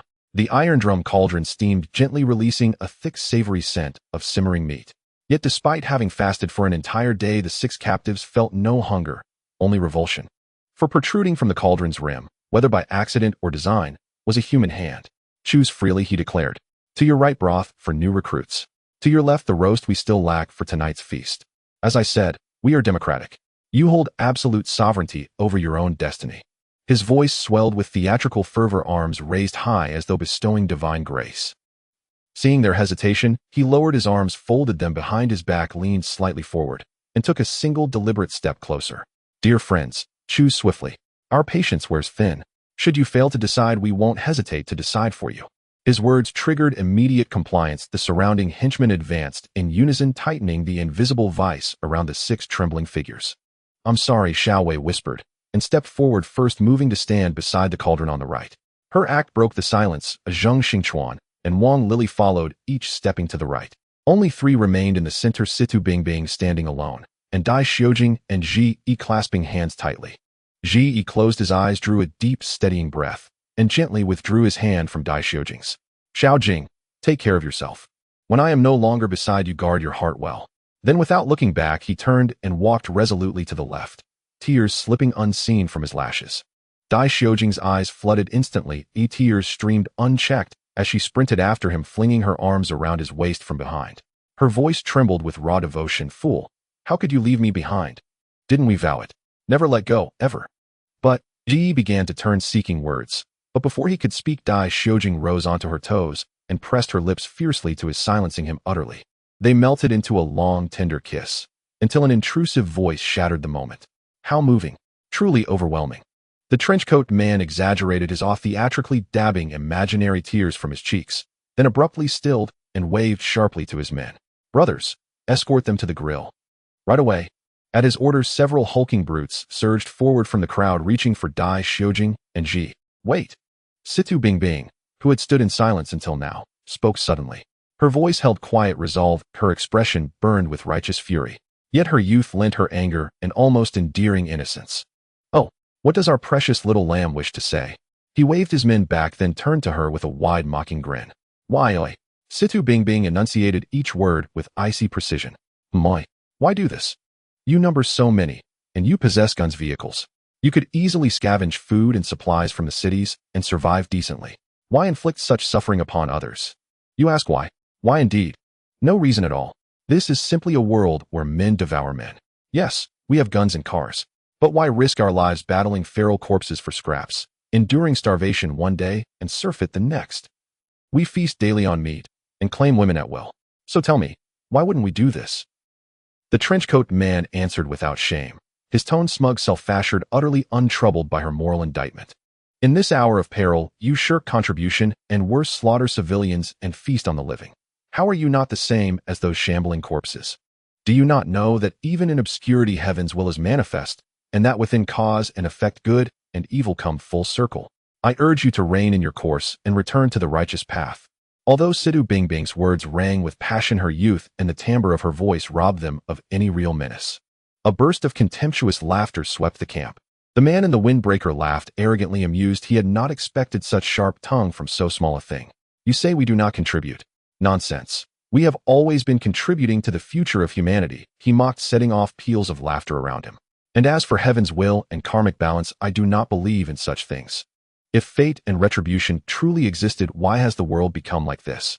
The world is what it is. The weak are prey to the strong, survival of the fittest. Now then, my little lamb, the endless game of asking why ends here. Have you decided? Live or die? If you cannot decide, perhaps I will grant you a small favor. Watch a good show before you choose." Situ Bingbing paid him no heed and spoke on. "One last question. Do you feel not even a trace of remorse for what you have done? Have you never yearned for a normal life?" For a heartbeat, there was dead silence. Then the camp erupted in thunderous laughter. They laughed as if they had heard the world's most ridiculous joke, doubled over in mirth. Situ Bingbing ignored their derision and merely swept a calm gaze across them. Even the fat man who had sat on the wooden platform leaned to the right and murmured to the man in the suit, "Old Three, you really found an amusing little thing. I haven't heard such a joke in a long time." Dai Xiujing and the others watched Situ in astonishment. She seemed utterly transformed, a stranger to the timid girl they had rescued at the gas station. When their laughter finally subsided, the man in the windbreaker grinned and said, My little lamb, you are special and clever. You have piqued my interest. If you are willing to join me, I promise you need only accompany me alone. Consider it a tremendous favor." At his words, the looks directed at Situ Bingbing shifted. The raw hunger in their eyes dimmed, replaced by envy and a new grudging awe. Situ Bingbing even noticed the envy in Xiao Wei's gaze.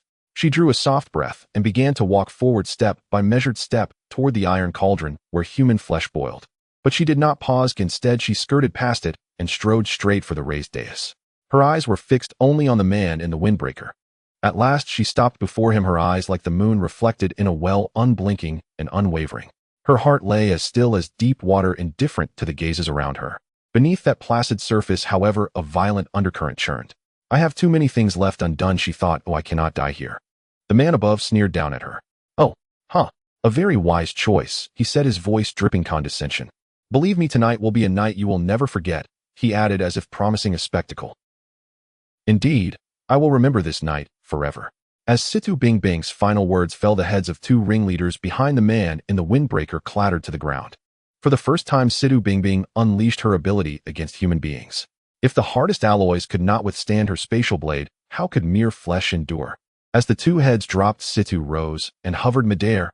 The one who had been looked down upon became the object of every upward gaze.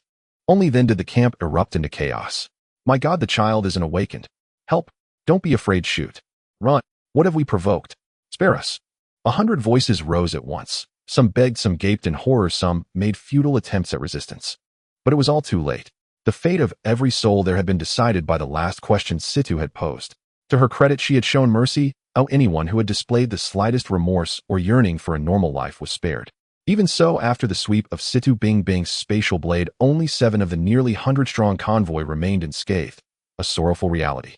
The camp lay in ruin like a battlefield of Azuras, whose severed bodies littered the ground, and the metallic stench of blood overpowered the scent of meat broth. The surviving raiders trembled in abject terror as they stared up at the hovering Situ Bingbing, while Dai Xiujing and the others gazed at her with reverent awe. Among the survivors apart from the 7 repentant men was the leader himself, the man in the windbreaker who stared at Situ with vacant hollow eyes. Their positions had been utterly reversed. Situ floated high, expressionless and composed, while the man who had a moment before wielded life and death lay ensnared by spatial restraints, unable to move or speak. He had become a thoroughly vanquished captive, meat upon the chopping block. When the spatial bonds dissipated, he collapsed to the ground, and he did not beg. He knew himself to be doomed. The powerful awakened before him had only wished to grant him the chance to speak as he had done moments earlier. Why, he rasped bitterly. You are so powerful, yet you consort with these weaklings and feign harmlessness. Aren't awakened supposed to be proud and aloof? You can command wind and rain. Even the leaders of large survivor enclaves treat you with deference. And you? Enough. Situ Bingbing's voice cut through him like clear ice. As I said, even in obscurity heaven's will is manifest, and within cause and effect good and evil turn upon themselves. You who have heaped evil upon evil without repentance will meet such an end someday. If not by my hand tonight, then by fate's. Ha ha ha ha. How poetic. Fate's decree resounds in the void. Of cause and effect weave an unbroken tapestry of virtue and vice. Yet at its core it is but another grim spectacle of the strong devouring the weak, the mighty crushing the frail. Today I misjudged you and walked straight into your grasp. I accept that. But remember this, you are no different from us. Your hands too are stained with the blood of ordinary people. A blade of spatial energy sliced cleanly through the trenchcoat man's neck. With his death, unrepentant to the very last, the Marauder Syndicate vanished forever from this world. Your 7 lives are now held in trust with me. Should you transgress again, I will hunt you down to the ends of the earth and claim your lives without mercy. Now release everyone imprisoned inside the shipping containers. Gather all usable supplies. I will escort you safely to the nearest survivor enclave. Sister Xiao Jing apologizes for the fright you endured. Rest easy now. We depart at dawn tomorrow, and I shall stand watch over this camp tonight. With those words, Simu Bingbing vanished in a flash of spatial displacement. She had not traveled far, though she longed desperately to flee. Yet if she abandoned them now, what would become of the rest? And so though her spirit ached, she remained, sitting motionless beneath a towering ancient tree, her eyes dull and hollow, as if her soul had already drifted far away. Her thoughts were a tempest, her heart racked by torment.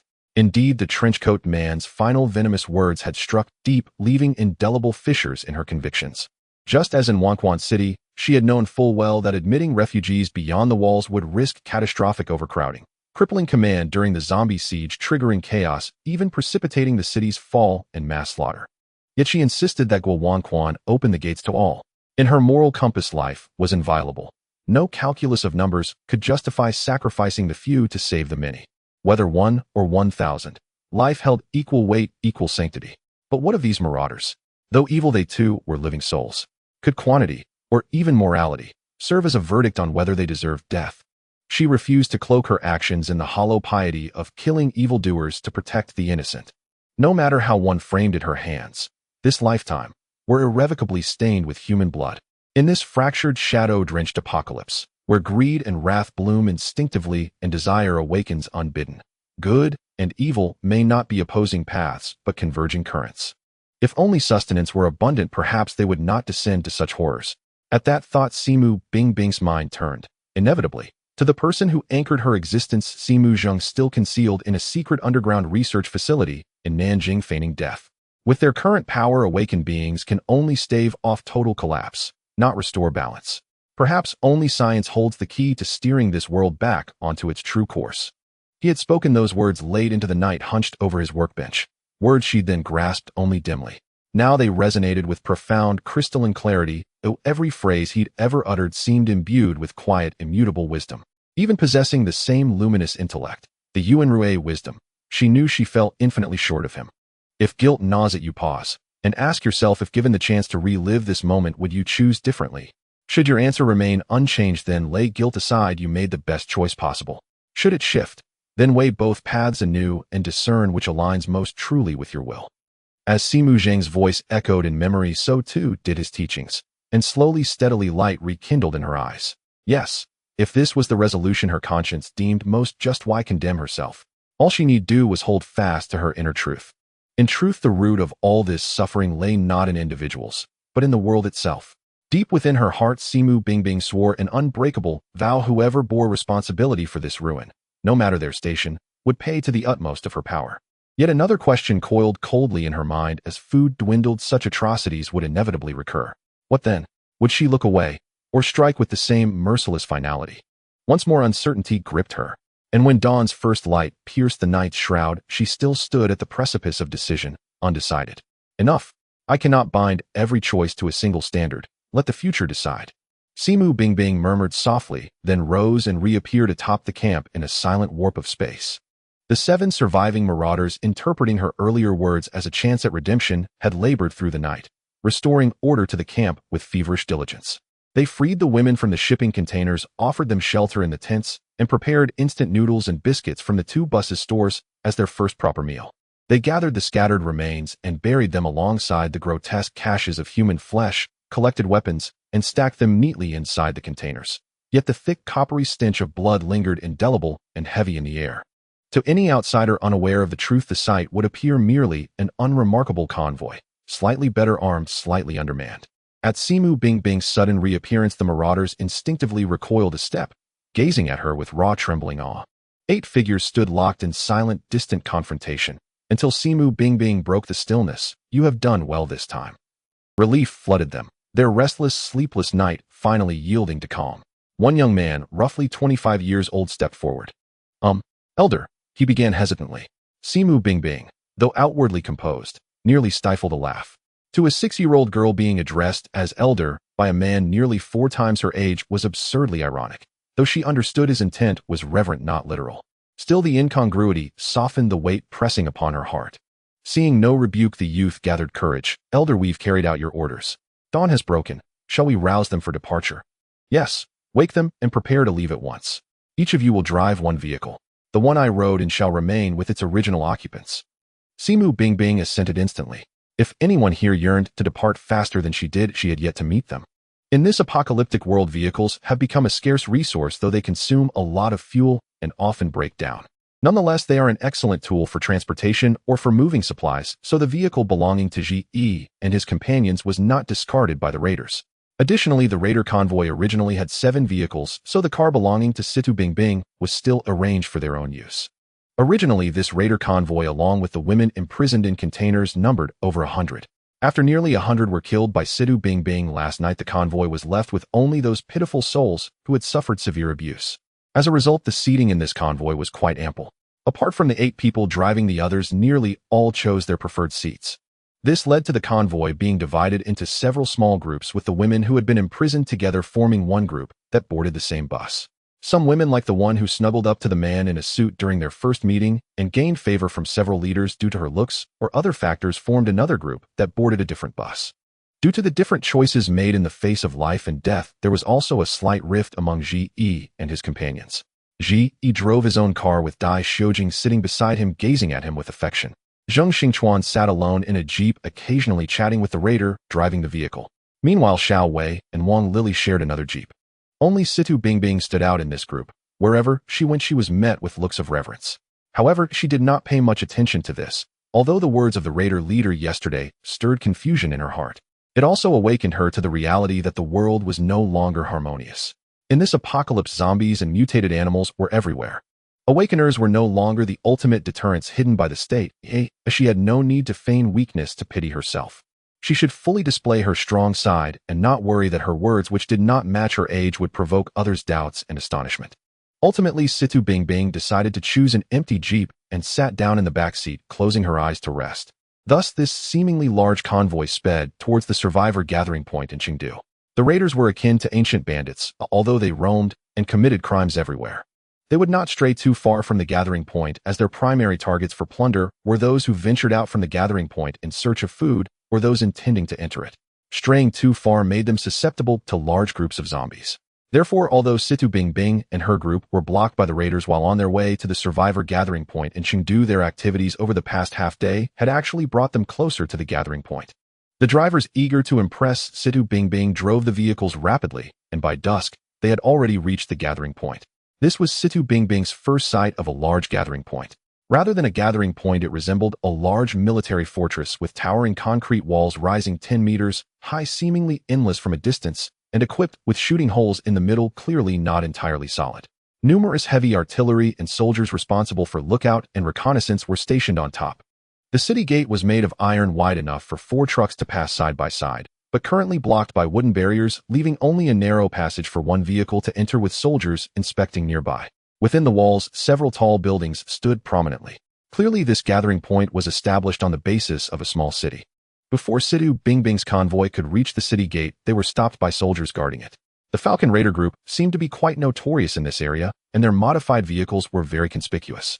Though there were no laws punishing these people in this chaotic world, the soldiers inside the city held a deep disdain for the raiders. "What's going on?" Sidhu Bingbing asked curiously as she saw the convoy being halted from afar by soldiers with several machine guns pointed at them, and even the soldiers on the city walls aiming their weapons at them. "Milady, as you said, raiders are extremely unwelcome. If it weren't for the soldiers being cautious about attacking us, they would have opened fire by now. As long as the convoy makes any suspicious move, they will shoot. So normally raiders seldom drive their vehicles close to the city. Even if they need some supplies, they send people to walk there to buy them, or use vehicles without any markings." "I understand. They'll go negotiate with them." With that, Sidhu Bingbing opened the car door and stepped out. The guard soldiers were momentarily stunned when they saw a girl resembling a little princess emerge from the raiders' vehicle. She wore a brand new pink lace dress, her hair tied into 2 ponytails, and sported a pair of red leather shoes. Her fair face showed no signs of dirt, and her large eyes sparkled like jewels. Such an outfit might not have been remarkable before, but in this apocalypse, how many people could wear new clothes and new shoes? Moreover, although most places now were not lacking in water, few could afford the luxury of washing their faces with clean water. Furthermore, there were also clean spots on the little girl that were not covered by the princess dress. If not for the fact that she came from the raiders' vehicle, the soldiers would have almost thought she was a girl out playing from the affluent area in the city. Thus, although the soldiers regarded Sidhu Bingbing, who was gradually approaching, with suspicion and vigilance, they did not aim their guns at her. "Hello, let me introduce myself first. I am Sidhu Bingbing, an awakener of the wind and spiritual system. During my travels, I encountered this gang of self-proclaimed raiders known as Falcon. I eliminated their leader and most of them. The remaining are just some pitiful people who were coerced or are willing to repent. I would like to bring them into the city to live. Please facilitate their entry as soon as possible." Sidhu Bingbing had a good impression of ordinary people, especially those soldiers fighting on the front lines to protect civilians. Therefore, she spoke politely, not appearing overly arrogant, and although her speech was fast, it was clear enough for the soldiers to understand. The soldiers were momentarily taken aback. They had seen awakeners before and believed that an awakener could indeed wipe out a raider squad, but they had never encountered such a young and approachable awakener. Most of the awakeners they had seen were proud, as if trying to grow their eyes to the top of their heads. Sidhu Bingbing's words had already convinced the soldiers to nearly 90%.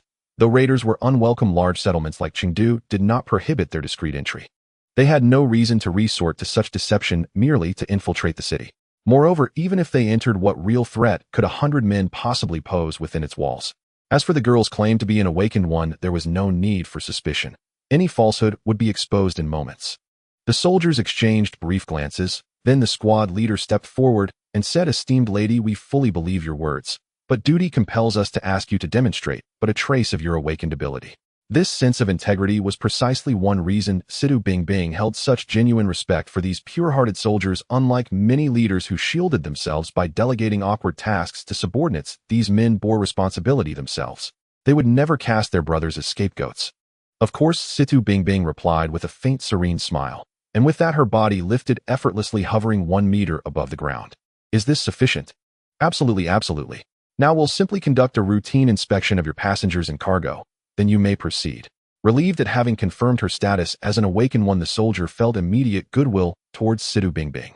Not all awakened ones were so approachable and gracious. Clashing with arrogant, haughty awakened ones would place the military command in an untenable position. They would seldom risk antagonizing such figures, even when wronged. At the squad leader's signal, several soldiers swiftly moved to inspect the vehicle. Everything matched Sidhu Bingbing's account. Few passengers aboard, and most were women. The handful of men appeared harmless, and the cargo consisted mostly of everyday essentials. The loathsome raider paraphernalia had already been removed. Yet complications arose during the inspection of the shipping containers. Upon opening one, they discovered a compact arsenal, enough weapons and ammunition for over 100 fighters. The soldiers promptly reported their findings to the squad leader, who in truth had spent the interim wrestling with discomfort. Confronting a newly emerged awakened one, he'd first requested a demonstration of power, then left her waiting idly while struggling to find appropriate words. Surely he couldn't treat her like a child. But after hearing the whispered report, he reluctantly cleared his throat. "Esteemed lady, are the weapons in the containers the issue?" Situ Bingbing responded with effortless empathy. Yes, I know. Noting the sly, knowing glint in her eyes, the squad leader inwardly cursed. He should have spoken to her, as though she were a child after all. Actually, this matter may spare you considerable trouble. Might I suggest you and your convoy enter the city, first register at the checkpoint, and remain nearby? I'll summon my superior to speak with you directly. He recited the lines like a memorized script, then stood frozen, staring blankly at Situ Bingbing. Very well, thank you. With a quiet word of gratitude, Situ Bingbing turned and walked back to her jeep. Moments later, the convoy rolled through the city gates. She noticed the squad leader did not return to his post. Instead, after speaking briefly into his radio, he fell into step beside the convoy. Leaning out the window, Situ Bingbing called to him, "Please join us in the vehicle. It will be easier to guide us to our destination." Without hesitation, he accepted and took the front passenger seat. As the convoy passed through the gates, Chengdu's layout unfolded before Situ Bingbing. The settlement had indeed been built atop a small pre-collapse city. A wide buffer zone, left deliberately vacant within the city walls, allowed for rapid troop deployment should the undead ever breach the defenses. The outermost district resembled a peri-urban fringe, scattered single-family homes surrounded by fallow farmland now barren and unyielding. Weeds choked the fields, rendering them desolate. Some plots even hosted makeshift shelters, while distant high-rises pierced the horizon. The registration post was little more than a temporary structure within the buffer zone manned by soldiers issuing blue waste tokens to newcomers. Situ Bingbing weighed hers lightly in her palm. It was plastic, simply crafted into a hexagonal shape bearing only the characters Chengdu and nothing else. All civilians entering the Chengdu settlement receive this token as official identification. Kindly park your vehicle over there. We expect my superior momentarily. Situ Bingbing followed his gesture. A row of prefabricated buildings heavily guarded and ringed with parked vehicles, occasionally punctuated by civilians wearing green waste tokens moving in and out. Her convoy halted. As onlookers spotted their vehicle, they froze mid-stride, gazing with unmistakable hostility. So the Falcon convoy truly is despised, Situ Bingbing mused aloud. She knew precisely why such glares followed them. Indeed, esteemed lady, you've done a great service. The vehicle came to a stop. Around it a crowd surged, furious, impassioned. The squad leader descended first, drawing stunned silence. Citizens recognized him instantly as the gate commander. Then Situ Bingbing stepped down. The soldier raised his voice, "Comrades, disperse. The infamous Falcon convoy has been eradicated by this awakened one. These survivors are merely victims. Please show them mercy." At his words, the crowd's gaze converged upon Situ Bingbing. Some studied her thoughtfully before turning away, while others regarded her with open awe. Only a dozen remained. Then abruptly they dropped to their knees before her. "Thank you, great lady, for avenging our friends. There is no need for such formality. I merely did what was right." Situ Bingbing spoke quietly, visibly ill at ease with the spectacle. The kneeling figures rose without hesitation. Having settled their debt of gratitude, they departed in silence. After locking the car, Situ Bingbing and her group, led by the captain of the soldiers, entered an empty temporary room. It was spacious, yet simple, furnished only with 4 chairs and a table. Situ Bingbing did not hesitate and directly took a seat on one of the chairs. The others regarded Situ Bingbing with a sense of reverence. No one attempted to sit with her. They each found a spot against the wall or simply sat on the floor. "It's been a while, but I still don't know your name." "My surname is Lu. You can call me Lu Chong or Xiao Lu, my lord." "All right, Lu Chong, let me ask you about those wearing green waste tokens we saw earlier." Situ Bingbing smiled and asked. To be honest, being referred to as my lord felt quite strange to her, especially as a 6-7-year-old child addressing a 30-something team leader as Xiao Lu was also something she found hard to say. "Oh, it's like this at our gathering point. Waste tokens represent individual identities. The blue waste tokens signify temporary visitors who might leave at any moment. The green waste tokens you saw earlier were worn by those who prefer to go out in groups to search for food, weapons, and other resources. Additionally, our military personnel wear yellow waste tokens during their off-duty hours. Ordinary residents who live permanently at the gathering point wear red waste tokens, while some wealthy individuals residing in the city center are known to wear purple waste tokens." "Oh, so you have a hierarchy here. What are the differences?" Situ Bingbing asked, puzzled. Lu Chong sighed and said, "No matter when, there are always differences between people. Regardless of the waste token, everyone can receive a bucket of clean water daily in the city. Except for those with green waste tokens, others can also receive food worth 5 yuan each day along with the water. You have currency issued here." Situ Bingbing was increasingly intrigued. Lu Chong's face displayed a proud smile as he continued, "How could we possibly issue currency without the government's permission? This is entirely thanks to Professor Situ Ping from the Technology Institute, who rewrote a program to encrypt a transportation card system. In fact, the waste tokens issued to you all contain a small intelligent chip that records the remaining amount of money. The chips have been specially processed, except for the unactivated green waste tokens. The other colored tokens will automatically increase by 5 yuan each day once activated. In that case, electricity supply must have been restored here. That's right. Manufacturing these items requires electricity. We found some diesel generators, but due to fuel and power issues, they only supply electricity to the wealthy area in the center. The card readers used elsewhere operate on dry batteries. What about the wealthy area?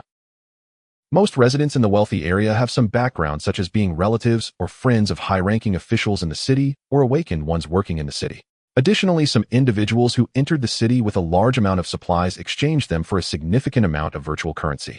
There are also some individuals with foreign nationality. I understand. It seems concessions were made for the compatriots from abroad. My lord, I didn't expect you to understand this so well. Many newcomers are quite dissatisfied with this and have raised numerous complaints. Lu Chong said with a bitter smile. At this moment, the sound of a powerful car rushing outside caught their attention. Soon the car stopped at the door, and through the open doorway, Situ Bingbing saw a middle-aged man in military uniform disembarking from the military command vehicle. He had a large belly and a slightly stout build lacking the aura of a soldier. His face beamed with a smile that gave off a refreshing feeling. His somewhat deformed figure did not make him unpleasant.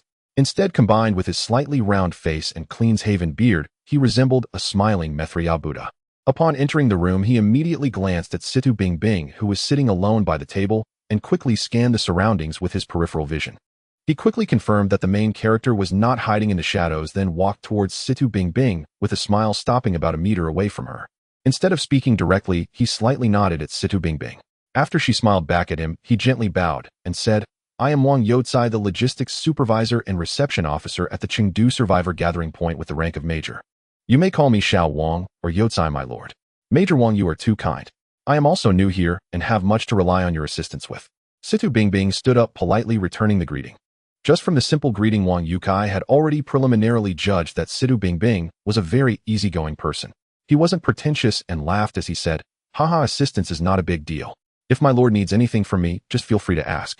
Please have a seat, my lord. Situ Bingbing did not decline and smiled, saying, Major Wang, you too, please take a seat. After Wang Youcai sat down, Situ Bingbing finally spoke up. Since you, Major Wang, have said so, I won't be pretentious. I happen to have a small matter I need you to clarify for me. Please don't find it amusing. My lord, feel free to ask anything. I have been wandering outside for a long time, and I just arrived here recently. However, I don't understand why you all call me my lord. Actually, it's nothing much. You see, awakened individuals are considered to be above ordinary people. Those M2S and D2S that are extremely terrifying to us are insignificant in your presence. Out of respect, we ordinary people generally refer to awakened individuals as my lord, and it gradually evolved into a title exclusive to awakened ones. Wang Youcai answered without hesitation.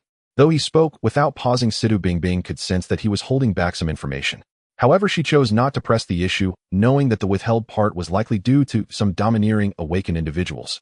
This also led her to abandon the thought of inquiring about information from Wang Youcai, as someone in his position would likely have too many considerations to speak freely.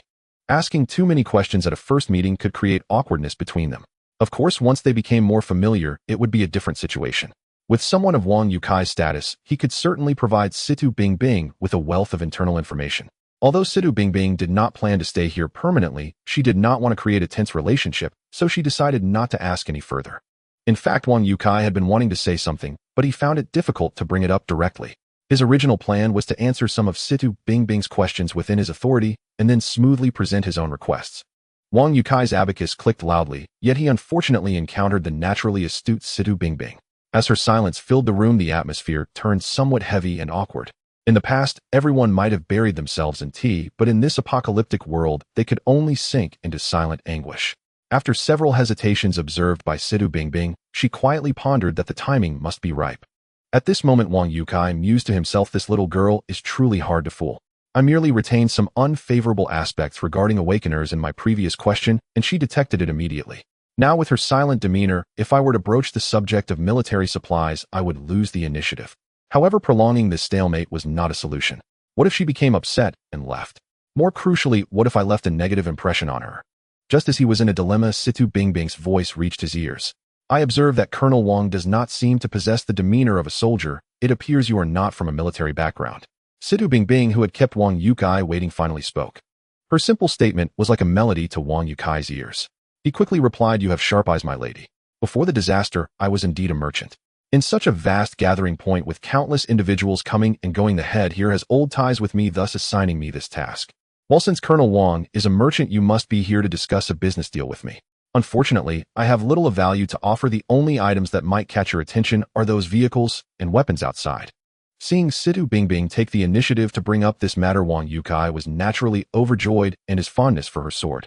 Though he understood her previous silence was deliberate, her ability to act this way in the battlefield-like marketplace was already commendable.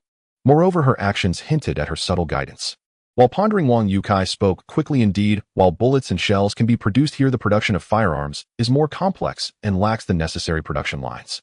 Moreover, due to wear and tear, the army's demand for firearms cannot be met. This inability hampers the expansion of the army. As you know, when facing hordes of corpses attacking the city, the survival of the million residents heavily relies on the army's maintenance. I see that your group is not large. I wonder if you can part with some of these weapons. Oh, I see how it is, Situ Bingbing replied thoughtfully. These weapons are of no use to me, and I only hope that they can ensure the safety of those living here, as many of them have endured great hardships. However, I still do not quite understand the badge system here. If possible, could you explain it to me in detail? Of course, the badge system is actually a personal information system established by Professor Situ Ping to prevent resource wastage or duplicate claims.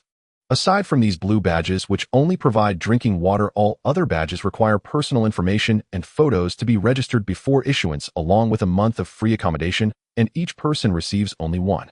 Of course, the free food provided is minimal. To live better, one must contribute. As you can see, a city of this size cannot function properly relying solely on our army.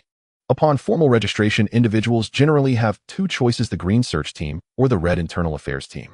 These are our internal designations. At this point, Wang Yukai paused, glancing at Situ Bingbing. Seeing no further response from her, he continued. Typically, those who choose to join the search team possess their own vehicles and weapons. They can freely leave the city to search for supplies. Upon finding resources, they must surrender a portion to the army, while the remainder can be exchanged for virtual currency to be stored in their badges for everyday living or purchasing other supplies. They can choose at will whether to go out or rest. In contrast, those opting for the internal affairs team will be asked about their skills or strengths, and the army will arrange suitable work for them within the city. Such individuals must report to designated locations on time and complete tasks to earn virtual currency. Naturally, due to the differing nature of the work, the amount of virtual currency earned will vary, and if one becomes lazy for an extended period, they may end up with nothing and be dismissed from their department. Once dismissed, the only option left to find work would be to join the search team. What about children, the disabled, or those without skills? Situ Bingbing inquired. For those individuals, we can only apologize. We can only arrange some manual labor for them, or they may choose to become apprentices. A portion of virtual currency will be granted based on daily work output. This is the utmost we can do, Wang Yukai replied helplessly. What about the wealthy district? The so-called wealthy district is actually in the city center, where power is supplied from 6 p.m. to 6 a.m. Around this area, we have established another wall. Individuals with green, yellow, or red badges will have one virtual currency deducted from their badges every hour if they enter. Blue temporary badge holders are not allowed to enter, while those with purple badges will not have any virtual currency deducted. Individuals holding purple badges will not be assigned work. If they wish to earn additional virtual currency, they must find ways themselves, either by joining the search team or finding work independently. Wang Yukai explained clearly, without reservation, laying out the pros and cons of the various badges in front of everyone present. He then addressed Situ Bingbing, saying, since some awakeners dislike restrictions, we do not proactively issue identity badges to those like you unless you choose to join our army. However, if you join the army, you will immediately enjoy the treatment of a major and can exchange experiences with other awakeners in the military to improve yourself. Furthermore, awakeners serving in the army have no regular tasks. Help is only requested when facing large-scale assaults by corpses, or when the army is attacking a gathering of corpses where there is a significant chance of encountering M2 or D2. Situ Bingbing pondered for a moment, then stood up and addressed those around her, saying, I promise to take you to the Chengdu gathering point. Now that my promise is fulfilled, the resources outside will be distributed equally among you. The path you choose in the future is in your own hands, and how you decide is up to you. I am merely passing through here, taking a brief rest before I leave. Although Wang Yukai felt a bit regretful about not being able to keep Situ Bingbing at the Chengdu gathering point, he was still very satisfied with the successful resolution of the weapon issue. Once these supplies were distributed to the common people, it would be quite easy to collect them back from their hands. My lord, if you need to stay in the city for a while, you can go to the Divine Craft Pavilion in the central area, where free food and accommodation services are provided. It is easily recognizable as the tallest building. Wang Yukai said. All right, now that this matter is settled, I will go out for a stroll. As she spoke, Situ Bingbing jumped off the chair and walked towards the door. Out of the corner of her eye, she noticed Dai Shoujing seemed to want to say something to her, but in the end she did not say anything. However, those pitiful women who had been rescued all knelt down as they saw Situ Bingbing truly about to leave, speaking in unison, "Thank you, my lord, for your grace of rebirth." Situ Bingbing's footsteps slightly hesitated, but she still walked out. At this gathering point, people do not need to carry their valuables with them or store them at home, but instead use virtual tokens, greatly enhancing security. Unlike in Wanquan City, where just taking out a pack of compressed biscuits drew everyone's envy. Moreover, the method of collecting supplies through this virtual currency system prevented resources from being hoarded by a few individuals, allowing the majority to benefit and accelerating the flow of goods within the gathering point, facilitating smooth and safe transactions. The person who devised this method was indeed a genius. Situ Bingbing soared into the sky, looking down at the gathering point, which covered an area of about 1,500 square kilometers and had 5 city gates.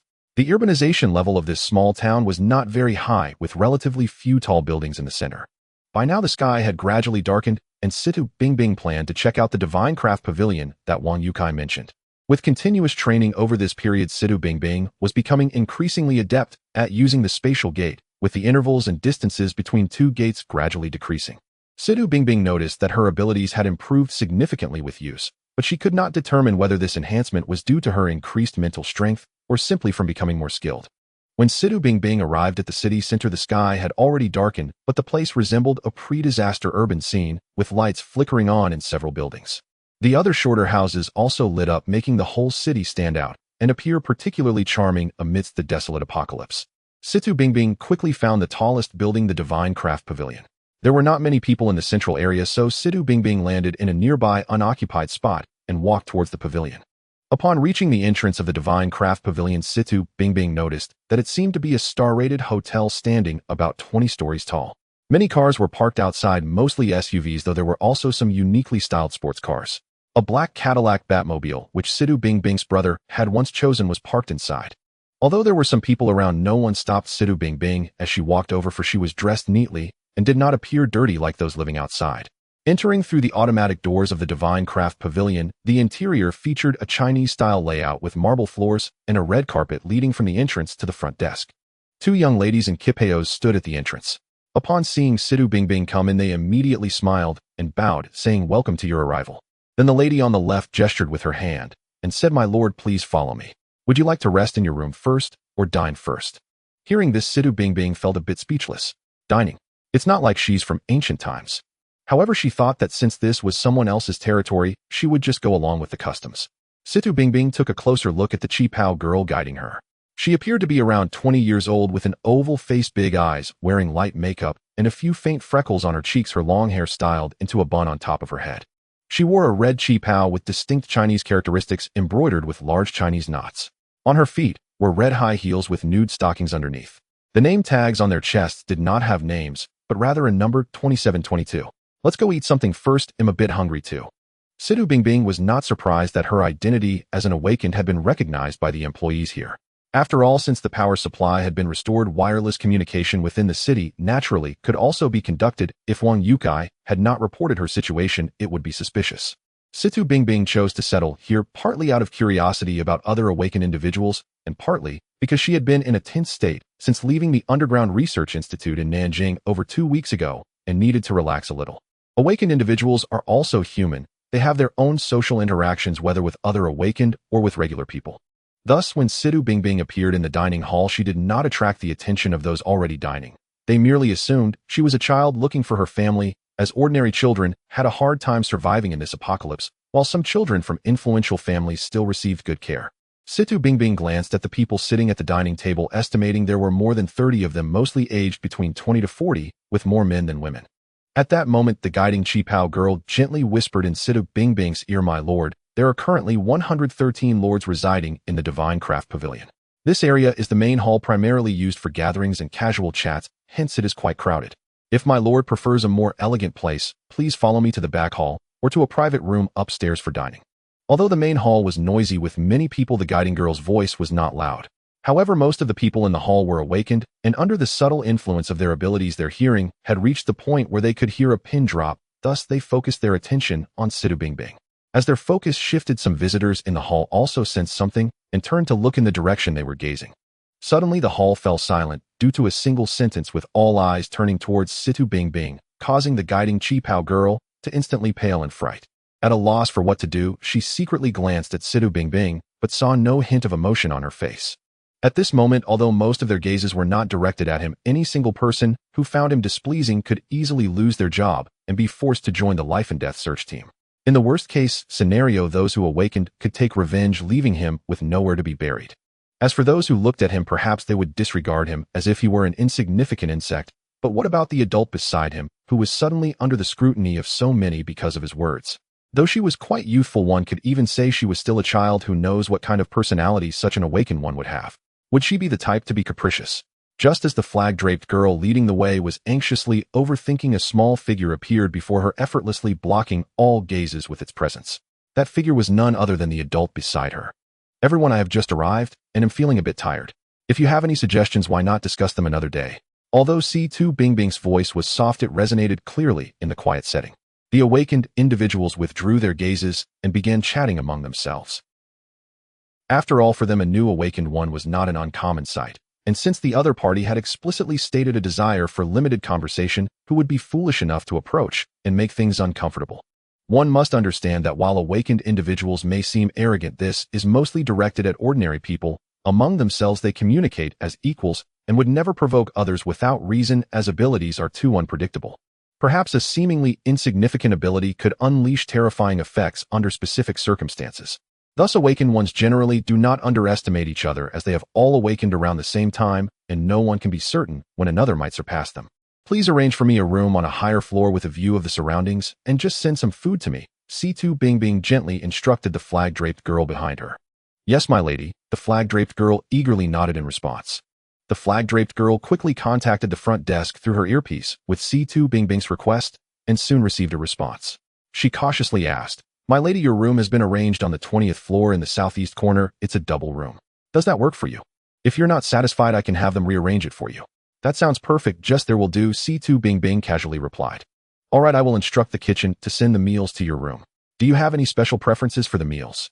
No scallions, ginger garlic, or cilantro." What Situ Bing Bing didn't know was that the chef, upon hearing her request, broke into a cold sweat, thinking to himself how fortunate it was that she didn't ask for scallions, ginger garlic, or cilantro, or else it would have been hard to find those things in this world.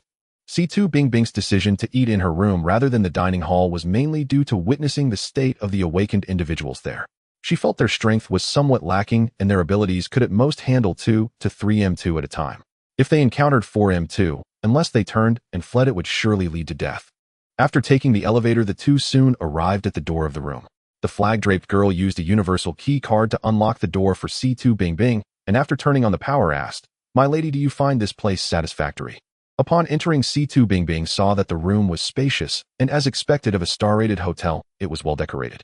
There was also a wide balcony outside where one could gaze far into the distance. "Yes, I am very satisfied here, thank you. You flatter me. Serving you is an honor. If there are no further instructions, I shall take my leave. The key card to your room will be brought along by the person delivering your meal," the flag-draped girl said somewhat nervously. "You don't need to be overly formal. I am quite easygoing. Come sit down and talk with me." Situ Bing Bing pulled her hand, guiding her to sit on the sofa in the living room. Seeing her flustered demeanor, Situ Bing Bing couldn't help but chuckle and said, "What are you afraid of? I want to eat you." Saying this, she unexpectedly produced a lollipop from somewhere and offered it to her, saying, "Come smile, and I'll give you some candy." With this playful interaction, the once reserved flag-draped girl couldn't help but giggle. However, she quickly reined in her smile and said shyly, "I apologize for my momentary loss of composure, my lady." Situ Bing Bing feigned an innocent expression and said, "All right, let's drop the titles.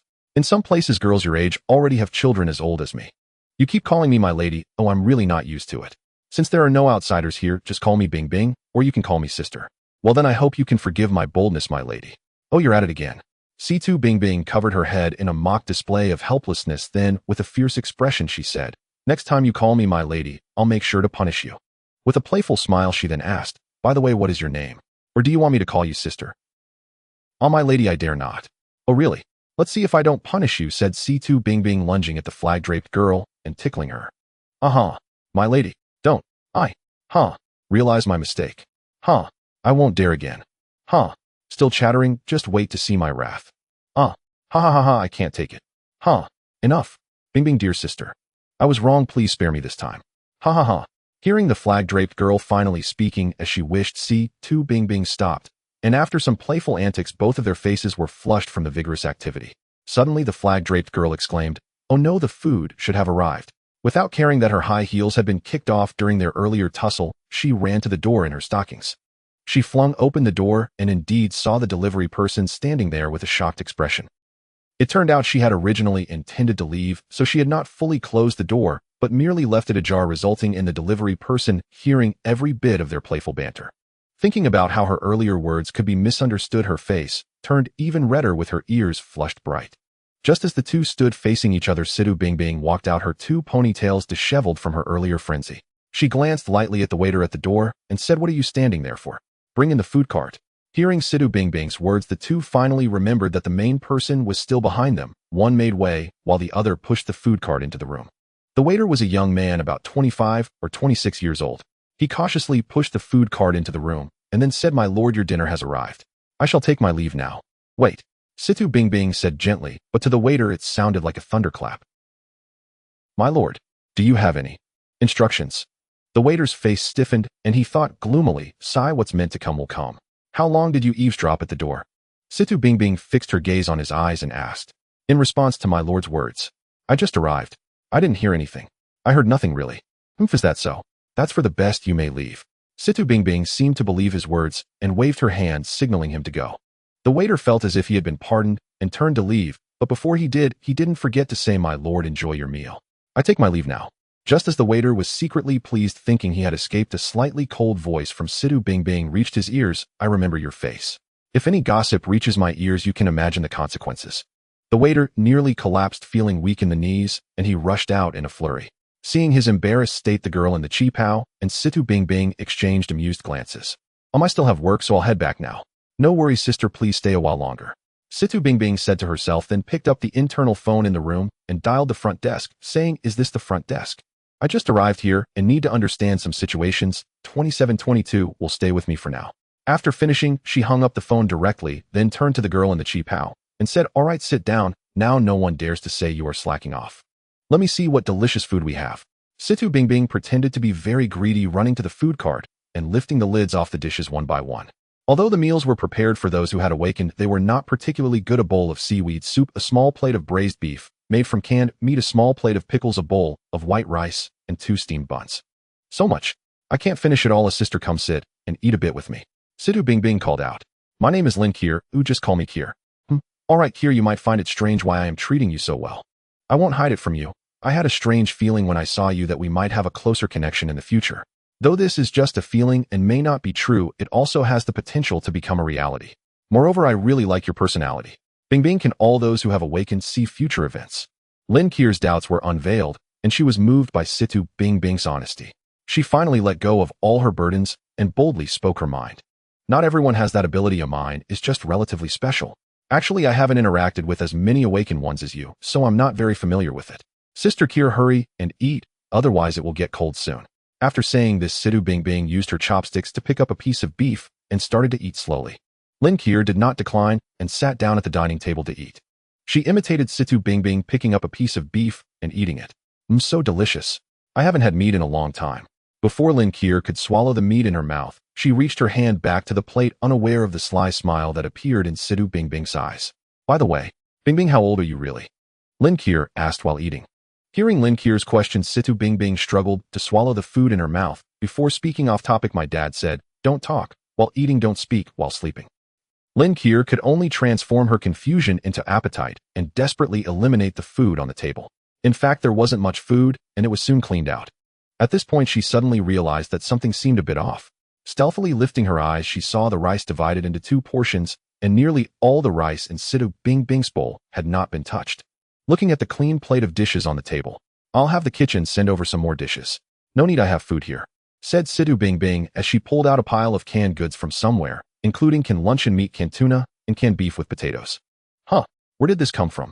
Lin Kier looked at the suddenly appeared cans on the table, in surprise, gazing at the little girl before her with curious eyes. "Stop dazing. Open and eat." "Oh, Saying this, Lin Kier picked up 2 of the cans from the table and opened them. Then she placed them on the table and said you should hurry and eat too. And then buried herself in eating again. Soon the meal was finished, and after putting down her chopsticks, Lin Kier patted her slightly bloated stomach and said, so delicious. I really haven't felt full in a long time. By the way, Bing Bing, can you now tell me how old you really are? I am 6 years old this year. So impressive. It's nothing much. Sister Kier, why do you deliberately make yourself look unattractive when you are clearly very beautiful? Situ Bing Bing looked at Lin Kier's face and asked, those who come in and out of here are either the frightening awakened ones or some powerful figures from the gathering points. We commoners can't afford to offend any of them. If they were to do something excessive, we could only swallow our grievances and keep quiet. So to avoid trouble, we can only do this. Lin Kier said helplessly. I see. Then why didn't you choose other jobs in the first place? Initially, it was because the salary here is relatively high, but who knew there would be these situations? Now they no longer arrange for a different job, and I can only endure here. By the way, Sister Kier, aren't you a resident of the Central District? So you have to be deducted virtual currency to come in. No, our badges are kept outside the Central District. When entering, we exchange the badge for a work ID, and when we leave for home, we exchange the work ID back for our badge. Lin Kier said seriously. Seeing Lin Kier's serious expression and recalling her earlier greedy and cute demeanor, Situ Bing Bing's eyes narrowed. Thinking about the strange feeling she had upon first meeting Lin Kier and her crystal clear eyes, Situ Bing Bing seemed to understand a bit about how Situ Zheng felt at that time. Bing Bing, where did you get that can just now? Lin Kier suddenly asked. I promise. Situ Bing Bing leaned her head to the side and said in a mysterious tone, actually my ability is not wind-based, but rather a space-time composite ability. Those things were taken from my storage space. Dad told me not to tell untrustworthy people about this. Lin Kier was taken aback, as she never expected this little girl to share such an important secret so easily. In this world where everyone lives in fear, she hadn't enjoyed such unreserved trust for a long time, and she secretly vowed to protect this secret. Kirji, are there any fun places around? Let's go out and play. Situ Bing Bing suddenly said. But I still need to. It's okay, I'm here, what are you afraid of? Situ Bing Bing said confidently. Well, alright. In truth, Lin Kier also longed to go out and have some fun. Ever since the disaster, she had worked hard at this gathering point to secure a shelter and food, yet she had never had the chance to enjoy the vibrant life outside. Every day she lived in fear of trouble, but now seemed like a good opportunity to take a stroll. Kier, we can't go out like this. I have some clothes for you, I change into one. As she spoke, Situ Bing Bing took out several beautiful outfits and some cosmetics and perfumes, handing them to Lin Kier, saying, Kier, pick a few that you like to keep and wear slowly. Lin Kier blushed slightly, but still rushed into the bedroom, holding the pile of clothes. During this time, Situ Bing Bing went to the bathroom to tidy her originally messy hair, then collected the dining cart and pushed it to the door. Then she walked to the balcony and gazed down from above, and she had to admit that the view here was indeed beautiful. Although the city had restored power, it was only partially, and even with the power back on, it was impossible to waste it casually in the current situation. Thus, the lights in the central urban area did not shine as brightly as during the prosperous times, illuminating the night and covering the beautiful starry sky. Instead, they twinkled like stars scattered across the dark night, corresponding to the starlight in the sky. Of course, this was from afar. Near the Divine Craft Pavilion, the streets were bustling with lights and activity. If it weren't for the absence of many advertisements and neon lights, it seemed as if the disaster had never occurred. Lin Kier quickly changed her clothes and came out wearing a pink one-shoulder dress adorned with white floral patterns, having taken off her tights and donned a pair of pink sandals. Her hair was let down, cascading long and dark down to her chest, and the faint freckles she had on her face were wiped away. Kier, you look so beautiful. Situ Bing Bing turned to see Lin Kier bouncing out of the bedroom and ran over, taking her hand, saying, Let's go. Okay. Lin Kier replied, holding Situ Bing Bing's hand as they walked out. By the way, Kier, I saw such beautiful scenery outside just now. Why is there no one living in such a nice room? Situ Bing Bing asked as they walked. In the past, many people like to live in high-rise buildings, but since the power supply in the central urban area cuts off at 6 a.m., many awakeners find it troublesome and choose to live lower down. As she spoke, she pulled Situ Bing Bing into the elevator. The two stepped out of the elevator. Although it was past dinner time, there were still many people in the lobby. Some of them brightened up upon seeing Lin Kier come out of the elevator. At that moment, Lin Kier felt a little uneasy under their gaze, gripping Situ Bing Bing's hand tighter. Sister, let's go. Situ Bing Bing took a step forward, standing in front of Lin Kier with a warning look at those who were staring at her. As those people receiving Situ Bing Bing's warning gaze quickly averted their eyes and busied themselves with their own matters, the two were still called over by the front desk as they passed by. Sir, please wait a moment. A woman in a suit at the front desk politely called out. What is it? Situ Bingbing stopped upon hearing the front desk and pulled Lin Kier over. Sir, Mr. Wang Yukai asked me to give you this token. As she spoke, she took out a purple token from the front desk and handed it to Situ Bingbing. He is quite thoughtful.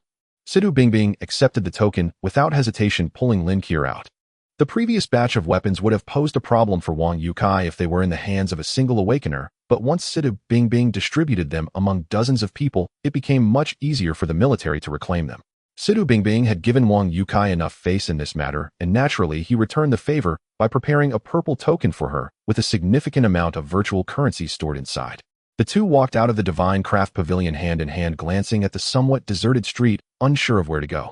After all, one was new to the area, and the other was always engaged in the routine between the work and living points. Amid the slight awkwardness, they couldn't help but chuckle, and then they casually began to wander around.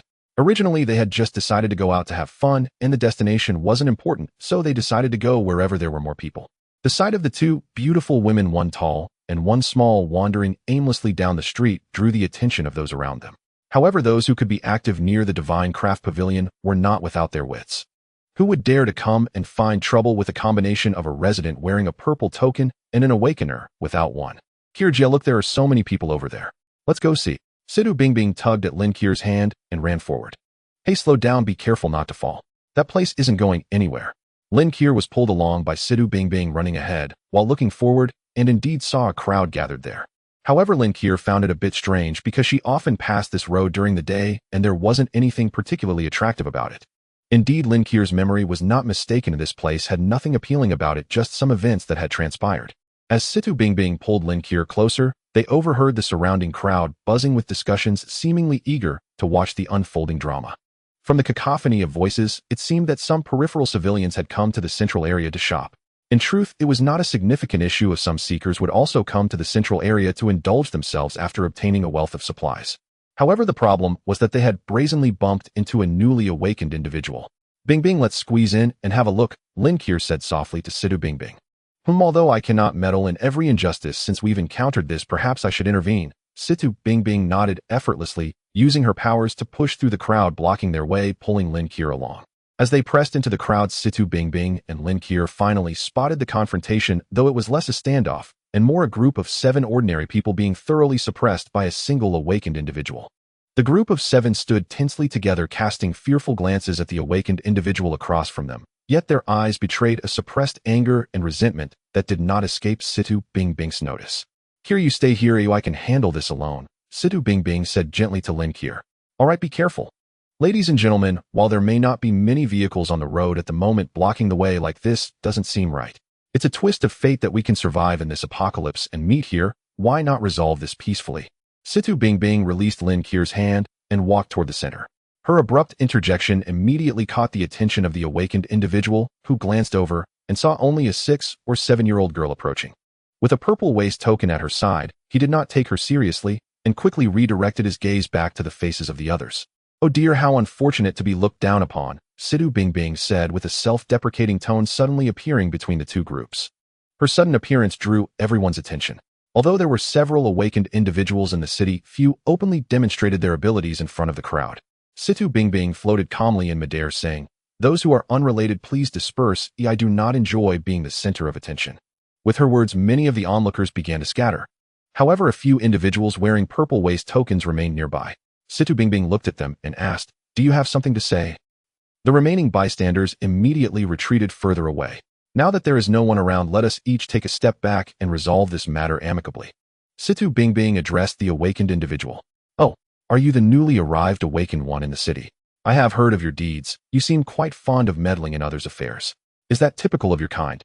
The awakened individual looked at Situ Bingbing with a provocative glance, implying that it did not seem characteristic of people from Z country. His unusual demeanor and words caught Situ Bingbing's attention. She observed the awakened individual, who appeared to be around 24 or 25 years old, handsome, yet somewhat unreal. He had medium-length hair and wore a white tracksuit with a blue belt around his waist which held a purple waist token. He stood barefoot on the ground, seemingly unconcerned about the small stones or other sharp objects that might injure his feet. So you're not from Z country, Situ Bingbing thought to herself, feeling dissatisfied that a foreigner dared to oppress his compatriots in her homeland. Without the slightest regard for the other's dignity, Situ Bingbing turned to the 7 seekers and asked, "How did this conflict arise?" Do not hold back. I will take charge of everything.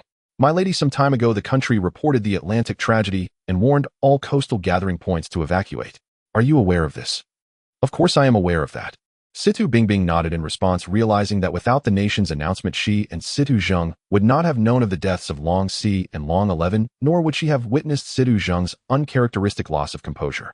Just a moment ago he had the audacity to shamelessly criticize the fallen, awakened members of the Long group. In our anger we approached him for a lesson only to discover he was an awakened one himself. One of the younger seekers pointed at the awakened individual. So that's how it is, you did well, and he indeed deserves a lesson. Situ Bingbing said softly.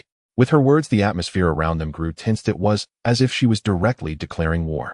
As Situ Bingbing spoke the crowd that had previously scattered began to gather again, yet this time she paid them no mind, welcoming their numbers. Previously Situ Bingbing had dispersed the crowd mainly to diminish the conflict, hoping that without onlookers the awakened individual would grant her some face, and the ordinary people, if they had any sense, would apologize to resolve the matter. After all, Situ Bingbing could not assist them forever. If ordinary people caught the attention of awakened individuals, it would not bode well for them. But now that the situation had unfolded this way, Situ Bingbing decided to give this individual a severe lesson, ensuring he would not dare to act recklessly on Z country's soil. At that moment, the awakened individual, seeing more people gathering, began to boast again. You Z country people are only capable of talking big. How do you compare to us from H country? If it weren't for our smaller population resulting in fewer awakened individuals before the disasters, we would have long become the dominant power in Asia, standing against country M across the sea. What does the Long group even amount to? They are still dead, aren't they? What? Can you deny it? Is there anything wrong with what I said? Enough. Situ Bingbing was truly furious, cutting him off with a loud reprimand. Although Situ Bingbing did not yet know the exact relationship between Situ Zheng and the Long group, there must be countless connections. Moreover, Situ Zheng often spoke to Situ Bingbing about many Long group members sacrificing their lives for the country, their loyalty unwavering even in death, which made Situ Bingbing proud of the Long group. In addition, the brief encounter with the awakened individuals from country E not long ago had filled her with admiration for the Long group's strength. Now seeing her heroes being slandered even in death was something that would surely ignite her fury. What? Do you want to fight me?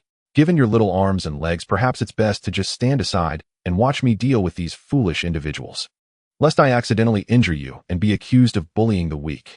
The interruption came from Situ Bingbing's sharp reprimand, causing the H country awakener to feel a twinge of anger, yet he had no intention of truly clashing with her.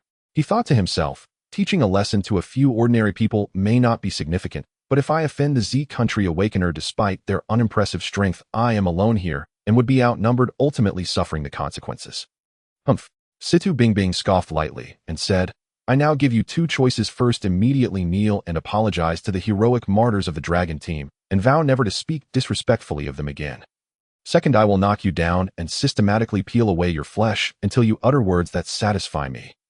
Ha! Jin Junxing laughed in anger, saying loudly, if that's the case, let me Jin Junxing see what capabilities you boastful Z country awakeners truly possess. Let the short-sighted Z country understand the power of the earth-based limb system awakeners. As he spoke, his body suddenly swelled, his muscles appearing as solid as stone.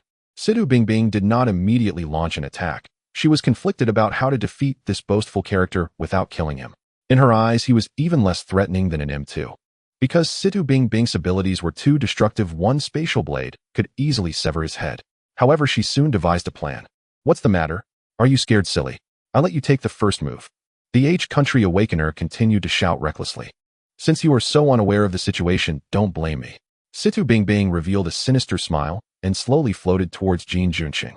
Before the gathered crowd, a scene unfolded. The adorable little girl wore a smile akin to a little demon as she floated towards the boastful H country awakener, who stood frozen in place, his expression one of sheer terror, resembling a statue. Situ Bingbing came to a stop in front of him and said, do you know, there is an ancient saying in China, silence is golden. Your understanding of it seems insufficient, so I have temporarily bound your ability to speak. Although Situ Bingbing's voice was soft, those around her heard it clearly. Since you claim to be an earth-based awakener, becoming a statue seems like a fitting choice. Of course, as a statue you should not move, so I have also temporarily bound your ability to act. Situ Bingbing continued to speak in her gentle voice. She showed no concern for the impact her words had on those around her. As a fellow awakener, binding both the actions and speech of her opponent so effortlessly was akin to having complete control over his life and death. Once regarded as powerful and mysterious by ordinary people, the Awakener now appeared as helpless as a newborn in her presence. Oh, I suddenly forgot, didn't I give you 2 choices earlier? You have remained unmoved until now. It seems you have chosen to give up on the first option. What a pity. Oh, I am not one to resolve issues with violence. Why must you force me to act this way? Situ Bingbing lifted her hand, and with her fingertip made a swift motion through the air, revealing a thin scratch on Jin Junqing's rock-like muscles from which droplets of blood began to seep.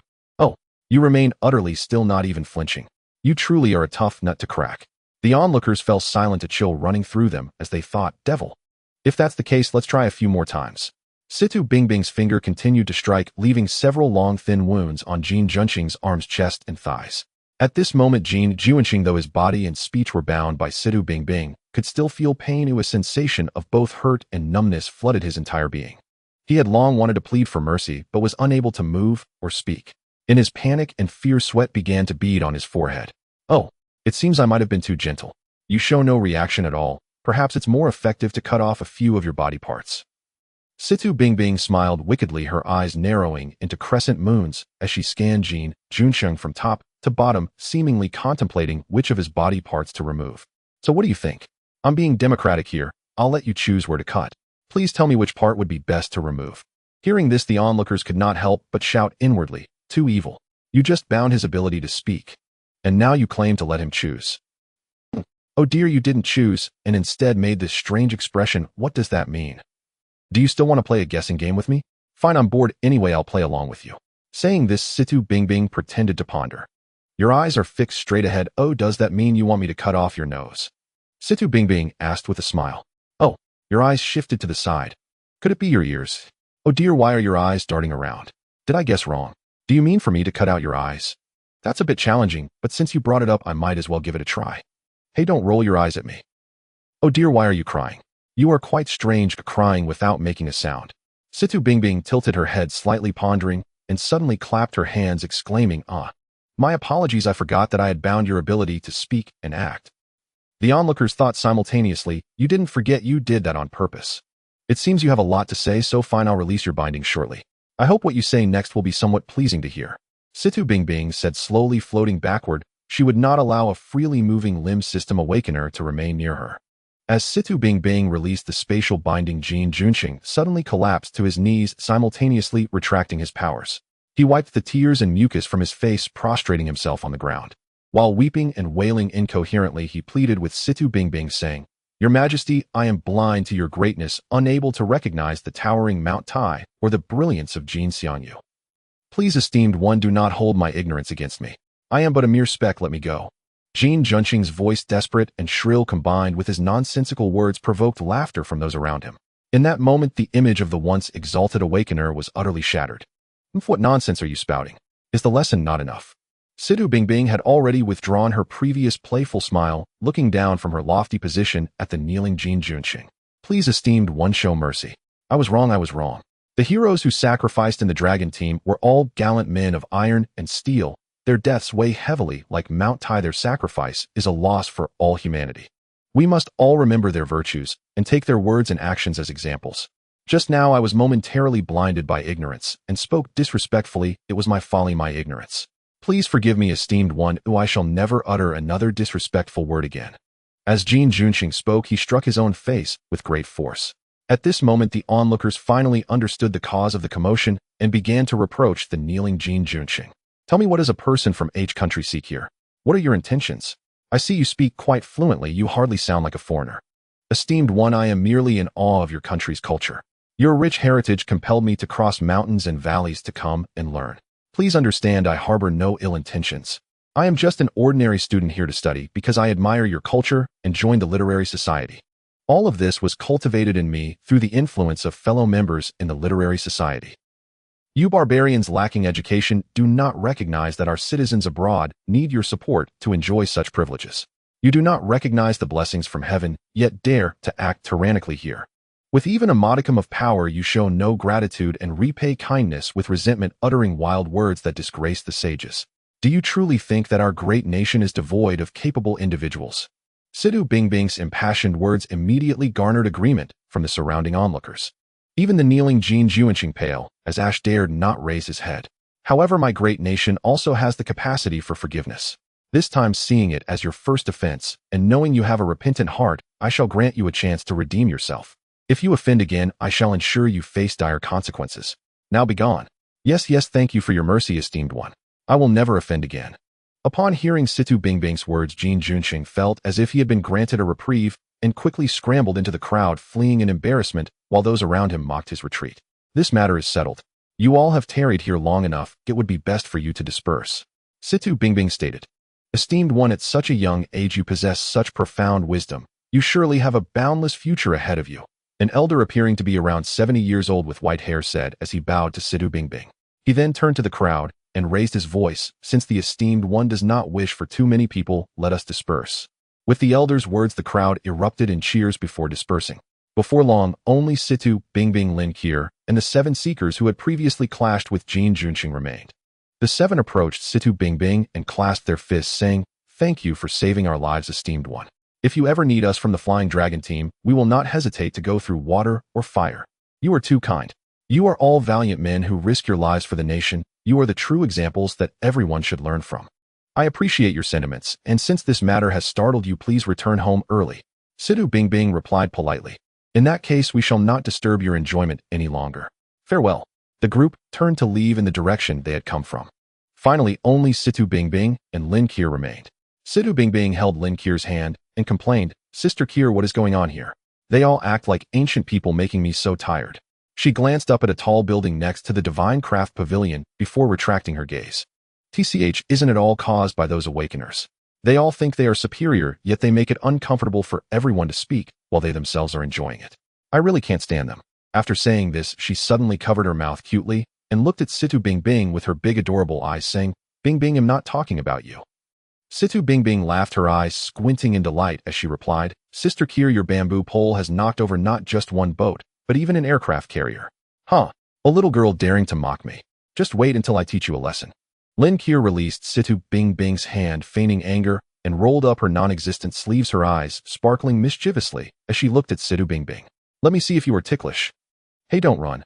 At that moment, in a room on the 15th floor of the tall building, Situ Bingbing was looking at a man in a dark green military uniform and another in a white lab coat, stood by the glass curtain wall gazing down. Watching the two run out of sight, he slowly turned around. The man in military uniform appeared to be about 55 or 56 years old, standing at 180 centimeters tall, with sharp eyes like an eagle and thick brows. He did not wear a military cap, sporting a standard flat-top hairstyle that did not seem out of place, exuding an aura of authority. Looking at his shoulders, 2 shining stars of rank were visible. This man was none other than Major General Huang Xiaohua, commander of the Chengdu military region. He slowly spoke, "Lao Ping, what do you think of that little girl from earlier?" Lao Ping, the man referred to, turned around. He looked to be about 52 or 53 years old, bearing a resemblance to Situ Yin, but without glasses. As his name suggested, he was Professor Situ Ping, the inventor of the badge system. He placed the binoculars on the table, then took a miniature sound receiver from his left ear and slowly remarked, "Such a young age, yet with a heart of a hero, truly remarkable. Old Ping, it's rare to hear you praise someone. I heard from the people below that this little girl is named Situ Bingbing. Hee, could she be your granddaughter?" Huang Xiaohua said with a playful smile, "Come on, old Huang, you know how many little rascals I have at home. The youngest is already 11 years old. But why have you suddenly changed your mind and brought this old man along to spy on the little girl? Are you hoping to find a child bride for your son?" "You sharp-tongued old Ping. My son is already over 30. Am I looking for a wife or a granddaughter?" "PFF, you've twisted my words again." The two of them exchanged quips before getting to the main topic. "Old Ping, what level do you think this little girl has reached? I see that she easily subdued that boy from Country H, so she must be at least 1 level higher than him, and her control over her power is quite adept. It's hard to tell exactly how many levels she has. However, you can only blame that boy from Country H for being useless. No one took him seriously. A 6-year-old wind and spirit awakener, her awakening level is at least grade or even higher. That wind binding technique was executed beautifully. The opponent was completely unaware and fell under her control. And did you see? She easily sliced through that boy from Country H's muscles without actually injuring him. I'm not sure I could achieve such control over my power. If we can get her to join us, we might really explore that place. You still want to go? Have you forgotten that you lost an arm there?" Situ Ping suddenly felt tense. "Did I lose it?" Huang Xiaohua spread his arms, both hands intact, before Situ Ping, and then his expression changed as he said, "If it's for the country, I would risk my life to go there again." You must know about the secret notification from the central government recently. I know, but we need you here. Without you keeping things in order, your subordinates alone can't handle so many awakeners. This matter is indeed troublesome. There are many awakeners here, but few can stand on their own. They'll have my subordinates contact her to see. If it doesn't work out, I'll take another risk. I can't believe my luck is that bad. Alright, but I tell you, this time we mustn't act as rashly as last time. Even if you don't care for yourself, you should consider the millions in the city. Okay, old Ping, I didn't come to you for lecturing. You're even more annoying than my dad. The scene shifted back to Situ Bingbing, who had just been caught by Lin Kier after running out for a short while. Though there weren't many people on the street now, Lin Kier still didn't do anything excessive, just holding her from behind and panting heavily. Sister Kier, where are we? Situ Bingbing, tired from running, allowed herself to be held by Lin Kier as she looked up to ask. How would I know? It's all your fault for running around. Lin Kier feigned anger. Situ Bingbing slightly raised her head to look at the sky, which made Lin Kier curiously glance up as well. The weather is nice today. Lin Kier nearly fell to the ground. After playing around for a while, the two of them returned to the Divine Craft Pavilion, as Situ Bingbing had matters to attend to the next day, and Lin Kier couldn't be away for too long. Although they were just walking, chatting, and looking at the scenery, both were having a great time.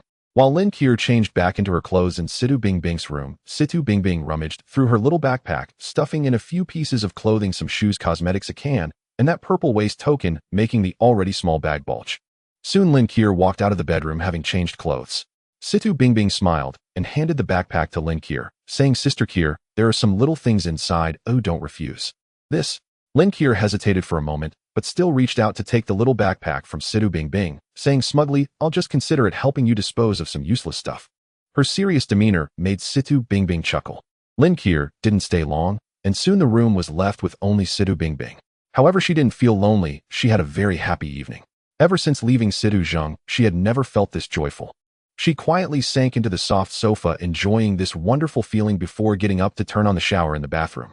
She filled the bathtub with water and added some bubble bath salts and dried flower petals. Then she undressed and soaked in, feeling the warm water enveloping her. It felt as if the pores of her skin were opening up and the accumulated fatigue seemed to vanish with them. She buried herself among the bubbles and petals with only her head sticking out, sometimes reaching out to play with the bubbles and petals, and sometimes submerging herself only to pop up from the water. Only when the water started to cool did she contentedly climb out of the bathtub, rinsing her body and hair with clean water before wrapping herself in a towel and entering the bedroom. This was the first time Situ Bingbing entered this bedroom. Although Lin Kier had changed clothes here twice before, she had not been naughty enough to peek at others changing. The bedroom was spacious, almost as large as the living room, with not too much furniture inside. A large double bed in the center of the room was particularly eye-catching, as it was not the usual rectangular shape, but an oval one, looking especially soft. Situ Bingbing cheered and jumped onto the bed, tossing the towel aside and changing into her pajamas while pulling out a huge brown plush teddy bear. Holding the teddy bear, a glimmer of light appeared on her fingertip, which was a minuscule spatial crack. It was this very thing that she had used to slice through the muscles of that awakener from Country H. Situ Bingbing frowned, looking at it. The power seems to have diminished after being shrunk. What's the reasoning behind this? After all, it's still a spatial crack. Unfortunately, humanity itself is still in an exploratory stage regarding space, and there's not much that can be referenced. I'll take a trip to Nanjing City early tomorrow morning, and then I can leave here. That purple waist token should help her out, and I can leave in peace. The star-rated hotel bed is more comfortable than the ones in the research institute. It's so soft and big. I want to get a bed like this if I get the chance. After tossing and turning in bed for a while, Situ Bingbing waited for her hair to dry before slowly drifting into slumber. The next day, just after 6 a.m., Situ Bingbing woke up, but it was not a natural awakening. When she opened her eyes, a middle-aged man, 1.8 meters tall and adorned with 2 stars on his shoulders, stood at the door of her room, accompanied by 2 young men in military uniforms without any insignia. Uncertain about the visitor's intentions, Situ Bingbing did not dare to act rashly. She quickly got up, not wasting even a hint of her spiritual energy, tossed her plush toy aside, and stepped out of her bedroom, asking who's at the door. A loud male voice responded from outside. Oh, does our young lady prefer to speak to guests through the door? Situ Bingbing hesitated for a moment, but eventually opened the door. The man at the door was taken aback to see Situ Bingbing in her pajamas, but he quickly laughed heartily. I didn't expect our young lady to have such a lazy habit. Shall we wait for you a moment? Situ Bingbing was somewhat surprised by the visitor. Under Situ Zheng's guidance, how could she not recognize General Huang Xiaohua of the Chengdu military region? However, Situ Bingbing quickly realized his purpose for coming. It must be that her display of abilities last night caught the attention of this military bigwig, but he would be destined for disappointment. No need, General Huang. I am leaving this city today to continue my journey, so I can only thank you for your hospitality here. Huang Xiaohua did not expect to be rejected before he even spoke, feeling a bit lonely. However, since she had clearly declined his invitation, while maintaining a relatively friendly relationship, he naturally would not press the matter further. He cupped his fists and said, "All right, everyone has their own aspirations. I wish you a smooth journey." With that, he turned and left with his two subordinates without looking back. Situ Bingbing silently closed her eyes, sensing that Huang Xiaohua and his men had moved away before letting out a sigh. She changed into more comfortable clothes, then called the front desk to inform them of her departure before instantly vanishing from the room. "Commander, are we just leaving without saying anything?" One of the men behind Huang Xiaohua suddenly spoke as they walked down the stairs. "What else can we do? She is neither a soldier nor anything more than a child. We have no reason to force her. What about tomorrow's plan?" Another person asked. Huang Xiaohua took out a cigarette from his pocket, lit it, took a deep drag, then angrily tossed it to the ground, saying, "Same as usual. If necessary, I can take another week off." The Chengdu survivors' gathering point was not far from the original Chengdu city. With Situ Bingbing's current abilities, she arrived outside the city in less than half a day. From high above, looking at what was once the land of abundance now occupied by a horde of mindless killers, Situ Bingbing felt an indescribable sorrow. Many things are only recognized as precious after they are lost, and many people are the same. Only after losing their homeland do they appreciate its beauty. The underground secret laboratory in Chengdu was one of the more troublesome ones among the 5 labs, as it was located in the center of Chengdu, a famous tourist destination bustling with people. As Situ Bingbing hovered in midair, she suddenly heard a piercing bird cry. Countless birds of all sizes surged from the woods and buildings below, surrounding her. What's happening? In shock, Situ Bingbing immediately stepped into a spatial gate, returning to the previous landing spot of the gate. From a distance, she saw that the area around her previous landing point was densely covered with birds. Why are these D1 acting so strangely? Situ Bingbing's face was filled with confusion. This was not her first encounter with flying D1, but most of those D1 acted independently or coordinated under the leadership of similar D2, and they generally did not swarm a single target in the air. Yet this time, as soon as she appeared, countless birds surrounded her. This strange behavior immediately raised Situ Bingbing's alertness. These D1 were clearly protecting something and preventing outside intrusion. "It seems I must go in to see what's going on, or whatever is happening inside cannot be anything good," Situ Bingbing murmured to herself. She then gently landed on the ground, restoring her spiritual energy to its peak before disappearing in an instant. This time, Situ Bingbing planned to enter from the ground. Only with the cover of buildings and other obstacles could she evade the numerous flying D1. However, before doing so, she needed to ascertain the main location where these D1 were gathering. Soon, Situ Bingbing used another instant movement to arrive at a location 1 kilometer away from her previous position. As soon as she appeared, the flying D1, which had previously returned to their original spots due to a lack of targets, quickly surged out again. This time, Situ Bingbing did not directly use the spatial gate to leave, but instead used instant movement to evade the encirclement of the flying D1, positioning herself far ahead of them. Noticing the flying D1 showing signs of returning, she immediately turned around and approached them, luring them to chase her. After several such instances, Situ Bingbing discovered that these flying D1 would not leave the second ring road, as if an invisible wall was blocking them inside. Situ Bingbing even concealed herself within a spatial barrier coming within 10 meters of the birds. Yet none of the birds attempted to pursue her outside. Seeing this scene, Situ Bingbing boldly stopped on an overpass surrounded by countless flying D1 circling and diving, yet not a single one approached her. It seems the issue lies somewhere within the second ring road, she thought, carefully observing the D1's movements while beginning to restore her previously consumed spiritual energy. Once her spiritual energy was fully restored, she re-entered the spatial barrier and concealed herself within the pillars under the overpass. The pillars appeared to completely obscure Situ Bingbing's spatial projection, but in reality, she had previously made alterations to this pillar, creating several observation holes with her spatial blades. Although Situ Bingbing's spatial projection would expose her position from the spatial barrier, it was indispensable, as exposing her position also allowed her to see the original state of the space from another dimension. This was akin to submarines. The periscope is the easiest part of a submarine to detect, yet it is a necessary tool for spotting enemies. The surrounding flying D1, unable to detect Situ Bingbing, gradually dispersed. Meanwhile, she, hidden within the spatial barrier, carefully analyzed the locations where these birds were landing through the observation hole she had opened. Of course, this was far from sufficient. Situ Bingbing made several more observations from different angles and finally identified the main gathering area of the flying D1. The analysis results made Situ Bingbing particularly anxious, as approximately 60 of these flying D1 were lingering within the trees and buildings near the Wuho Shrine. This discovery stirred something in Situ Bingbing's heart, for her target was precisely the Wuho Shrine. The Wuho Shrine, located on Wuho Shrine Street in the southern gate of Chengdu, was established in 223 AD during the construction of Liu Bai's tomb. It is the only shrine in China dedicated to both rulers and subjects, and it is the most renowned memorial site for Zhuge Liang Liu Bei and the heroes of the Shu Han, as well as one of the most influential museums of the Three Kingdoms in the world. In 1961, it was listed as one of the first batch of national key cultural relics protection units, and in 2008, it was rated as a first-class national museum.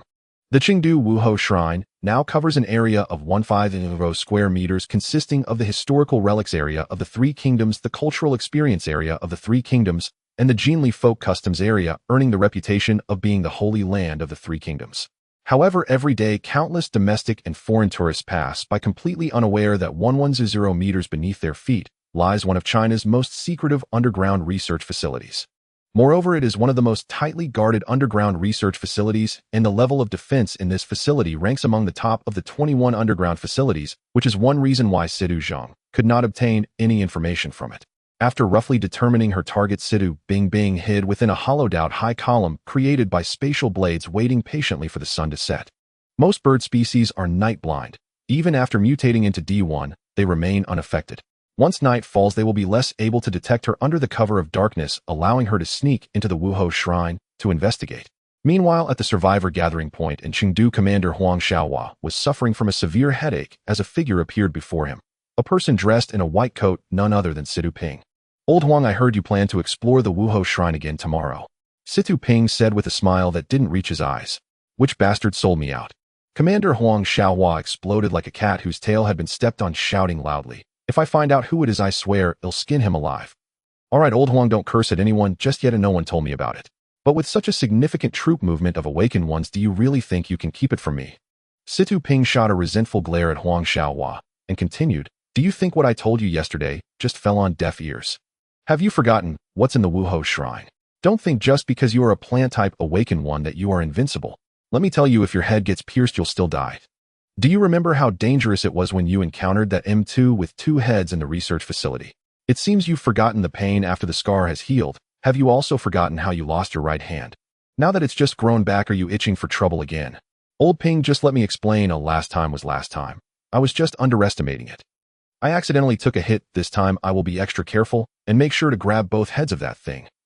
Do you really think, an old fool like you, can underestimate your enemies? I'd rather believe the sun rises in the west. Let me tell you, if you dare to act on your own again, I will immediately contact Ouyang Zhenghua to deal with you. Don't, Old Ping, you can't be so ungrateful. If you leak my injury to that old man, Ouyang Zhenghua, he will definitely curse me. Are you more afraid of his scolding than mine? Do you think I'm an easy target because I'm a scholar? Oh, come on. You're even worse than a bandit. What did you just say? Oh, nothing. I promise I won't take risks alone this time, and even if I do go, I will let you know in advance. Is this true? A spit of saliva is a nail. When I, Old Huang, say something, you should believe it. That's better. Situ Ping left after receiving Huang Zaihua's assurance. "Commander, are we canceling tomorrow's mission?" "Cancel my ass. If I take you two with me tomorrow, it's not considered acting alone. Besides, didn't Situ Ping just find out about my plans? I never said I would only go if he agreed." "Commander, you're getting more cunning by the day. Get lost." "What do you mean by cunning? This is called cleverness," Huang Xiaohua said as he slapped his forehead hard. Time passed second by second, and the sky gradually darkened. Situ Bingbing's abilities had long since been restored, but she was still waiting. She did not believe that an unknown presence capable of setting such a defensive net would neglect the night defenses. Sure enough, as time passed, Situ Bingbing keenly noticed countless rapidly moving red eyes appearing throughout the city. She could clearly see that those eyes came from mutated dogs and cats. During the day, countless birds formed a three-dimensional defense line, while at night the keen sense of smell of the mutated dogs and the sharp vision of the mutated cats made an excellent combination. What exactly is that? So clever. Could it be an M3? Situ Bingbing suddenly had this thought in her mind, as through Situ Zheng's research, she discovered that Miri's creatures became significantly smarter with each evolution, and an enemy capable of setting such defenses could not possibly be an M2. Only when the night was completely dark did Situ Bingbing finally begin her actions. At this moment, she had changed into a black dress, wearing black gloves, black stockings, and round-toed leather shoes. Although it seemed somewhat mismatched, she did not have any clothing similar to night attire. Thus, she could only make do with this outfit, as the undead would not care about how she was dressed. Quickly identifying her direction, Situ Bingbing used her teleportation ability and blended into the shadows beneath the building. She then immediately hid within a spatial barrier which, as a spatial projection, naturally emitted no scent, causing the few passing mutated dogs nearby to quickly leave without detecting her. Situ Bingbing let out a sigh of relief. Having completed this step, her infiltration plan was over 80 accomplished. Utilizing the effect of the spatial barrier to pass through buildings, Situ Bingbing entered the building, and indeed there were no mutated cats or dogs patrolling inside. Only many flying D1 resting within. As she was about to face an unknown enemy, Situ Bingbing did not eliminate them, but walked directly past. At this moment, Situ Bingbing appeared like a ghost, gliding silently over the bodies of the sleeping D1, making no sound and not attracting their attention. Although it consumed a bit more of her mental energy, it was still better than being discovered by those mutated creatures. Situ Bingbing maintained her unique stealth method as she moved forward slowly. Little did she know a strange M2 was emitting terrifying screams from the underground research facility nearly 1,000 meters beneath her feet. This M2 bore no visible differences in body and torso from an ordinary M2, yet the blood coursing beneath its layer of keratinous skin radiated a faint glow, making it visible in the dark environment. Even more bizarrely, it had two heads. Its heads were not symmetrically placed on its neck, rather they appeared to have split from a single head. At this moment, the M2 howled towards the sky, its tremendous voice resonating throughout the quiet, hollow underground research facility, causing the walking corpses within to tremble in fear, including those M2 corpses, as it was evolving into M3. As its howling gradually softened, it retracted its long tongue from its mouth, while the two heads began to melt away, ultimately forming a round sphere that rested on its shoulder. The area where its neck had been sprouted a cluster of fleshy buds which gradually swelled and took the shape of a flower bud. With a soft hissing sound, the flower bud opened as if blooming, but unlike ordinary flowers, the edges of its petals were lined with sharp barbs. At the center was not a flower bud, but a human head. It had all the features: eyes, ears, mouth, and nose, with blood-red eyes and a mouth resembling the round, sharp-edged mouthparts of a leech filled with jagged teeth. At this moment, it seemed to be shedding its skin as the originally smooth, waxy, keratinous layer gradually peeled away, revealing a dark body struggling to emerge.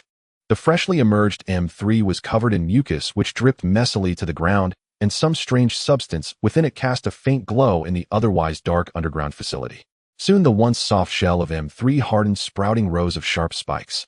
While its arms remained unchanged, its legs were noticeably longer than those of M2, and its body had also grown considerably stronger. It stood at an impressive height of around 2.5 meters, dragging behind it a long tail tipped with barbs reminiscent of a scorpion. As a result, the previously awkward proportions of M2's limbs became proportionate. Without counting the tail, it resembled an exceptionally tall and robust human.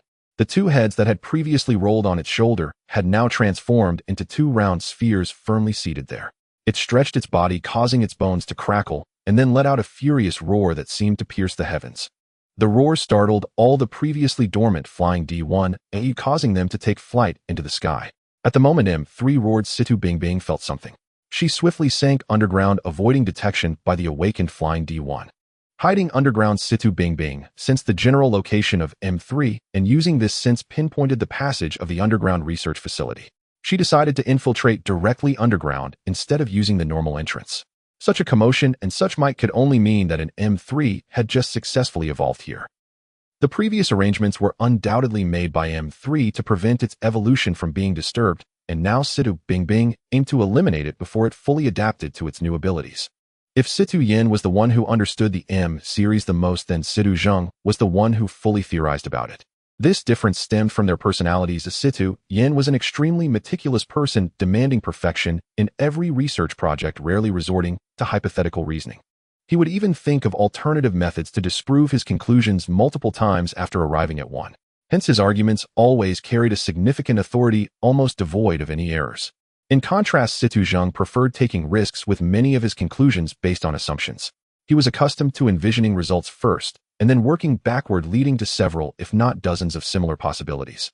It's like the debate over how many angels can stand on the head of a pin. Some believe that such a small space can only accommodate one angel standing, while others think angels can fly, allowing countless angels to perch there.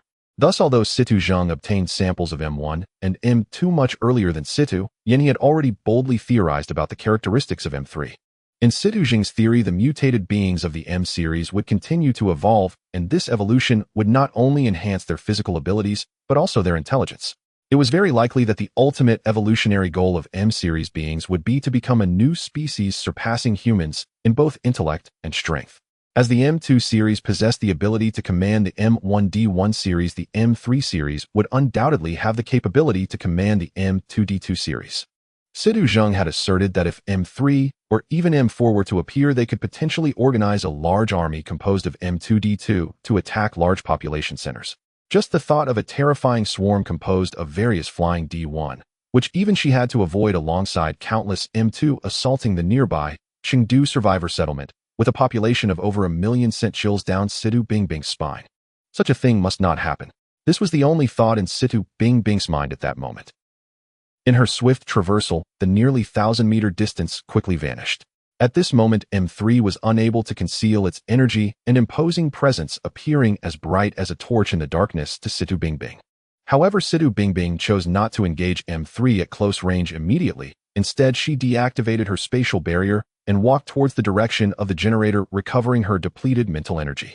As the distance closed, she could more clearly sense M3's strength. From her assessment, M3 was indeed stronger than Huang Xiaohua, but still significantly weaker compared to the briefly encountered Philomena. Therefore, Situ Bingbing did not plan to confront M3 in the darkness while in a less than optimal state, as her mental energy was only about 65 of its normal capacity.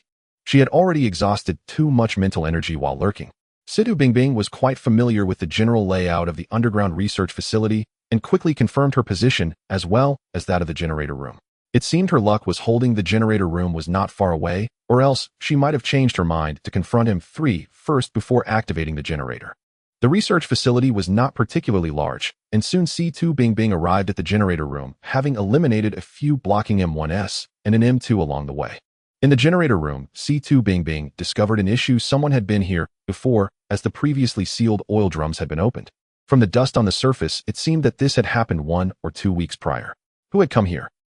At this moment, the face of Commander Huang Xiaohua suddenly flashed in Situ Bingbing's mind. If the data falls into his hands, I can eliminate M3 and leave.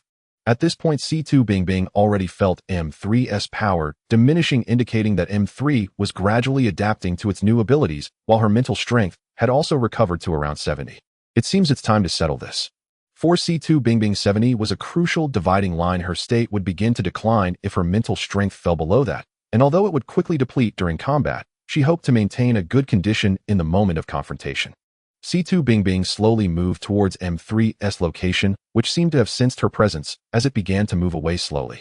As previously mentioned, there is a strange connection among mutated creatures. Having eliminated M2, Situ Bingbing had already exposed her existence to M3. At this moment, M3 was not attempting to flee, but was choosing a battlefield more suitable for itself. Feeling M3's direction of movement, Situ Bingbing frowned slightly. It was heading towards the control room.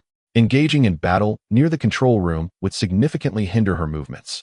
However, Situ Bingbing did not attempt to chase after it, as unless she used her spatial teleportation ability, she could never catch up to M3.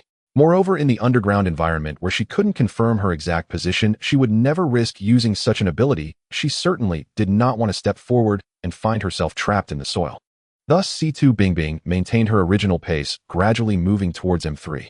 The more anxious she appeared, the more M3 would think she was emphasizing that location. Nevertheless, Situ Bingbing did not deliberately slow her speed to allow time for her mental strength to recover. Although doing so would give her more opportunity to regain strength, any anomaly would arouse M3's suspicion. At this moment, M3 could not be treated as a mere bloodthirsty zombie. It could be considered an extremely cunning human. Suddenly, Situ Bingbing thought that Huang Xiaohua should not have obtained the data within the research facility, otherwise there wouldn't be so many zombies and M2s, and even this newly evolved M3. Situ Bingbing's judgment was not incorrect. Over a week ago, Huang Xiaohua was ambushed by this partially evolved M3 in the control room, escaping the underground facility in a disheveled state after leaving behind an arm. Part of the reason was that at that time this partially evolved M2 was indeed stronger than Huang Xiaohua, and another part was that there were too many precision instruments in the control room, greatly affecting Huang Xiaohua's performance. This was why M3 chose the control room as the battlefield. As she rounded the last corner, M3 finally appeared before Situ Bingbing with the control room just a wall away. At the same time, M3 also saw Situ Bingbing. No matter how cunning M3 was, its bloodthirsty nature could not be changed otherwise. Upon discovering that C2 Bing Bing could easily kill M2, it should have immediately chosen to flee instead of waiting here for a showdown.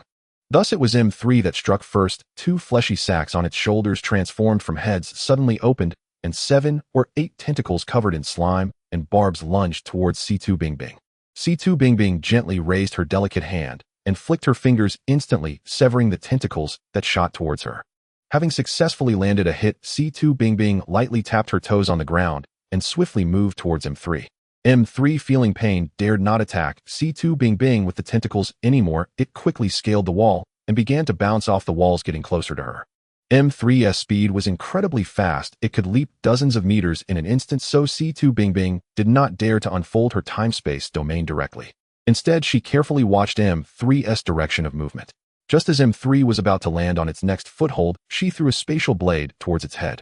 The invisible and intangible spatial blade was extremely fast, but M3, like a wild beast, had a strong instinct for threats and managed to evade it at the last moment, though the cost was a chunk of flesh being sliced off its left shoulder. A considerable amount of liquid emitting a faint glow splattered out, and M3 let out a cry of pain. The two fleshy sacs on its shoulders opened simultaneously, and dozens of tentacles intertwined, shooting towards C2 Bing Bing. Almost simultaneously, C2 Bing Bing also fired several spatial blades. Due to the potential risk of damaging the nearby equipment in the control room, she had only been using small spatial blades so far. The power of these spatial blades was limited. Even when striking the surrounding alloy walkway, they could only leave deep grooves. Nevertheless, these spatial blades were not something those tentacles could block. Indeed, the spatial blades C2 Bing Bing fired sliced through the tentacles like a hot knife through butter. However, unexpectedly, just as her vision was obscured by the multitude of tentacles, M3's posture suddenly changed. It crouched low to the ground, raising its tail high like a scorpion, and in the next moment, that scorpion tail shot towards C2 Bing Bing's chest. This tail seemed to be the hardest part of M3's body. When the small spatial blade struck it, it felt as if it had hit metal, leaving scratches and sparks, but failing to sever the tail. C2 Bing Bing's spatial blades were formed through spatial power, purely a force of cutting, without any impact. Thus, when encountering something that couldn't be cut, they could not function as a stopping measure like other abilities. The tail penetrated C2 Bing Bing's chest without any hindrance, pinning her to the ground, even driving into the alloy steel plate, releasing a green liquid that corroded a large hole in the steel plate. Hiding behind the spatial barrier, C2 Bing Bing broke into a cold sweat. Had she been struck by the tail just now, she would surely have been corroded into several pieces. Quickly shifting her body to the side, avoiding the tail that passed through her spatial projection, C2 Bing Bing decisively unraveled the spatial barrier and fully unleashed her time-space domain. As clouds of dust swirled up, this newly evolved M3 fell into a pile of dry bones in the corridor. As everything settled, C2 Bing Bing turned around and opened the door to the control room, only to find that the documents were indeed still there. She began downloading the data onto the chip that C2 Zheng had prepared for her. Watching the progress bar of the data transfer rise steadily, C2 Bing Bing finally sat down in the control room chair to rest, recalling the brief battle earlier with a sense of lingering fear. Just now, if her spatial barrier had been pierced, even a second later, it would not have been her spatial projection that was hit. The feeling of facing imminent danger, yet being unable to escape, left C2 Bing Bing feeling utterly helpless. As a psychic awakened one, C2 Bing Bing's abilities related to physical enhancement were incomparable to those of a physical system awakened one. With the strengthening of her powers, her mental state improved significantly, and even after prolonged wakefulness, she felt no fatigue. Additionally, her vision and hearing had become exceedingly sharp. In other aspects, she was almost indistinguishable from an ordinary person. If she did not use her abilities, she could be described as a small girl who was incapable of carrying anything. Even last night, Lin Kier was able to easily catch up to her as she fled and held her tightly. At that moment, C2 Bing Bing clearly saw the scorpion tail shooting towards her and instinctively wanted to dodge, but her body was unable to respond accordingly. She envied Philomena's graceful movements and agile figure. However, she soon realized she was being ridiculous. She was originally a psychic awakened one. What was the point of comparing her evasion with that of a physical system awakened one? Psychic awakened ones had their own ways of avoiding danger.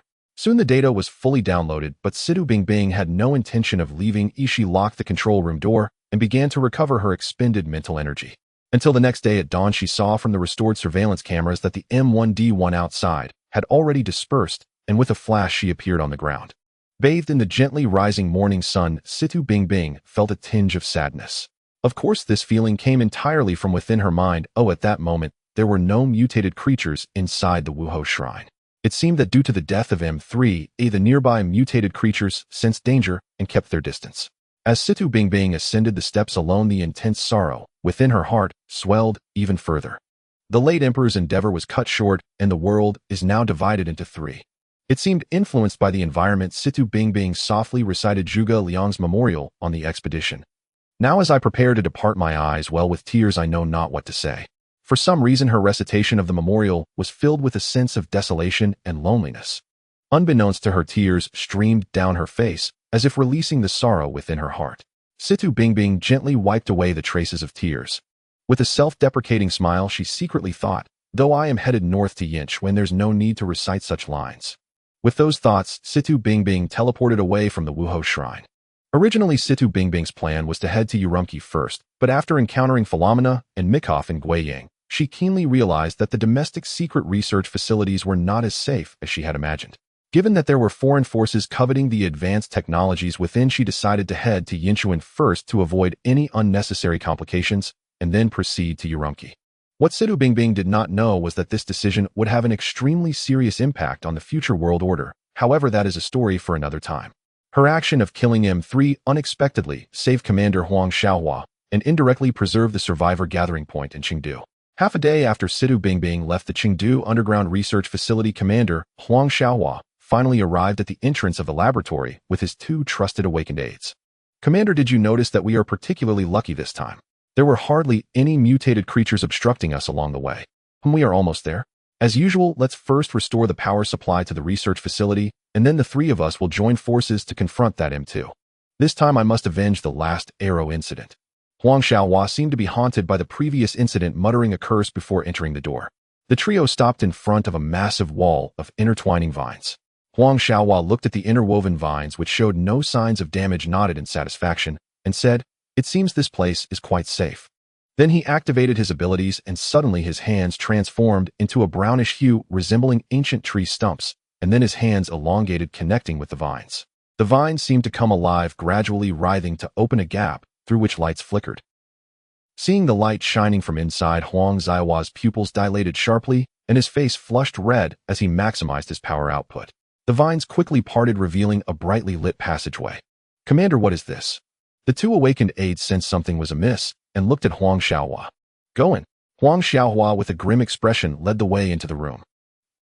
Half an hour later, Huang Xiaohua looked at the control computer devoid of any data, and his face darkened to the point it seemed he could drip water. "We are leaving." Suppressing the anger in his heart, Huang Xiaohua stepped out of the control room. "Take this back with us."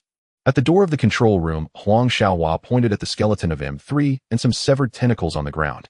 In the evening, Huang Xiaohua and the two awakened aides carrying large packages appeared at the entrance of the Chengdu survivor gathering point, where they encountered an enraged Situ Ping. "Old Huang." As Situ Ping spoke, he walked towards Huang Xiaohua, clearly preparing to confront him, completely disregarding the soldiers guarding the entrance and the ordinary people passing by. Old Ping immediately contacted Ouyang Zhenghua. "Something big has happened."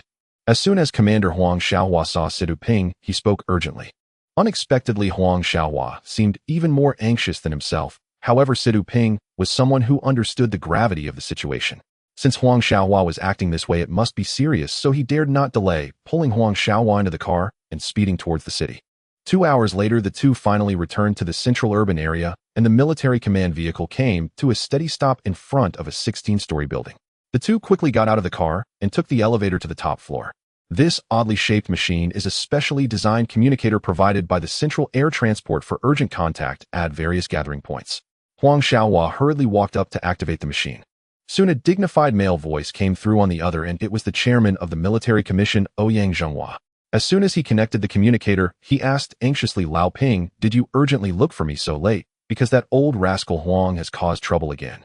"Lao Ping, just how many trouble reports have you secretly filed against me?" Hearing Ouyang Zhenghua's words, Huang Xiaohua's forehead bulged with veins, and without caring about what he wanted to say, he glared angrily at Situ Ping. Situ Ping chuckled and said, "Old Huang, let's discuss this later. It's urgent to talk about serious matters." Ouyang Zhenghua on the other end also realized he had let something slip during the conversation. He quickly cleared his throat awkwardly and said, "Well, Old Huang, let's discuss serious matters first. Lao Ping is just concerned about you." Huang Xiaohua snorted and said there's been an incident at the Wuho shrine. What? Ouyang Zhenghua was equally startled. Just a few days ago there was an incident at the Research Institute in Guiyang, and now another incident at the Research Institute in Chengdu. This matter could escalate. He quickly said, Old Huang, please wait a moment while I report to the chairman. Please turn on the video communication. Yes. With that, Commander Huang Xiaohua activated the video communication on the machine, and the display screen instantly lit up. This machine had video communication capabilities, but it had been turned off previously to save energy during contact. However, given the national secrecy involved this time and the chairman's personal involvement, it was only natural to be more cautious, thus turning on the video communication. Soon the communication on the other end was established. The chairman appeared on the display screen dressed neatly, but upon closer inspection, one could see a deep weariness hidden in his face. Please describe the situation in detail. The chairman's voice sounded somewhat heavy. Yes, Chairman. Huang Xiaohua began recounting the events starting from 10 days ago, when he secretly left the gathering point alone, sneaking into the Chengdu Wuho shrine, to his encounter with the bizarre M2 during a surprise attack, which forced him to sever his own arm to escape with his life. He detailed how after recuperating and regrowing his arm, he led a team to the secret research institute only to find that the data had been taken and all information on the main control computer had been deleted. He summarized this in as concise a language as possible, adding his own deductions, and spoke for nearly an hour. And that's how the situation stands. After listening to Huang Xiaohua's account, the chairman remained silent for a moment and said, so according to you, that little girl named Situ Bingbing is highly suspicious. Exactly, first of all, her entry into the city was from the Guiyang direction, and she had previously easily subdued an awakened one in the city. Furthermore, she left in a hurry yesterday, which also fits the timeline. The most important thing is that traces resembling cuts from wind blades were found at the Research Institute. It seems her suspicion is indeed significant. What exactly is her identity? From her behavior, she doesn't appear to be an awakened from abroad, otherwise she wouldn't have gotten into conflict with other awakened ones in the city over dragon group matters. Situ Bingbing. Situ Ping, is there really no one by that name in your Situ family? The chairman pondered for a moment before asking. No. Situ Ping replied succinctly. Let's leave it at that for now. If that girl returns to the city, contact me immediately. Remember, do not act without authorization. I will arrange for someone to retrieve that strange skeleton. In the meantime, please analyze it as much as possible. Our time is limited. Yes. Huang Xiaohua and Situ Ping both replied simultaneously.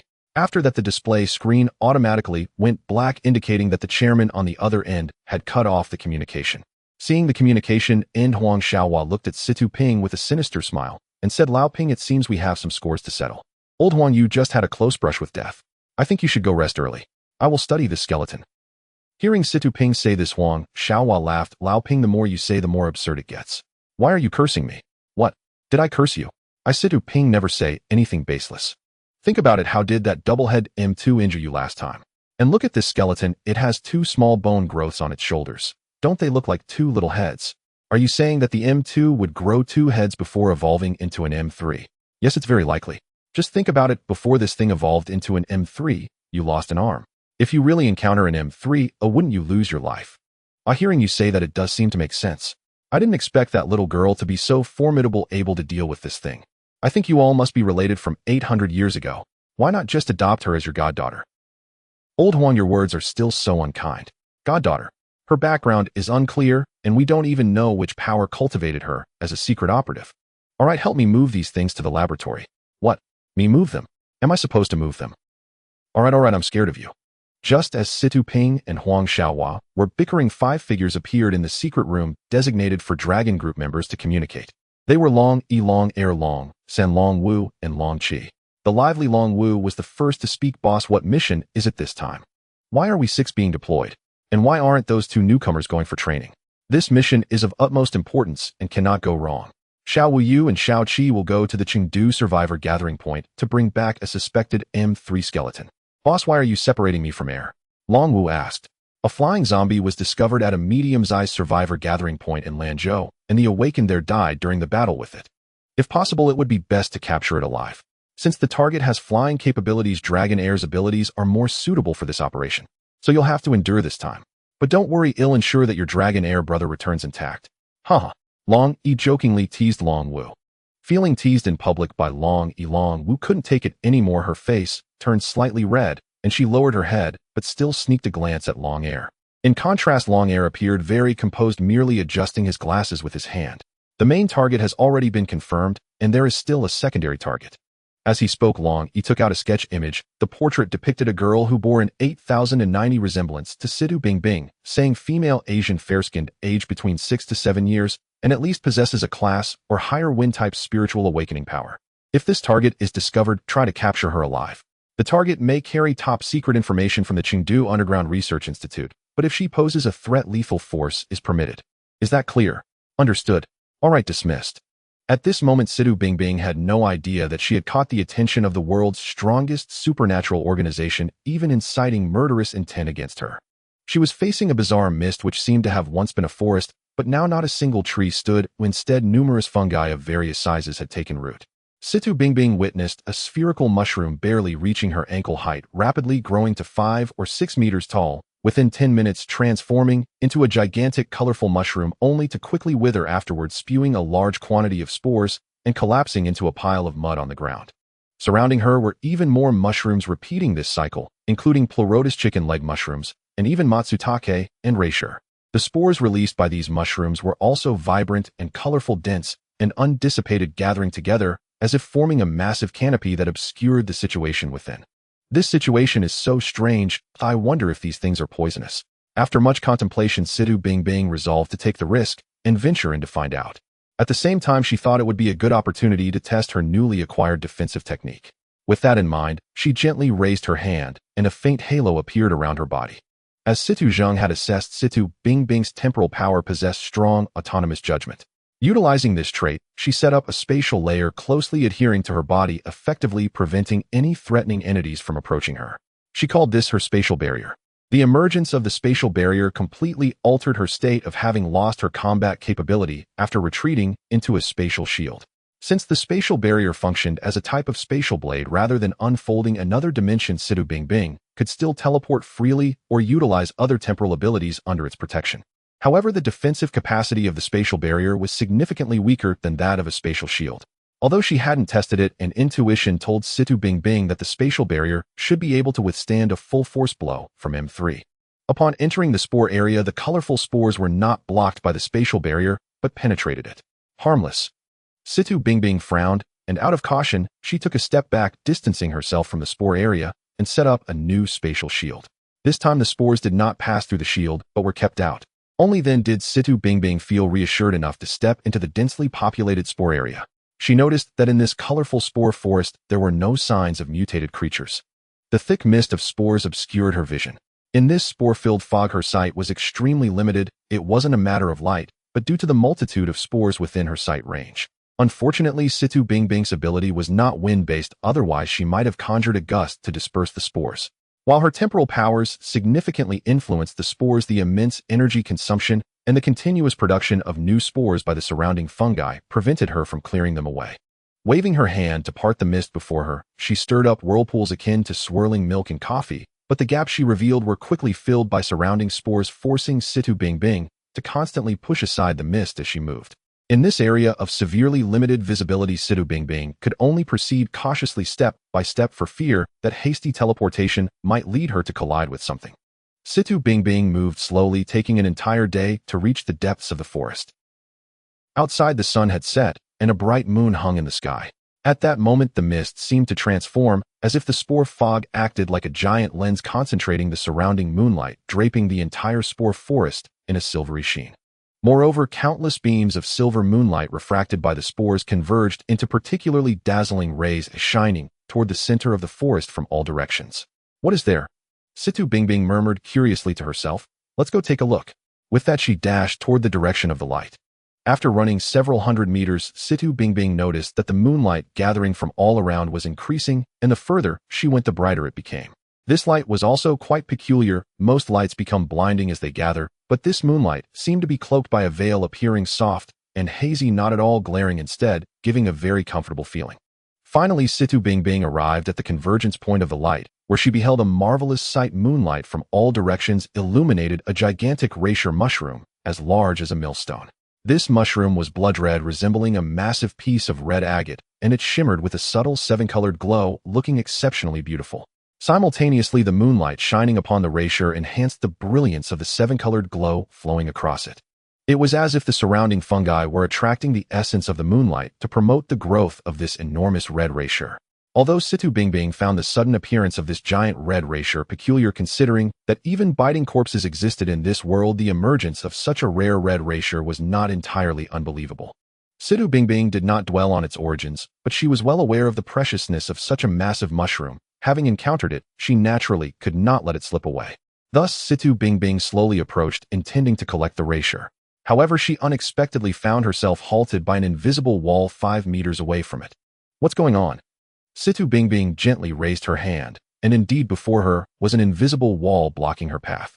Upon closer inspection, she discovered that this wall seemed to have risen from the center of the red reishi, resembling a protective shield.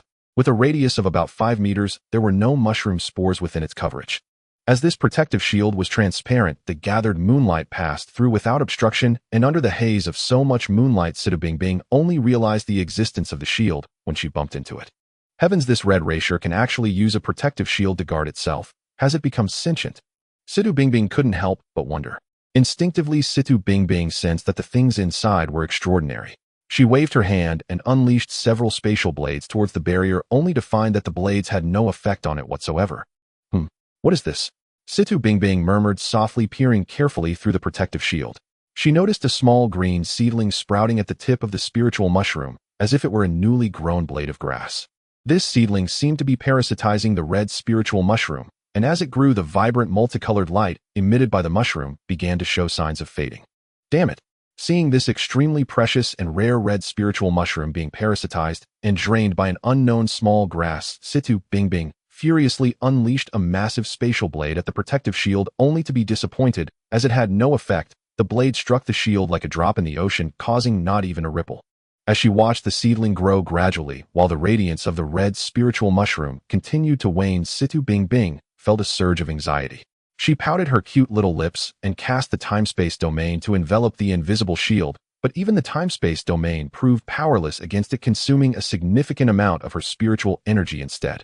With no other choice, Situ Bingbing could only watch helplessly as the small grass grew larger, while the halo of the spiritual mushroom gradually dimmed. Though this small grass kept growing, it was unlike ordinary plants. It had no stem or leaves, nor did it fork. It simply grew straight up, slender, yet unwavering. The peculiar grass stopped growing when it reached about 1 meter in height, appearing extremely bizarre. Then at the top of the small grass, a silver fruit emerged. The fruit was round and transparent, with a faint silver glow shimmering upon it, resembling a pearl or perhaps a small delicate moon. As the fruit grew, the red spiritual mushroom that was being parasitized had already lost its luster, and its body was rapidly shriveling. The nutrients within it were being frantically plundered by the small grass. In between, Situ Bingbing attempted twice more, but to no avail. The protective shield remained as solid as ever. Neither the spatial blades nor the time-space domain had any effect on it. This was the first time she encountered something that was unperturbed by her time-space domain. The red spiritual mushroom seemed utterly defenseless against the parasitic grass. Although it was continuously supplemented by the moonlight essence accumulating around it, it was merely a drop in the bucket. The once beautiful disc-sized red spiritual mushroom akin to agate had shrunk to the size of a fist, and had become a blackened, wrinkled lump of earth. Seeing the red spiritual mushroom perish like this, Situ Bingbing felt a deep sense of helplessness. After her third attempt, she ceased trying. She had already sensed that the source of the protective shield was not the red spiritual mushroom, but rather this strange parasitic grass.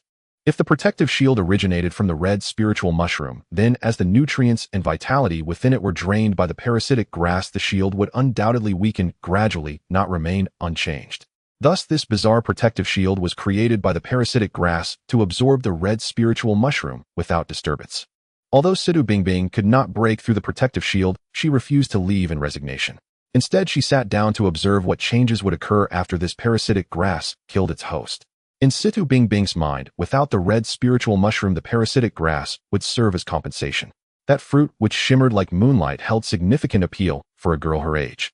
This parasitic grass, with its 1 meter long stalk supporting a fist-sized fruit, appeared exceedingly strange. As the red spiritual mushroom was drained, the fruit gradually shriveled, as well its shimmering silver luster fading and shrinking into a dark, dried-up lump. The stalk supporting it also turned yellow and wilted, and eventually the fruit fell from the stalk and landed on the ground. Had Situ Bingbing not been watching it closely, she might have thought it was merely an ordinary small stone. The stalk too had now weathered away and disappeared. Only then did Situ Bingbing cautiously take a few steps forward, and indeed the eerie protective shield had vanished. Looking around, there were no longer any mushrooms constantly growing and releasing spores. The previously dense spore mist was beginning to dissipate. Situ Bingbing walked to the spot where the fruit had fallen and picked it up. It felt slightly cool in her palm. She stored it in her spatial storage and quickly used a spatial door to leave this uncanny place. An hour after Situ Bingbing's departure, the surrounding spore mist finally cleared entirely, and the once forested area had transformed into a fertile plain. Soon 3 corpses with ancient bronze wings flew into the area. After searching around for a long time, they finally howled angrily towards the sky and flew off rapidly in 3 different directions. One of them was even flying in the direction where Situ Bingbing had left. However, it seemed their search was destined to be fruitless. Approximately 2 hours later, the 3 flying corpses returned to the plain. They hissed at each other, as if communicating before reluctantly flying away together. It turned out that after using the spatial door to leave, Situ Bingbing discovered that her spiritual energy had already been depleted by over 60.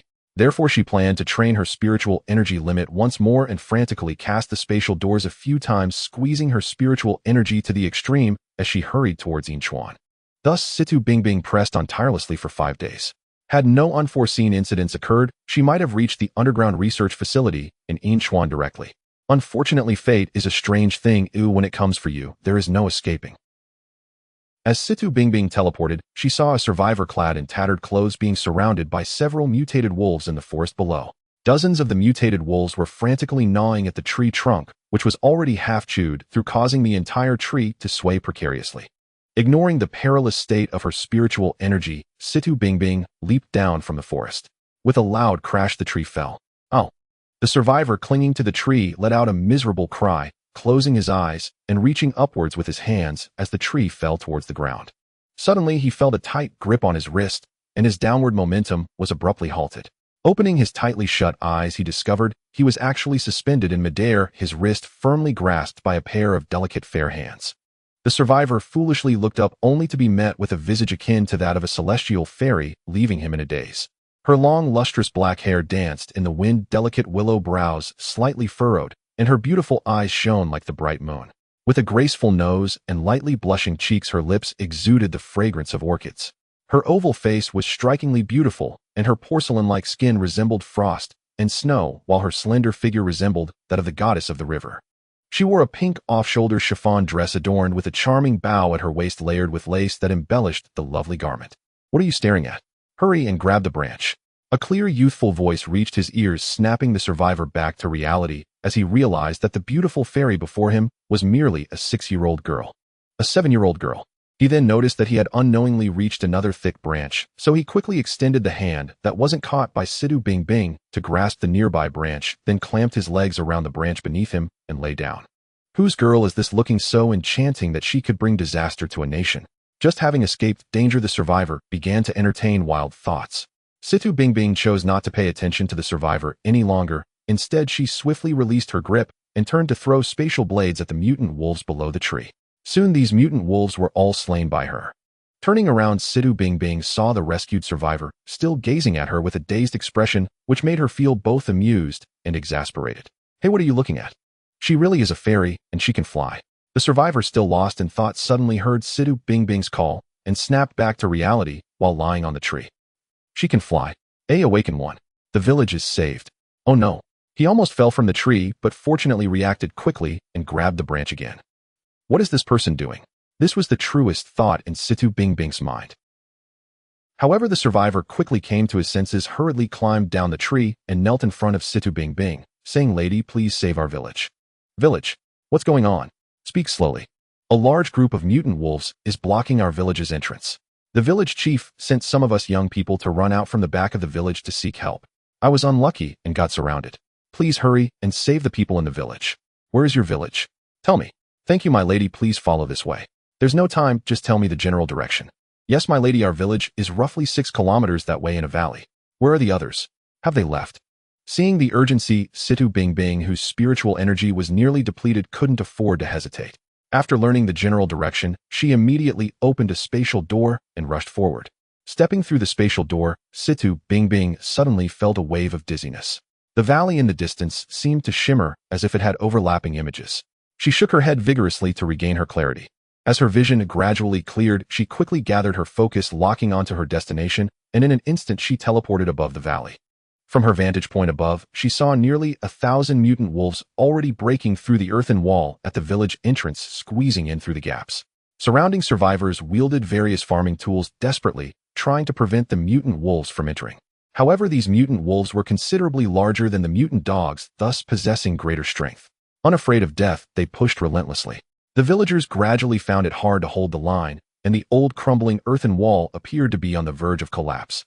Worse still, the villagers lacked automatic weapons, with only a few makeshift shotguns and bows, leaving their ranged firepower severely deficient.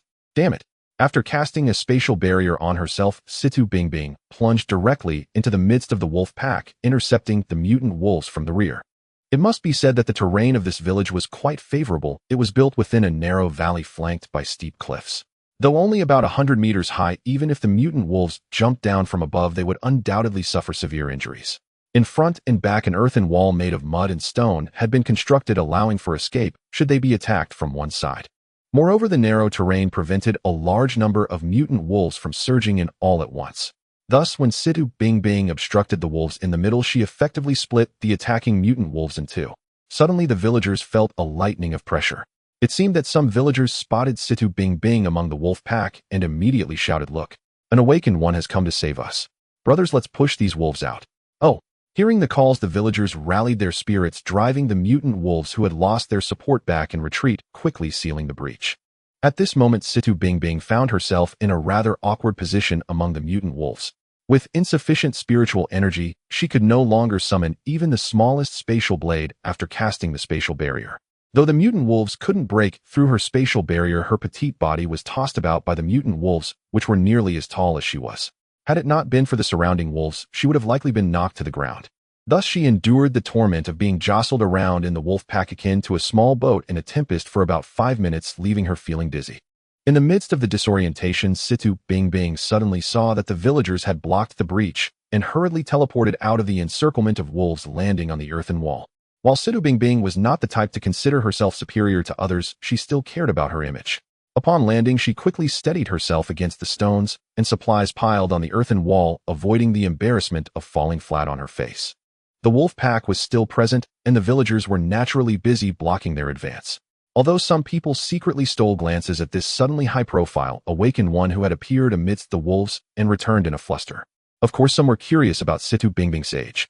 The earthen wall was less a hasty repair and more a matter of the villagers finding a few large stones and propping them up with wood from behind. Such makeshift repairs could hardly withstand the assault of the mutant wolves for long, and soon the supporting wood began to crack. Nevertheless, this time was barely enough for Situ Bingbing. Although she could not use her time-space domain, attacking the mutant wolves from a high position atop the earthen wall with spatial blades was sufficient. At this moment, Situ Bingbing displayed the strength of an awakened one. The spatial blades she released from her hands descended, and the mutated wolves' bodies were utterly incapable of resisting these blades that could slice through steel, often resulting in multiple wolves being severed by a single spatial blade. With Situ Bingbing's presence, despite the numerous mutated wolves, they could no longer mount an effective attack and failed to breach the defense of the earth walls. Ultimately, M2, who was commanding from the shadows, had no choice but to withdraw the remaining pack of wolves. These corpses actually know how to retreat. Although Situ Bingbing felt utterly exhausted, she was still deeply astonished as she watched the gradually retreating pack of mutated wolves. "My lord, thank you for your assistance. I am the village chief of this village, and you are the savior of all 156 souls in our village." A middle-aged man, appearing quite robust with sun-kissed skin and dressed in a coarse linen outfit, walked up to Situ Bingbing and spoke earnestly. "It's nothing new. Anyone would act decisively in such a situation. If it's not too much trouble, I would like to rest here for a while." "Of course it's no trouble at all. Please make yourself comfortable. I will instruct the villagers to prepare food for you immediately." "Thank you very much," Situ Bingbing replied, not intending to leave the earth wall, and stood atop the city wall with her eyes closed to rest. In just a few minutes, 2 villagers approached, one carrying a rattan lounge chair and the other holding a large bamboo umbrella. They said, "My lord, if you like it here, please take a seat for better rest." Situ Bingbing smiled faintly and did not refuse their kindness. She actually did not prefer resting here, but looking down from the earth wall at the village, she saw only a handful of thatched huts, while the village chief had already said there were 156 people in total. To avoid any awkwardness, Situ Bingbing chose to remain on the earth wall. Sitting atop the wall, she noticed villagers emerging from the thatched huts, both men and women. They were busy boiling water, starting fires, and preparing meals. The earlier situation had indeed been extremely perilous, leaving her in a very awkward state. However, this was still within Situ Bingbing's expectations. She had known from the start that as a mental type awakened one, exhausting her mental energy was highly dangerous. Moreover, it was not without gains, as she could now distinctly feel an increase in the recovery rate of her mental energy. Soon Situ Bingbing's mental energy had recovered past the critical point. Feeling less dizzy, she rose and descended from the earth wall. The villagers, likely accustomed to living in the deep mountains, appeared very sturdy. They seemed to live primarily by farming, supplemented by hunting, as Situ Bingbing discovered a fair amount of cured meat among the food collected by the villagers, as well as wild rabbit, roe deer, and legs from larger animals. However, she could not recognize some of the larger meat since only a part was presented, but it was definitely not from humans.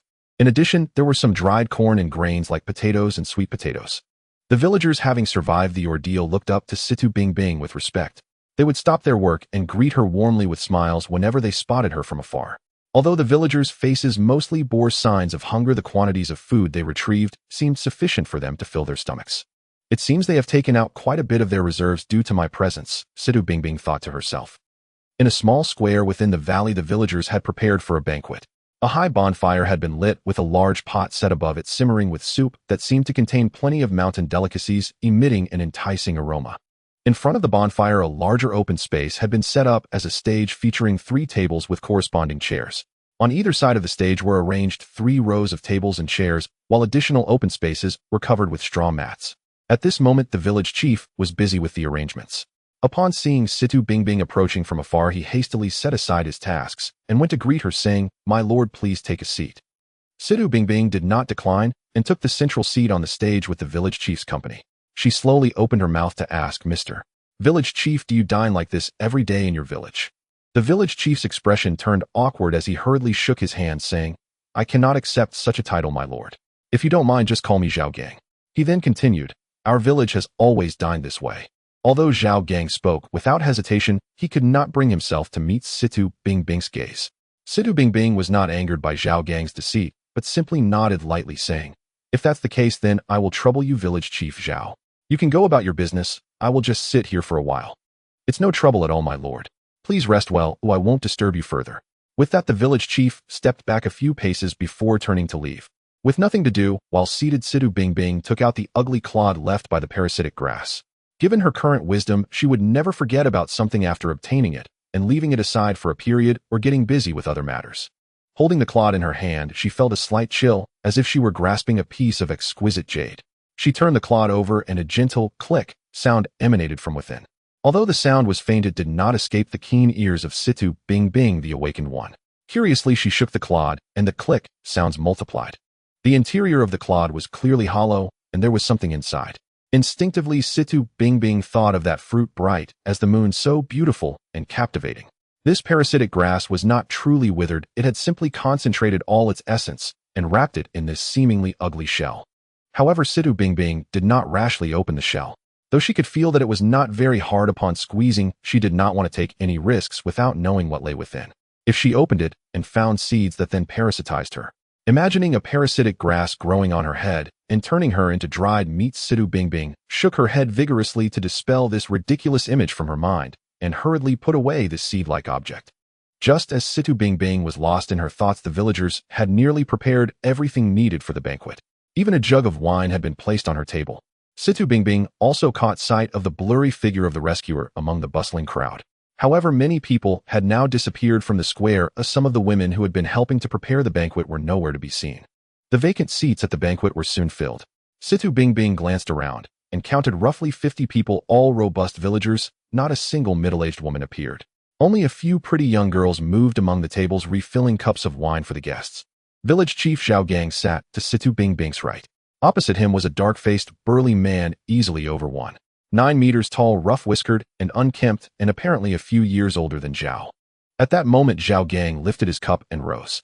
Those seated followed his lead, rising in unison and raising their own cups. "This evening we sit to enjoy a generous meal only because this esteemed guest intervened and saved our village. A life-saving grace like this cannot be repaid. We are simple mountain folk and have no eloquent words. We can only offer this cup of wine to express our gratitude. Please do not refuse. Situ Bingbing remained seated smiling at the village chief. Chief Zhao, you are too courteous. In times like this, it is only right to lend a hand. It is nothing. As for this wine, if my father knew, he would spank me. Hearing her playful remark about being spanked, the villagers could not help but laugh good-naturedly. The mountain folk were plain and warm. They found Situ Bingbing easy to talk to, and despite her status as an awakened one, felt no awkwardness. They drained their cups and sat back down. They began whispering among themselves, and the village chief motioned to the girls serving wine to clear the drinking vessels from Situ Bingbing's table. The main dishes arrived: a fragrant mushroom broth boiled to a milky white studded with pieces of fresh fish, cured wild meats roasted to a golden translucence over the bonfire dusted with the villagers' special seasoning that filled the air with an enticing aroma. Situ Bingbing stared at a plate of roasted meat still glistening with golden fat and felt her appetite stir. She restrained herself and pointed to the fish in the bowl. Chief Zhao, this fish. The flesh was smooth and delicate white as cotton with no trace of curing. In this world, most fish had mutated, their meat turned black and bitter and utterly inedible. Seeing such fresh fish, Situ Bingbing was naturally puzzled. If there were a way to render D1 meat edible, it would greatly ease the food crisis. Zhao Gang explained, about 500 meters from the valley, there is a cold spring. Its water stays below zero year-round, but never freezes. Fish live in that spring. Our mountain villages all knew of it, though before the disaster we had plenty of wild game, and no one paid much attention to those fish. After the outbreak, the animals became ferocious and their meat inedible. Only the fish in the cold spring remained unaffected. It is precisely because we could eat those spring fish that we have persisted in these mountains. Situ Bingbing nodded thoughtfully. If it was not that the villagers had found a method to make inedible flesh edible, but that those fish alone had escaped infection owing to their peculiar habitat, then such an almost unreplicable circumstance carried little practical value. She ceased worrying about the fish and instead set about consuming the food before her. The wild fare was far fresher and more flavorful than city meat. The villagers had prepared more than enough, but she could not finish it all, though after eating roughly a third, she could eat no more. Unlike Situ Zhang's stricter ways of instructing others, these villagers ate while talking, lending the banquet a lively warmth. Even the village chief leaned over now and then to murmur with his neighbors and would occasionally sip his wine as if it were a festival. Yet Situ Bingbing noticed that despite the merriment, the villagers ate sparingly, a sign that the community's food stores remained meager. When she had finished, Situ Bingbing took a wet wipe to clean the grease from her mouth before addressing the village chief. From their conversation, she learned that this settlement had been established by several neighboring villages together. Seated opposite Zhao Gang was the head of a larger adjoining village. His name was Zhao Chong. He was Zhao Gang's cousin and nephew. Situ Bingbing asked Chief Zhao, why are fewer than half the villagers here tonight? Most of those who are absent are the family members of those present. After the meal, they will take the food home. Esteemed guest, if you do not mind staying the night, we have prepared a room for you. If you plan to remain longer, tomorrow we can select a good spot and build you a house. Situ Bingbing smiled and declined politely. Chief Zhao, you are too kind. I have other matters and cannot linger. I travel with my pack, and there is no need to trouble the villagers on my account. But I do have a small request. Would you hear it? Please speak. If it is within our power, we will see to it. I grew up in the city and have never tasted such mountain delicacies. May I take some with me to eat on the road? Zhao Gang laughed. I thought you might ask for something grand. Take as much as you like. We mountain folk may have no gold or jewels to offer, but we have plenty of wild meat. Thank you, Chief. In such times the banquet could not last long. Their families waited at home with empty stomachs, so the villagers soon finished, and each carried a portion back to their households. When the tables were cleared, Situ Bingbing did not stay behind to help tidy up, feeling that any such display might come across as improper. She instead told the village chief, Chief Zhao, I would like to visit the cold spring. Please point me in the right direction. No problem. Climb up the cliff on this side, then head west about 500 meters, and you will see it. But be careful, the spring is extremely cold. Very well. I will return tomorrow morning.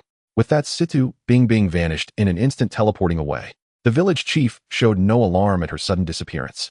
To most ordinary folk, awakened ones have always been different, and such things were not unexpected. Although Situ Bingbing had clearly stated that she had no intention of staying overnight, the village chief still did not allow the villagers who had moved out to return. Instead, he instructed them to clean the area thoroughly. He even had the villagers take out their stored cured meat and move it inside. With just a simple 2 instances of teleportation, Situ Bingbing found herself beside the cold spring mentioned by the village chief. It was more accurate to call it a cold pool, as it was quite large, resembling a giant water basin. The spring water was incredibly clear, reflecting the bright moon in the sky, yet it seemed to be very deep with no bottom in sight. What was most peculiar was that the cold spring appeared perfectly natural, showing no signs of artificial carving. The chill of the water seemed to be locked deep within, making it impossible to feel even a hint of coolness while standing by its edge. One couldn't help but marvel at the wonders of creation. Expanding her spatial barrier, Situ Bingbing gently reached her hand into the cold spring. Hiss!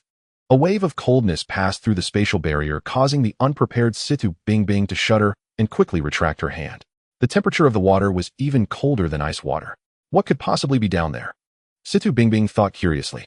Although her curiosity urged her to dive down and take a look, her mental energy had not fully recovered, and reason told her that it would be quite dangerous to go down now.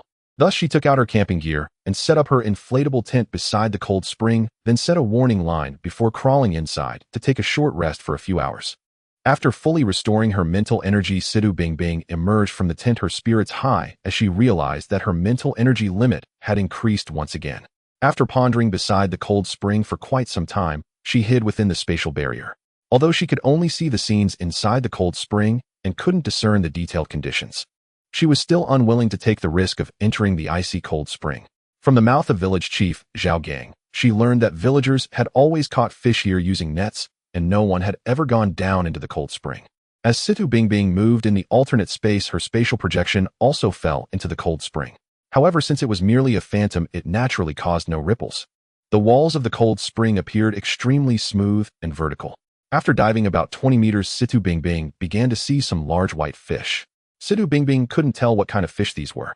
They were approximately 30 centimeters long, without scales, resembling ordinary crucian carp, but with whiskers like catfish, and their tails were particularly large, somewhat resembling phoenix tail fish. These fish were not afraid of humans. Upon seeing Situ Bingbing's spatial projection, they curiously swam over, attempting to touch her, but naturally passed right through. As Situ Bingbing gradually descended, she had already surpassed 40 meters, and there were even more white fish underwater, densely packed in groups. It seems those villagers can eat well for a long time, Situ Bingbing thought to herself. However, when fishing with nets, they typically wouldn't cast them that deep. But what do these fish eat? Descending further, Situ Bingbing finally spotted other creatures, a type of white shrimp. They resembled prawns, but had one large and one small claw. They seemed to lack eyesight, wandering aimlessly. Situ Bingbing saw a white fish suddenly dart down from above, snapping at a shrimp before quickly swimming back. At this moment, Situ Bingbing discovered something strange. There was a gap of about 5 meters between the area of white fish and the area of white shrimp. The white shrimp never swam up into that space, and the white fish only occasionally came down during feeding before quickly returning. Further down, it was all white shrimp, and only when the water depth exceeded 100 meters did Situ Bingbing see some small white fish weaving in and out. Those unlucky enough to bump into the white shrimp would be captured and eaten. At around 110 meters deep, Situ Bingbing finally reached the bottom of the cold spring. At the bottom, there were many things resembling olive pits encased in shells. Initially, Situ Bingbing didn't understand what they were, but soon she saw one shell crack open, releasing countless tiny white fish, and she realized these were the eggs of the white fish. At this moment, a white shrimp swam over, releasing countless larvae, which immediately attracted a scramble among the small white fish. So marvelous. This was the only thought in Situ Bingbing's mind. In this small cold spring, two species had actually formed a delicate ecological chain. The white fish fed on the white shrimp, while the white shrimp fed on the juvenile white fish. The juvenile white fish fed on the larvae of the white shrimp, and the white shrimp larvae fed on the carcasses of the deceased white fish and shrimp. To ensure that this ecological chain could continue, the white fish and white shrimp here could produce offspring at almost any time. After circling the bottom of the cold spring, Situ Bingbing did not discover where the spring water originated from, nor did she know what was preventing the white shrimp from mingling with the adult white fish. Due to her lack of understanding of the surrounding situation, Situ Bingbing did not dare to recklessly leave the spatial barrier to investigate, and ultimately had to float back up. Although she had made some discoveries, there were still many regrets. Perhaps in the future, when Situ Bingbing found suitable diving and warming tools, she would explore this cold spring again. By then, those mysteries might be unraveled, but perhaps new mysteries would also arise. In this magical underwater world, time passed quickly. When Situ Bingbing surfaced, the sky had already brightened, and she had consumed more than half of her mental energy. If it weren't for the feeling of mental energy depletion, Situ Bingbing might have lingered in this beautiful underwater world. Because the juvenile white fish and shrimp larvae emitted a faint glow, with juvenile fish darting about and shrimp larvae floating, it looked like a miniature starry sky, where countless stars sparkled and several meteors streaked by, creating a mesmerizing beauty. With a mix of lingering feelings and some regrets, Situ Bingbing slowly packed up her inflatable tent left by the shore and took out a bottle. She planned to bring some of the water back, perhaps for Situ Zheng to study. She didn't care that the water might warm up after leaving the cold spring. Situ Bingbing's storage space was a pure space containing nothing, including time. This meant that the items placed inside would remain exactly the same no matter how much time passed since they were put in. This was also the reason her storage space could not hold living creatures. She filled several bottles with water before stopping. Once everything was organized, she stretched luxuriously, unfurling her beautiful figure before teleporting back to the village. When Situ Bingbing appeared in the village, Zhao Gang was already waiting for her, so she was immediately spotted upon her arrival. "My lord, please this way." "Thank you, village chief Zhao." Situ Bingbing naturally knew what the village chief was referring to. Following the village chief into a clean straw hut, the table inside was piled high with various types of cured meats. Situ Bingbing did not decline as she walked to the table and immediately stored the pile of cured meats into her storage space. Then she shook her hand and boxes of compressed biscuits, instant noodles, canned goods, and some flour and rice almost filled the entire room. Zhao Gang was astonished by the sudden scene. When he came to his senses, he looked at Situ Bingbing and stammered, "It's nothing. I can't possibly eat that much. Giving some to you is just a way of reciprocating. No, my lord, we cannot accept these items. Please take them back. I can't eat that much. Having them here is just taking up space. Besides, you don't have much food, do you?" "But my lord, you are our savior. How can we take your belongings? Since I saved your lives, I naturally cannot let you starve. Or do you think I am someone who seeks repayment for favors?" Hearing Situ Bingbing say this, Zhao Gang's eyes turned red, and he choked out, "My lord, we cannot repay your great kindness. Please allow me to bow to you." As he spoke, he was about to kneel down. However, he did not expect to be bound by Situ Bingbing's space restraints, unable to move, and could only watch as she vanished before his eyes. Using teleportation to leave the village, Situ Bingbing did not stop, but continued on her way to Yinchuan. After several teleports, she found the ground in utter disarray. "What is this?" After teleporting, Situ Bingbing landed and saw a pile of corpses, about 9 in total. This seemed to be a convoy that had gone out in search of food, consisting of a truck and 2 military jeeps. The people on the vehicles had been brutally torn apart by some creature. However, there were no mutated creatures' corpses or footprints in the vicinity. Situ Bingbing estimated that the attacking mutant must have come from the sky, because almost all the wounds were remarkably uniform. The metal bodies of the vehicles had been sliced open by something thin, somewhat resembling scratches made by an M2, but smaller than M2's claws. The human corpses were torn apart with great force, and all their skulls had been bitten open from the front, with a bite mark approximately 5 centimeters long and 3 centimeters wide on their foreheads, leaving them hollow inside. It seemed that something had bitten open their skulls and consumed their brain matter. Moreover, this convoy that had been attacked by an unknown mutant was definitely not a simple survivor convoy, because all the deceased were wearing uniform military attire, and the scattered weapons around them were also standard military weapons. Upon closer inspection, there were also marks left by a motorcycle that had passed through. The blood oozing from the corpses had not congealed. Situ Bingbing hesitated for a moment, reached out to touch it, and her pupils instantly contracted. She stared intently at the motorcycle's tracks and teleported after them. When she touched the blood that was flowing, she found it still had a bit of warmth, indicating that the perpetrator behind this tragedy had not been gone for long, and it was very likely that it had gone to pursue the person who had escaped on the motorcycle. After teleporting twice, Situ Bingbing saw in the distance a ghoul with bronze bat-like wings in midair gripping a person dressed in an officer's uniform. At the same time, the ghoul was bringing its mouth closer to the head of the person it had captured. On the ground lay a toppled motorcycle, and a soldier in uniform was holding a gun aimed at the sky, yet he was too hesitant to pull the trigger. "Stop!" Situ Bingbing shouted from a distance, but it was too late. A small mouth shot out rapidly from the ghoul's mouth, piercing through the head of the person it held, and that person convulsed a few times before falling still. In a fit of rage, Situ Bingbing teleported close to the ghoul with wings. "Squad leader." Upon teleporting, the first thing she heard was that the flying ghoul glanced at her with its blood-red eyes, and a chill swept over her entire body. This flying ghoul was even more powerful than the M3 she encountered in Chengdu. "My lord, run. The squad leader is also an awakened one. He couldn't last 5 minutes under this monster. My lord, run. I will try to hold it off." The soldiers below also noticed the suddenly appearing Situ Bingbing. Although they were astonished that the awakened one was such a young girl, they did not feel happy about her arrival. Instead, despair filled their expressions. Including the squad leader, who had just sacrificed 4 awakened ones, had already perished at the hands of this flying ghoul in their medium-sized survivor gathering point. He truly did not want, nor could he bear, to see this young girl meet a tragic end here, whether it was because of her flower-like age or her identity as an awakened one. He raised his machine gun and fired wildly at the flying ghoul in the sky, both to avenge his fallen comrades and to fulfill his duty as a soldier to protect the people. The bullets whistled through the air toward the ghoul in the sky, while the ghoul looked down at the awakened one with its blood-red, yet seemingly human-like eyes mockingly devouring the brain matter of the awakened one in its grasp. The bullets hitting its body did not even register as a sensation. The ants below did not attract its attention in the slightest. Situ Bingbing's eyes were devoid of sadness or joy as she quietly watched the flying ghoul tauntingly devouring the brain matter of the soldier, trying to restore her spiritual energy. At that moment, her spiritual energy was less than 50 of her capacity, while she was facing an opponent even stronger than M3. M4. Absolutely impossible. M3 would never evolve into M4 so quickly. What on earth is this terrifying ghoul?